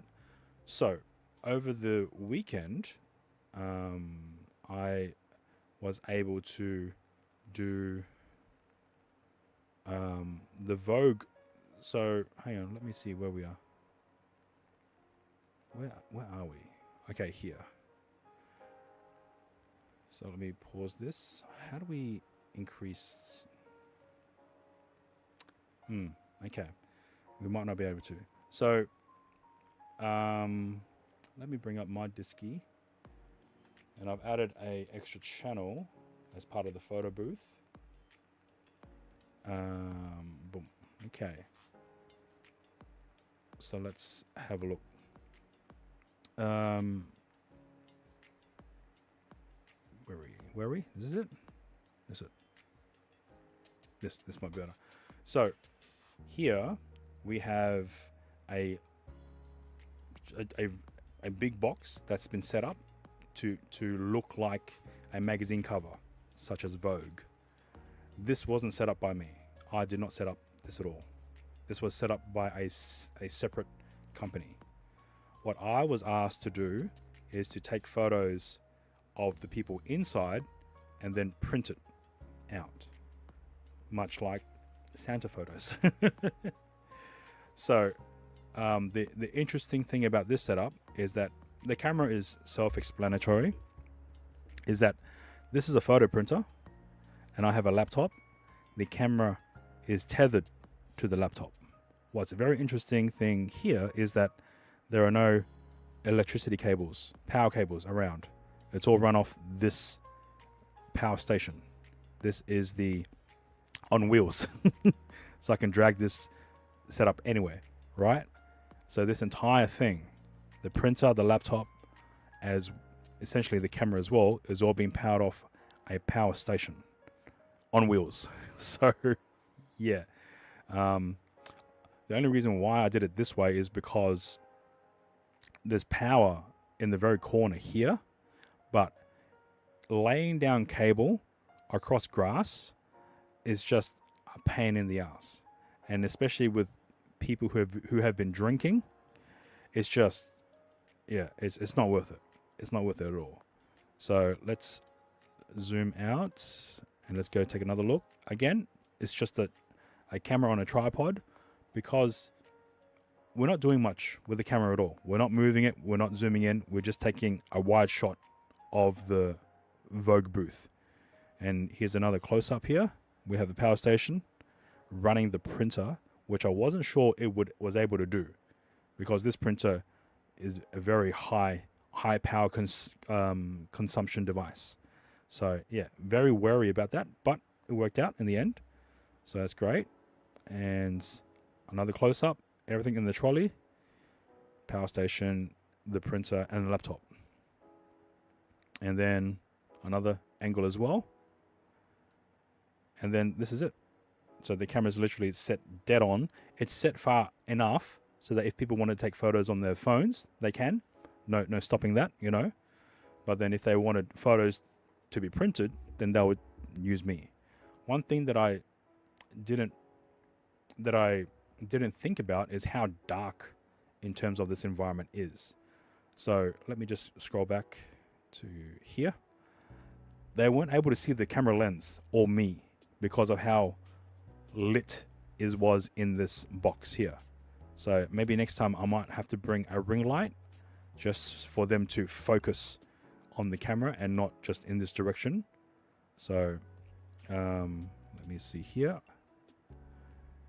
And this is what the camera sees.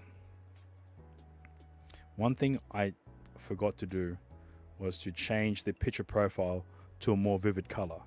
So most of the printouts, all of the printouts, seem very faded. Not enough punch, not enough contrast. So that's one thing I just overlooked. So, and then here is the photo booth where I've set up the photo booth. And then here is the Vogue booth where people would enter, pose, and then go out. Now,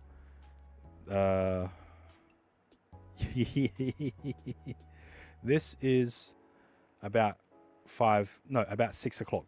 So it wasn't great because the front panel would reflect the beach or the sky. So we had to wait till like 7 o'clock at night before able to use this and this is when it's 5 a.m. 5:30 p.m.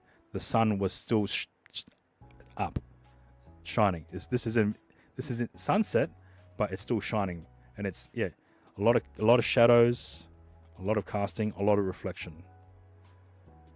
Here again, about 6:30, still the sun was still up, and there's nothing we can do about the reflection. If I don't know if I had a polarizing filter, I don't know if that would have cut through that. Again, we're back to the start. So but once it got dark, and you couldn't see any reflections of anything. Maybe some of the lighting from the stage area, but not enough to create a glare or reflection back. So here, maybe under his nose, that's probably the lighting from my lighting setup. And then here, and then here, so you managed to fit 1, 2, 3, 4, 5, 6, 7, 8, 9 people. And it was hot. This box did not have any ventilation at all.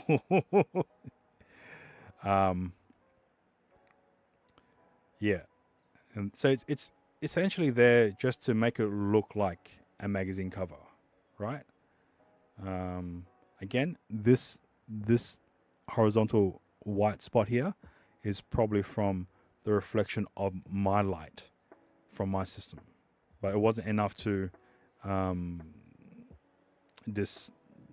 dissuade the effect. And this one here, pretty funny. But as you can see, because of the reflection of the front panel, it does make everything not as dark as it should be, right? It's not as vivid or as punchy in terms of a photo should be. So and that was the Vogue booth over the weekend, and this is a video from the people who provided the Vogue booth. I don't know how to make this larger.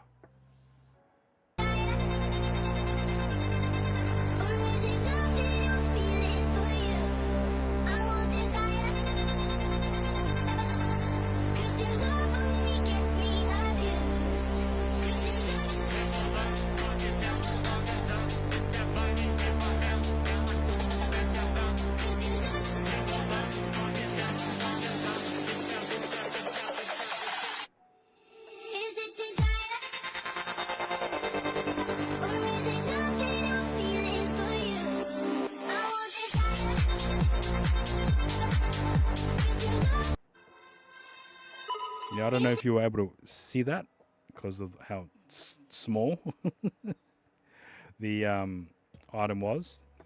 It's a very interesting idea. The only problem that I see with that is the amount of setup. It took them a 2-man crew and took about 30 minutes to set that up and pack it away, as well as storage like a van or something, you know. So it's just it's just one of the things where whether or not you can weigh up the issues to bring it that long. Pretty large, it is. But from what I've been told from the people who brought it in, is that they just set it up. They come in and set it up, and then have one person to just have people to direct people in and out. That's it. They don't take photos. They let the guests take their own photos. So I was only asked to do taking the photos and printing. That's it. I didn't ask them to pose because I didn't know. Different people have different styles, and it's just hard to keep track of all that. So so that's all they do is just rent out the box itself. That's it. And if they get asked to take photos as part of their photo package, then they probably would do. But from what my understanding, their main moneymaker is literally just setting up the booth and then standing aside and do nothing else with it until the booking time ends or runs out.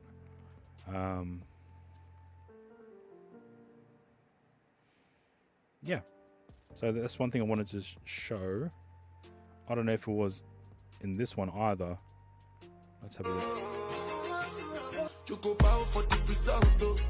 Nothing to discuss, cause I did win by default and without any doubt, though. This is a different song. I no go feed the girl insult, though. I'm a mind that should be dark, I put my life okay, it's a different song. I know I'm in trouble. She manipulate my love, I know holy, and I know that get both. Like the Baba Frayo, my ayo, don't cry, yo.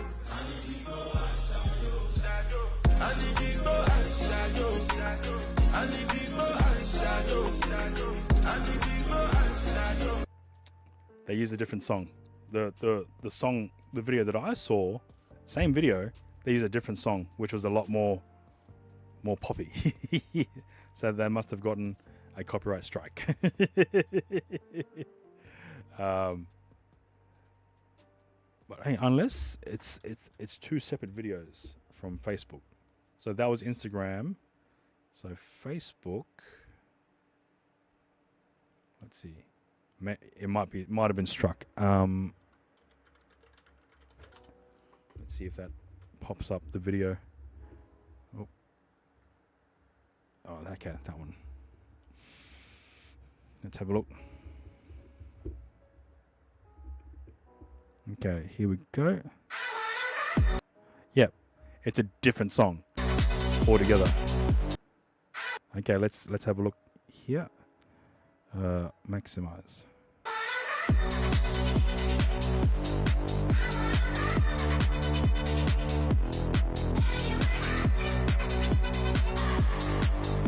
If you weren't aware, this was part of the Darwin Fashion Week. Hence why there's a catwalk and a lot of dresses.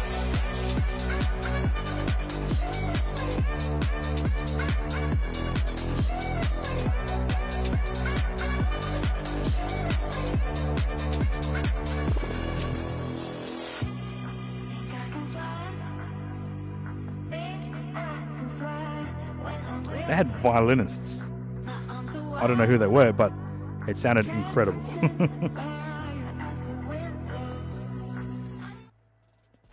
Yeah. So that's the video I saw. Hence why I'm like, hang on, this was a different song than what I saw. Oh man. Yeah. I'll go check the 3D print. Oh. I might also make the adjustments to this as well. I got sidetracked. But yeah, that was what I was doing over the weekend. So we might have to make this larger. Maybe. Or just... because I don't think I've changed... No, I did change the sizing. I think. Let's bring it out. And undo again. All right, let's just make it a little bit bigger. Whoa, that's too much. 0.5.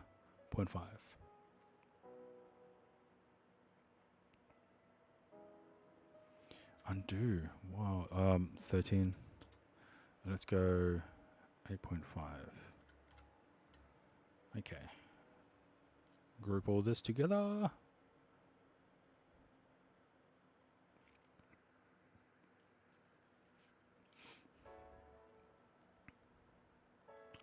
Export as an STL. Export it out. Prepare. Delete. Add. Orientate. Slice. 10 minutes. Okay. Send to print. Send only. Okay. Be back.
All right. Can't do any more printing because everyone's asleep now. Well, everyone's gone to bed now at the moment. So I've printed out a section of that bracket. So now, moment of truth is whether or not this will actually fit. I think it was in this section here. So we go through. Oh, wait, other way. Oh, hand. No way.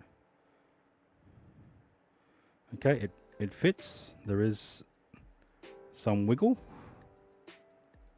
which is fine, but it's not as loose. So all good. All right, next is the top section. Oh, it's a bit firm. Yeah, it's definitely a bit firm. Right now, we would do. Is it this way? Yes. So now we will do the test to see whether or not this new level will fit. Ooh. It does. I don't know if it's going to be enough for this type of setup.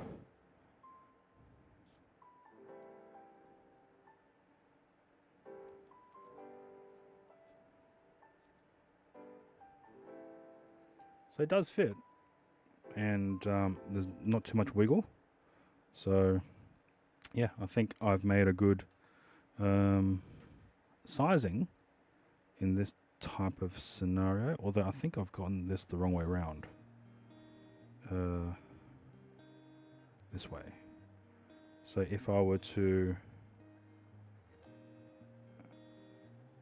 so on this side it will be, yep. Okay, I think I understand now. So we do that.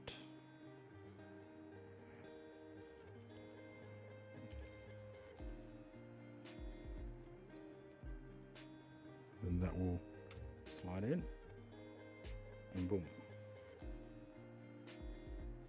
So we might be able to add a bit more material on one of these items, although it's not that much. We could probably add paper to act as a shim on this. Okay, let's see here. We can't remove this either.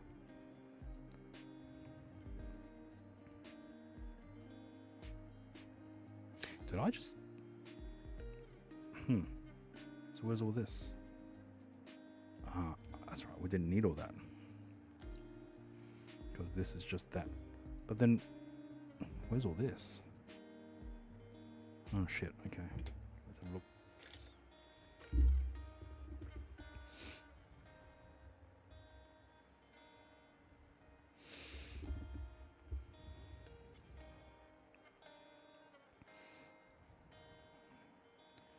Okay, let's now work on the rest of this based on this bracket.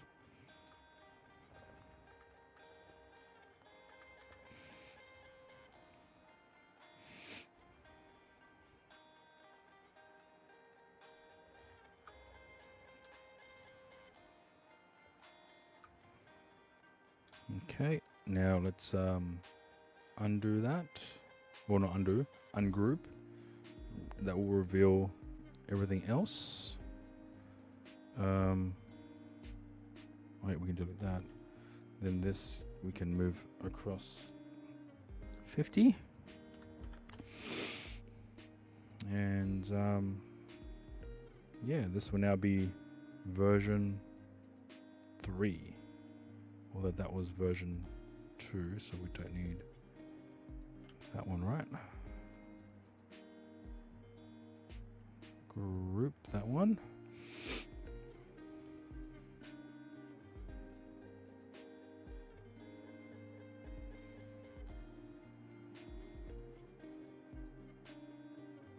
So from the bracket itself, it does seem like we have a good sizing before committing to the rest of the 3D print.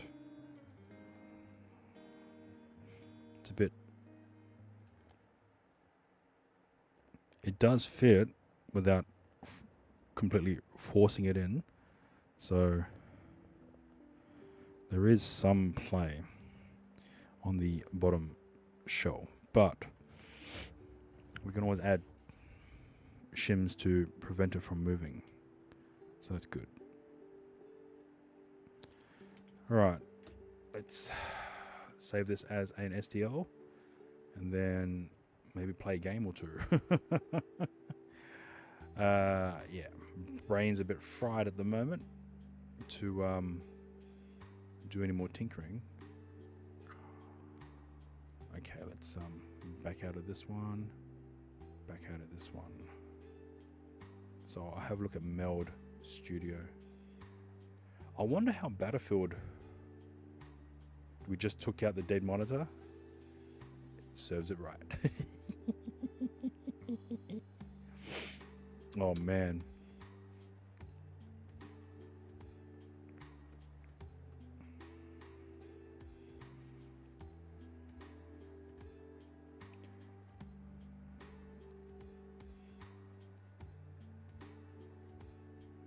Rip.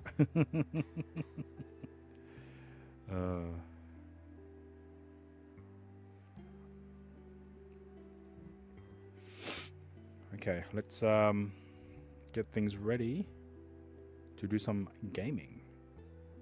Albert, not great gaming because I suck. Oh man, but gaming nonetheless. Okay, let's move that over here. We can close out Brave.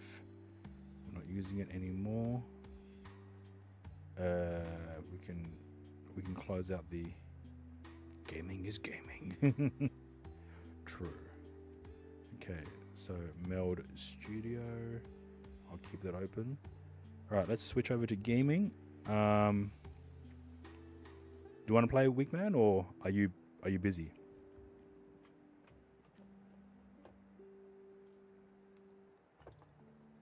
Play a couple rounds. Definitely losing. Can. Okay, cool. Clearing. I need good desktop. Good desk space to literally swing the oh shit, to swing the mouse around. All right, let me clear out all this 3D printed debris and leftover scraps. Okay, where's the box? The box.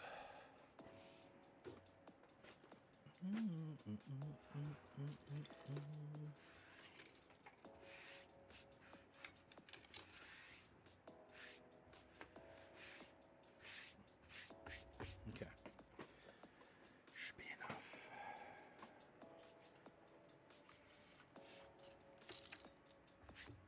All right, let's start the games.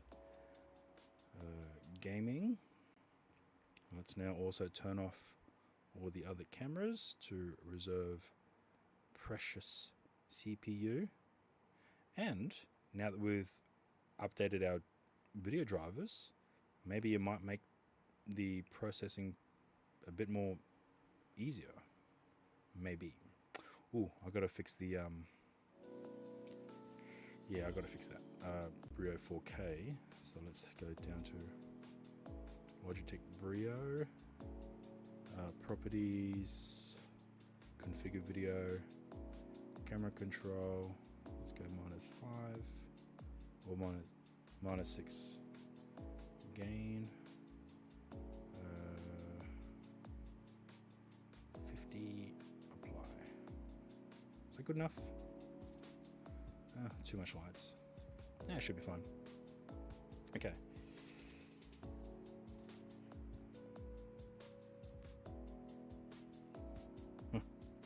Okay. Let's go gaming. Battlefield? See if it even works. Okay, let's go. Yes.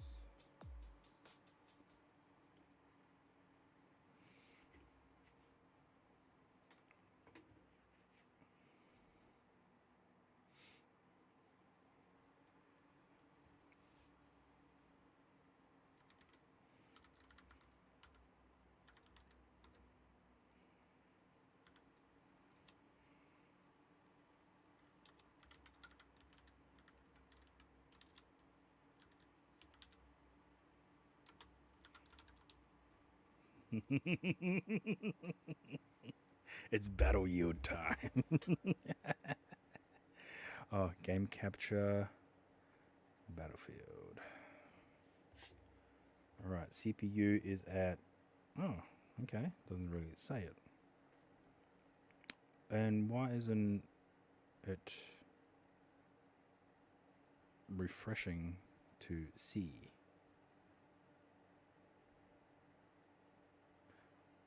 Capture a specific window, capture any full screen application. Do I have to click on it in order to make it active? capture specific video. Yeah, open beta. Set game, battle yield. Yes, I don't know why. I've set game capture to every other game setting, and it's not showcasing Battlefield. So, do I now have to display capture? Display capture. Hey, okay. Let's deactivate game capture. And okay, we're using display capture now. Cool. Yes. Yeah, you see it now because I've just changed it. If I switch to game capture, it doesn't show anything.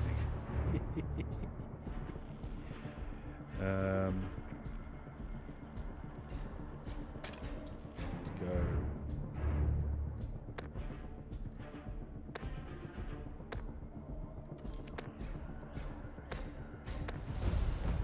Partay. Yeah, alright, I'm switching over back to display cap. How do we add again? Or invite? Or do I have to use Partay?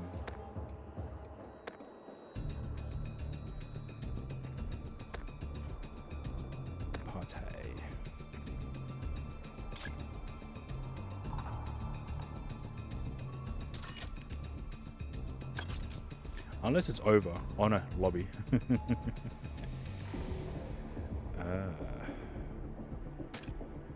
Weak man. Right.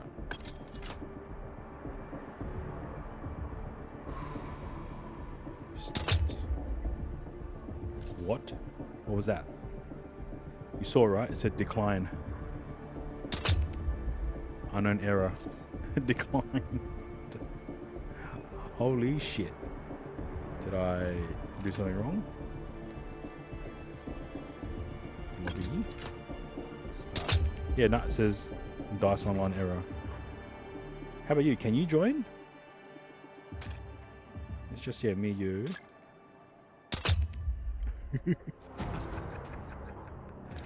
Oh, man. Browse modes. Ah.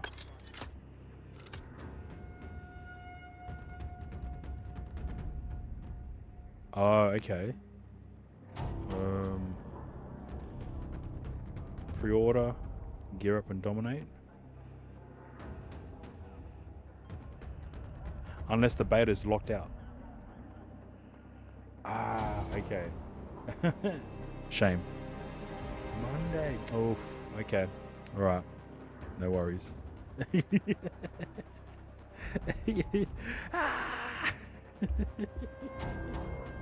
All right. No worries. Let me quit the game. Helldivers? I mean, I would do astronomer, but my brain is just fried. I want to shoot people.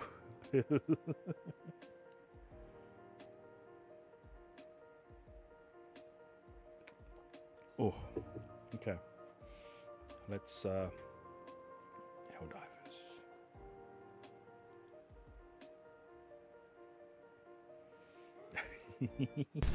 Welcome to hell, motherfucker!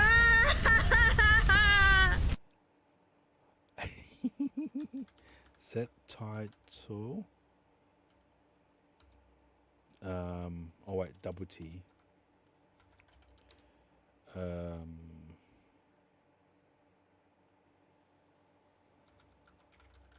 Straight to hell. Awesome. Okay, let's see if game capture will work this time. Game capture Helldivers 2. WT. Welcome back on in. Just going to do some gaming before calling it a night. My brain can't brain anymore for tinkering mode. So now it's gaming mode where I don't have to think. Oh man.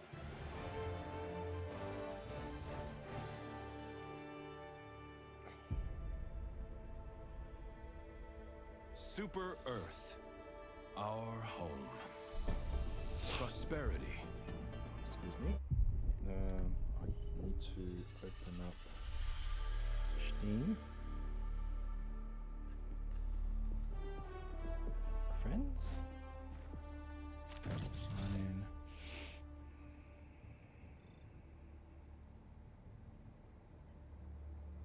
in. Oh, okay, doesn't show. Friends.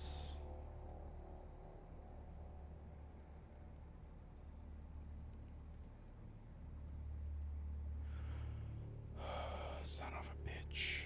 Okay, there we go.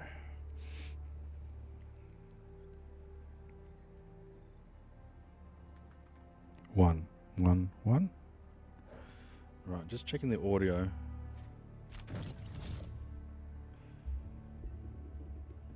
Ooh, a new cape.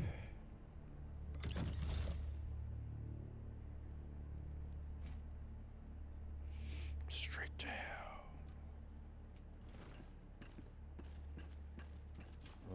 CPU is increased. Allied destroyer has joined squadron. One shudders to envisage what repulsive larvae gestates within the... Too slow. We need medium.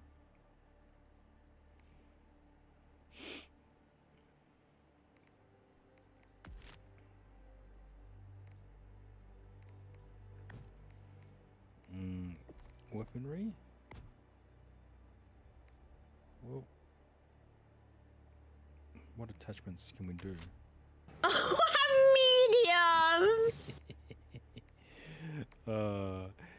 Medium.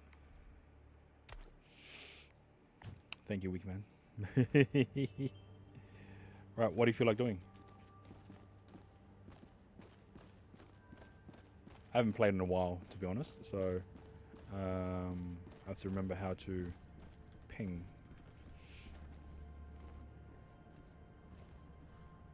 Want to do bots or incoming message? We can help with the MO, mission objectives, maximum security.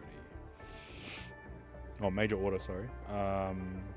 Liberate Belcom 3.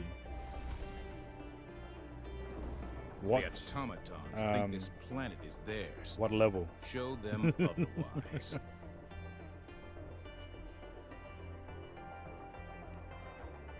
I still need to make credits for purchasing the latest war bond, to be honest. Impossible.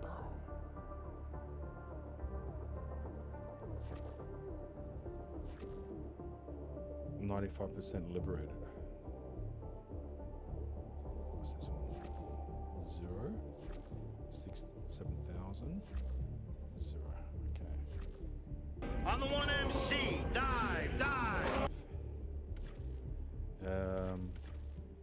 Destroy command bunkers. Yes. Initiating FTL jump to the backbone system.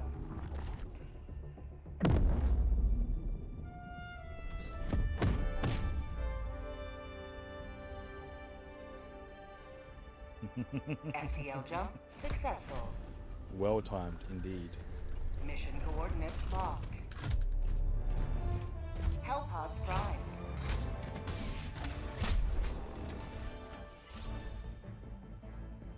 Ooh, where should we go?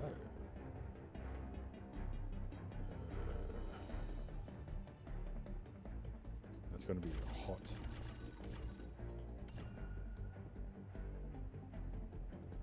It's going to be so hot. We could.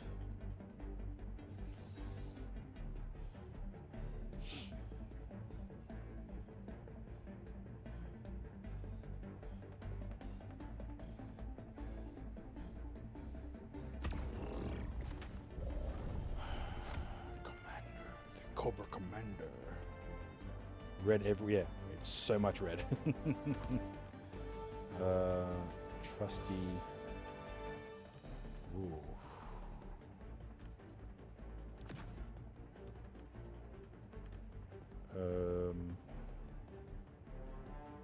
Oh, you got full laser spread. Nice.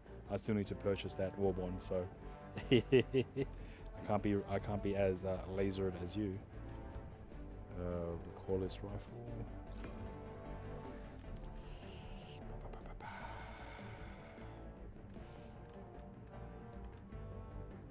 Precision.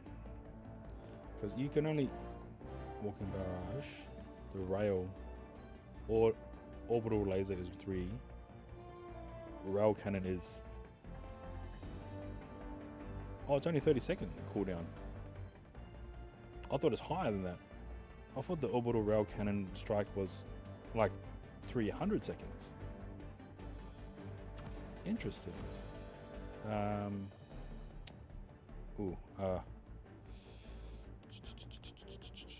They adjusted it? Okay, good. Because I was always tired of waiting like 4 minutes for the Allied destroyer has rail joined cannon to load. squadron. Engaging orbital thrusters. Oh, nice. Oh, we got a 150 Orbit joining in. synchronized. Nice.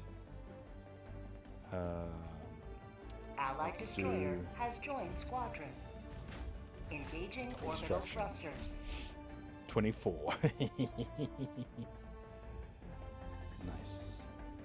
Orbit synchronized.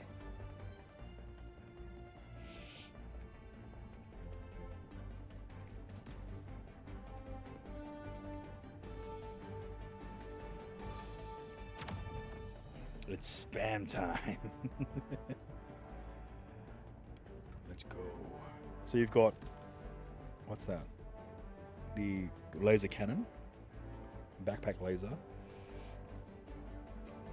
It did until I wasn't able to play anymore during the beta versions. It seemed too chaotic. Oh shit. Please stream, please. Don't die on me. Fuck. Okay.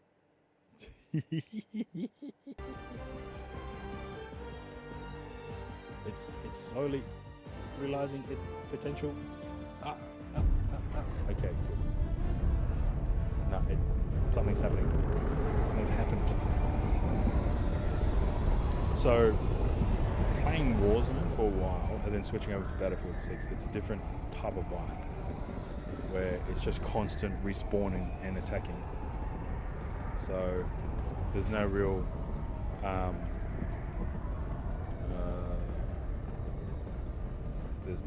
consequence for just running and gunning it, and stream is just crazy. Let me try and shut down a few more items. Let's just save this.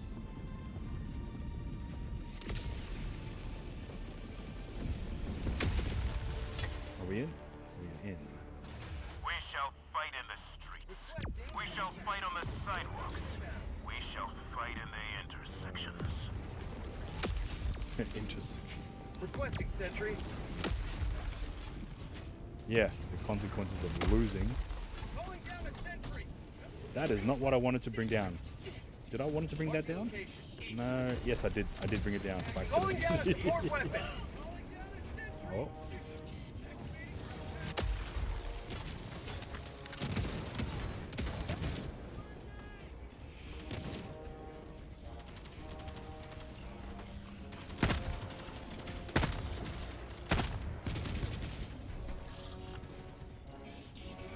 Damn it. What about the reload? Objective located. Never mind. East. Objective located. East. Mag's empty. I can't even see that. Is everything just glaring? Enemy tactical asset within range.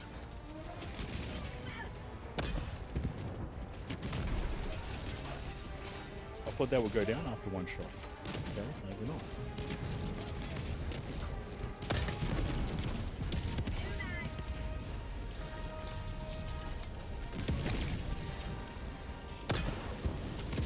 Two shots. Reloading. So the big towers take 2 shots.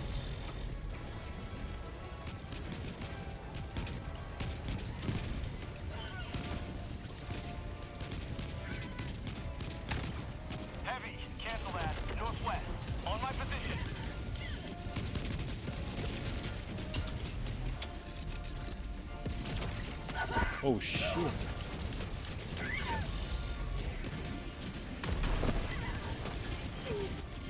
You coming, weak man? Not today!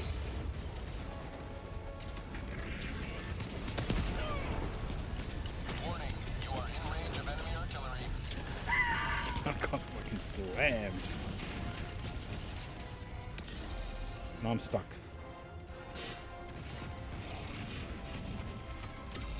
I am so stuck. Warning, you are in range of enemy artillery.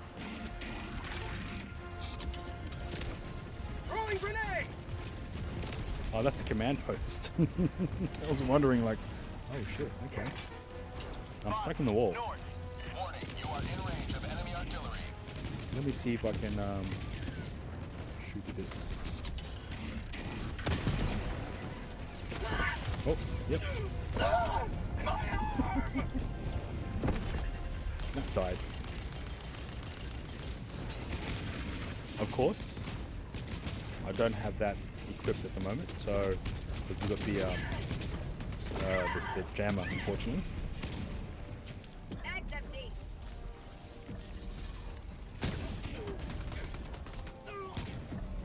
Warning, you are in range of enemy artillery.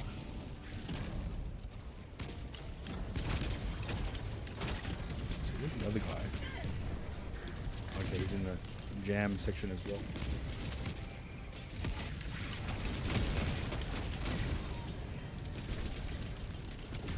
Warning, you are in range of enemy artillery.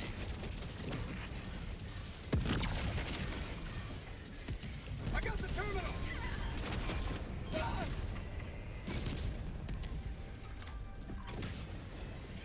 Warning, you are in range of enemy artillery.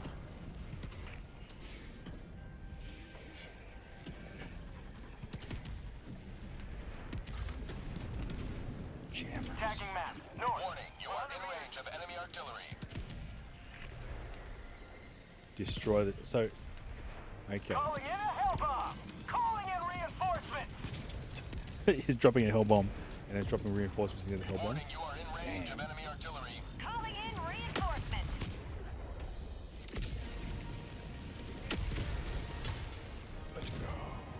Ready to liberate. Clear the area. Warning, you are in range of enemy artillery. Objective located. South, 100 meters. Requesting sentry. Requesting sentry. Requesting air support. Warning, you are in range of enemy artillery. Calling in orbital strike.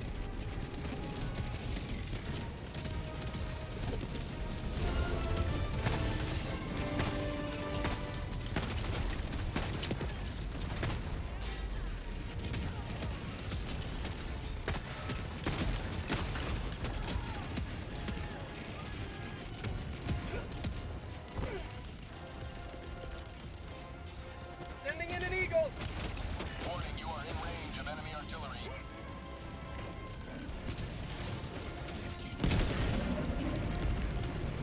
Requesting orbital strike. Dropping a pin. North. Far.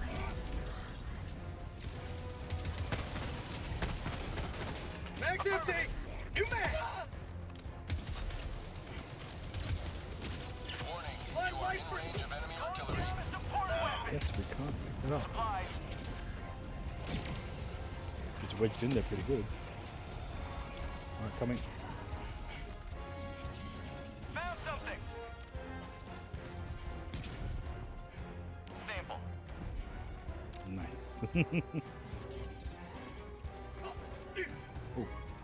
Requesting sentry. Warning, you are in range of enemy artillery. Okay, orbital strike. Calling in a hell bomb. Requesting Give me sentry. gun. Give me gun. Marking location. North. While I wait for my recoilless. Calling in orbital strike. Calling in orbital strike. Feels good.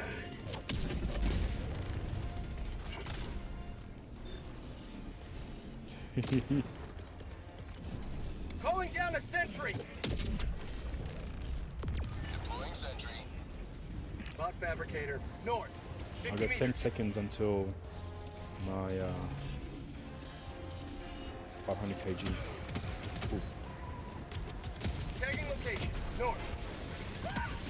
Oh shit! I forgot about the grenade thing.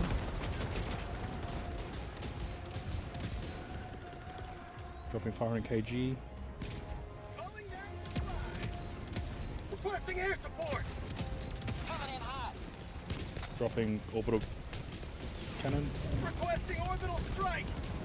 Orbital rail, sorry. Gosh dang.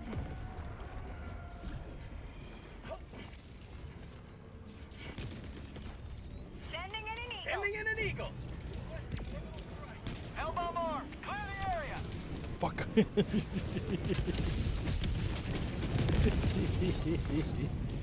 Oh.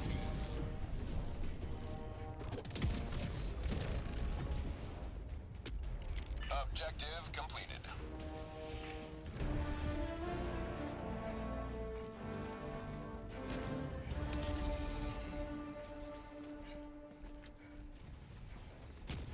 Dropping a pin. West. 100 meters. Do, do, do, do.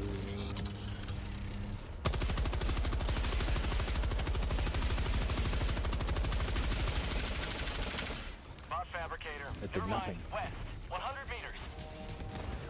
Found something.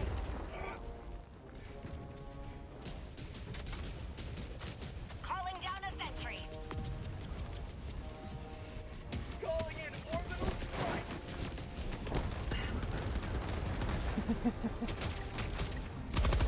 Calling down a sentry.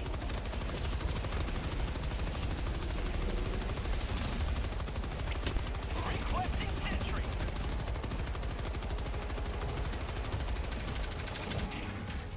Last reload.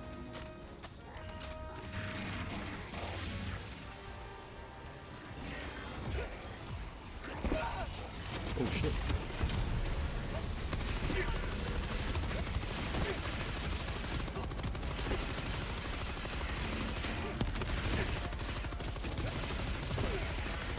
Objective located. The machine gun feels like it has more ammo. To be honest. Jesus, that was crazy. What are you doing with me? Are you Bugman? Requesting sentry. Calling down a sentry.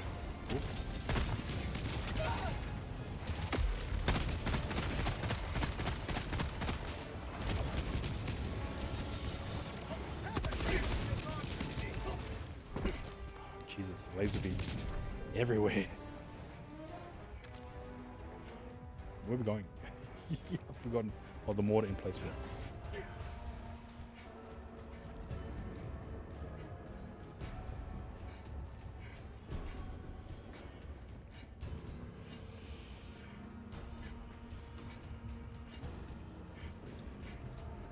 Calling down a sentry.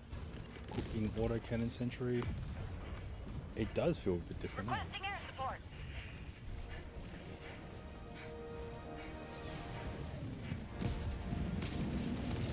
Oh, Jesus. Requesting sentry. Liberty dispatch. Requesting air support. Administering freedom. Calling in orbital strike. Firing orbital strike.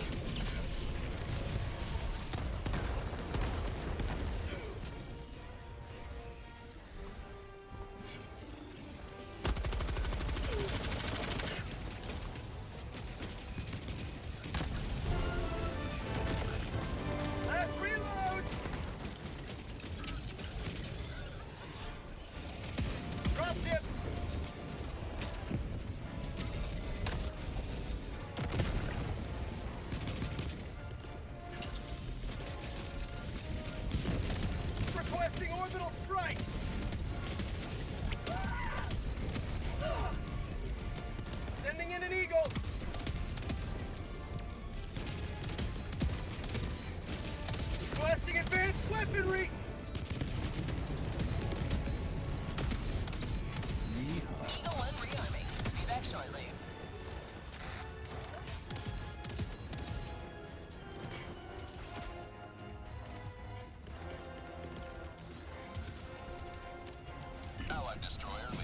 Oh wow!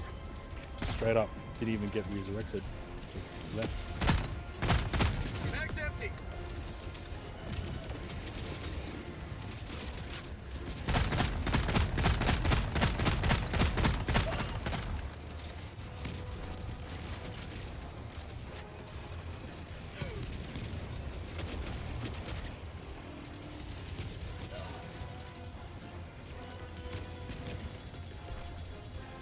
Calling in orbital strike. Firing orbital strike. Reinforcing.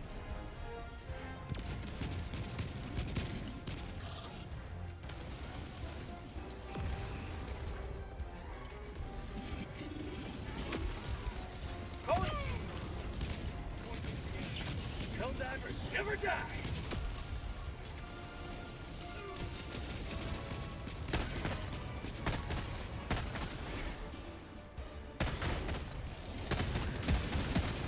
Mag's empty. New mag.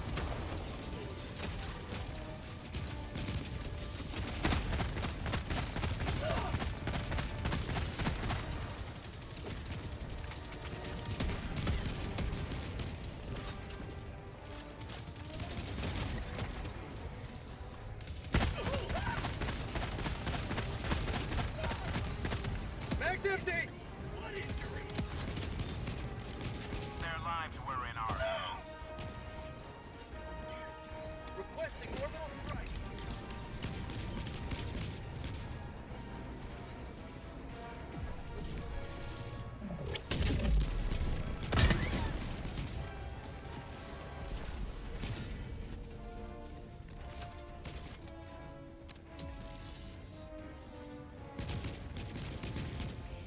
Where we go? Oh, ammo.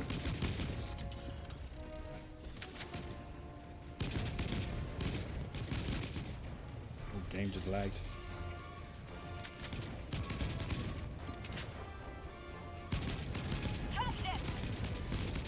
Calling down a sentry.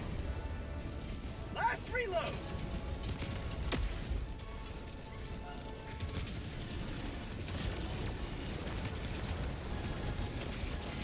Requesting orbital strike. Requesting air support. Coming in hot. Have to break the taste of freedom. Fire in the hole.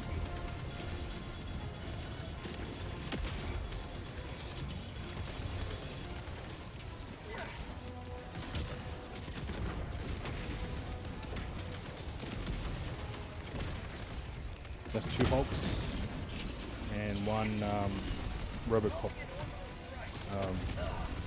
machinery.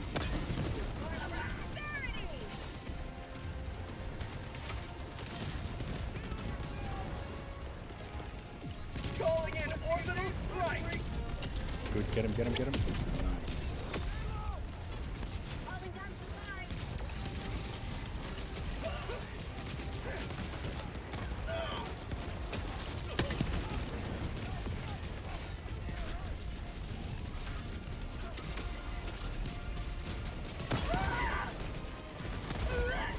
Whoa. Damn.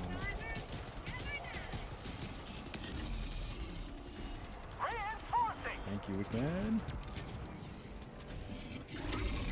Oh shit. Ping him for me and I'll try dropping. Reinforcements on the way. Did I get him? Joining the fray. Nice. Requesting sentry.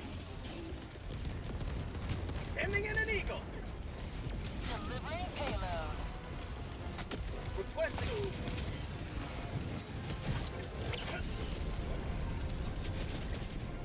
Eagle 1 leaving combat zone to resupply.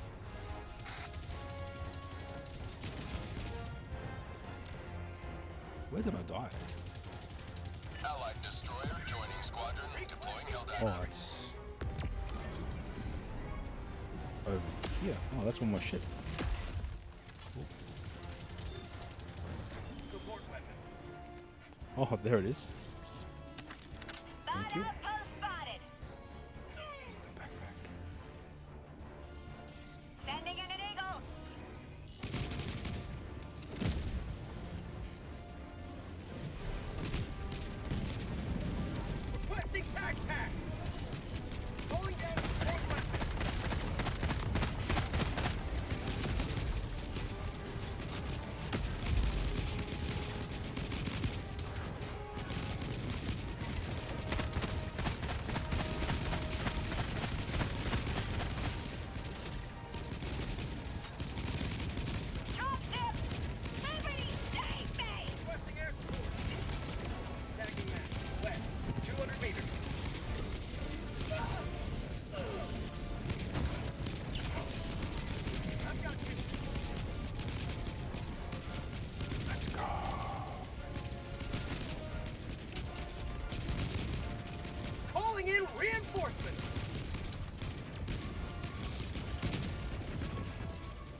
orbital strike. Bot fabricator, northwest, 50 meters.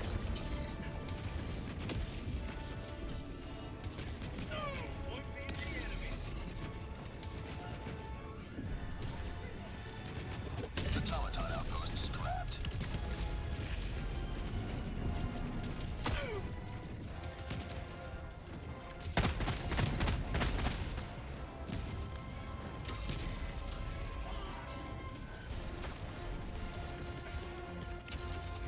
Calling down a sentry. Feels good.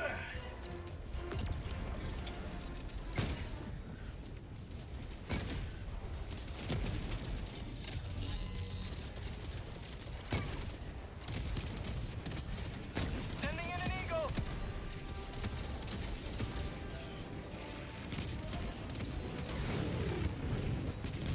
Requesting orbital strike. You have ignited the torches of liberty. Extraction awaits.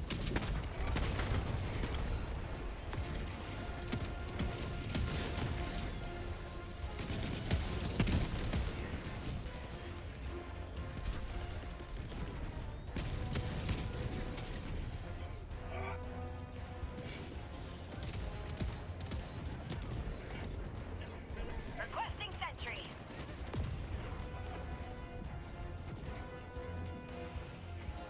Follow me.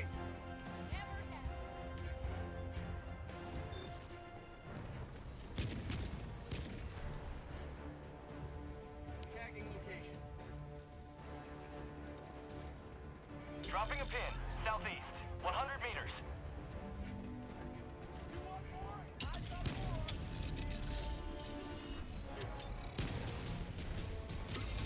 Heavy, northeast, close.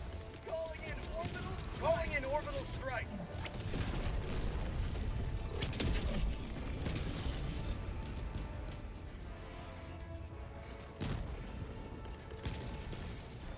Calling down a support weapon.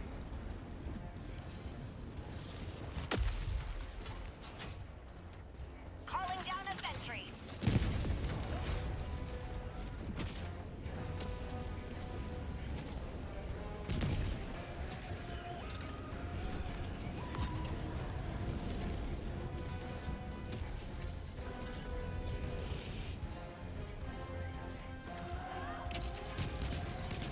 Calling down a sentry. Calling in extraction. Extraction shuttle inbound.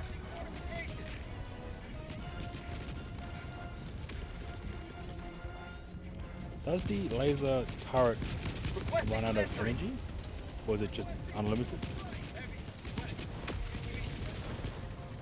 Requesting air support. Attack underway. Our citizens depend on you for their safety. Minus 1 minute. West. Marking location. West.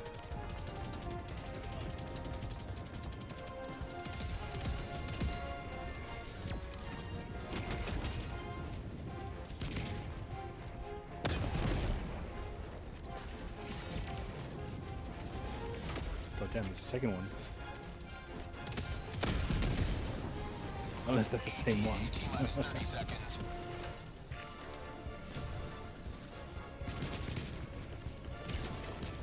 Freedom forever.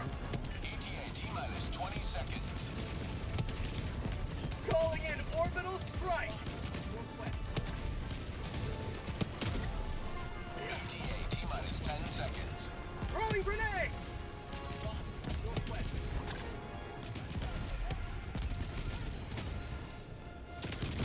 Pelican 1 arriving at coordinates.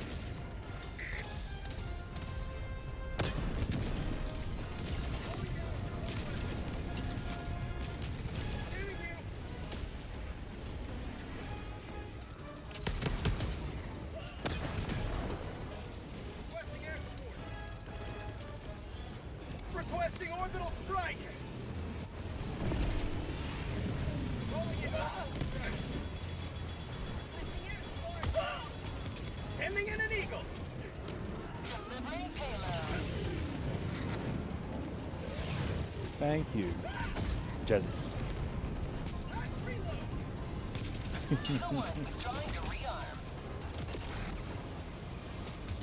You got hit with an ad. My avatar? I don't think so.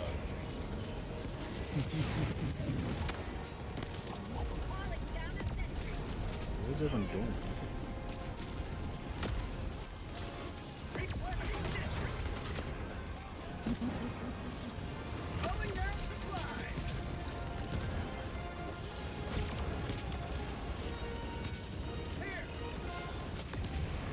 Countdown initiated. Stand by for takeoff. Reinforcement budget depleted. Extraction complete. Pelican 1 beginning ascent.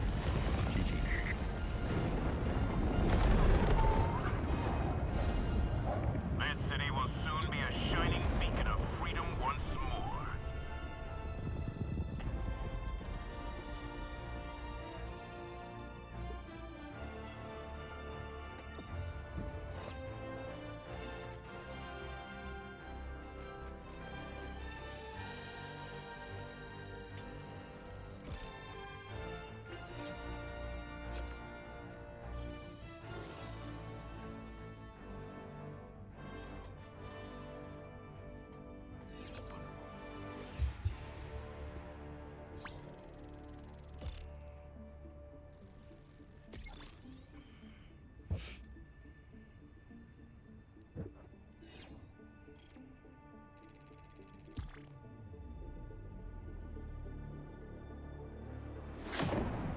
Super Earth's finest back in action.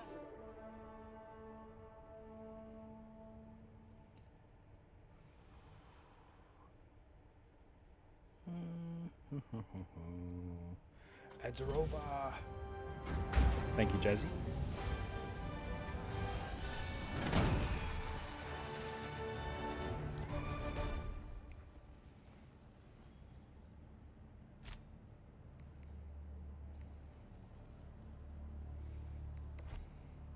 Tied 2 times. A triumphant return. Nice. Welcome aboard, Helldiver. Let's go. Welcome aboard, Helldiver.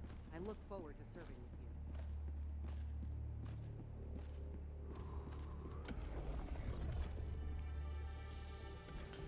Sabotage or eradicate automation? This is going to be hard. It's going to be super hard.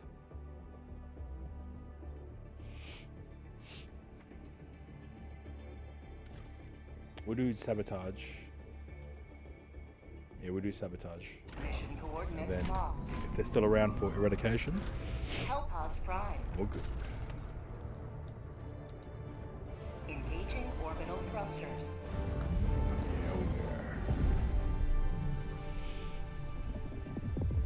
Orbit synchronized.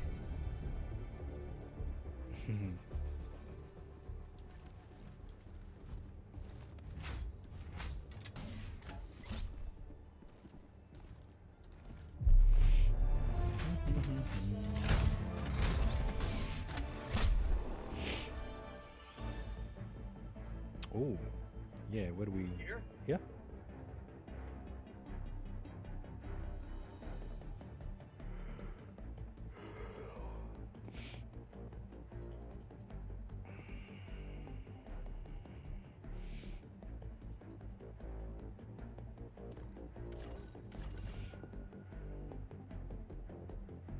What about here?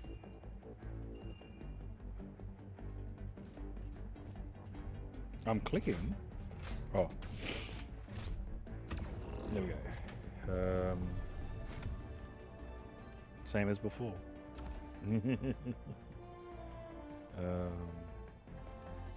Recoilless.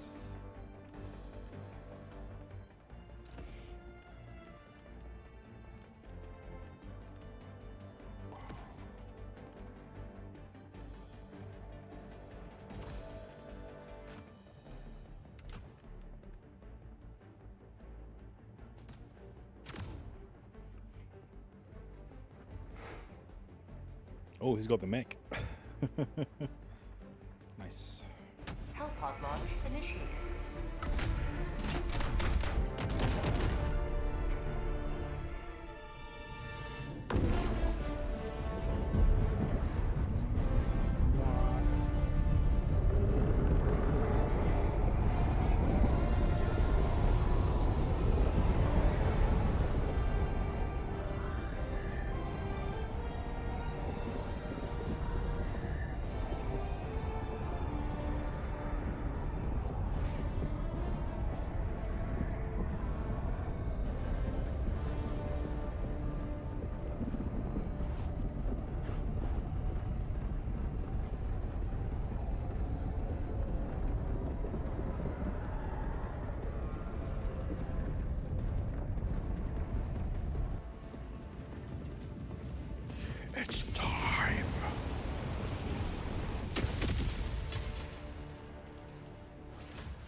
blood of tyrants. They're robots.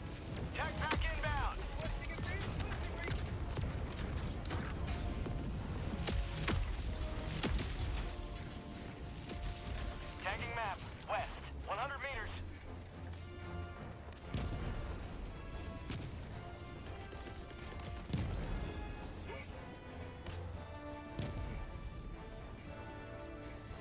Cannon. Calling down a sentry. Reloading.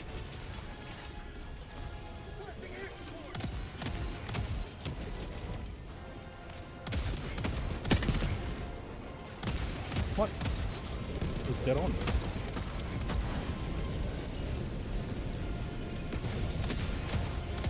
Calling in orbital reinforcement. Oh, that was a second cannon? No way.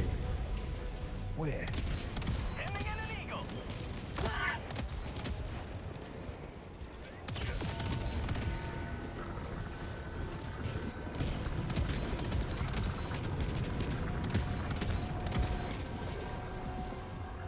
Where's the second cannon?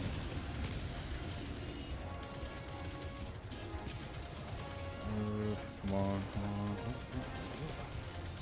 Requesting orbital strike. Ending in an eagle. Box, south.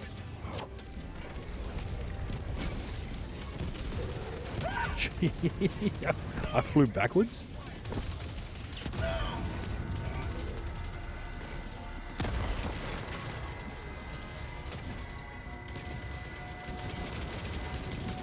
Requesting air support. Oh shit. Oh shit, oh shit, oh shit, oh shit, oh shit, oh shit.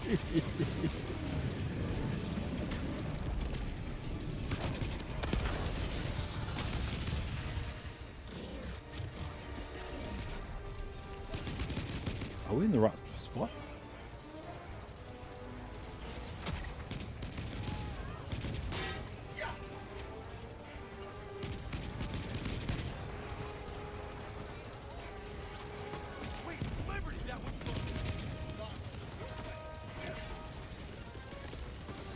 Reinforcing. Calling in orbital strike.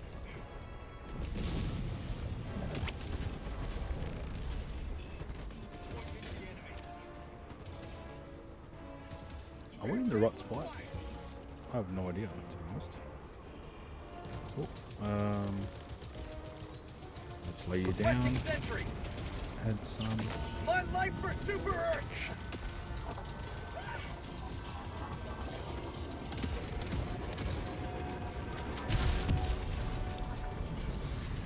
Requesting sentry.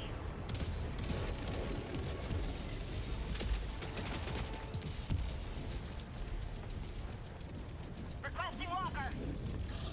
Package acquired.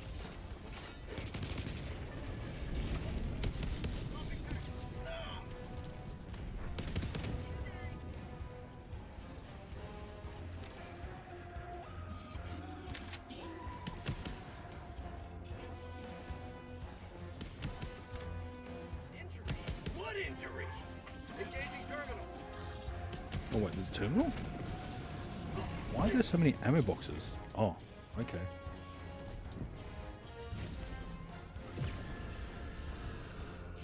I got the terminal. Reloading. What's that sound? Tagging map. Southwest. 100 meters. Spot asset. Ooh. Ah, okay. Interesting.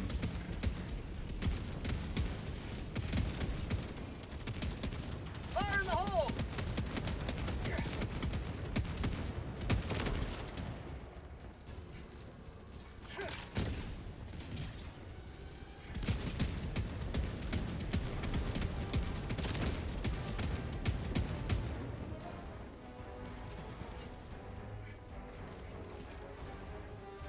Main objective near your position.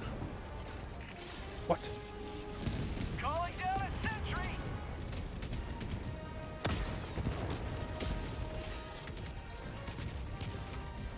Requesting air support.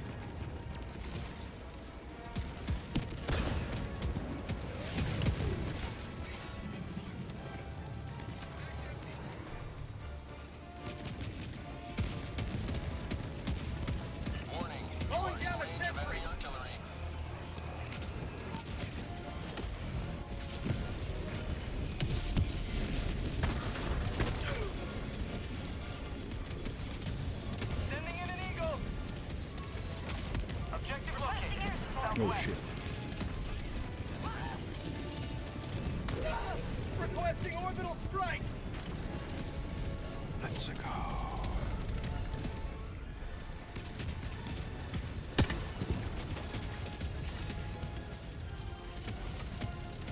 Objective located.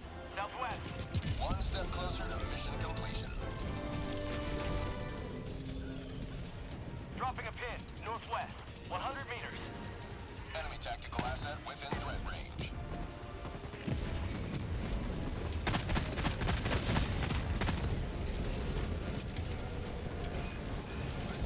Calling in wind. You are in range of enemy artillery.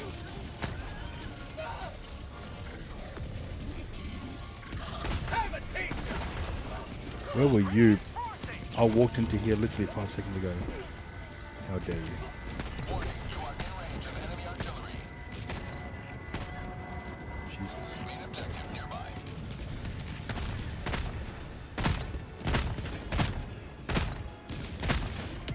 They're not doing anything.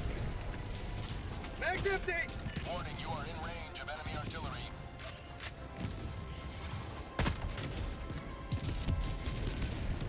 Calling down a sentry. Freedom marches onward. Thanks to you. You may proceed. Warning, you are in range of enemy artillery.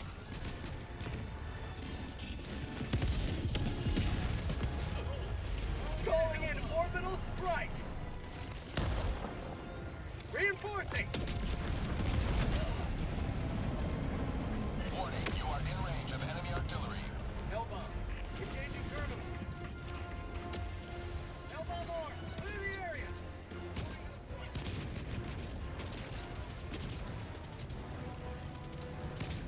Warning, you are in range of enemy artillery.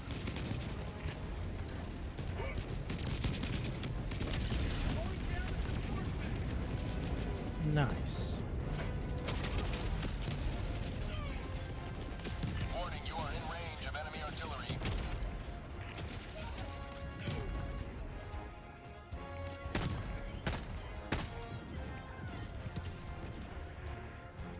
Alright.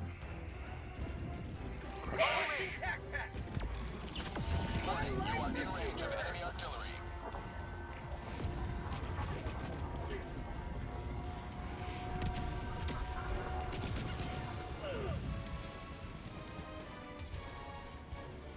Warning, you are in range of enemy artillery.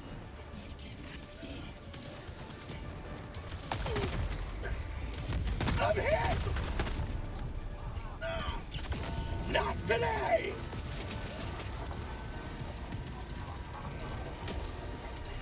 Warning, you are in range of enemy artillery. Requesting sentry!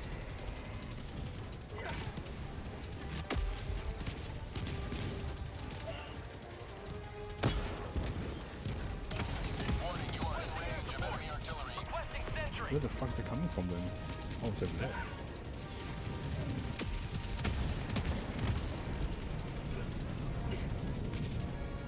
Weak man! Tactical asset within range. Warning, Heading towards you. you. Are in range of enemy artillery.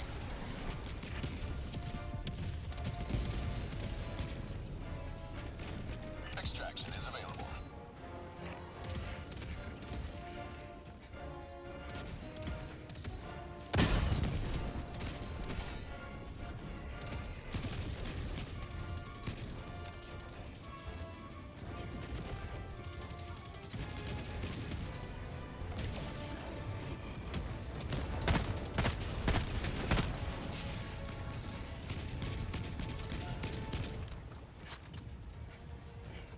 Mission at 30 minutes remaining.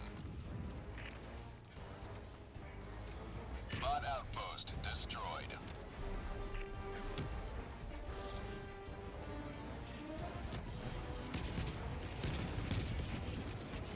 Aiming at an eagle.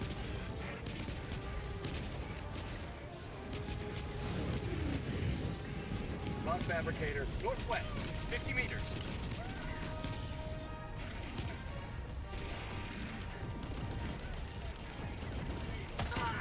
No shit.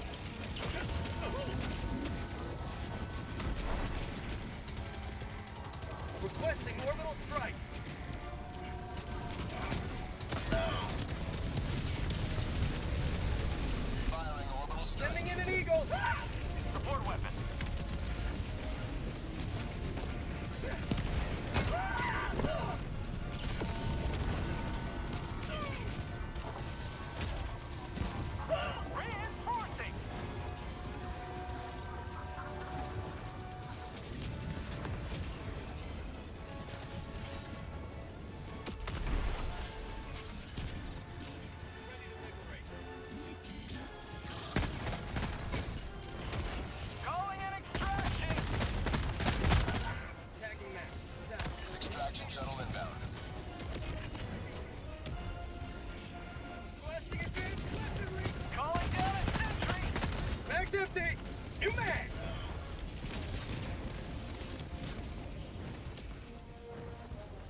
Where is it?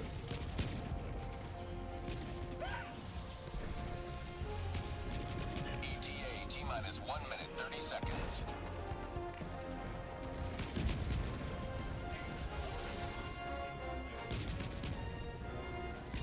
Oh, there it is. Warning, you are in range of enemy artillery. I thought we vanquished that already. Calling down a sentry. It's over there. Warning, you are in range of enemy artillery. ETA T-minus 1 minute. Reloading.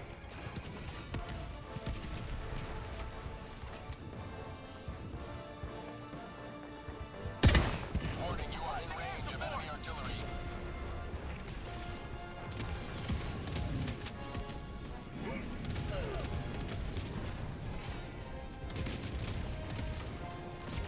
Warning, you are in range of enemy artillery. 100 meters. ETA T-minus 30 seconds. Tagging map. North. 200 meters. ETA. Warning, you are in range of enemy artillery.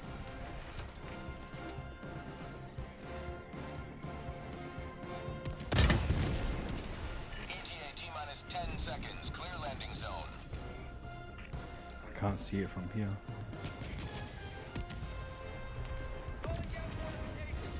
This is Pelican 1. I have There it visual is. on the extraction zone. Reloading. Warning, you are in range of enemy artillery. This is Pelican 1, preparing for touchdown.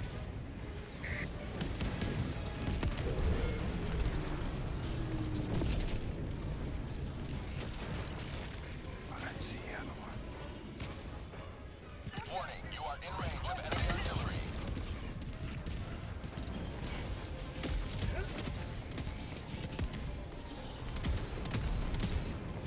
Requesting sentry. Calling in orbital strike.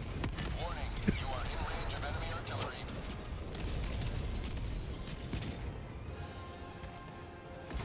Requesting orbital strike.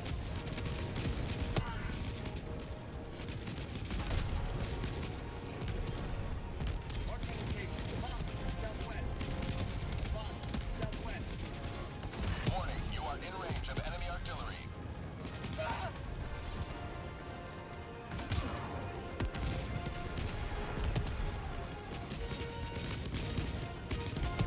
Requesting sentry.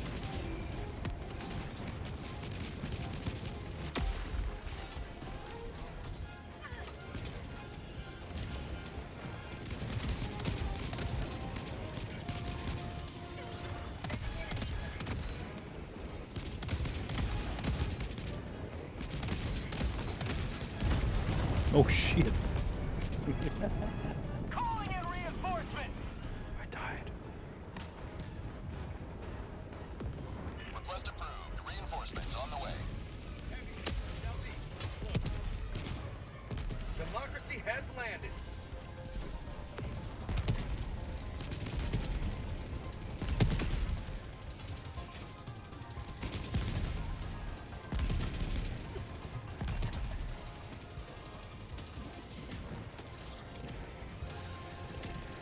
Requesting air support.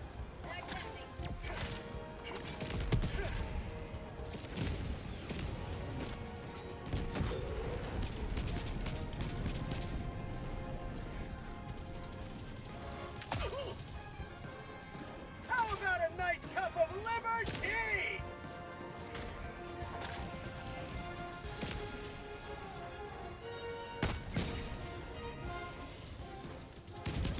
Are we going?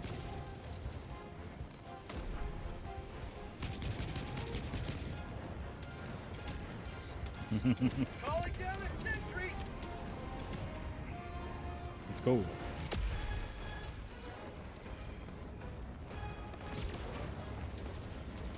Pelican 1, preparing to depart. Shuttle launch in 20 seconds. Reinforcement budget depleted. Extraction complete. Pelican 1 beginning ascent.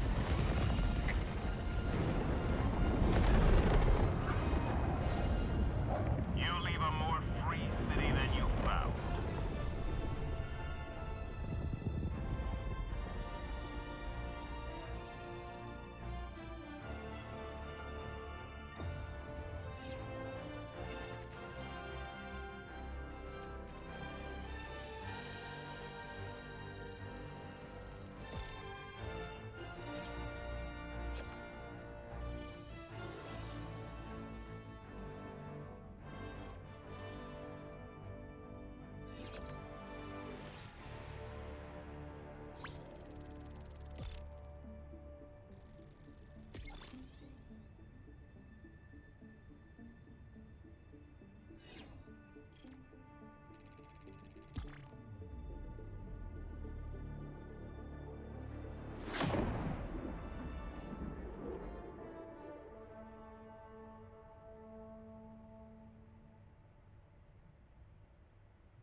Let's go. Okay, one more, and then I'm gonna call it a night. Freedom wins again. So it's eradication. We can never have too many heroes fighting. Oh, prepare to die. A lot. Allied So- destroyer has left squadron. Oh, alright. Well done. Mission coordinates locked. Hellpod prime. Engaging orbital thrusters.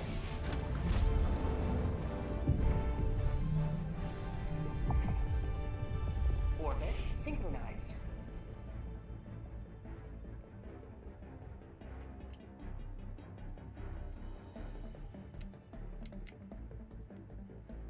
Here? Hellpod launch Oh suspended. shit. My bad. My bad.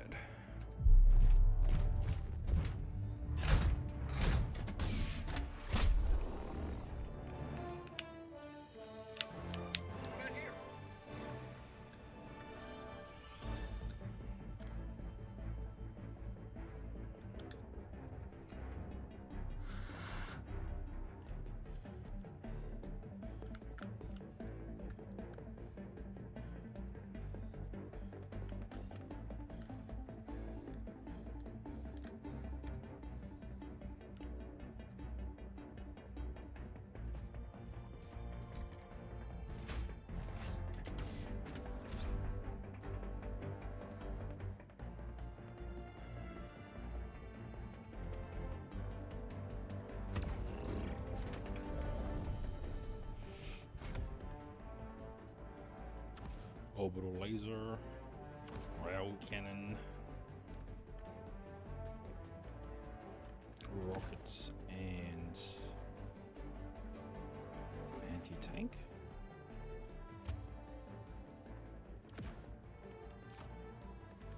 A lot more people.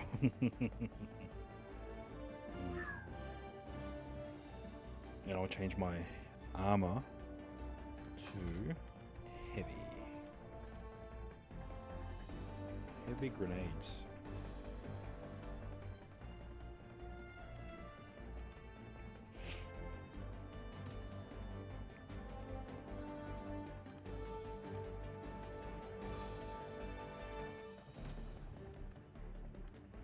Don't have heavy grenades.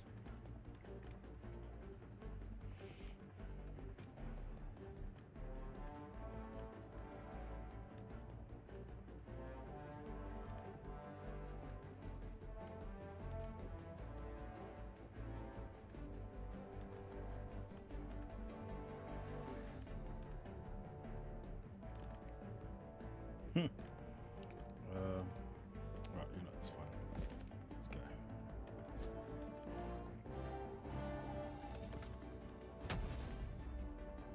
Hellpod launch initiated. It's time.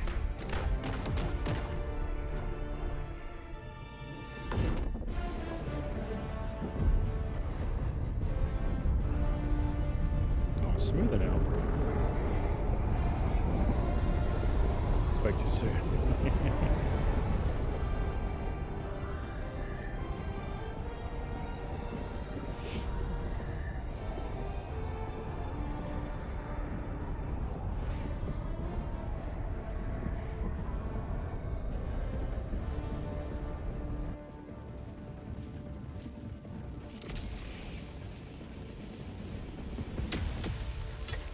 On the 1MC, dive city from the enemy's grasp. This is different.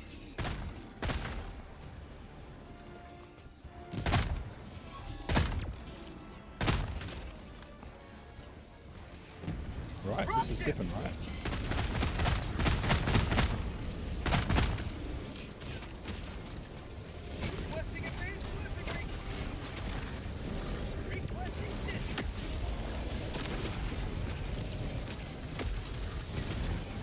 Going down a sentry.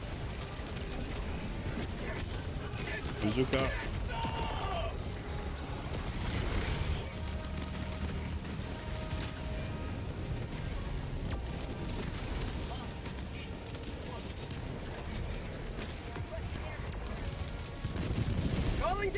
fortification!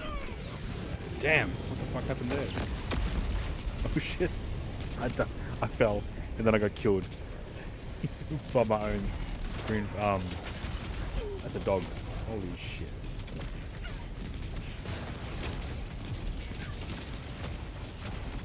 Calling in reinforcements! Welcome back. Request approved. Reinforcements have been launched. Not bad at all. I don't know what the weather is like. If you could type in exclamation mark weather, that'd be great.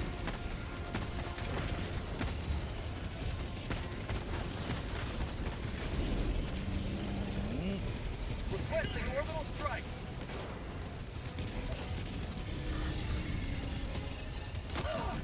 Firing orbital laser.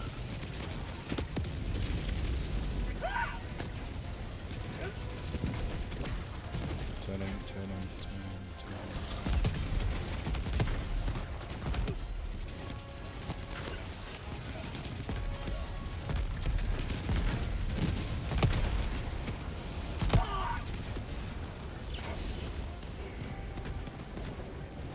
Calling down a sentry. What the fuck was that? Calling down a support weapon. Fucking cannon. Literally almost one shot me. Wow, that thing moves quick. Dropships.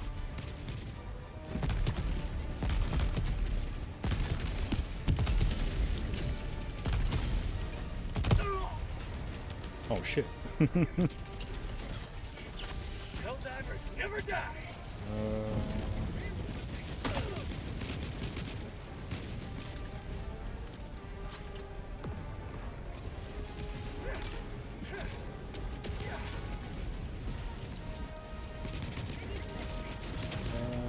Rocket sentry. Yeah. Requesting sentry. Rail cannon strike. Calling in orbital strike. Bots, calling down a sentry.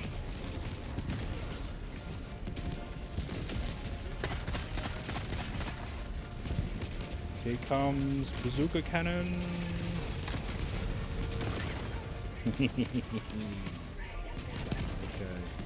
Dropship. Requesting fortification.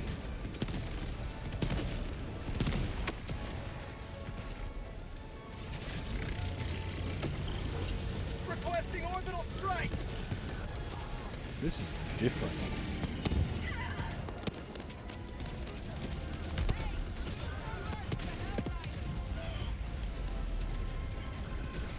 Where's that coming from?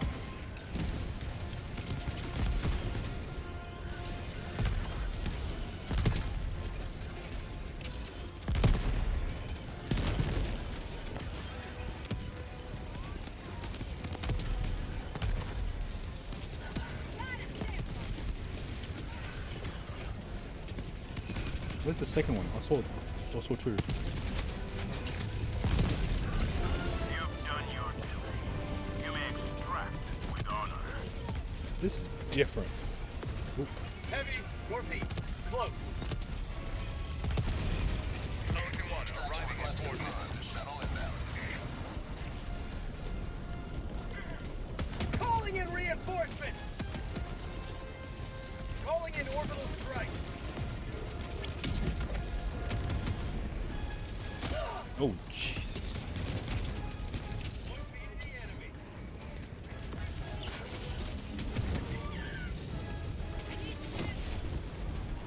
This was insane. Throwing supply beacon.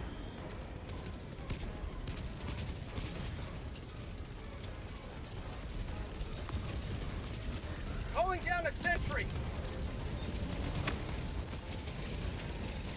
Requesting orbital strike. Orbital strike incoming. How about a nice cup of liver tea?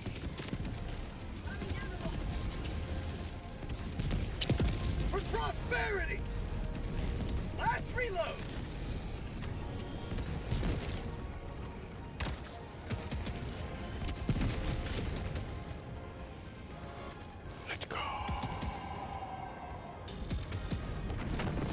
Ah, it may not work for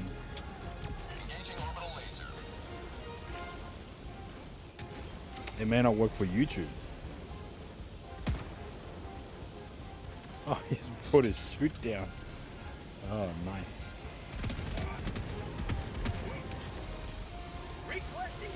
Oh shit. That just bounced right off.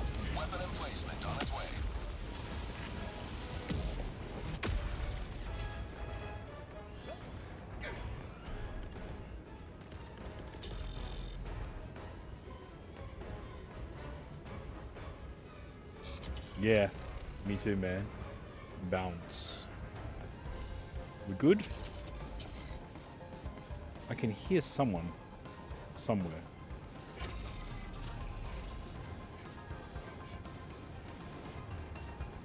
Calling in orbital strike. Orbital strike incoming. That went nowhere. Shit, almost killed me.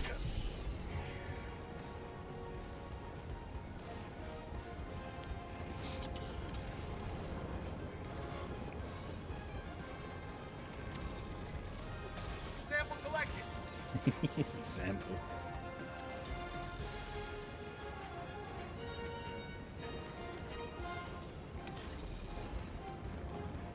Yep.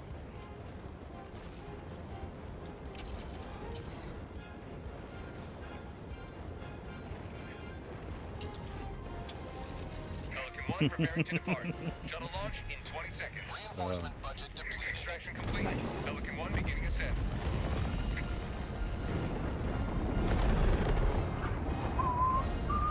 You will forever be remembered as heroes of this metropolis. Remembered.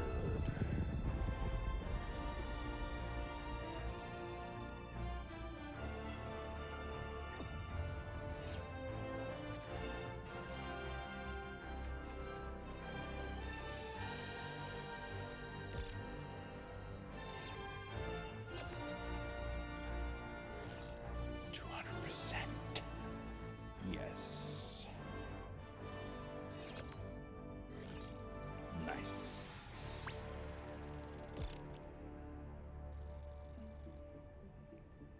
XP. Oh, no progress bar.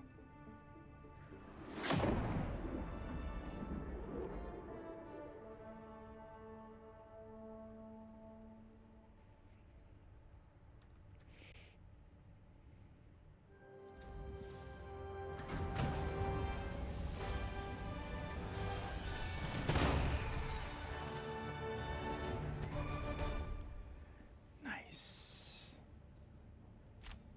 All right. That was one for the record books, where all missions are logged for analysis. All right. I'm gonna quit the game. And bye. Oh man. All right. Cool. All right. So I think I am done for the night. Unless anyone has any other questions they would like to ask, you can ask it here, or you can join my Discord !Discord in Twitch and ask me there. So thank you, Wigman. If you can get back to me in regards to the whole accommodation thing, let me know, and then I'll start to book the tickets as well. Yes. All right. Let's see. Whom is online? Nice. That's me. That's it. Nothing else. Yeah, we get that ball rolling for sure. Okay. So today worked on a few things, mainly to do with getting HDMI into the Moblin app running on the iPhone, and then 3D designing and tinkering and printing mounts. So thank you again to everyone who's tuned in, whom has dashboard. Let's see. Whom is happened to what? Coded on. Thank you for the sub. 12 months, 12 whole months. Digital Tape, which is part of Media Tech. Thank you for the follow as well. And big thank you to Wigman. And yeah, I might continue to do some more streaming tomorrow. We'll see how we go in regards to the 3D printing of the mount. Even though this was a dud, it was very, very tight. But we learned some lessons. So yeah. All right. I will catch you next time. There isn't really anyone that I want to raid into at the present moment. So yeah, getting there soon. None of the people that I'm following. No. All right. Thank you again to everyone who's tuned in, and I'll catch you later. Once we get the mounting figured out for the 3D print, might even go out and do some actual streaming testing using the HDMI cameras while out in the field, using both the phone configuration as well as using the 03DW configuration too. And maybe we should be able to do multicam with two separate camera systems using two separate streaming protocols. One is via RTMP, one is via SRT-LA. So, yeah. All right. I'll catch you guys next time, and I will see you tomorrow. All right. Bye, everyone. Peace. Bye-bye.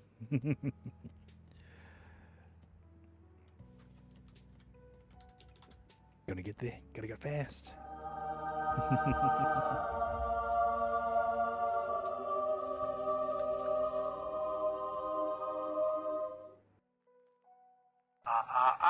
You didn't say the magic word.